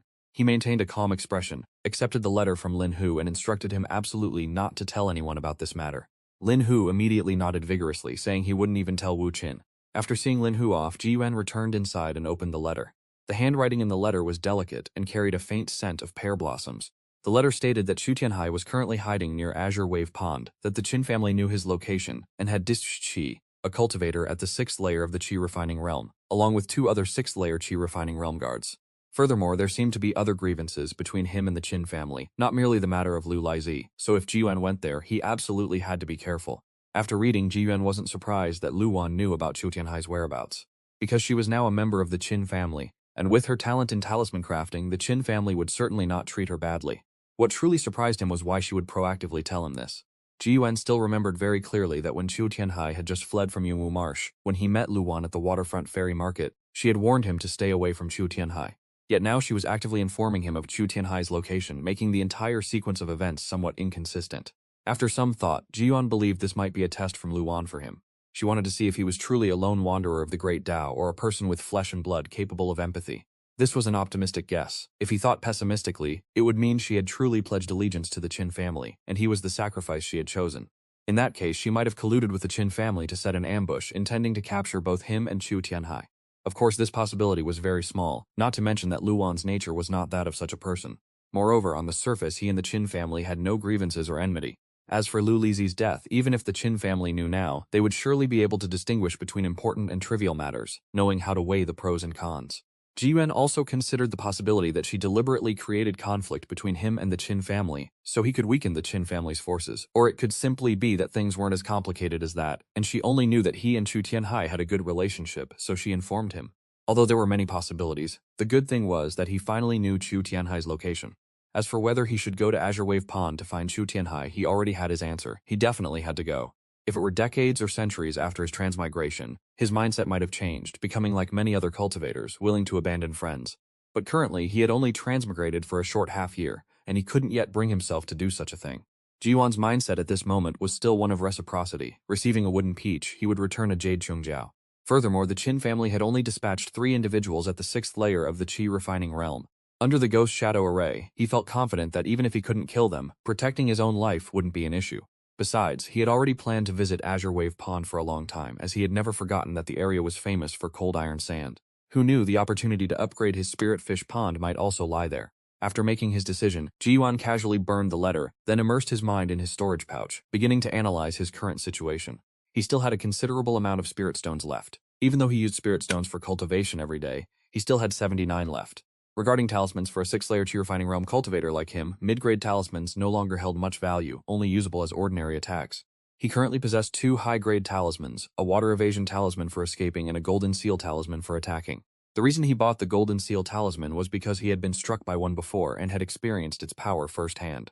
As for medicinal pills, he had a few spirit gathering pills for cultivation, 5 blood essence pills for life-saving, and 20 spirit recovery pills for fighting while recovering spiritual energy. The effect of spirit recovery pills wasn't exceptionally strong, but because they could restore spiritual energy during combat, their selling price wasn't cheap. 1 pill cost 5 spirit stones. Nevertheless, Ji Yuan occasionally bought a few, accumulating 20 pills to date. His magic tools were still the old ones, because if he bought more, he wouldn't be able to control them effectively at his current stage. Thinking this, he decided to make another trip to the waterfront ferry market to buy 2 more high-grade talismans. Even though it was already dark, Ji Yuan didn't care. Because as long as late-stage Qi refining realm cultivators didn't intervene, a 6th-layer Qi refining realm cultivator like him had nothing to fear at the waterfront ferry market. Arriving at the backyard, he saw the azure yellow chickens running around the yard, his half-grown spirit beastlet, and the semi-spirit fish pond in the front yard. Ji Yuan recalled his previous outings, which at most only lasted a few days. The fish and chickens would be fine without food, but this time it wasn't certain. Not to mention whether he could save Chu Tianhai or not, the delay would surely be very long, at least a dozen days, and without food for a dozen days, they definitely wouldn't survive. Therefore, after some thought, he decided to deal with all of these things. This batch of azure yellow chickens had been laying eggs for so long, it was time for a change, and the semi-spirit fish were even easier to deal with. He could just buy more after returning later. Moreover, a few ideas also sparked in his mind, such as for the chicken coop. Could he raise a few real spirit poultry that laid spirit eggs instead of these half-bred azure yellow chickens? Because the spiritual qi provided by the spirit eggs was no longer sufficient for his cultivation. With thought came action. Under the white water flying sword, both the semi-spirit fish and the azure yellow chickens turned into corpses, and even the spirit beastlet, which he had only raised for a few days, was cut down by a single sword strike. He understood that when he wasn't here, there would be no one to care for them, making it clear that he truly needed to quickly find a method for crafting puppets. It was just that the path of puppetry and the path of chi refining were said to be somewhat related, making him sigh that it truly felt like he couldn't clone himself to do everything. Afterwards, that very night, Ji Yuan went to the waterfront ferry market, first to the fish pier to sell the semi-spirit fish, then prepaid the next month's cultivator abode fee, and then went to the chicken farmer's place to sell the azure yellow chickens. The chicken farmer, seeing Ji Yuan kill off all his azure yellow chickens in one go, was naturally heartbroken, as if his own good son had been killed. It wasn't until Ji Yuan said he would come to buy from him again next time that his mood improved slightly. After dealing with these matters, Ji Yuan went to the 100 Treasures Pavilion and bought a high-grade demon-suppressing talisman and a high-grade iron wall talisman. Holding 4 high-grade talismans, even if he truly encountered a late-stage chi-refining realm cultivator, he had the confidence to fight them. This trip cost a total of 58 spirit stones, the remainder of which he kept to prepare for the Ghost Shadow Array and for recovering spiritual energy. After leaving the waterfront ferry market, Ji Yuan didn't return home but followed the waterway map directly to Azure Wave Pond. Under the full exertion of his black wind boat, it wasn't until noon the next day that Ji Yuan saw a strange body of water deep within Yunwu Marsh. The water in Yunwu Marsh was originally all green, but the water he was currently seeing was an unusually pale blue. The outer periphery glowed with a pale azure, but a few miles inward, countless islands clustered together, and the water took on an even deeper hue of blue. Just approaching, Ji Yuan felt a noticeable drop in temperature. This was Qingba Pond, a domain of cold abyss waters where the temperature plummeted the deeper one ventured. Rumor had it the innermost depths could even freeze to death mid-stage chi-refining realm cultivators. Aside from its unique cold iron sand, this place also housed various spiritual fish beasts that thrived in frigid waters, far stronger than their counterparts of the same cultivation level found elsewhere. Furthermore, various fisherfolk and sand prospectors frequented the area. For the past 2 years, the Shulong sect had been aggressively purchasing cold iron sand, leading to an increasing number of prospectors and the spontaneous formation of a small market. Ji Yuan had also heard that most of these sand prospectors were desperate individuals from the shadier markets within Yunwu Marsh, with Chu Tianhai being a prime example. Thus, his presence here made perfect sense. Upon penetrating this hazardous zone, Ji Yuan immediately reduced the speed of his craft. Though he hadn't yet manifested his dragon armor shield, his left hand already clutched a lightning strike talisman, while his right gripped a golden armor talisman, both concealed within his sleeves. He was in no hurry to penetrate deep into Qingba Pond, opting instead to reconnoiter the outer fringes first. But barely a few miles in, he distinctly sensed cultivator combat unfolding between a cluster of small islands ahead. Judging by the surging spiritual ki fluctuations, it was 2 mid-stage chi refining realm cultivators. Ji Yuan's original intention was to steer clear, but just as he prepared to depart, a familiar voice unexpectedly reached his ears. The speaker was manically cackling, scornfully taunting that while his opponent might be at the 6th layer of the chi refining realm, they were nothing more than a paper tiger. Ji Yuan instantly recognized Chu Tianhai. He was indeed here, engaged in combat with someone else. Without a moment's hesitation, Ji Yuan submerged his black wind boat beneath the surface and surged towards the cluster of small islands ahead. Despite having activated his water-repelling talisman, he could still feel the lake water here was veritably frigid, far colder than anywhere else. The black wind boat cut through the underwater depths. Despite Ji Yuan's deliberate deceleration, it took mere breaths to reach the contested waters. Above, spiritual chi raged chaotically, leaving destruction in its wake. Beneath the surface, however, an eerie calm prevailed. Aside from a faint disturbance in the spiritual chi, nothing else was discernible to him. Gazing upwards from the lake bed, the midday sun, filtering through the water, only revealed the faint outlines of 2 spirit vessels floating on the surface. Beyond that, nothing was clear. The water's isolating properties obscured auras, making it impossible for him to even identify Chu Tianhai. A fleeting thought crossed Ji Yuan's mind, to simply rush up and launch a surprise attack, seeing as they were both at the 6th layer of the chi refining realm. With an ambush, he was confident he could effortlessly dispatch his opponent. But just as he was about to make his move, he witnessed a spirit vessel rapidly fleeing. Subsequently, an unfamiliar voice echoed, jeering that Chu Tianhai only knew how to flee. Chu Tianhai roared with laughter in return, a scathing retort. "If you're trying to kill me, of course I'm going to run." Though his voice remained resonant, an undeniable hint of weakness betrayed him, indicating he had sustained injuries. Observing the remaining spirit vessel above closing in, Ji Yuan finally decided to act. With full force, he spurred his black wind boat, his form shooting out like a dark arrow. Shattering the water's surface, the black wind boat hovered momentarily in the air, Ji Yuan's white robes billowing as he conjured a hand seal, softly incanting to activate his spirit artifact. White water gurgled, and a shimmering pale blue screen of water manifested both on the surface and in the air. Simultaneously, he finally got a clear look at Chu Tianhai's pursuer. It was a man in his 50s or 60s, dressed in black robes, with a slightly receding hairline and a malevolent expression. He clutched an iron shield in his left hand and a formidable wolf-tooth club in his right. Upon seeing Ji Yuan suddenly burst forth from beneath the waves, his face contorted in terror. The surging white water instantly bogged him down. The black wind boat skimmed overhead, while Ji Yuan's hands each unleashed the 2nd layer of stone piercing from his water droplet finger technique, firing 6 hair-thin spiritual light needles. Old Man Lin's reaction was swift. He immediately swung his iron shield to deflect Ji Yuan's white water flying sword, then frenziedly swung his wolf tooth club, weaving a protective flower of strikes to block the water droplet finger attacks. But just as he believed he had weathered the ambush, he suddenly let out a grunt of pain, his eyes wide with disbelief. The wolf tooth club in his hand still spun with residual momentum, but his iron shield, however, had dropped inertly. Though he had successfully deflected the white water flying sword, the life-claiming needle, cleverly concealed within the sword's hilt, followed the path of his wolf tooth club, piercing his glabella in a single fatal strike. True to its name, the life-claiming needle never failed. The white water flying sword, originally no larger than 2 fingers, instantly elongated into a 3-foot sharp blade, sweeping horizontally to sever his head. Only then did the black wind boat settle on the water. Ji Yuan flicked out 2 drops of corpse-dissolving water, one landed on the body, the other on the unseeing head, causing both to instantly dissolve under its corrosive power. From his emergence to the successful ambush, less than a single breath's time had passed. In the distance, Chu Tianhai, startled by the disturbance, turned to see the dark boat floating silently on the water. Upon it stood a figure at once familiar and utterly alien. For a fleeting moment, Chu Tianhai couldn't believe his eyes. He couldn't believe Ji Yuan would appear here, much less possess the power to instantly kill a 6th-layer Qi-refining realm cultivator. Seeing that Chu Tianhai was unharmed, Ji Yuan secretly breathed a sigh of relief. But just as he was gathering the spoils and preparing to rendezvous, his gaze flickered to a nearby island, discovering 2 more cultivators still standing there, observing. A thought sparked in his mind. Ji Yuan immediately declared himself a member of the Qin family, loudly stating that Chu Tianhai was the Qin family's quarry, not for outsiders to meddle with, all while pointedly demanding to know Chu Tianhai's whereabouts. Upon hearing this, Chu Tianhai in the distance instantly grasped Ji Yuan's intent. No longer fleeing, he immediately drew 2 crescent blades from his back, feigning a cold demeanor as he retorted that he killed Qin family members like curs. With that, he violently hurled the 2 crescent blades. Like 2 full moons, they spun menacingly towards Ji Yuan, seemingly intent on crushing him. The spectacle appeared incredibly perilous. Ji Yuan also played along, summoning his dragon armor shield and urging his spirit vessel forward. His white water flying sword circled out, instantly batting away the 2 crescent blades. Before Chu Tianhai could even fully react, Ji Yuan had already closed the distance, unleashing a powerful punch to his chest that sent him tumbling backward. Simultaneously, the spirit vessel flashed, allowing Chu Tianhai to land steadily aboard the black wind boat.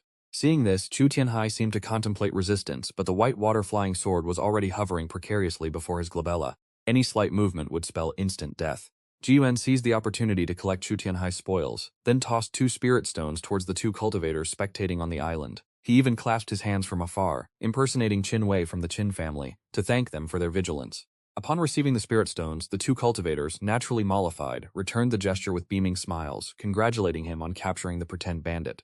Ji Yuan didn't know why the 3 Qin family members who had departed earlier still hadn't arrived, but having successfully linked up with Chu Tianhai now, it still counted as a win. He gave a subtle clasp of his hands, then glided away with Chu Tianhai in the opposite direction. Only after putting a considerable distance behind them did he finally inquire softly about their intended destination. Chu Tianhai instructed him to continue straight, and upon reaching an island shaped like the character Ren, to turn northwest. Having traveled quite a distance, Chu Tianhai irritably asked if Ji Yuan could please remove the flying sword yet, because it felt like Ji Yuan was intentionally getting back at him. Ji Yuan feigned sudden recollection, casually mentioning he also possessed a mid-grade flying sword. Chu Tianhai sighed in resignation, conceding that he was well aware of Ji Yuan's formidable capabilities. He then retrieved his spirit vessel and 2 crescent blades from Ji Yuan, before producing a 100 herbs pill from his storage pouch. Ji Yuan, however, simply tossed him a small chunk of blood essence, stating his own medicine was too slow and he should just use Ji Yuan's. Chu Tianhai looked down, then up at Ji Yuan, a gasp of surprise escaping his lips. He blurted out that Ji Yuan was so wealthy he put even a cultivator bandit like himself to shame. Ji Yuan chuckled, remarking that being a cultivator bandit didn't exactly make one a fortune, but his smile quickly vanished. He told Chu Tianhai to stop prattling and focus on recovery, because 3 6th-layer Qi refining realm cultivators from the family were approaching. If they met, even a mere 5th-layer Qi refining realm cultivator like himself would have to pull his weight. At the mention of serious business, Chu Tianhai hurriedly swallowed the blood essence, snatching up the 2 spirit stones and began his slow recovery. An hour later, Ji Yuan finally spotted the Ren-shaped island ahead, so he circled it and turned northwest. But the further they went, the more a sense of unease settled upon him. The 3 Qin family members had departed so much earlier, so how was it he who found Chu Tianhai first? As for karmic affinity or destiny, Ji Yuan didn't buy it. He slightly decelerated his boat, then turned to ask if anyone else knew of Chu Tianhai's hideout. Chu Tianhai reflexively started to deny it, but before the words fully left his mouth, he suddenly recalled one person, Xiong Yufu from the nearby Jingde ward, a life-and-death sworn brother. Days before, when he was heavily injured, he'd asked Xiong Yufu to procure some medicinal pills and provisions, thus compromising his hideout. Hearing that, Ji Yuan pondered for a moment, then stated that hiding spot was temporarily compromised. They needed to find a new location and reassess. Chu Tianhai didn't bother with futile arguments, nor did he try to vouch for Xiong Yufu's reliability. Instead, he cut to the chase. Do we run or do we fight? I'll follow your lead. Ji-Yuan's instinct screamed kill, but the words caught in his throat. He understood that life was singular, and errors were unacceptable. Drawing talismans or refining pills allowed for countless mistakes, but in life or death combat, one mistake was one too many. Therefore, he ultimately chose to flee. Run if possible, fight only when cornered. This was his core principle. Chu Tianhai readily agreed. When Ji-Yuan asked if there was anywhere else to go, Chu Tianhai immediately replied that there was. That was Blackwater Ward, the most chaotic of the markets in Yunwu Marsh. Much like Qingba Pond, it was a true den of mixed dragons and snakes, and where he had previously laid low. Ji-Yuan found this logical. He intended to divert their course to Blackwater Ward first, and once he confirmed the coast was clear, he would return to the waterfront ferry market. But just then, from the other side of the island, loud cries of Lao Tian suddenly rang out. Immediately after, a blue spirit vessel glided across the water's surface. Upon it stood a tall, burly man. The moment he saw the approaching figure, Chu Tianhai immediately rose to his feet. It was none other than Xiong Yufu, the life-and-death sworn brother he had just mentioned. Xiong Yufu's gaze first fell on Ji-Yuan, an unconscious flicker of panic crossing his eyes but quickly shifted back to Chu Tianhai. He claimed he'd heard activity at the Qin family's compound, as if new arrivals were there, and wanted to check on Chu Tianhai's situation. He then said it was good that nothing was wrong and urged the two of them to quickly head back, telling them not to loiter outside any longer. If not for Ji-Yuan's prior reminders and suspicions, Chu Tianhai definitely wouldn't have thought much of it at this moment. But unfortunately, now he had started to become suspicious. He looked at Xiong Yufu before him and said in a low voice that he wouldn't be returning to that place anymore. As soon as he heard he wasn't returning, Xiong Yufu immediately asked anxiously, "Then where do you plan to go? Where else could possibly be safer than there, especially recently?" Chu Tianhai remained silent, while Ji-Yuan had already secretly established a mental connection with his flying sword inside his storage pouch. The person before them was only at the 5th layer Qi refining realm. Dealing with him wouldn't take much effort, but they still couldn't be careless. Seeing this, Xiong Yufu showed even more concern for Chu Tianhai's safety, continuously pressing him on where he truly intended to go. Chu Tianhai's voice became low and deep, and his expression grew even more bitter. He asked in return, "Could it be that even Xiong Yufu wants to stab me in the back?" Xiong Yufu's eyes immediately flickered with panic. Chu Tianhai shook his head while recounting the incident at Blackwater Ward's pier, stating that he had clearly saved Xiong Yufu's life. Yet now the other party was turning around and betraying him. Xiong Yufu's lips trembled, and he finally gritted his teeth, admitting he had been swayed by temptation, all because the Qin family had offered too much. As soon as he finished speaking, Chu Tianhai hurled out 2 crescent blades. The 2 crescent blades formed 2 full moons, one left and one right, encircling Xiong Yufu in attack. At the same time, he also called for Ji-Yuan to join the attack, because he was worried that he wouldn't be able to subdue Xiong Yufu instantly, which would create more trouble. Therefore, ganging up on him was naturally the best approach. There was no need for a one-on-one duel. As soon as Chu Tianhai made his move, Ji-Yuan also immediately acted. The flying sword, already summoned earlier, instantly glided forward, and simultaneously he stretched out his hand, repeatedly pointing into the void. Each time he pointed, a pale blue spiritual light bolt shot out, aiming directly at Xiong Yufu's limbs and glabella. Ji-Yuan's left hand, hidden within his sleeve, also flicked a finger, casting a stone-pierced technique, firing 3 hair-thin spiritual light bolts, this time aiming straight for the opponent's chest. In a flash, nearly 10 simultaneous attacks surged towards Xiong Yufu. Even if he unleashed all his talismans and magical artifacts, he couldn't withstand the combined power of such a gang-up. Ji-Yuan's flying sword alone sent his mirror-shaped protective artifact flying, while Chu Tianhai's full moon crescent blade slashed through with a single strike, instantly severing his head. The head flew into the air, yet Chu Tianhai's expression remained unchanged, coldly regarding it as the repayment for the life-saving debt from years ago. Ji-Yuan was about to respond and tell Chu Tianhai to quickly gather the loot, but before he could finish his words, something shot up from Xiong Yufu's chest into the sky. Ji-Yuan immediately realized something was wrong. His flying sword pursued closely, but in the end it was still a step too late, as a magnificent silver flower bloomed explosively in the sky, causing his expression to change. Chu Tianhai immediately explained that this was a small toy crafted by a Qi refiner from Blackwater Ward named the Violet Life Firework. Once its master died, it would automatically fly into the sky and explode, its main purpose being to report the location to the Qin family. The two spoke while continuously moving. Chu Tianhai was responsible for disposing of the body, while Ji-Yuan swiftly collected the valuables. In just a breath, the black wind skiff had submerged, taking the two with it and vanishing on the spot. Even their aura was completely obscured by the lake water, leaving no trace. After entering the water, Chu Tianhai pointed in one direction, signaling Ji-Yuan to head towards Blackwater Ward. But Ji-Yuan merely glanced, then shook his head, immediately turning the skiff in another direction. Thus, the two of them hovered beneath the lake. However, no matter which way they went, Ji-Yuan only circled within the confines of Azure Wave Lake, not venturing out at all. Only half a day later, when the effect of the water evasion talisman wore off, did the two surface from the water, finding a small uninhabited island to hide on. As soon as they landed, Chu Tianhai hastily asked why they hadn't gone to Blackwater Ward. Ji-Yuan explained that after killing someone, the first instinct for any two people would undoubtedly be to flee to Blackwater Ward, and the Qin family's people would mostly think the same. Therefore, it was better to do the opposite, hiding right within Azure Wave Lake, as they likely wouldn't expect the two to be so audacious. As he spoke, he took out his usual disguise kit from his storage pouch. Chu Tianhai slowly nodded, but still asked further, "What if Thin Family's people also think of us hiding in Azure Wave Lake?" Ji Yuan took some soot from his pill furnace and applied it evenly to his face, then said that if they were going to be discovered anyway, being found in Azure Wave Lake or Blackwater Ward made no difference.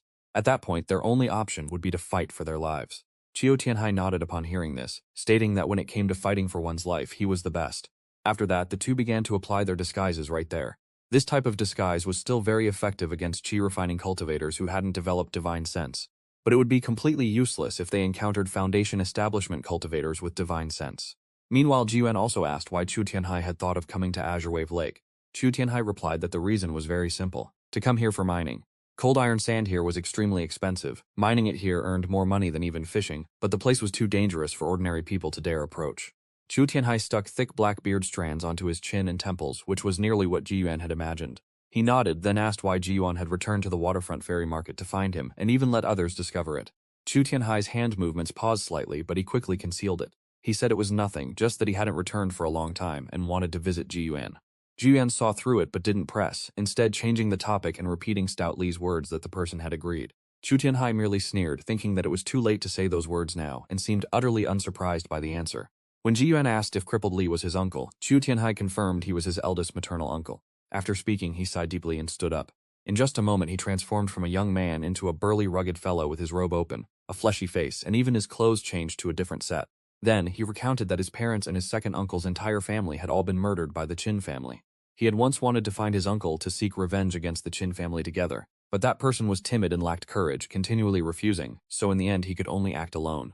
When Jiyuan asked how he had exacted his revenge on the Qin family, Chu Tianhai sneered, saying that the Qin family had a third young master who liked men. Jiyuan subconsciously asked if that person had taken an interest in him. Don't look at Chu Tianhai now, resembling a bearded brute, but his original appearance, though slightly inferior to Jiyuan's, was still considered handsome among the fisher folk. As soon as Chu Tianhai saw that reaction, he knew Jiyuan had misunderstood, so he explained that it wasn't like that, but rather he had actively offered himself up to trick the other party. He then sneered and said he had severed the fellow's root of progeny with one saber strike, effectively causing the Qin family to lose a branch of its descendants. Upon hearing this, Jiyuan immediately understood. No wonder the Qin family was pursuing Chu Tianhai so fiercely, for compared to the Qin family's direct lineage, killing a mere vagrant was truly nothing. Knowing this, Jiyuan asked no further questions. The two then moved on to splitting the loot. They had killed two people, both cultivator bandits, but the outcome wasn't as rich as Jiyuan had imagined. According to Chu Tianhai's explanation, those who roamed Azure Wave Lake constantly risked their lives year-round, occasionally having to fight to the death, so any good items they acquired were quickly used up. As for old Captain Wu, whom the two had previously cooperated to kill, he was wealthy because he operated as a cultivator bandit near the shore, without many enemies, which allowed him to accumulate so much.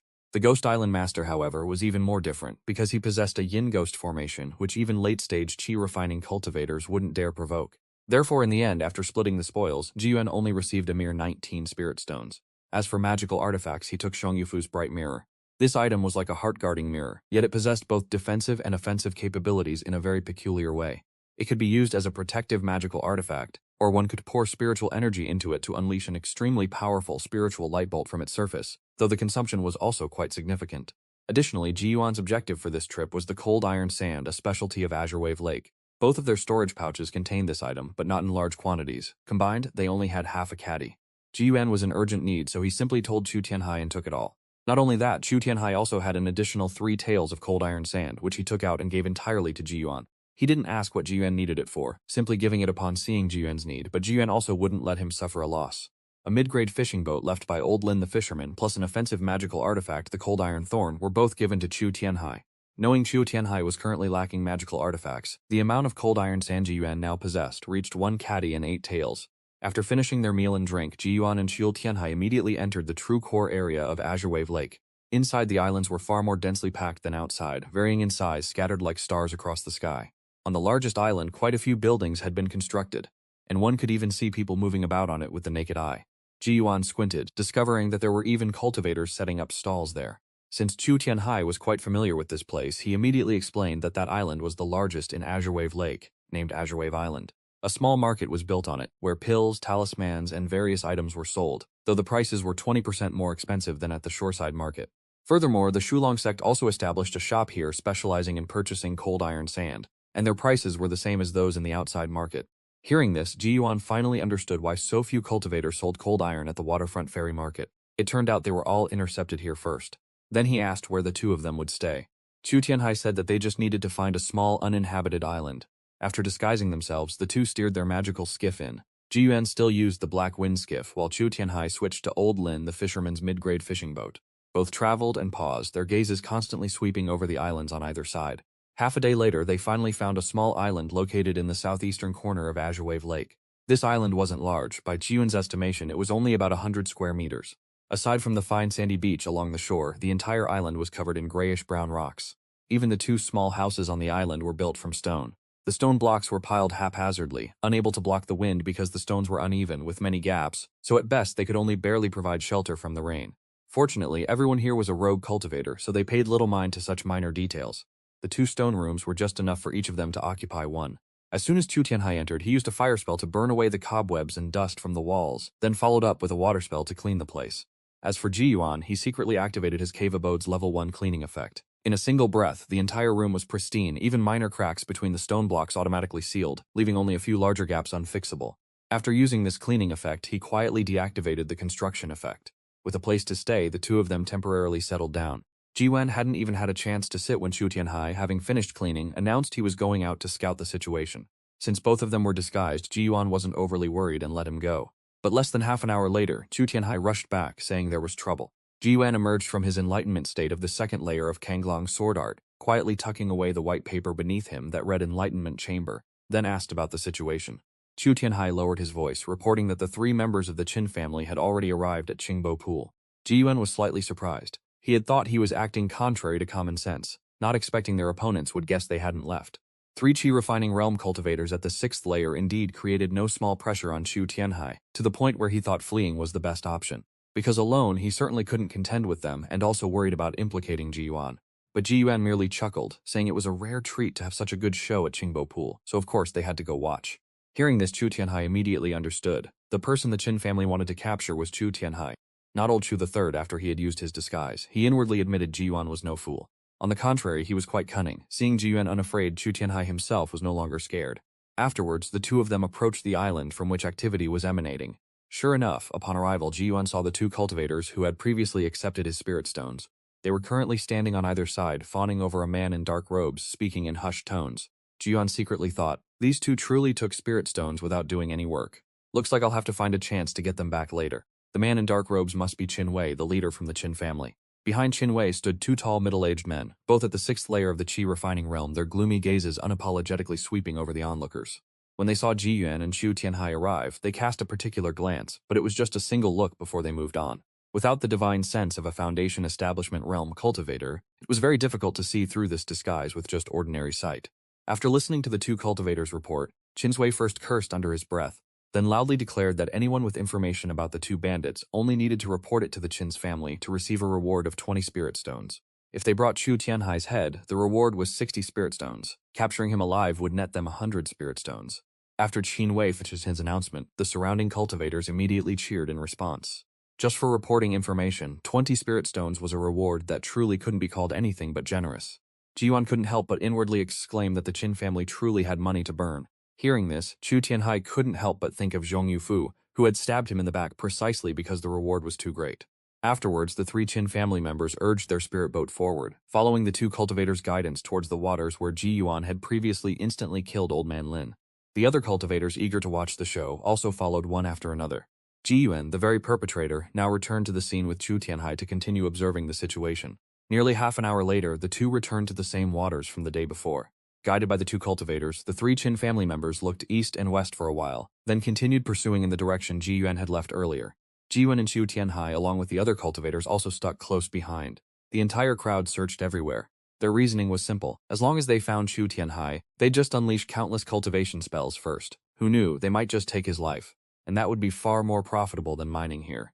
It was a pity, then, that they wandered around for an entire night but still found no trace of anyone. It wasn't until dawn the next day that the 3 Qin family members reluctantly chose to temporarily return to the waterfront ferry market. After they left, Ji Yuan and Chu Tianhai gradually settled back down. The 2 of them rested there for a day. During that time, Ji Yuan also heard much from Chu Tianhai about the situation at Qingbo Pool and regarding cold iron sand. Legend has it that at the deepest point beneath Qingbo Pool lies a cold iron sand mineral vein. Every so often the phenomenon of the earth dragon stirring occurs at the bottom of the water.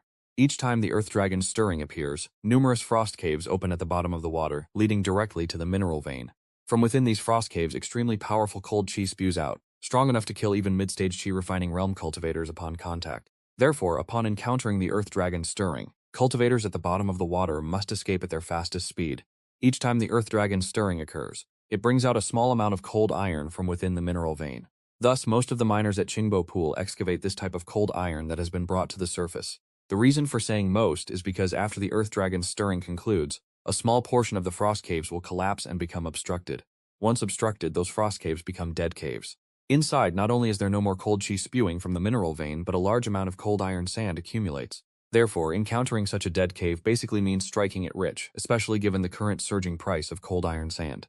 As for digging down along a dead cave to find the cold iron sand mineral vein, without foundation establishment realm strength, even if one actually reached the vein, it would just be courting death. The bottom of Qingbo Pool is mostly sandy soil. Light blue cold iron sand will be mixed within this lakebed sand. To excavate it, one must rely on iron rakes and sand seep. Fortunately, Shang Yufu and Lin Laogu's storage bags contained all those items. That night at the waterfront ferry market, Qin Wei, having returned from Qingbo Pool, met his father, Qin Long. After hearing his detailed account of the trip, Qin Long analyzed that Qiu Tianhai was either still hiding in Qingbo Pool or had returned to Heishui Ward. However, he personally leaned towards the possibility that Qiu Tianhai was still lurking in Qingbo Pool, wanting to play a game of darkness under the lamp with them. Furthermore, in Heishui Ward, the Qin family had formed good relations with the Zhou family, who would help keep an eye out and naturally report any news. The Zhou family of Heishui was similar to the Qin family of the waterfront ferry market. Great families always had many dealings, helping each other to solidify their respective positions. Qin Wei nodded, saying he had left Zhangkai and Huda in Qingbo Pool under disguise, and had also spent quite a few spirit stones to bribe others. As long as there was news of Qiu Tianhai, they would immediately report back. Qin Long nodded slightly, reminding him that the old master had entrusted the matter of his third brother to the two of them, so it absolutely had to be completed. Qin Wei also affirmed that his third brother's vendetta naturally had to be repaid with blood. Although he said so outwardly, Qin Long always felt inwardly that the old master's relentless pursuit of Qiu Tianhai must have another reason. He had once inquired, but since the old master didn't speak of it, he dared not ask further. It wasn't until the next day that Ji Yuan and Qiu Tianhai woke up early and went to the lake, because today the two of them would descend into the water. This was also considered Ji Yuan's first time truly going underwater to make a living since transmigrating here half a year ago. Catching spiritual beast fish might not require him to go himself, but to find cold iron sand he could only rely on himself. Ji Yuan piloted his black wind boat, while Qiu Tianhai operated the mid-grade spirit boat he had obtained from Lin Laogu. After diving deep to the bottom of the water, the two of them separated. As soon as he reached the lakebed, Ji Yuan retracted his spirit boat, then squatted on the sandy expanse at the bottom, simultaneously feeling the biting cold around him and trying to widen his eyes to find the pale blue streaks mixed in the murky, muddy sand. Any cold iron sand floating on the surface had surely been picked clean, so to gain any harvest only the second method remained. Ji Yuan took out his iron rake and sand sieve, first using spiritual power to forcefully rake the sand a few times, and once he felt it was stable, he controlled the sand sieve to sift through the lake sand he had just dug up. He repeated this process, advancing little by little. Half an hour passed in the blink of an eye. Ji Yuan mechanically repeated the sand sifting work, and just as he was about to leave, the corner of his eye suddenly caught a pale blue glint mixed within. He immediately understood that he finally had some goods, so he hastily sifted thoroughly through the sand in that area, finally letting out a sigh of relief upon seeing half a liang of cold iron sand in his hand. Having a harvest was good, even if this particular yield was truly a bit small, but after obtaining that half liang of cold iron sand, it seemed his luck with the stuff had run out. For the majority of the remaining day, he couldn't even find a trace of cold iron sand. It wasn't until dusk, when he surfaced from the water, that he realized he had only managed to harvest exactly that half liang. Qiu Tianhai also shot up from the water, and then the two casually inquired about each other's gains. Ji Yuan said he only had half a liang, while Qiu Tianhai had over 1 liang, slightly more than him. Since Qiu Tianhai had spent some time here before, he was more experienced, so digging up more was quite normal. He also comforted Ji Yuan, saying that such a yield for a newcomer was completely normal, because in his first few days here he hadn't even seen a single trace of cold iron sand. With neither of them having experience nor knowing the fixed locations for cold iron sand, such results were entirely expected. Such was the logic, but on the second day of going underwater with the harvest still so meager, Ji Yuan was already a bit discouraged. His originally tranquil mind began to stir restlessly. Upgrading his spirit fish pond required 5 caddies of cold iron sand, and currently he was still short by more than 3 caddies. If he could only dig up this much each day, he didn't know how many years or months it would take. Thinking this, he began to consider simply spending a few more spirit stones to buy it from others. After all, this was Qingbo Pool, a major producer of cold iron sand, so acquiring a small amount directly here shouldn't be a problem. He even entertained a bolder thought. simply picking out a few evil cultivators, killing them, and snatching the cold iron sand from their hands. If everyone else could be a cultivator bandit, then Jiyuan, of course, could too. The risk of this method lay in having to fight, but the benefit was that it wouldn't easily be detected by the Shulong sect. After some consideration, Jiyuan decided to sell a small portion first, saving the rest for when he truly needed it. On the third day, Chu Tianhai called him to go mining together. So Jiyuan decided to try his luck underwater once more. This time the haul was slightly larger but still only about 1 liang, too low a yield for Jiyuan, so he gave up. On the fourth day, he didn't go underwater, but instead wandered around Qingbo Pond. Spotting a lone cultivator, he approached to ask a few questions, then inquired if the other party had cold iron sand for sale. The price he offered was naturally the same as the Shulong sects, as he dared not play price wars against such a colossal force. But buying it with spirit stones wasn't so easy. Firstly, everyone dug up so little, and secondly, he didn't dare openly purchase, so he only managed to acquire less than half a caddy of cold iron sand the entire day. Despite this, he was content. If he could procure half a caddy daily, his spirit fish pond could be upgraded in less than 10 days. By then, if the Qin family didn't return, he could go back to the pier market and continue his peaceful cultivation. In the late afternoon, not long after Jiyuan returned to his abode, he saw Chu Tianhai manipulating his spirit boat, soaring out of the water. While still airborne, he retracted his spirit boat, then slammed down hard onto the ground, wincing in pain. The moment he landed, he eagerly rushed into Jiyuan's home, his eyes brimming with excitement, and placed a cloth bag from his storage pouch onto the table, opening it. Inside were copious amounts of wet cold iron, a massive pile, far more than what Jiyuan had managed to buy. Jiyuan stepped forward today to weigh it, realizing it was at least 1 caddy, astonished that Chu Tianhai had dug up more than he'd bought, even suspecting the other party had gone and plundered it. Chu Tianhai immediately gestured for silence, then whispered, telling him to follow him underwater to see his great treasure. Jiyuan looked skeptically at Chu Tianhai, feeling that his words sounded suspicious, but Chu Tianhai urged him, thrusting a caddy of cold iron sand into his hand, then once again rushed towards Qingbo Pond. Watching Chu Tianhai's agitated back, Jiyuan guessed he genuinely had some good treasure. Otherwise, how could he acquire over a caddy of cold iron sand in a single day? Forget digging, even if he spent spirit stones to buy it himself, he might not get that much. So what kind of treasure did he possess? Jiyuan turned to glance back at his stone abode, ensuring everything was in order before following him to the lakeside. First sticking a water-repelling talisman onto himself, then summoning his black wind boat to dive. Following behind, Chu Tianhai entered Qingbo Pond. Chu Tianhai was already waiting at the bottom, and Jiyuan maneuvered his boat to his side. Although both had water-repelling talismans, these low-grade talismans only allowed them to breathe freely underwater. Communication still required gestures or switching to a mid-grade water-repelling talisman. Jiyuan retracted his spirit boat, and Chu Tianhai immediately pointed towards a small patch of sand in front of them. Jiyuan looked at him, puzzled, but he nodded vigorously, then produced a metal rake and a sand filter net, handing them over. The meaning was crystal clear. There was cold iron sand here, and he wanted Jiyuan to dig. Although Jiyuan was a bit disbelieving, he still took the tools and began to dig in the sandy patch. Before he could even dig a few scoops, he saw a faint blue light. Jiyuan was startled and turned to look at Chu Tianhai beside him, finding the latter smiling a half-smile. Even without words, Jiyuan knew what he was thinking at that moment, mostly taking pride in his own formidable skill. After Jiyuan dug up about 1 liang of cold iron sand here, Chu Tianhai left, moving to look around, feigning a search for more cold iron sand. With the recent experience, Jiyuan obediently followed him, intending to see how he searched. But before they went far, Chu Tianhai suddenly squatted down and used an object manipulation technique to move a rock. This time there was no need to dig. As soon as the rock moved, Jiyuan saw the faint blue light, signaling that he had to dig. Jiyuan dug here while Chu Tianhai went to find the next location with cold iron sand. When Jiyuan finished digging and stood up, Chu Tianhai had already started working himself, vigorously digging into a small dune. Jiyuan hurriedly went to help, and as a result, this spot yielded even more cold iron sand, over 3 liang. By the time they finished digging this spot, it was already very late. Underwater, it was so dark that you couldn't see your hand in front of your face. If not for the faint blue light emitted by the cold iron sand itself, they might not even have seen anything to mine. The two were forced to steer their boats back to shore. After surfacing, Jiyuan looked at the half caddy of cold iron sand he had just dug up in his storage pouch, finding it a bit hard to believe. How long had they been underwater? The round trip was less than half an hour. Half a caddy of cold iron sand in half an hour. Not to mention its usefulness to him, if he were to sell it now, the Shulong sect would raise their prices again. 1 caddy of cold iron sand could already be sold for 20 spirit stones. So half an hour was 10 spirit stones and an hour was 20. This wasn't mining, this was clearly picking up spirit stones. After the two entered the house, Jiyuan observed Chu Tianhai closely for a moment before asking if he had a cheat. He originally wanted to ask, "Do you have a cheat too?" but ultimately omitted the two. Chu Tianhai clearly didn't understand Jiyuan's implied meaning, so Jiyuan explained that he wanted to ask why Chu Tianhai could pinpoint the exact locations of cold iron sand. Just now, Jiyuan had observed very carefully and saw that Chu Tianhai made no mistakes. Wherever he said there was cold iron sand, there truly was, as if he had activated X-ray vision, able to see through the sand. This matter surely concerned Chu Tianhai's secret. If the other party hadn't revealed anything, Jiyuan definitely wouldn't have asked, but since it had been revealed, he naturally had to ask for clarification. Chu Tianhai chuckled, first going to the door to look left and right, confirming no one else was outside before returning. Ji Yuan was even more direct, sticking a first-grade low-tier sound-dampening talisman on the wall, ensuring that no matter how loud the sound inside, it wouldn't leak out. Seeing this, Chu Tianhai felt reassured, then approached Ji Yuan, carefully took something from his chest, held it in his hand, and unfurled it for him to see. Ji Yuan looked and saw that in Chu Tianhai's palm lay only a small human finger bone, white and shiny as if someone had caressed it in their hand for a very long time. He was a bit incredulous, not understanding how this finger bone could help find cold iron sand. Chu Tianhai nodded vigorously, confidently telling him to take out some cold iron sand and he would know. Ji Yuan then took out a small bag of cold iron sand, placed it on the stone table, and spread it out. At that very moment, the originally white finger bone immediately lit up with a halo of sea blue light.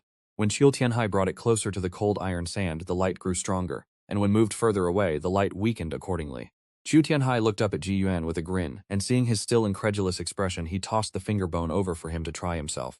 Ji Yuan took it and tried it with the cold iron sand, discovering it was indeed true. Only then could he not help but believe. He admitted that this finger bone was indeed a good treasure and returned it to Chu Tianhai, who casually took it, stored it in his storage pouch, while Ji Yuan also put away his cold iron sand. Afterward, Chu Tianhai asked how much more cold iron sand he still needed. Ji Yuan felt he already had nearly 3.5 caddies in his storage pouch, but to be safe, he still said he needed about 2 more caddies. Hearing this, Chu Tianhai was very confident, believing it was no trouble at all, telling him to rest early tonight and sleep soundly, because tomorrow he, his brother, would take care of it for him. With this great treasure in hand, finding cold iron sand was like finding dead spots every day. Having said that, Chu Tianhai returned home.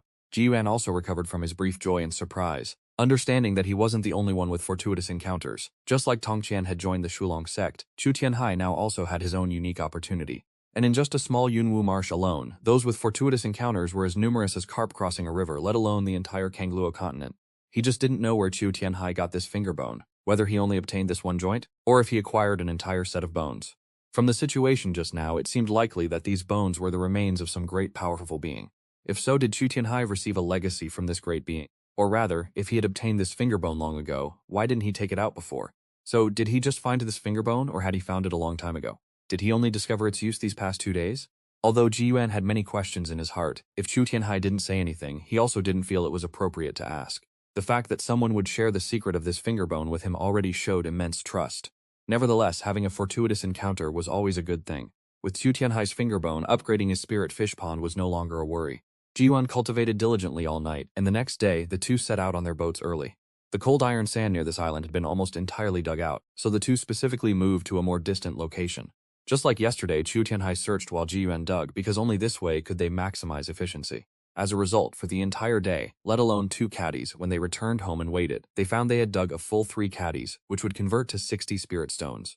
Ji Yuan said he only needed 2 caddies, so he returned the remaining 1 caddy to Chu Tianhai. These past few days, all the cold iron sand dug up had been given to Ji Yuan. Essentially, Chu Tianhai was working for free, receiving no compensation and showing no complaints. Chu Tianhai still asked again if it was truly enough, reminding him to speak up if it wasn't. Ji Yuan confirmed that it was sufficient. Hearing this, Chu Tianhai grew even more excited, saying that from tomorrow onwards, whatever they dug up they would split according to the old rules. Ji Yuan originally intended to say that once he had enough cold iron sand to upgrade his spirit fish pond, he would leave. But at this moment, seeing Chu Tianhai's expectant gaze, he ultimately thought that staying a few more days wouldn't hurt. By then, if the Qin family truly came to kill again, Chu Tianhai would also have someone to face them with. Therefore he agreed, only saying that as long as Chu Tianhai didn't feel at a disadvantage, it was fine. Ji Yuan chuckled, knowing full well that by staying here to dig cold iron sand, he was entirely benefiting from Chu Tianhai's fortuitous encounter. But Chu Tianhai, hearing this, seemed a bit annoyed, saying that Ji Yuan had saved his life twice, and this time even specifically came from the pier market to save him. If not for Ji Yuan, grass would already be growing on his grave, let alone talking about mining here. Having said that, he spun around in a huff and stomped off. Ji Yuan watched his retreating figure without giving chase, instead focusing on the achieved status next to the spirit fish pond on his control panel, then without hesitation immediately selected the upgrade. The control panel refreshed, displaying the spirit fish pond's new status at level 2, along with the special effects and upgrade conditions for a level 3 spirit fish pond. Ji Yuan stared at the text displayed on the control panel, his eyes involuntarily widening, because he hadn't expected 2 distinct special effects to appear. Well, not completely 2 effects, since the first effect already contained several sub-effects. But for the control panel to list a second special effect separately was truly a first. Currently, the level 3 facilities he knew of, like the Spirit Poultry Coop and Spirit Beast Pen, never listed a second special effect separately, making the Spirit Fish Pond a genuine exception. Upon seeing the special effect carp transformation into dragon, where spirit fish of the carp family have an extremely small chance to mutate into a cold ice flood dragon hatchling, Ji Yuan immediately seized on the key point. Although the probability was minuscule, a probability still existed. Furthermore, this cold ice flood dragon was a third-tier demonic beast. A third-tier demonic beast meant that upon maturation, it would possess at least the strength of the Golden Core realm.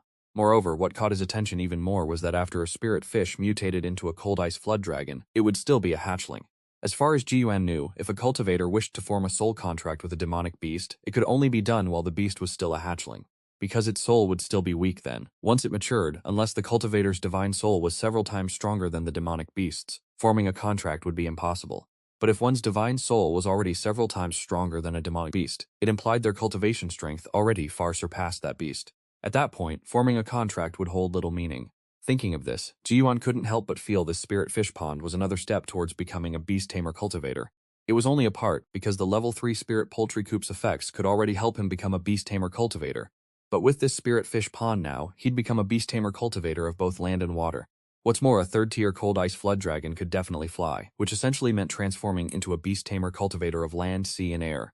Ji Yuan indulged in a brief, delightful fantasy before finally looking at the first special effect. It produced 3 drops of ice soul cold dew daily, but Ji Yuan didn't know what it was, only guessing it was a rare, immortal material usable only by Foundation Establishment realm cultivators. Next, the chance for spirit fish to advance increased, no longer just semi-spirit fish evolving into fully fledged spirit fish, but rather advancements occurring between spirit fish themselves. He just didn't know if a first-tier spirit fish could advance to a second-tier spirit fish. The control panel didn't specify, but he thought it was highly probable. Besides carp family spirit fish having a chance to mutate into cold ice flood dragons, other types of spirit fish also had a probability of developing ice attribute mutations. Once they mutated with the ice attribute, not only would their strength increase, but their material value would surely rise significantly. In other words, they'd fetch a good price. Growth speed also increased by another 10%, reaching a total of 40%. Finally, the upgrade condition still required him to reach the Foundation Establishment realm. However, the spirit stones required for this upgrade were fewer than for the spirit beast pen and spirit poultry coop. It seemed that once he successfully reached Foundation Establishment, the first facility he'd upgrade to level 3 would be this spirit fish pond. Looking at it this way, Ji Yuan felt the control panel seemed to show a slight favoritism towards the spirit fish pond facility. But no matter how much he racked his brain, he couldn't figure out why, so he ultimately dismissed it. After all, it was a good thing for him. After reviewing the level 3 spirit fish pond special effects, he immediately felt that the level 2 spirit fish pond had become somewhat mundane. Nevertheless, even if it wasn't as flashy, it was still a level 2 facility, capable of producing 1 drop of water essence dew daily, which clearly couldn't be wasted. Ji Yuan looked left and right, then dug a small pit behind his stone shack, poured a little water into it, and then found a nameless, miscellaneous fish from the lakeside to toss into the small water pit. After a burst of activity, the words Spirit Fish Pond Level 2 appeared above the small water pit. Ji Yuan activated the facility's effect, and immediately a tiny teal-colored droplet appeared above the small water pit. He hurriedly waved his hand, collecting it into a prepared jade bottle, then deactivated the facility's effect. Once done, he didn't remove the fish, because this small spirit fish pond could be used daily. Thinking of this, another idea couldn't help but sprout in his mind. If the spirit fish pond could produce this water essence dew for free, then what about the half-tail of blood essence from the spirit beast pen? Could he get that for free just once? But how to get it for free was another problem entirely. The spirit fish pond was easy enough, but for the spirit beast pen, where was he supposed to find a pig? Resigned, Ji Yuan reverted to his old method. He took paper and brush, wrote spirit beast pen, and then pasted that plain paper with black ink inside his stone shack. Perhaps because the stone shack itself was already as dilapidated as a pigsty, the moment Ji Yuan pasted the paper onto the wall, a bead of blood essence once again appeared inside the shack. At that moment, all he could do was sigh and wonder, am I seriously living in a pigsty? Ji Yuan casually waved his hand to collect the bead of blood essence, then hastily tore down the plain paper. Both the spirit fish pond and spirit beast pen's effects could be freely activated here, which gave him a little more peace of mind. One night passed without incident. Early the next morning, while it was still dim, Chu Tianhai came to call Ji Yuan to the water.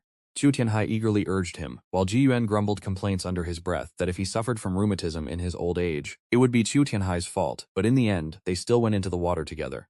In reality, it was indeed just as Chu Tianhai had said, completely like picking up money.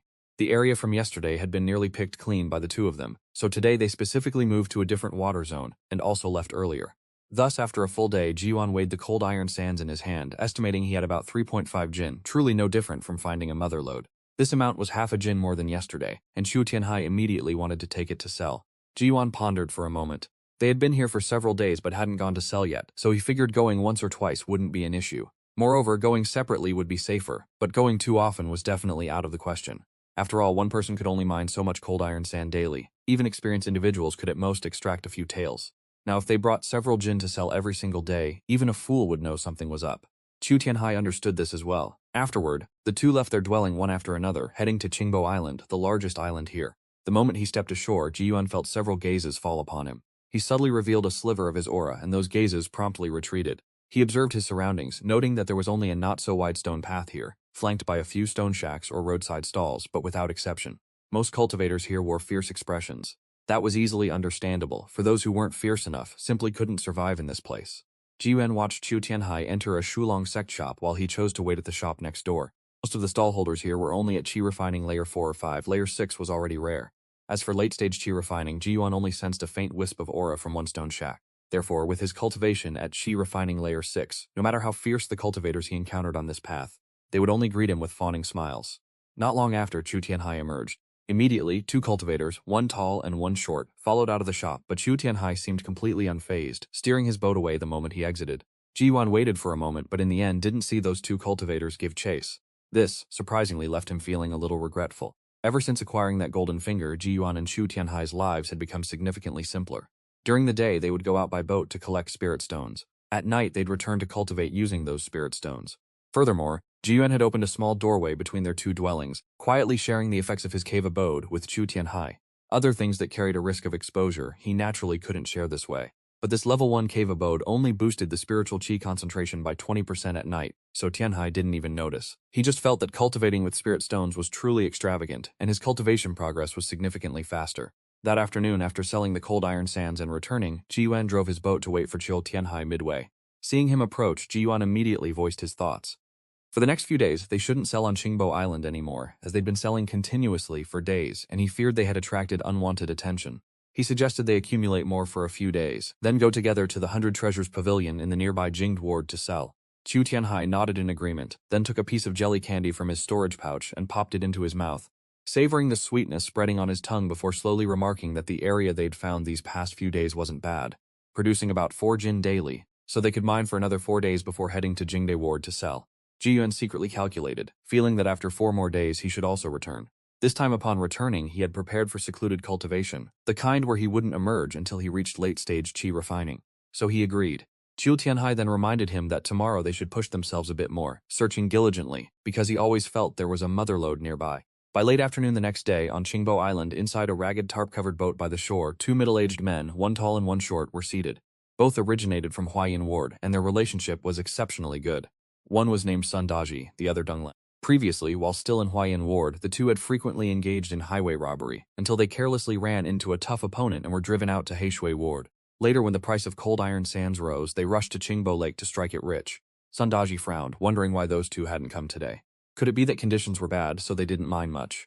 Deng Lang, however, chuckled dismissively, thinking Sun Daji was being too naive, because he knew exactly how cunning those two were. On their first day here, they had split up. If he hadn't accidentally discovered them on the same island that day, he fundamentally wouldn't have realized their connection. According to Deng Lang's deduction, those two were likely worried that coming too often would attract attention from people like them. So they planned to come in a few more days, or perhaps, being a bit more cautious, they went directly to a different market ward to sell their cold iron sands. Hearing this, Sun Daji could only throw up his hands and ask, so what do we do now? Between the two, though Deng Lang only had a cultivation of qi refining layer 5, he was always the one who came up with ideas, while Sun Daji, despite being at qi refining layer 6, lacked such a meticulous mind. Deng Lang burst out laughing, saying, well, that depends on whether Sun Daji wants to do it or not. Of course Sun Daji wanted to, because if they could just find a valuable ore vein, mining several jin of cold iron daily, and earning 6 or 7 spirit stones, who wouldn't be envious? However, Deng Lang harbored some hesitation, feeling that with their current strength, this task might be too difficult, especially since the qi refining 6th layer cultivator appeared incredibly steady. Clearly not an easy target. Sun Daiji, on the other hand, thought it wasn't hard at all, suggesting they just needed to find 2 more people. When Sun Daiji asked who they should find, Deng Lang replied that if they wanted to guarantee taking down that qi refining 6th layer cultivator, the Azure Wave twin prodigies were the most reliable bet. Those two made their living as cultivator bandits, and such a prospect would definitely pique their interest. Sun Daiji grew a little displeased upon hearing this, because both of those individuals were at the qi refining 6th layer, far stronger than themselves, meaning their share of the spoils would be significantly reduced. Deng Lang also found his point reasonable, proposing they observe for 2 more days, using the time to find other suitable candidates, or better yet, if the twin prodigies happened to be alone at some point. After they finished discussing, Dunglong excused himself, claiming to have urgent matters. Piloting his boat alone across the waters of Azure Wave Pond, he silently calculated his options. With how cautious those two targets were, waiting another 2 days would likely see them depart Azure Wave Pond entirely. He couldn't afford to wait any longer, or the meat already at his mouth would vanish. He felt that the name Sundaiji sounded great wisdom, yet in reality he was a man lacking true foresight whose own strength was insufficient but begrudged sharing the benefits. Following such a person wouldn't lead to long-term gains. Dunglong had long seen this point clearly, and thus, he decisively chose to abandon Sundaiji and seek out the Azure Wave twin prodigies himself. Speaking of the Azure Wave twin prodigies, they were quite renowned figures. No one knew their origins, only that they were two brothers named Lu Da and Lu Er. Even before Cold Iron Sand's price spiked, these two had already claimed this Azure Wave Pond as their cultivation ground. Moreover, the two brothers were highly skilled in a joint attack technique, with their peak achievement being their combined effort to kill a late-stage Qi refining cultivator. Therefore, in this Azure Wave Pond region, even ordinary late-stage Qi refining cultivators showed them respect. They didn't reside on Azure Wave Isle, but on a slightly more distant island called Cold Finger Isle. When Dunglong arrived, he happened to see the two brothers returning on their Dharma boat from outside. From a distance, he smiled and waved, signaling he had no ill intentions. The Lu brothers, who bore striking resemblances, slowed their boat, asking why he had come to find them. Dunglong immediately said he had naturally come to find the two esteemed brothers for a fortune, and a very large one at that. Lu Da and Lu Er instantly understood. Someone like Dunglong seeking them out couldn't possibly be for mining a fortune, but only for the assets of a dead man. Dunglong, however, appeared cautious, suggesting they discuss it once on the island, fearing being seen by others out here. The two brothers exchanged glances and agreed. Half a day later, after listening to Dunglang's description, the Lu brothers looked at each other and asked again if he was certain those two could mine 3 or 4 caddies of cold iron sand a day. Denglang resolutely affirmed it, stating that he and Sundaiji had almost blurted out their names, having observed them for several days, absolutely without a doubt. Furthermore, it was highly likely they had found a sealed vein. Lu Da heard this and thought it wasn't impossible, but after tapping his fingers lightly on his knee, he said that he and his brother hadn't been cultivator bandits for many years and would need a day to think it over. He set an appointment for Dunglong to return tomorrow at the same time for their answer. Although Dunglang was unwilling, he didn't dare to object, only able to stand up and take his leave. As for Lu Da's words, he wouldn't believe them even if he died. Saying they hadn't been cultivator bandits for many years, in his eyes, many years was probably just many days. He guessed that the two likely had other commitments and couldn't spare the time. Otherwise, with their personalities, they would have agreed long ago. However, just as he left Coldfinger Isle, a flash of insight suddenly struck Dunglong and an idea materialized in his mind. He suspected that those two might very well intend to ditch him and take on this endeavor themselves. Thinking of this, Dunglong abruptly turned back to look at the island, which resembled a giant monster, feeling utterly furious and silently blaming himself for having revealed the whereabouts of the two targets. But at that moment, Lu Da pressured him too hard, and he hadn't dared not to speak.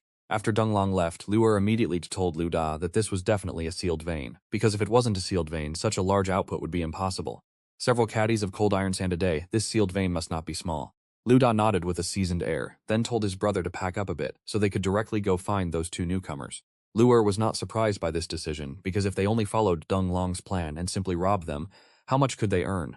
But if they found those two newcomers and forced them to reveal the location of the sealed vein, that would be truly massive profit. Furthermore, once they knew the target's identities from Dunglang's mouth, what reason was there to share any benefits with him? If he bore a grudge, they could just kill him. At the same time, somewhere in the murky depths of Azure Wave Pond, two shadowy figures huddled together, one of them beginning to mumble sounds from their throat. Chu Tianhai asserted that this place definitely contained a sealed vein. He had discovered this spot 2 days prior, noticing that the surrounding waters yielded significantly more cold iron sand than other areas. Encountering such a situation, any experienced miner could deduce that a cold vein was nearby, and it was a sealed one at that. The reason it was known to be a sealed vein was that if a cold vein were still active, its icy aura would be detectable even from a mile away. To find a sealed vein, the prerequisite was to discover an area where cold iron sand was significantly more abundant than elsewhere. For an ordinary miner, it would likely require a master in the mining world to even notice such a subtle abnormality. But before Chu Tianhai with his mysterious golden finger, none of these were problems. For several days prior, he had constantly chattered to Ji Yuan that finding a sealed vein was something he could do with ease, and now he had indeed found a crucial clue. Normally in other places, they could at most excavate 3.5 caddies of cold iron sand, but here they could casually find 4 caddies. Therefore, Chu Tianhai was convinced that an undiscovered sealed vein was definitely nearby. Since it was an undiscovered sealed vein, both its upper and lower ends must have collapsed and sealed off, with a thick layer of mud and sand covering the surface. Ji Yuan and he had spent 2 days circling this area, eliminating several spots, and now only one final location remained. The two performed a spell to disperse the 3-meter-deep layer of mud, and sure enough, they saw a rocky slope formed from chaotic pitch-black boulders. Chu Tianhai found a depression, and as he took out his golden finger, the object glowed with a faint blue light. Moreover, the closer it got to the slope, the brighter this light became. At this point, it could basically be confirmed that the sealed vein was indeed here. Facing the colossal boulders left after the collapse, Chu Tianhai first tried to use object manipulation art to move them a little, but they didn't budge. Ji Yuan meanwhile was on alert, guarding all four directions. Night had fallen, and the seabed was even gloomier.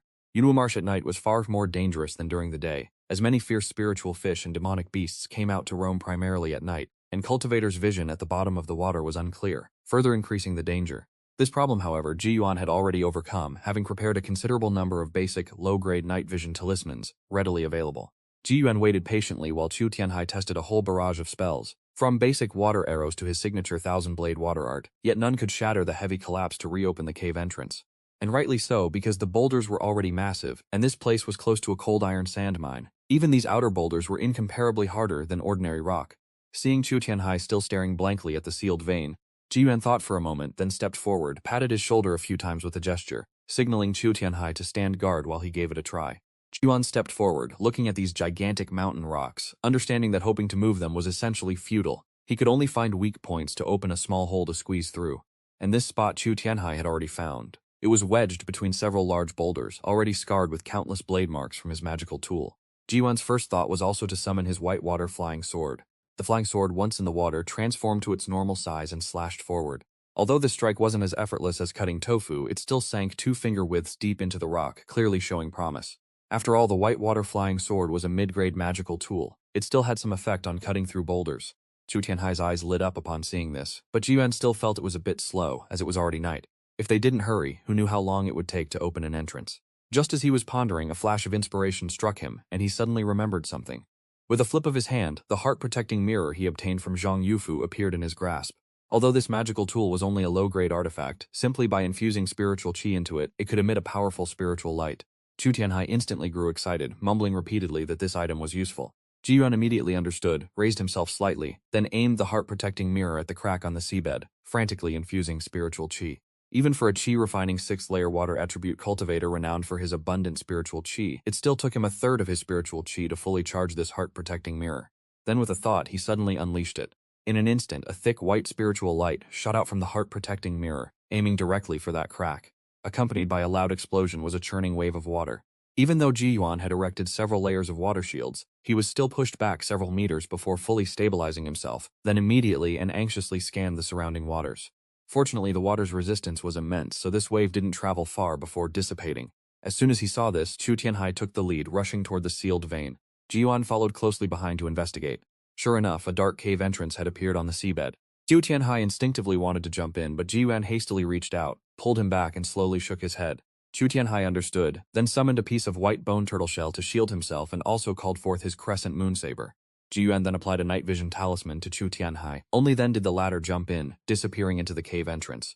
Entering a cave normally required one person to go down and another to stand guard, especially given this was an underwater cave. If no one guarded here in case demonic beasts arrived or other miners were attracted, they would be ambushed and surely die. Ji Yuan summoned his black wind spider mount, sat cross-legged on it, and quietly waited. If anything truly happened, he could immediately take Chu Tianhai and flee. 1 incense stick's time passed, and Ji Yuan was somewhat pleased, guessing there was a significant amount of cold iron sand inside. After 2 incense sticks, he was even more delighted, assuming there was even more cold iron sand within. But when 3 incense sticks' time passed, Ji Yuan began to feel a bit uneasy, sensing something was wrong. Because if there were no unforeseen circumstances, why would it be delayed for so long? Just as he was wondering if he should go down to check himself, he suddenly felt a spiritual key fluctuation emanating from within the sealed vein, along with what sounded like unusual noises. Ji Yuan immediately stood up, and as his white water flying sword emerged, he saw Chu Tianhai's figure darting out from the sealed vein. Not only that, but behind him, something gigantic seemed to be in pursuit. Ji Yuan didn't say another word. His white water flying sword surged forward with an entangling wave momentum. Deploying entangling wave in water naturally doubled its effectiveness, so the creature's speed slowed down as soon as it exited the cave entrance. Ji Yuan was thus able to clearly discern its true form.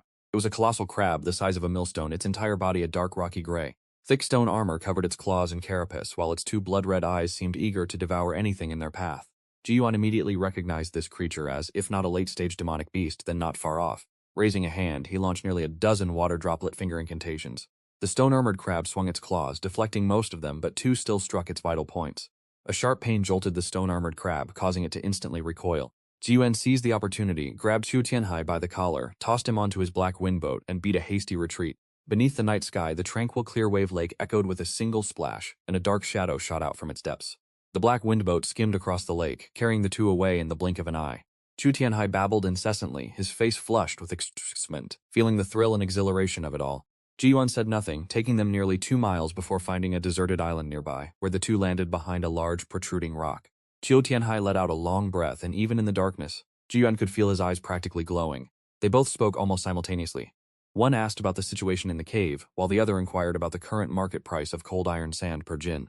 Ji Yuan knew Chu Tianhai desperately needed to share his joy, so he obligingly confirmed the price was still 20 spirit stones per jin and asked how much he'd dug up. Chu Tianhai found words inadequate to express his delight, so he directly pulled out a large cloth bag that was practically overflowing. Even with prior mental preparation, Ji Yuan's eyes widened at the sight. He took it with one hand, gauging its weight, and estimated at least 10 jin. Only then did Chu Tianhai slowly recount that the dead cave was simply brimming with cold iron sand. No digging required, just scooping it directly into the bag. When he first entered, he hadn't even bothered to look, simply stuffing his bag. After proceeding about 1 zhang, he began to feel something was off. The deeper he went, the more cold iron sand there was, prompting him to think that if this was the case, he should go a little deeper to collect even more. But to his surprise, after advancing another 2 or 3 zhang, he suddenly discovered a large rock blocking his way.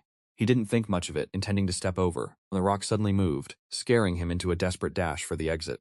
Fortunately, the demonic beast seemed to have just woken up, remaining dazed for a moment. Otherwise, he might have perished there today. After the initial joy of recalling the experience, Chu Tianhai couldn't help but feel a chill run down his spine. Ji Yuan handed the bag of cold iron sand back, but Chu Tianhai split it in two, returning half. Ji Yuan explained that he had clearly seen it was a first-tier, mid-stage stone-armored crab, likely on the verge of breaking through to late stage after consuming too much cold iron sand. So Chu Tianhai truly had great luck to escape with his life. Chu Tianhai let out a laugh, but it quickly turned into a sigh, lamenting that with such a creature guarding it, anyone below late-stage qi refining cultivators would mostly die trying to enter, making the dead cave a true pity to miss. Yet with so much cold iron in there, Ji Yuan retorted that they should be content with having harvested so much in one trip. He then pondered for a moment before stating that after selling the cold iron sand at Jingde Market tomorrow, he intended to return to the waterfront ferry market. Hearing this, Chu Tianhai's smile vanished. Ji Yuan continued to advise that with this amount of spirit stones, Chu Tianhai had enough to cultivate to 6th level qi refining. He shouldn't be greedy, but wait until he broke through to the 6th level, then return to grind for a while. If he waited until he reached late-stage qi refining, he wouldn't need to worry too much about the Qin clan anymore. Chu Tianhai merely nodded in response. Ji Yuan continued to arrange their next steps, suggesting that after returning to Blackwater Market, Chu Tianhai shouldn't go back there for a while, as the Qin clan would surely have made arrangements. It would be best to casually find any market town or small uninhabited island to break through first. Chu Tianhai happily agreed to Ji Yuan's arrangements. Ji Yuan also stood up, preparing to return. In the past few days, he himself had accumulated nearly 6 jin of cold iron sand, plus an additional 5 jin from today's precious ore cave totaling 11 jin. If converted into spirit stones, it would be over 200, enough to exchange for 2 mid-grade spirit stones. With these resources, breaking through to late-stage qi refining would largely be without issue. The thrill of a successful harvest always brought joy. The two piloted their boats, confirmed their direction, and headed towards their small island abode. Half an hour later, Ji Yuan finally caught sight of his small dwelling. It was roughly midnight, and he intended to sleep for a bit before leaving, but he suddenly noticed someone emerging from Chu Tianhai's stone house next door. He instinctively brought his black wind boat to a halt, and Chu Tianhai beside him immediately realized something was amiss, stopping his boat as well. Just then, the water behind them suddenly erupted with another splash. Another spirit boat charged forward, trapping the two between them, one in front, one behind. Ji Yuan squinted at the person standing on the shore, then turned to look at the person behind, noting their similar appearances. They were likely brothers. Moreover, their cultivation was the same as his own, both at 6th level qi refining, immediately bringing to mind the name, the Clear Wave Duo. Chu Tianhai, however, grinned broadly, introducing himself as Liu Chen of Tai'an Market, and presented Ji Yuan as his cousin brother Liu Changsheng. Hearing Chu Tianhai, Ji Yuan understood that the opponents had no intention of attacking, or rather dared not attack. 2 6th level qi refining cultivators, especially ones with a reputation for killing late-stage qi refining cultivators, would naturally make others hesitant. Realizing this, Ji Yuan immediately clasped his hands and smiled, accepting the identity of Liu Changsheng.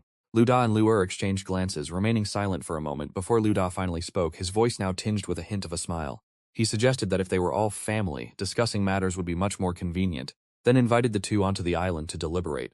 A short while later, all four were seated in Chu Tianhai's house. Ji Yuan and Chu Tianhai sat facing each other. Lu Da and Lu Er also sat opposite each other, forming a tripod formation, with Lu Da positioned closest to the door. Neither Ji Yuan nor Chu Tianhai spoke, quietly waiting for the Liu brothers to make their move. Finally, Lu Da revealed his intention. He was there today to get rich with them. Hearing this, Ji Yuan replied with a faint smile, implying that as newcomers, how could they possibly get rich? If there were any riches to be had, it must surely be with the guidance of the two esteemed brothers. Lu'er no longer prevaricated, stating directly that someone had told them the two had found a dead cave. The smile on Ji Yuan's face instantly stiffened. He instinctively glanced at Chu Tianhai. Both understood the meaning in each other's eyes. A dead cave found just a few hours ago was already known to others. This news had spread far too quickly. They immediately suspected that selling too much cold iron sand in recent days had caught the attention of those with ulterior motives. But their expressions in the eyes of Lu Da and Lu'er became confirmation that their suspicions were correct. Consequently, the smiles on the two brothers' faces broadened. Chu Tianhai asked who had provided this information. Lu Da feigned inconvenience in revealing the source, claiming they were men of integrity. But before he could finish, Ji Yuan cut in, saying that if they revealed the informant, they would share the dead cave with the two brothers. Lu Da immediately, without hesitation, blurted out the name Dang Lang, because for them their integrity had long since been sold for spirit stones. Ji Yuan was initially unfamiliar with the name, but after Chu Tianhai reminded him that it was one of the two brothers who had followed him from the Shulong sex shop during their first trip to sell cold iron sand, he immediately remembered. At this moment, Lu Da watched the two, waiting for their reaction, his gaze constantly shifting between Ji Yuan and Chu Tianhai, clearly conveying that if things didn't go his way, he'd immediately turn hostile. The smile on Ji Yuan's face, conversely, grew even more sincere. He said he could lead the two esteemed brothers to the dead cave, but warned that any cold iron sand harvested within would also have to be partially shared with them. Lu Da immediately agreed, stating that since the dead cave was originally discovered by the two, sharing a portion with them was only natural. Ji Yuan continued, adding that if he later decided to kill Dang Lang, the two big brothers shouldn't intervene, just to make the whole act more convincing. At this, he deliberately clenched his fist. Lu Da immediately acted understanding and reasonable, asserting that in such a matter they would definitely stand with their family.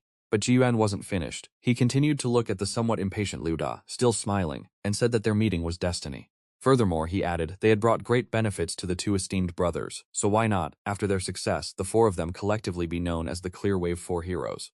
Lu Da and Lu'er looked at each other, then slowly nodded in agreement. Seeing this, Chu Tianhai immediately stood up, indicating they should depart quickly. Beneath the night sky, 4 spirit boats shattered the tranquility of Clear Wave Lake. Coincidentally, Lu Da and Lu'er positioned themselves to escort Ji Yuan and Chu Tianhai right in the middle. They hadn't been out for even 2 incense sticks time when Lu'er couldn't resist impatiently asking how much further it was, clearly worried that Ji Yuan and Chu Tianhai were up to some tricks.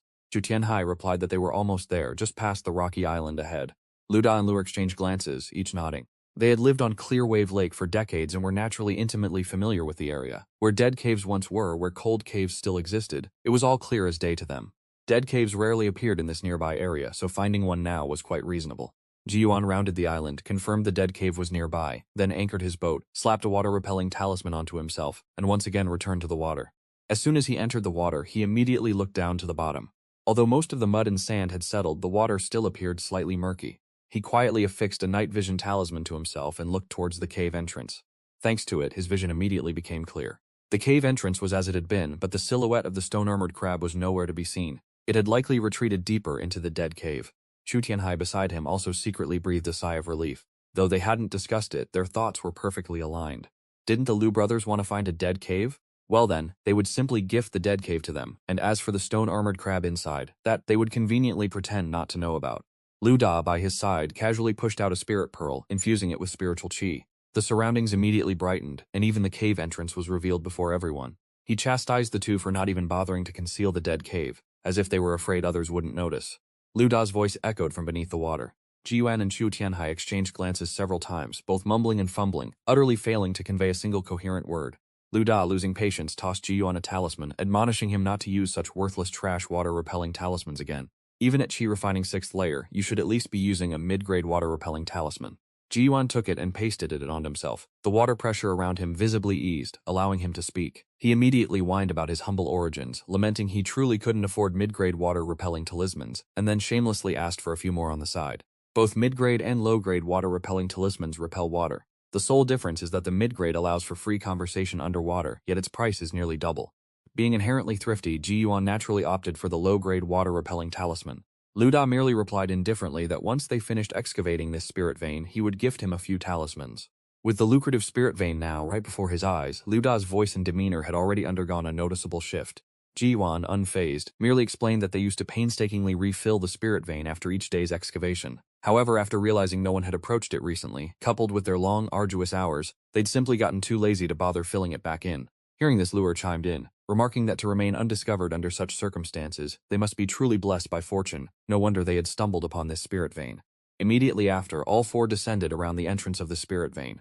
At such close proximity, Ji Yuan couldn't help but feel a twinge of anxiety that the stone-armored crab might suddenly burst forth. Thus both his hands, concealed within his sleeves, were tightly clutching two golden armor talismans. Hilda then used an object manipulation art to summon the glowing pearl and cast it into the spirit vein. A faint gleam of cold iron sand shone from within, and his breathing immediately grew ragged. He then turned, demanding that one of the two accompany them into the depths. Chu Tianhai mumbled an acceptance of his duty, then immediately took a decisive step forward. In his eyes, though Ji Yuan's cultivation was higher and his strength greater, this whole situation had undeniably stemmed from his own actions. Furthermore, with the immensely powerful and perilous stone-armored crab lurking within this spirit vein, the one entering had to be him. Lu Da shot him a dismissive glance, then finally turned to Ji Yuan and declared, "Then, Brother Changsheng will trouble you to accompany us on this trip." Between a chi-refining 5th layer and a chi-refining 6th layer cultivator, it was only natural to keep the latter by his side. Leaving a chi-refining 6th layer cultivator to guard the entrance wouldn't give Lu Da any real sense of security. Ji Yuan agreed without hesitation. If one of the two had to descend, he truly was the more suitable choice. For he possessed mastery over formations, and at that critical moment, whether to fight or flee would be entirely at his discretion. Lu Da spoke, then leaped into the spirit vein first, with Ji Yuan close behind and Luer finally descending. Once inside the spirit vein, Ji Yuan grew even more vigilant, his hands clutching two golden armor talismans while simultaneously maintaining a mental link with the dragon scale shield in his storage bag. He vigilantly peered into the depths of the cave, and under the light of the glowing pearl cast by Lu Da, Ji Yuan could clearly make out his surroundings. The cave was cramped and narrow, its walls formed from fractured black rock. Upon some of the rocks were faint pale blue shards, remnants that would likely transform into cold iron over several centuries, perhaps even millennia. For now, there was still no sign of the elusive stone-armored crab.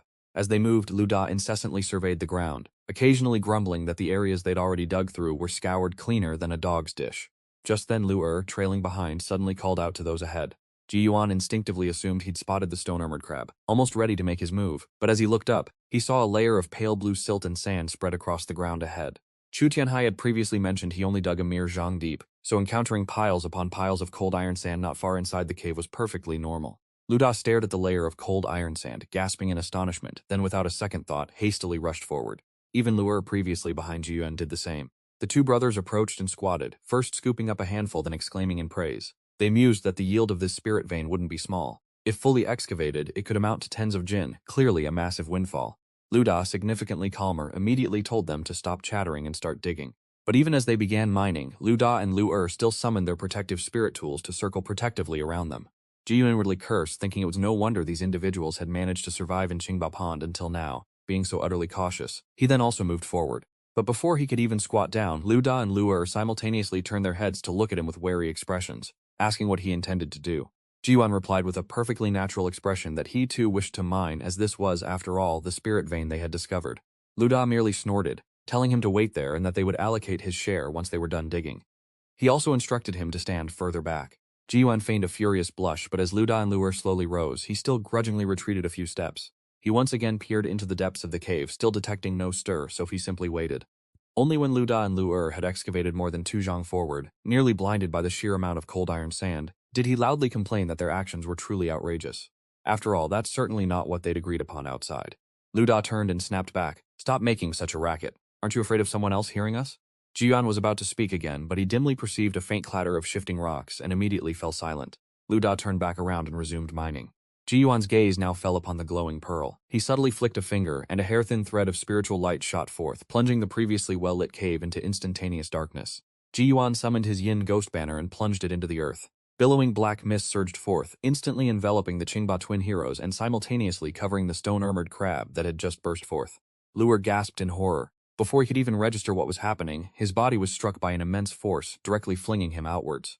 Lu Da, meanwhile, summoned his shield to guard himself. Under the enhancement of his Azure water arts, he barely managed to deflect the stone-armored crab's impact. As he finally registered the situation, he roared in furious indignation. "Why is this thing here?" His shield held firm, yet his body was still shoved straight backward.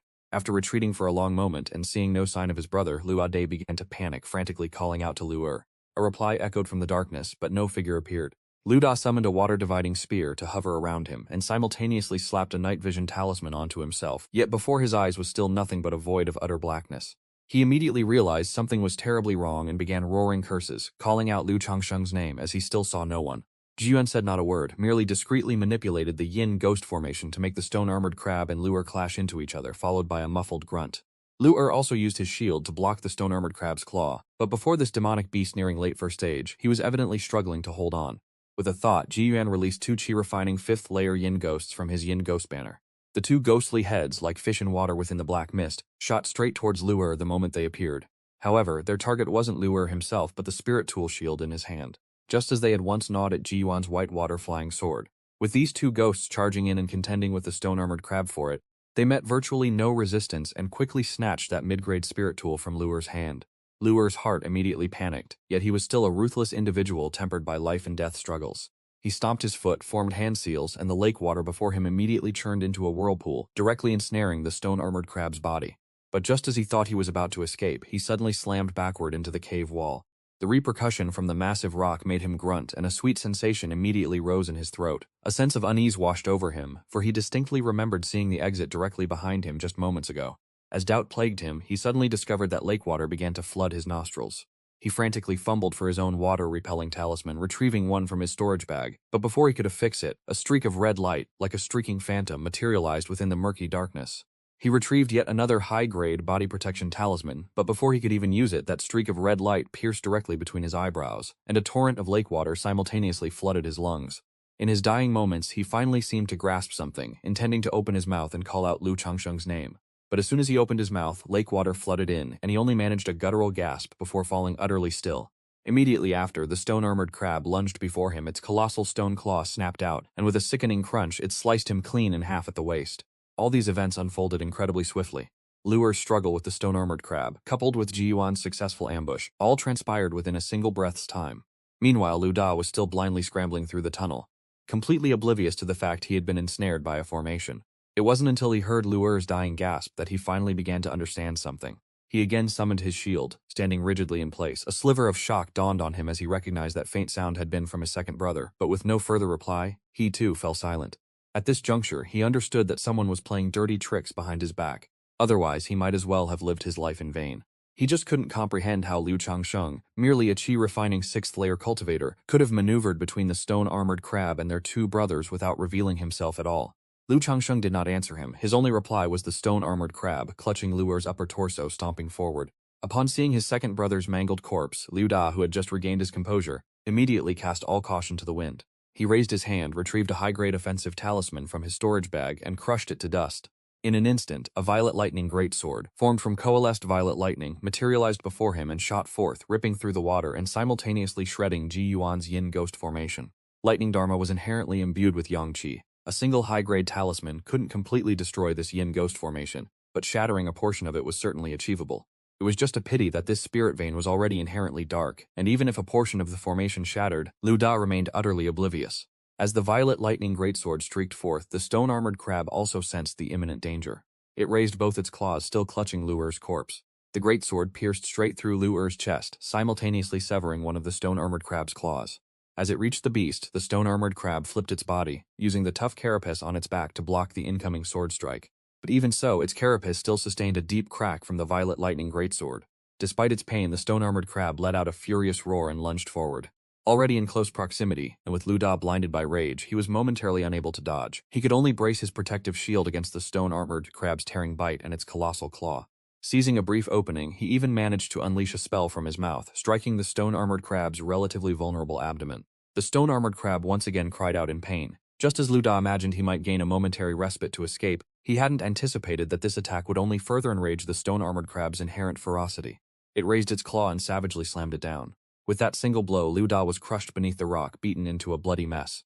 In a fading haze, Lu Da only felt a gentle voice drift into his ear. He was about to speak, but then immediately discovered lake water flooding his own nostrils. Along with it came a streak of red light and a streak of white light, making him realize they were spirit tools. Lu Da barely managed to scream Lu Changsheng's name before his voice and his life was abruptly cut short. Watching the stone-armored crab begin to tear into Lu Da's corpse, Ji Yuan, still concealed in the shadows, let out a silent sigh of relief. A thought flickered through his mind. The ghostly formation devoured talismans slowly. Luer's water-repelling talisman faded a bit faster, but Lu Da's had taken an unusually long time to expire. He must have secretly swapped out his water-repelling talisman for a superior one when they first descended into this death trap. Truly cunning, Ji Yuan muttered internally. Observing the heavily injured stone-armored crab, he knew his moment had arrived. With a thought, his white water-flying sword shot forth, piercing directly into the already existing wound on the creature's back. The stone-armored crab, previously indulging happily in its meal, had no idea it had company. A jolt of agonizing pain made it instinctively arch its back, its rocky carapace rattling violently, causing the entire mine tunnel to shudder. Seizing the perfect moment, Ji Yuan launched his soul-reaping needle. A crimson streak sliced through the water, finding a weak spot and burrowing directly into the crab's vulnerable underbelly. Despite the two-pronged assault, the stone-armored crab refused to die instantly. Instead, it thrashed around like a maddened beast within the death tunnel, seemingly trying to dislodge the two artifacts embedded in its flesh. But the more it struggled, the more Ji Yuan pressed his advantage. He knew this thing had to be dispatched immediately, or the opportunity would be lost forever. The fierce struggle lasted for more than a dozen breaths before the stone-armored crab finally quieted, its movement ceasing altogether. Ji Yuan sighed with relief but remained wary. Only after using his flying sword to sever the creature's remaining claw and 8 legs did he finally approach to collect its massive corpse. The corpse of a demon beast nearing the late First Realm was a valuable find, capable of fetching a good sum of spirit stones. However, its sheer size was problematic. Ji Yuan was forced to pull out the storage bag belonging to the previous Ghost Island Lord, splitting the carcass into 2 halves just to fit it all inside. Immediately after, he also made sure to collect Lu Da's and Luer's storage bags. Just as he was retracting the formation and about to call Chu Tianhai to resume mining, the ground suddenly lurched. The entire death tunnel began to shake violently. Ji Yuan instantly recognized it. An earth dragon tumult. His eyes widened in alarm and he hurled himself towards the exit with every ounce of his strength. In a mere blink, 1 second he was trapped in the death tunnel, the next he burst out of its entrance. Chu Tianhai, waiting on the spirit ship, had been gazing inward with a worried expression. Seeing Ji Yuan finally emerge, Chu Tianhai, who had been waiting anxiously, grabbed his arm and practically flung him onto the spirit ship. Immediately, the spirit ship shot out like an arrow, hurtling towards the water's surface. Yet, even that wasn't fast enough to outrun the surging earth dragon tumult. Before they could fully breach the surface, a monstrous wave flipped the spirit ship. Fortunately, they were already quite close to the surface. Ji Yuan slapped 3 water-repelling talismans onto himself in quick succession, then hastily summoned his black wind arc. Just as he stabilized himself, Chu Tianhai also regained his footing. Having braced through the initial deluge, both finally burst clear of the water. Upon surfacing, Ji Yuan frantically scanned their surroundings. Azure Wave Lake now resembled a giant half-empty basin being violently sloshed around by an unseen behemoth. Sky-high waves raged, and even small rocky islands were trembling, their foundations crumbling as boulders tumbled into the churning depths. Amidst the roar of wind and waves, Chu Tianhai shouted that they needed to reach Azure Wave Island. Every time the Earth Dragon tumult strikes, he yelled, Azure Wave Island acts as the sea-stabilizing divine needle. Ji Yuan immediately altered course, pouring all his spiritual chi into the black wind arc, urging it to punch through the monstrous waves. He couldn't help but inwardly curse. Never surfed in my past life, he grumbled mentally. And now I'm surfing during an earthquake? This is truly gambling with my life. Fortunately, Ji Yuan's boatmanship was surprisingly decent, and the black wind arc itself was of good quality. Under his full power, it could even briefly ride the wind. After a considerable while, when Ji Yuan and Chu Tianhai finally reached Azure Wave Island, they found other cultivators were already trickling in. Outside, the tremors had been ferocious, but once they stepped onto Azure Wave Island, the seismic activity had significantly subsided. Retracting the spirit ship, Ji Yuan let out another sigh of relief. He and Chu Tianhai found a large rock and sat down. Both wore the relieved, almost giddy expressions of survivors. Reflecting on the chaos, Ji Yuan couldn't help but wonder. Had the dying stone-armored crab thrashed about so violently that it inadvertently triggered the entire seismic event? The death tunnel was connected to the lake bed's mineral veins, and the stone-armored crab's immense strength made such a scenario plausible. But he shrugged off the thought. All that mattered was surviving and escaping. The instant he felt those tremors within the death tunnel, Ji Yuan had genuinely believed he was a goner. An underwater earthquake, inside an underwater mine tunnel, each element alone was lethal. All 3 combined? That was just overkill. The thought alone made him shiver. But then, considering the haul from this excursion, a flicker of excitement and anticipation ignited within him. Not to mention the storage bags of the 2 Qi Refining Realm Level 6 cultivators. Just the cold iron ore they'd dug up from the 2 Zhang alone represented a substantial sum of spirit stones. Ji Yuan estimated they'd unearthed over 20 jin. Even split equally, that could fetch 200 spirit stones. He inwardly breathed a sigh of relief, also noticing the triumphant smiles on the faces of many nearby cultivators. Chu Tianhai quietly explained that an earth dragon tumult often brought an abundance of cold iron ore to the surface. Furthermore, some active cold caves could transform into new death tunnels, meaning that once the tremors subsided, it was prime time to collect spirit stones. Literally, spirit stones scattered everywhere. Discovering another death tunnel? That would be an even greater windfall. Ji Yuan was about to discuss with Qiu Tianhai whether they should collect this immediate batch of cold iron ore and then leave, or wait for the tremors to fully subside before making a clean break. But as he turned to face Qiu Tianhai, he froze. Qiu Tianhai, seeing his reaction, looked back with a puzzled frown. Ji Yuan said nothing, merely reaching up to touch his own face. Qiu Tianhai instantly understood. He mirrored the gesture, only to find his carefully cultivated sideburns were completely gone. Even their other layers of disguise had been washed away by the earlier monstrous waves, revealing their true appearances. Ji Yuan was in the same predicament. Damn it, he thought. I still haven't learned a proper disguise spell. This flimsy bit of concealment clearly isn't enough. He resolved then and there that once this whole ordeal was over, he had to visit the 100 Treasures Pavilion to find a suitable disguise spell. While planning, Ji Yuan discreetly observed the other cultivators on the island. He worried that someone might have noticed their exposed appearances, especially Qiu Tianhai's. After all, the Qin clan had likely left more than a few contingencies scattered throughout Azure Wave Lake. Ji Yuan gave Qiu Tianhai a meaningful glance, then turned and headed towards a less crowded part of the island, merely reminding him that once things settled, they would leave. Qiu Tianhai nodded in understanding. He waited nearly 2 hours for the wildly churning green wave pond to finally calm down, then gave it another half an incense stick's time just to be safe. When one cultivator, piloting his boat, finally leapt into the water, the others, who had been barely restraining themselves, followed suit one by one. Ji Yuan and Qiu Tianhai likewise piloted their boat, blending into the throng. After traveling a short distance, the spirit ship slowed, and both men simultaneously dove beneath the surface. Moments after their departure, 2 cultivators on the island exchanged a look, then subtly began to tail them from a distance. Ji Yuan held 2 spirit stones, circulating his cultivation technique to constantly absorb the spiritual qi within, replenishing what he'd expended in the earlier skirmish. In truth, he hadn't expended much. His few direct attacks mostly involved his soul-reaping needle, and even the ghostly formation was fueled by spirit stones, requiring none of his own spiritual qi. They dove back into the water, traveled for about a li, then resurfaced to reorient themselves before heading straight west. Their original plan was to first reach the nearby Jingdi market to sell their cold iron ore, then assess their next move. An hour later, the water's surface had shifted from deep indigo to pale blue, finally settling into its usual verdant green. The biting cold that had permeated the area was also gone. This meant they had finally left Azure Wave Lake behind. Yet Ji Yuan felt no comfort whatsoever. Ever since they departed Azure Wave Island, he'd sensed a subtle, persistent gaze fixed upon him. Even now, having left Azure Wave Lake entirely, that feeling had not dissipated. He turned to Qiu Tianhai, who subtly nodded, confirming he felt it too. If so, it likely meant their identities had been exposed back on Azure Wave Island, and now they were being pursued. Ji Yuan scanned left and right, finally choosing a small, uninhabited island roughly a few li in circumference. The island wasn't particularly high. Its tallest point barely rose 5 or 6 meters above the lake. Its shores were mostly tidal flats, with only a few lush willow trees clustered in the center. He understood that if this situation wasn't resolved swiftly, the longer it dragged, the more trouble they'd face if the Qin clan's main forces arrived. So upon landing on this deserted, uninhabited island, Ji Yuan turned, faced the direction they'd come from, and spoke in a low, resonant voice, calling for their persistent tail to reveal themselves. Even as he spoke, he channeled spiritual qi, instantly refining the 2 storage bags belonging to the Liu brothers. With a major confrontation imminent, he naturally had to check if those 2 good brothers had left behind any useful trump cards. They had occupied Azure Wave Lake for so long, and died such an ignominious death. Surely they'd left behind a few valuable trinkets. As his consciousness delved within, his eyes immediately lit up. At the same moment, 2 spirit ships surfaced on the lake, one to the left and one to the right, forming a pincer movement around the island and by extension around Ji Yuan and Qiu Tianhai.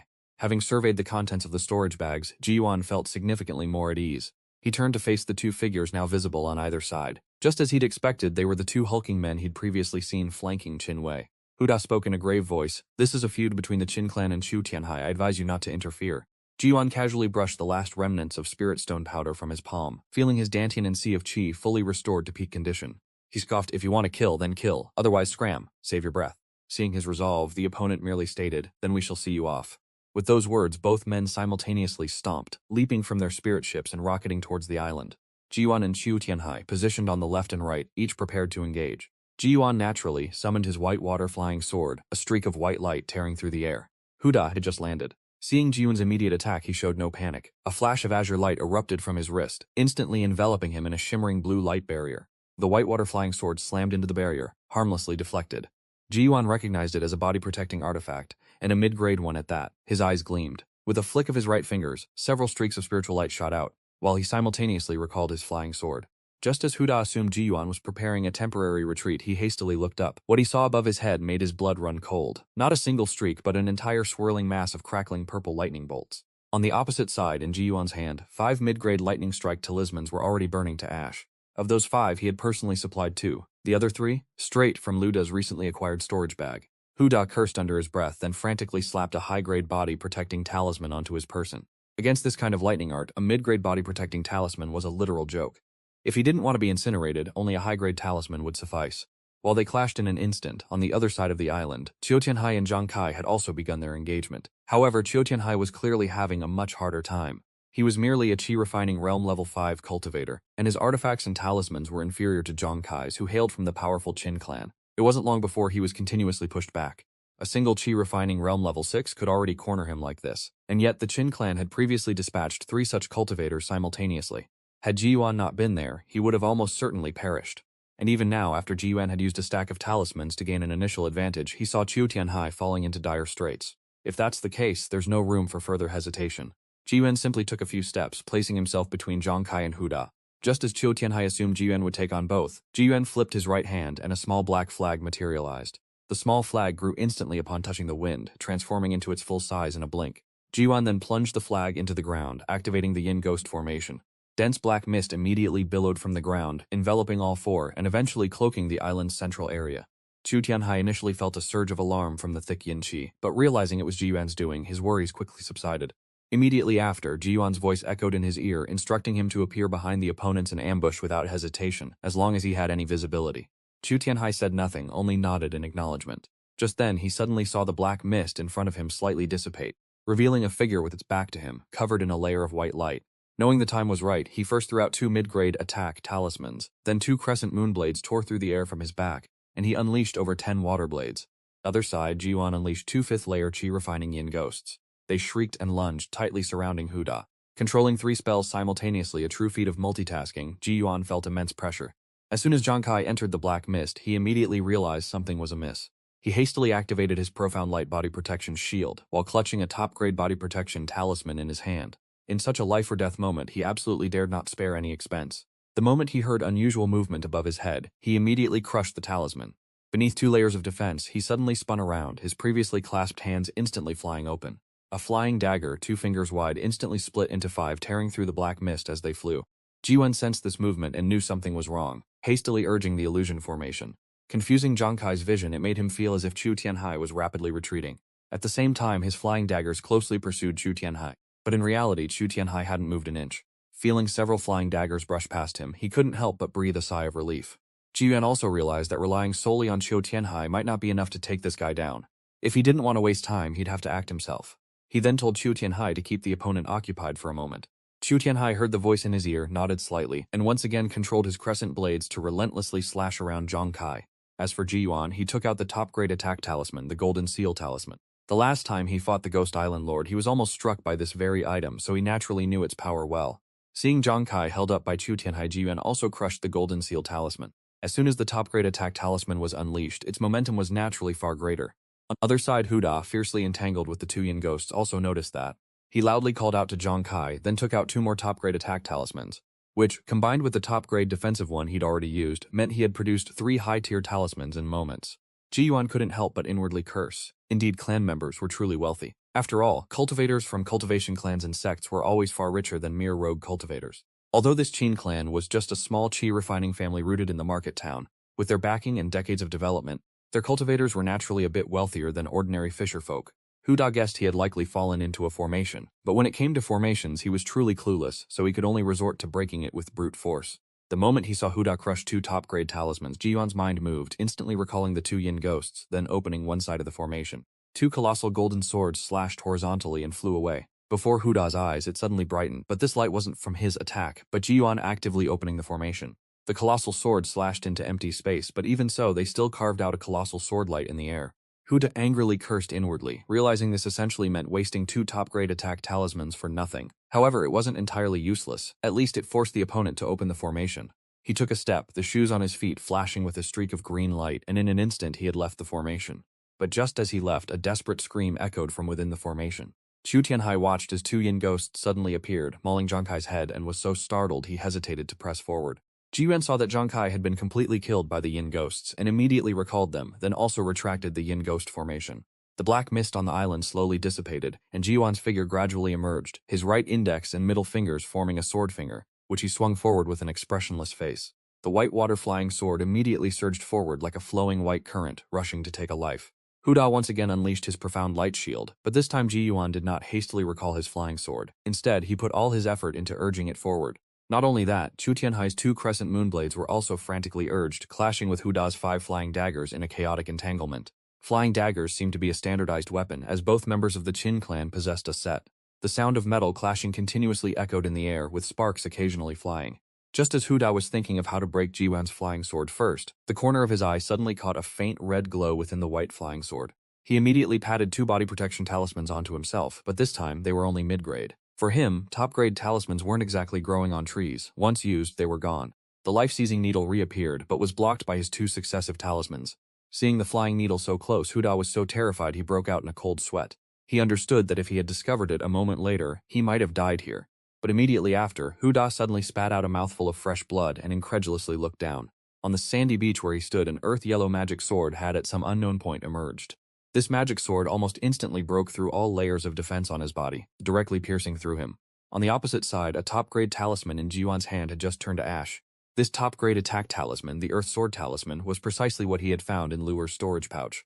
And in this engagement, whether it was the initial talismans or the flying sword afterward, even the life-seizing needle, all were merely feints.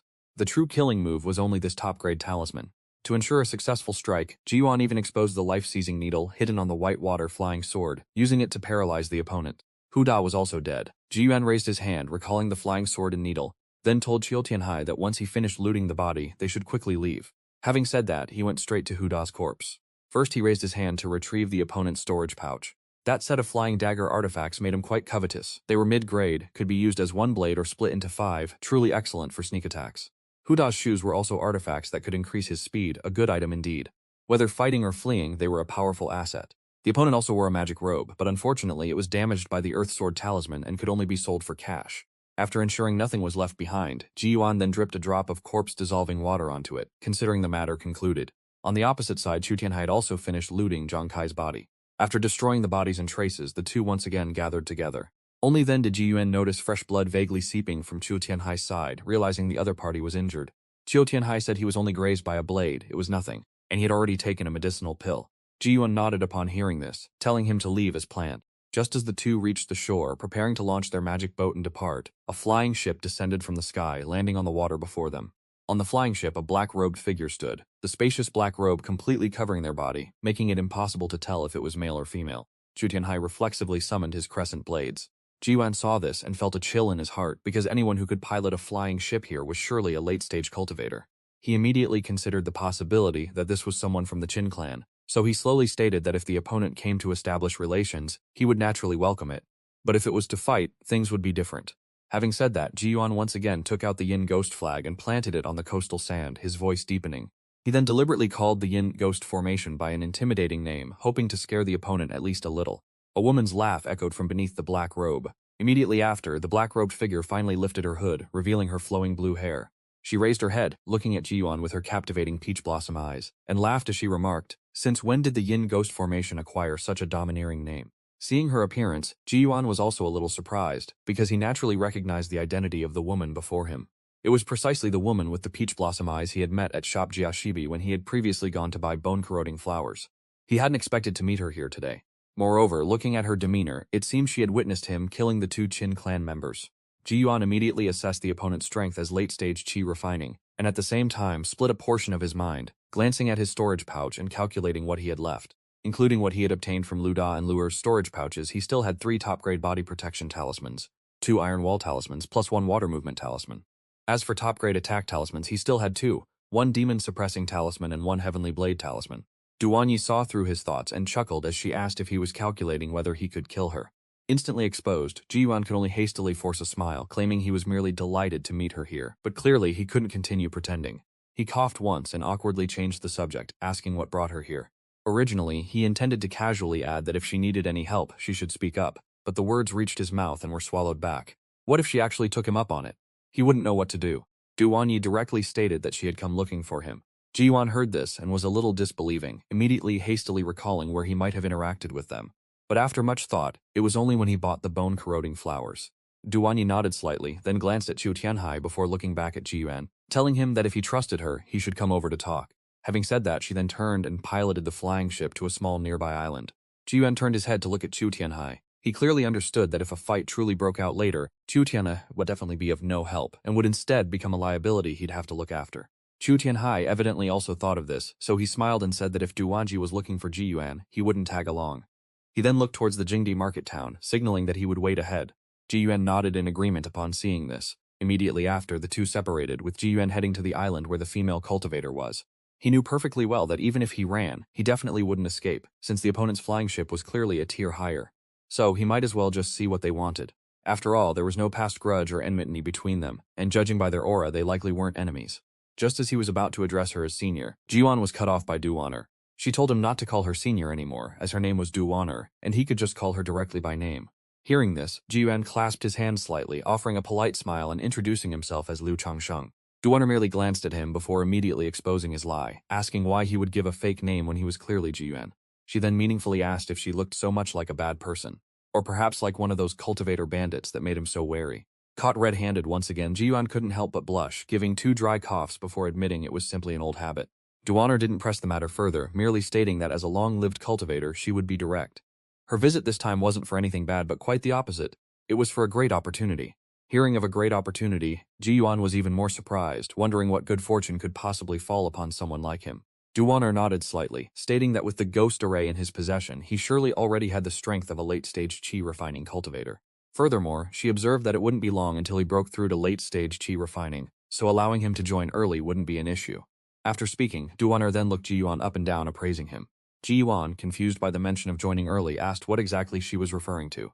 Du Wan'er then brought up the Shulong Sect Assistance Alliance, but Ji Yuan shook his head, saying he'd never heard of it.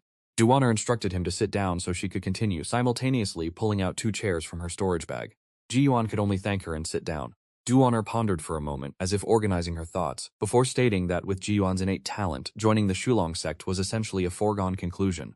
However, she candidly admitted that even if he did join, he'd only be the most ordinary type of disciple. Due to the demands of cultivation, people like them still had to take on various miscellaneous tasks for the sect, such as working at the 100 Treasures Pavilion in the waterfront ferry market. Ji Yuan naturally understood this point. For others, joining the Shulong sect was undoubtedly a good thing. But for him, who possessed a construction system, it was currently both beneficial and detrimental. If he waited until peak qi refining, or even after establishing his foundation to join, then it would be entirely advantageous. Du Wan'er continued to explain that while Shulong sect disciples appeared equal on the surface, they were actually divided into various ranks.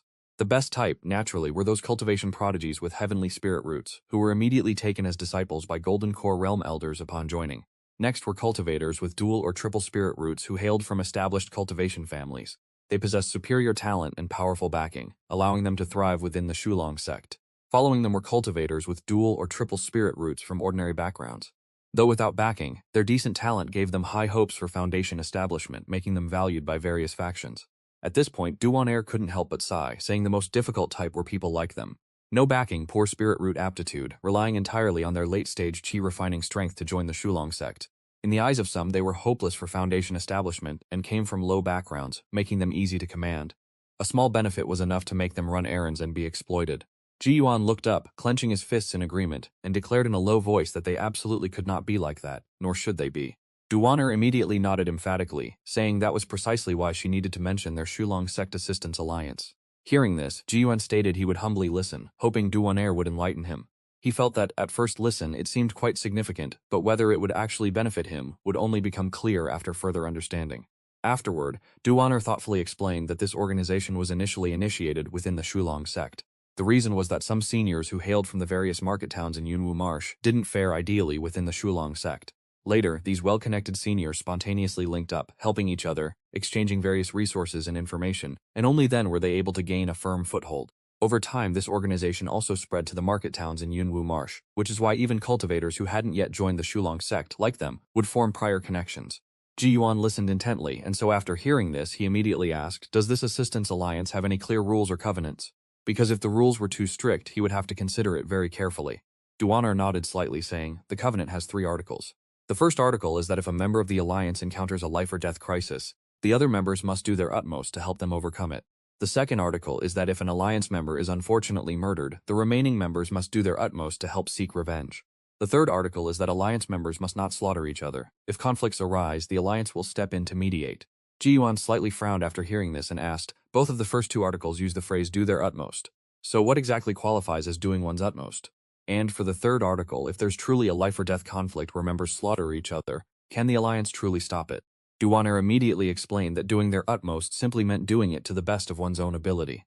She gave an example. If an alliance member were to offend the Shulong sect, and then be killed by the Shulong sect, would they really be expected to go help that person seek revenge? The same principle applied to the first article of the Covenant.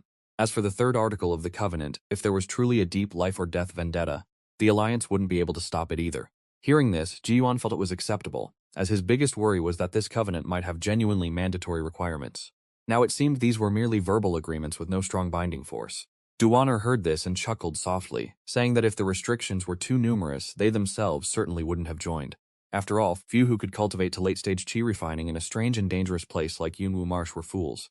Therefore, based solely on Duaner's one-sided explanation, this so-called Shulong Sect Assistance Alliance was essentially a loose alliance of convenience, the kind that would shatter at the slightest poke. Duaner then added that regarding their gatherings, they would hold one on the 18th of every month. At that time, those with resources could trade resources, those with information could trade information. If one was free, they could come. If not, then don't bother. Additionally, when a new member joined, they would also hold a gathering to meet the new person and allow everyone to get acquainted. At this point, everything that needed to be said had been said. Duaner paused, blinking and smiling as she looked at Ji-yuan, seemingly awaiting his reply. Ji-yuan thought for a moment before asking if all late-stage qi refining cultivators in Yunwu Marsh had joined the Assistance Alliance. Duaner immediately replied that, naturally, that was impossible. Although the majority were indeed members of their Assistance Alliance, there were also some solitary individuals who disliked socializing, and then there were others. Duaner paused for a moment before continuing, stating that besides those, there were also some who didn't want to join the Shulong sect, or more accurately, couldn't join the Shulong sect, and so, like them, had formed something called the Yunwu Marsh Alliance. And the Qin family patriarch Old Man Qin, whom Ji-yuan had offended, a 10th-level qi refining cultivator, was precisely the head of this Yunwu Marsh Alliance. Ji-yuan was somewhat surprised to hear this. Duaner lightly responded, a flicker of disdain in her eyes, saying that it was merely an imitation. How could it compare to their Shulong Sect Assistance Alliance? Moreover, even Old Man Qin's own son was a member of the Shulong Sect Assistance Alliance. This was also easily understandable, because no matter how you looked at it, the Yunwu Marsh Alliance only operated within the confines of Yunwu Marsh itself. The Shulong Sect Assistance Alliance, however, was different, especially for those who had already joined the Shulong Sect. Ji-yuan nodded slightly and then asked, "So Duaner, you saw everything that just happened?" Duaner calmly admitted that she had seen it and at the same time told Ji-yuan not to worry, as the Qin family was merely a minor concern. As long as he joined the Assistance Alliance, he would have the backing of the Shulong Sect's seniors. Even if Old Man Qin showed up, he wouldn't dare make trouble for him. Ji-yuan thought this point was likely true. After all, the first article of the Assistance Alliance's covenant was that when a member faced a life or death crisis, other members must intervene to help. If they truly provoked a powerful enemy, the Assistance Alliance might not be able to do anything. But clearly for the Assistance Alliance, the Qin family couldn't even be considered a powerful enemy. If that was the case, and the organization was so loose, requiring no strange medicinal pills or solemn great Tao oaths, Ji-yuan then stood up with a smile, indicating that he would be troubling Duaner a lot in the future. Seeing his agreement to join, Duaner's smile became more genuine, a few degrees warmer. She also stood up, flipped her hand, and pulled a jade token from her storage bag to give to him, explaining it was the Alliance's token, and also a small gift refined by a senior within the sect for their members. Inside it contained a protective enchantment that, once activated, was equivalent to a top-grade Tier 1 protective talisman, though it could only be used once. Ji-yuan hadn't expected such benefits after joining, so he accepted it with both hands, expressing that the seniors were truly thoughtful. Seeing Duaner about to speak again, Ji-yuan preemptively said that his breakthrough to late stage wasn't far off, so he wanted to ask if the meeting could be postponed for a few days until he had achieved his breakthrough. Duaner immediately replied that this was naturally fine. Once Ji-yuan was ready, he could contact the Assistance Alliance disciple at the waterfront ferry market on his side, or directly go to Jia-san's residence in Tai'an Market Town to find her. Ji-yuan nodded in agreement upon hearing this, and then Duaner also took her leave. Watching her silhouette control the flying ship and depart, Ji-yuan couldn't help but feel a little envious, but he also knew that day wasn't far off for him either. Because with the gains from this trip, breaking through to late-stage qi refining was no problem, and buying a flying ship wouldn't be an issue either. Furthermore, through their recent conversation, Ji-yuan had a very clear realization. Only upon reaching late-stage qi refining could one truly connect with the cultivator circle of Yunwu Marsh. Before he was truly just a fisherman, much like fishermen are born to fish. Thinking of this, Ji-yuan also let out a sigh of relief. In any case, the immediate problems were likely almost resolved. Next, he just needed to organize the gains from this trip, share the spoils with Chu Tianhai, then head to Jingda Market Town, selling what needed to be sold, buying what needed to be bought, and then prepare to break through to late-stage qi refining.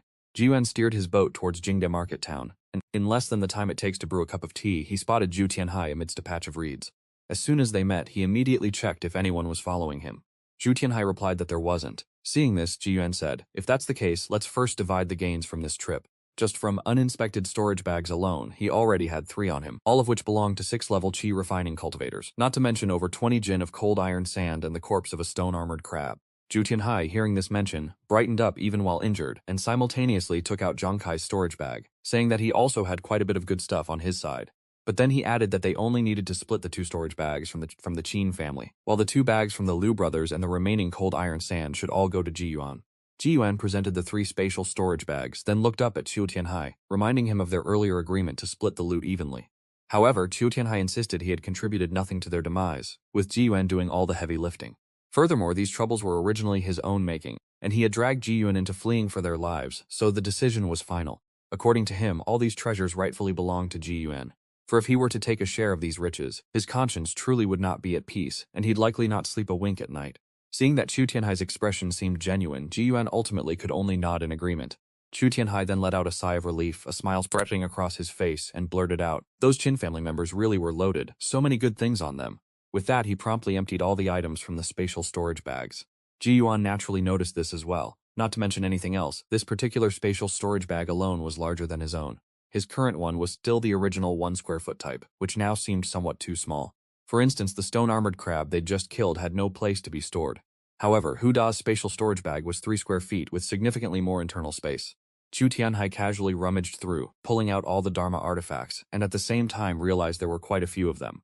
As for flying dagger Dharma artifacts, each of these 2 had one. The defensive Dharma artifact, the fluorescent shield, was also present, seemingly specially prepared for them by the Qin family. The one who fought Zhu Tianhai was killed by the Golden Seal Axe and Yin Ghost, so the Dharma robe he wore was undamaged, but the heavy defensive Dharma artifact was only on the one who fought Ji Yuan. After some discussion, the flying daggers and profound light shields were divided 1 portion each. The intact Dharma treasure was given to Zhu Tianhai, and Ji Yuan took the pair of boots. The 2 mid-grade Dharma airships were also divided, 1 for each of them. As for talismans, all the high-grade talismans were completely used up, because after such a fierce battle, naturally, any good items that could be used had been exhausted. Even the last one killed by Ji Yuan had resorted to using a mid-grade defensive talisman. The remaining talismans and medicinal pills were nothing rare, so the 2 split them equally. Ji Yuan estimated that if sold, these would fetch around 40 to 50 spirit stones. There weren't many spirit stones left. They had likely been used by these 2 for cultivation, so Ji Yuan only received 12 pieces from their share. However, the spirit stones in the 2 spatial storage bags of the Liu brothers were significantly more. Ji Yuan took a quick glance. Not counting talismans, pills, and the like, the spirit stones alone amounted to 108. He couldn't help but secretly marvel. Indeed, they live up to their reputation as the most notorious cultivator bandits of Qingbo Pond. These 2 didn't have many Dharma artifacts, each only possessed 1 offensive and 1 defensive Dharma artifact, seemingly specialized in one type rather than fighting with a resource-heavy style like Ji Yuan. Currently, Ji Yuan alone had over 10 Dharma artifacts on him. Once all deployed, he would truly be armed to the teeth, even acquiring a rare pair of heavy defensive Dharma artifacts, albeit only low-grade ones. The defensive Dharma artifacts of the 2 were the most common shield types, and both were mid-grade, meaning Ji Yuan's dragon-scale shield might finally have to retire. He briefly refined both items. Liu Da's iron-heavy shield was called the Golden Iron Shield, while Liu Er's crescent-shaped shield was the Rattan Wood Shield. The Golden Iron Shield seemed a bit cumbersome, but its defensive power was stronger. When necessary, it could expand up to 3 zhang to cover the entire body, while the Rattan Wood Shield was lighter, more flexible, and easier to control. Ji Yuan wasn't lacking spirit stones at the moment, so after some thought, he decided to keep both shields, choosing which one to use based on the battlefield situation. Furthermore, the Liu brothers' Dharma artifacts caught his attention even more, as both of their main weapons were water-splitting spikes. Ji Yuan took them out one by one, holding them in his hands, always feeling that something was off. Zhu Tianhai leaned in to examine them for a moment, then muttered that these 2 water-splitting spikes seemed to be a set. Ji Yuan felt the same way and immediately said he would try refining them. With that, he allowed his spiritual qi to flow into them. After a few breaths, a clang sound was heard, and the 2 water-splitting spikes in his hands suddenly merged, their hilts fusing into one block, then gradually elongating, proudly transforming into a long spear with pointed blades at both ends. Ji Yuan immediately recognized this as a high-grade Dharma artifact. He gripped it with one hand, casually twirled it, and the pointed blades instantly emitted a chilling blue light, dazzling the eyes while a stream of memories simultaneously entered his mind. He quickly reviewed the memories, his eyes immediately lighting up, and from them he understood why these 2 brothers were capable of killing late-stage qi refining cultivators. Hearing this, Zhu Tianhai asked for the reason, and Ji Yuan explained that this high-grade Dharma artifact was named the Water-Splitting Dragon Spear. Within it was inscribed a powerful spell that, when activated during an attack, could summon a water dragon, and it was likely this very technique they used to kill the late-stage qi refining cultivators. Moreover, it could normally be disassembled into 2 parts, to be used as 2 mid-grade Dharma artifacts. Qiu Tianhai understood upon hearing this. Ji Yuan estimated that with his current mid-stage qi refining cultivation, activating this high-grade Dharma artifact would likely incur an extremely high consumption of spiritual energy, and it was precisely for this reason that the Liu brothers had disassembled it to use as mid-grade Dharma artifacts. But thankfully it wouldn't be long. Once he broke through to the late-stage qi refining realm, he would be able to freely wield this water-splitting dragon spear. By then, whether in close combat or long-range battle, he would no longer have any reservations. After putting away his first high-grade Dharma artifact, Ji Yuan looked at the remaining items in the spatial storage bag. There were 2 high-grade talismans left, both defensive talismans taken from Luer's spatial storage bag, named Water Dragon Shields. Its effect was quite similar to Ji Yuan's fluorescent shield Dharma artifact, meaning he wouldn't need to buy Iron Wall talismans anymore. He still found it puzzling why there were no high-grade offensive talismans in these 2 spatial storage bags. Aside from the one time Lu Da used a high-grade talisman to kill the stone-armored crab, could it be that the 2 brothers together only possessed a single one? Ji Yu felt that was impossible. The Liu brothers shouldn't have been that poor.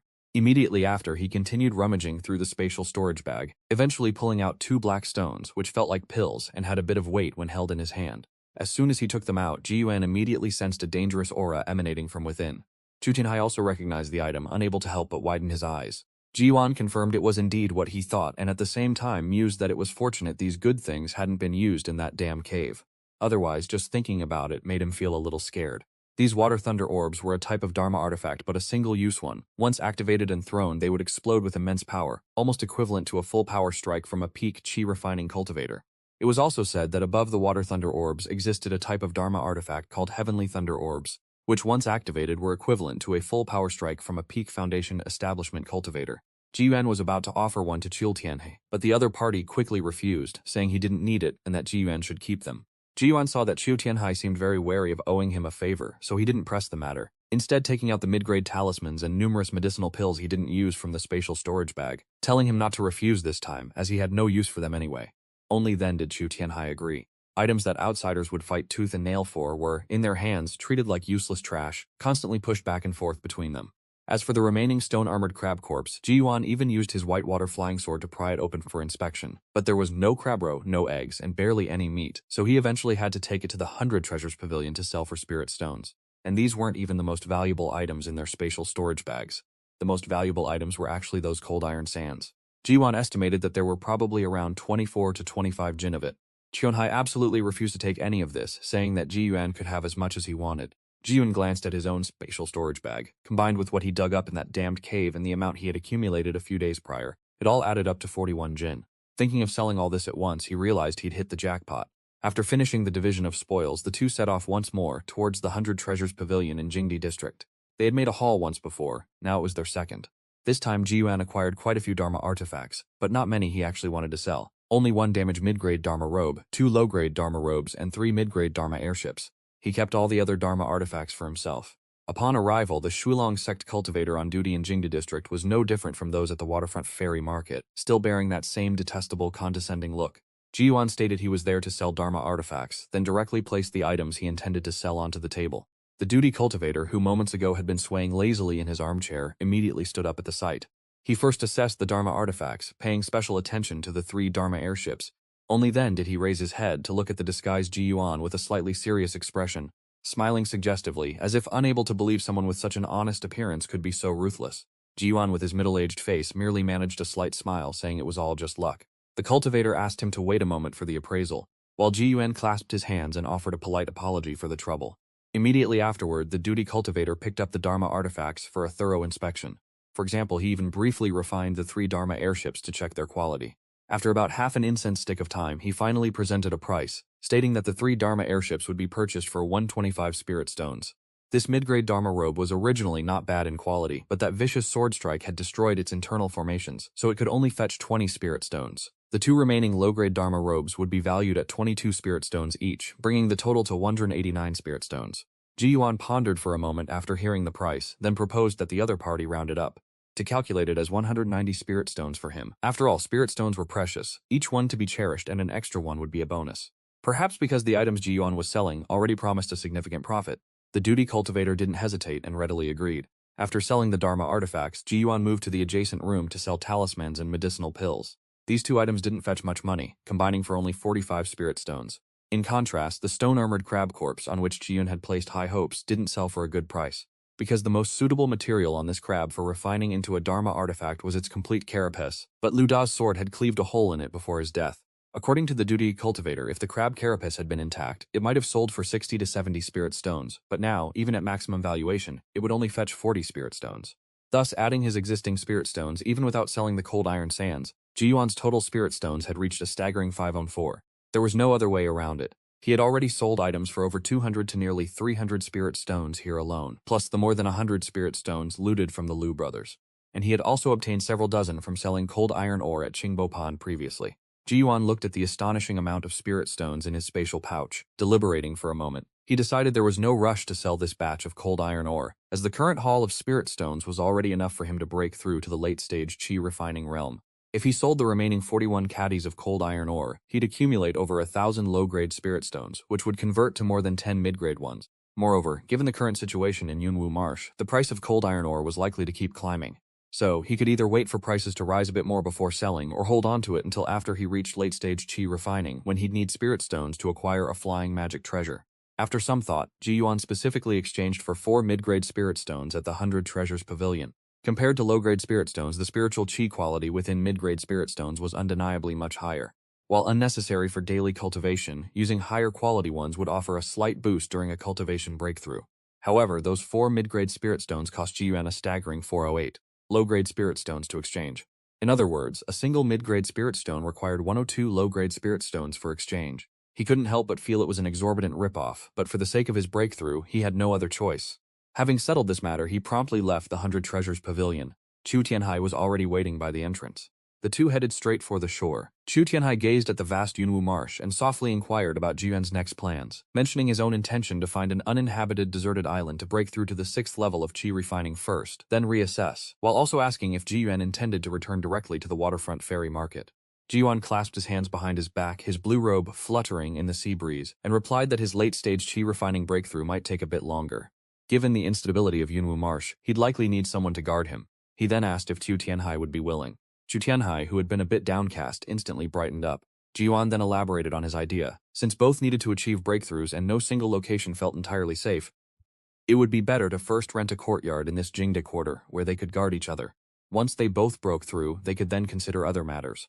This was a plan Ji-Yuan had devised on his way to Jingde quarter, considered the most stable and pragmatic approach for now. Because whether Chu Tianhai cultivated on a deserted island or Ji-Yuan returned to the waterfront ferry market for his breakthrough, both scenarios carried significant risks. Inside Yunwu Marsh, they feared disturbances from others, while Ji-Yuan worried the Qin clan would become ruthless if he returned too soon. But once he reached late-stage qi refining, there would be nothing left to fear. Even if that blind old man Qin showed up in person, Ji-Yuan wouldn't necessarily be intimidated. Hearing this, Chu Tianhai was delighted, praising it as an excellent idea, and immediately urged them to rent a courtyard first. Trying to extract money from the Shulong sect was incredibly difficult, but if one wanted to give money to the Shulong sect, it was surprisingly convenient. In less than an hour, Ji-Yuan and Chu Tianhai had secured lodging in Jingde quarter. The breakthrough was now truly imminent. Meanwhile, at Qingbo Pond, Qin Wei was grimly asking the guiding cultivator beside him if he was certain that Hu Da and his companion had been tracked. The long-faced man anxiously waved his hands repeatedly, asserting that they had all personally witnessed the two Qin clan seniors descending into the water, but where they went afterward was truly unknown. Qin Wei's brows furrowed tightly. After receiving the message yesterday, he had rushed here from the waterfront ferry market. Yet now an entire night had passed, and there was still no news from Hu Da and his group. He guessed they were 80 or 90% certain to have met with trouble, because otherwise, given Hu Da's methods, there was no way they wouldn't have returned by now. Thinking this, Qin Wei's brow furrowed even deeper. He pulled out a portrait from his spatial pouch. If Ji-Yuan were here, he would instantly recognize the person in the portrait as himself. And it was specifically his slightly disheveled appearance from when he first landed on Qingbo Island during the suppression array formation event the other day. The artist who drew this portrait possessed exceptionally high skill, capturing the essence with great spirit. Qin Wei then asked them if they knew this person. Even though he had confirmed it once already, he was still unwilling to give up. The long-faced cultivator once again firmly stated that he didn't know him, had never met him, and was sure he was someone who had only recently started following Chu Tianhai. Hearing this, Qin Wei put away the portrait, deducing that if that were the case, he must be either from the waterfront ferry market or the Blackwater quarter. He then asked where Hanchi Island was located. The other person hearing this asked if he was looking for the Qingbo twin prodigies. Qin Wei nodded calmly. Qingbo Pond was the territory of the Liu clan brothers. So with the Qin clan encountering trouble here, they might know a thing or two about the situation. However, the man replied that during this suppression array formation event, the Qingbo twin prodigies were nowhere to be seen. Some had even gone to Hanshi Island looking for them but found no one, leading to speculation that the Liu clan brothers had either left Qingbo Pond or had died. Qin Wei's eyes widened upon hearing this. He found it hard to believe they had simply left Qingbo Pond, for where else could they possibly go, especially with the price of cold iron sand rising daily. He immediately concluded that it seemed a mighty dragon had indeed crossed the river into Qingbo Pond. Having thought this, he dismissed the man, casually tossing a handful of spirit stones into his hand, and then his flying boat cut through the water, speeding away. He understood that with a mighty dragon having arrived in Qingbo Pond, seeking these minor figures was pointless. Thus he headed directly to a desolate stone house on Qingbo Island. Arriving here, his previous arrogance vanished, replaced by extreme humility. He even proactively bowed in deference, introducing himself as Qin Wei of the Qin clan, here to pay respects to the senior. From within, a voice asked if he was from the family of blind old man Qin. Qin Wei immediately confirmed respectfully, adding that his father was Qin Long. His reverence deepened because this was precisely the place his father had told him about before leaving. A disciple of the support society resided here, and if he ever encountered an insurmountable problem, he could come here for aid. The voice from inside the stone house remained as cold as ever, asking what business he had. Qin Wei hastily recounted the events at Qingbo Pond, conveniently interjecting his own speculations. Just then, Duaner's figure swiftly appeared at the doorway, her cold gaze falling upon Qin Wei, accompanied by an overwhelming aura of a late-stage qi-refining cultivator. She directly questioned him, asking if he was implying that she was the one who had killed the Liu clan brothers and his Qin clan members.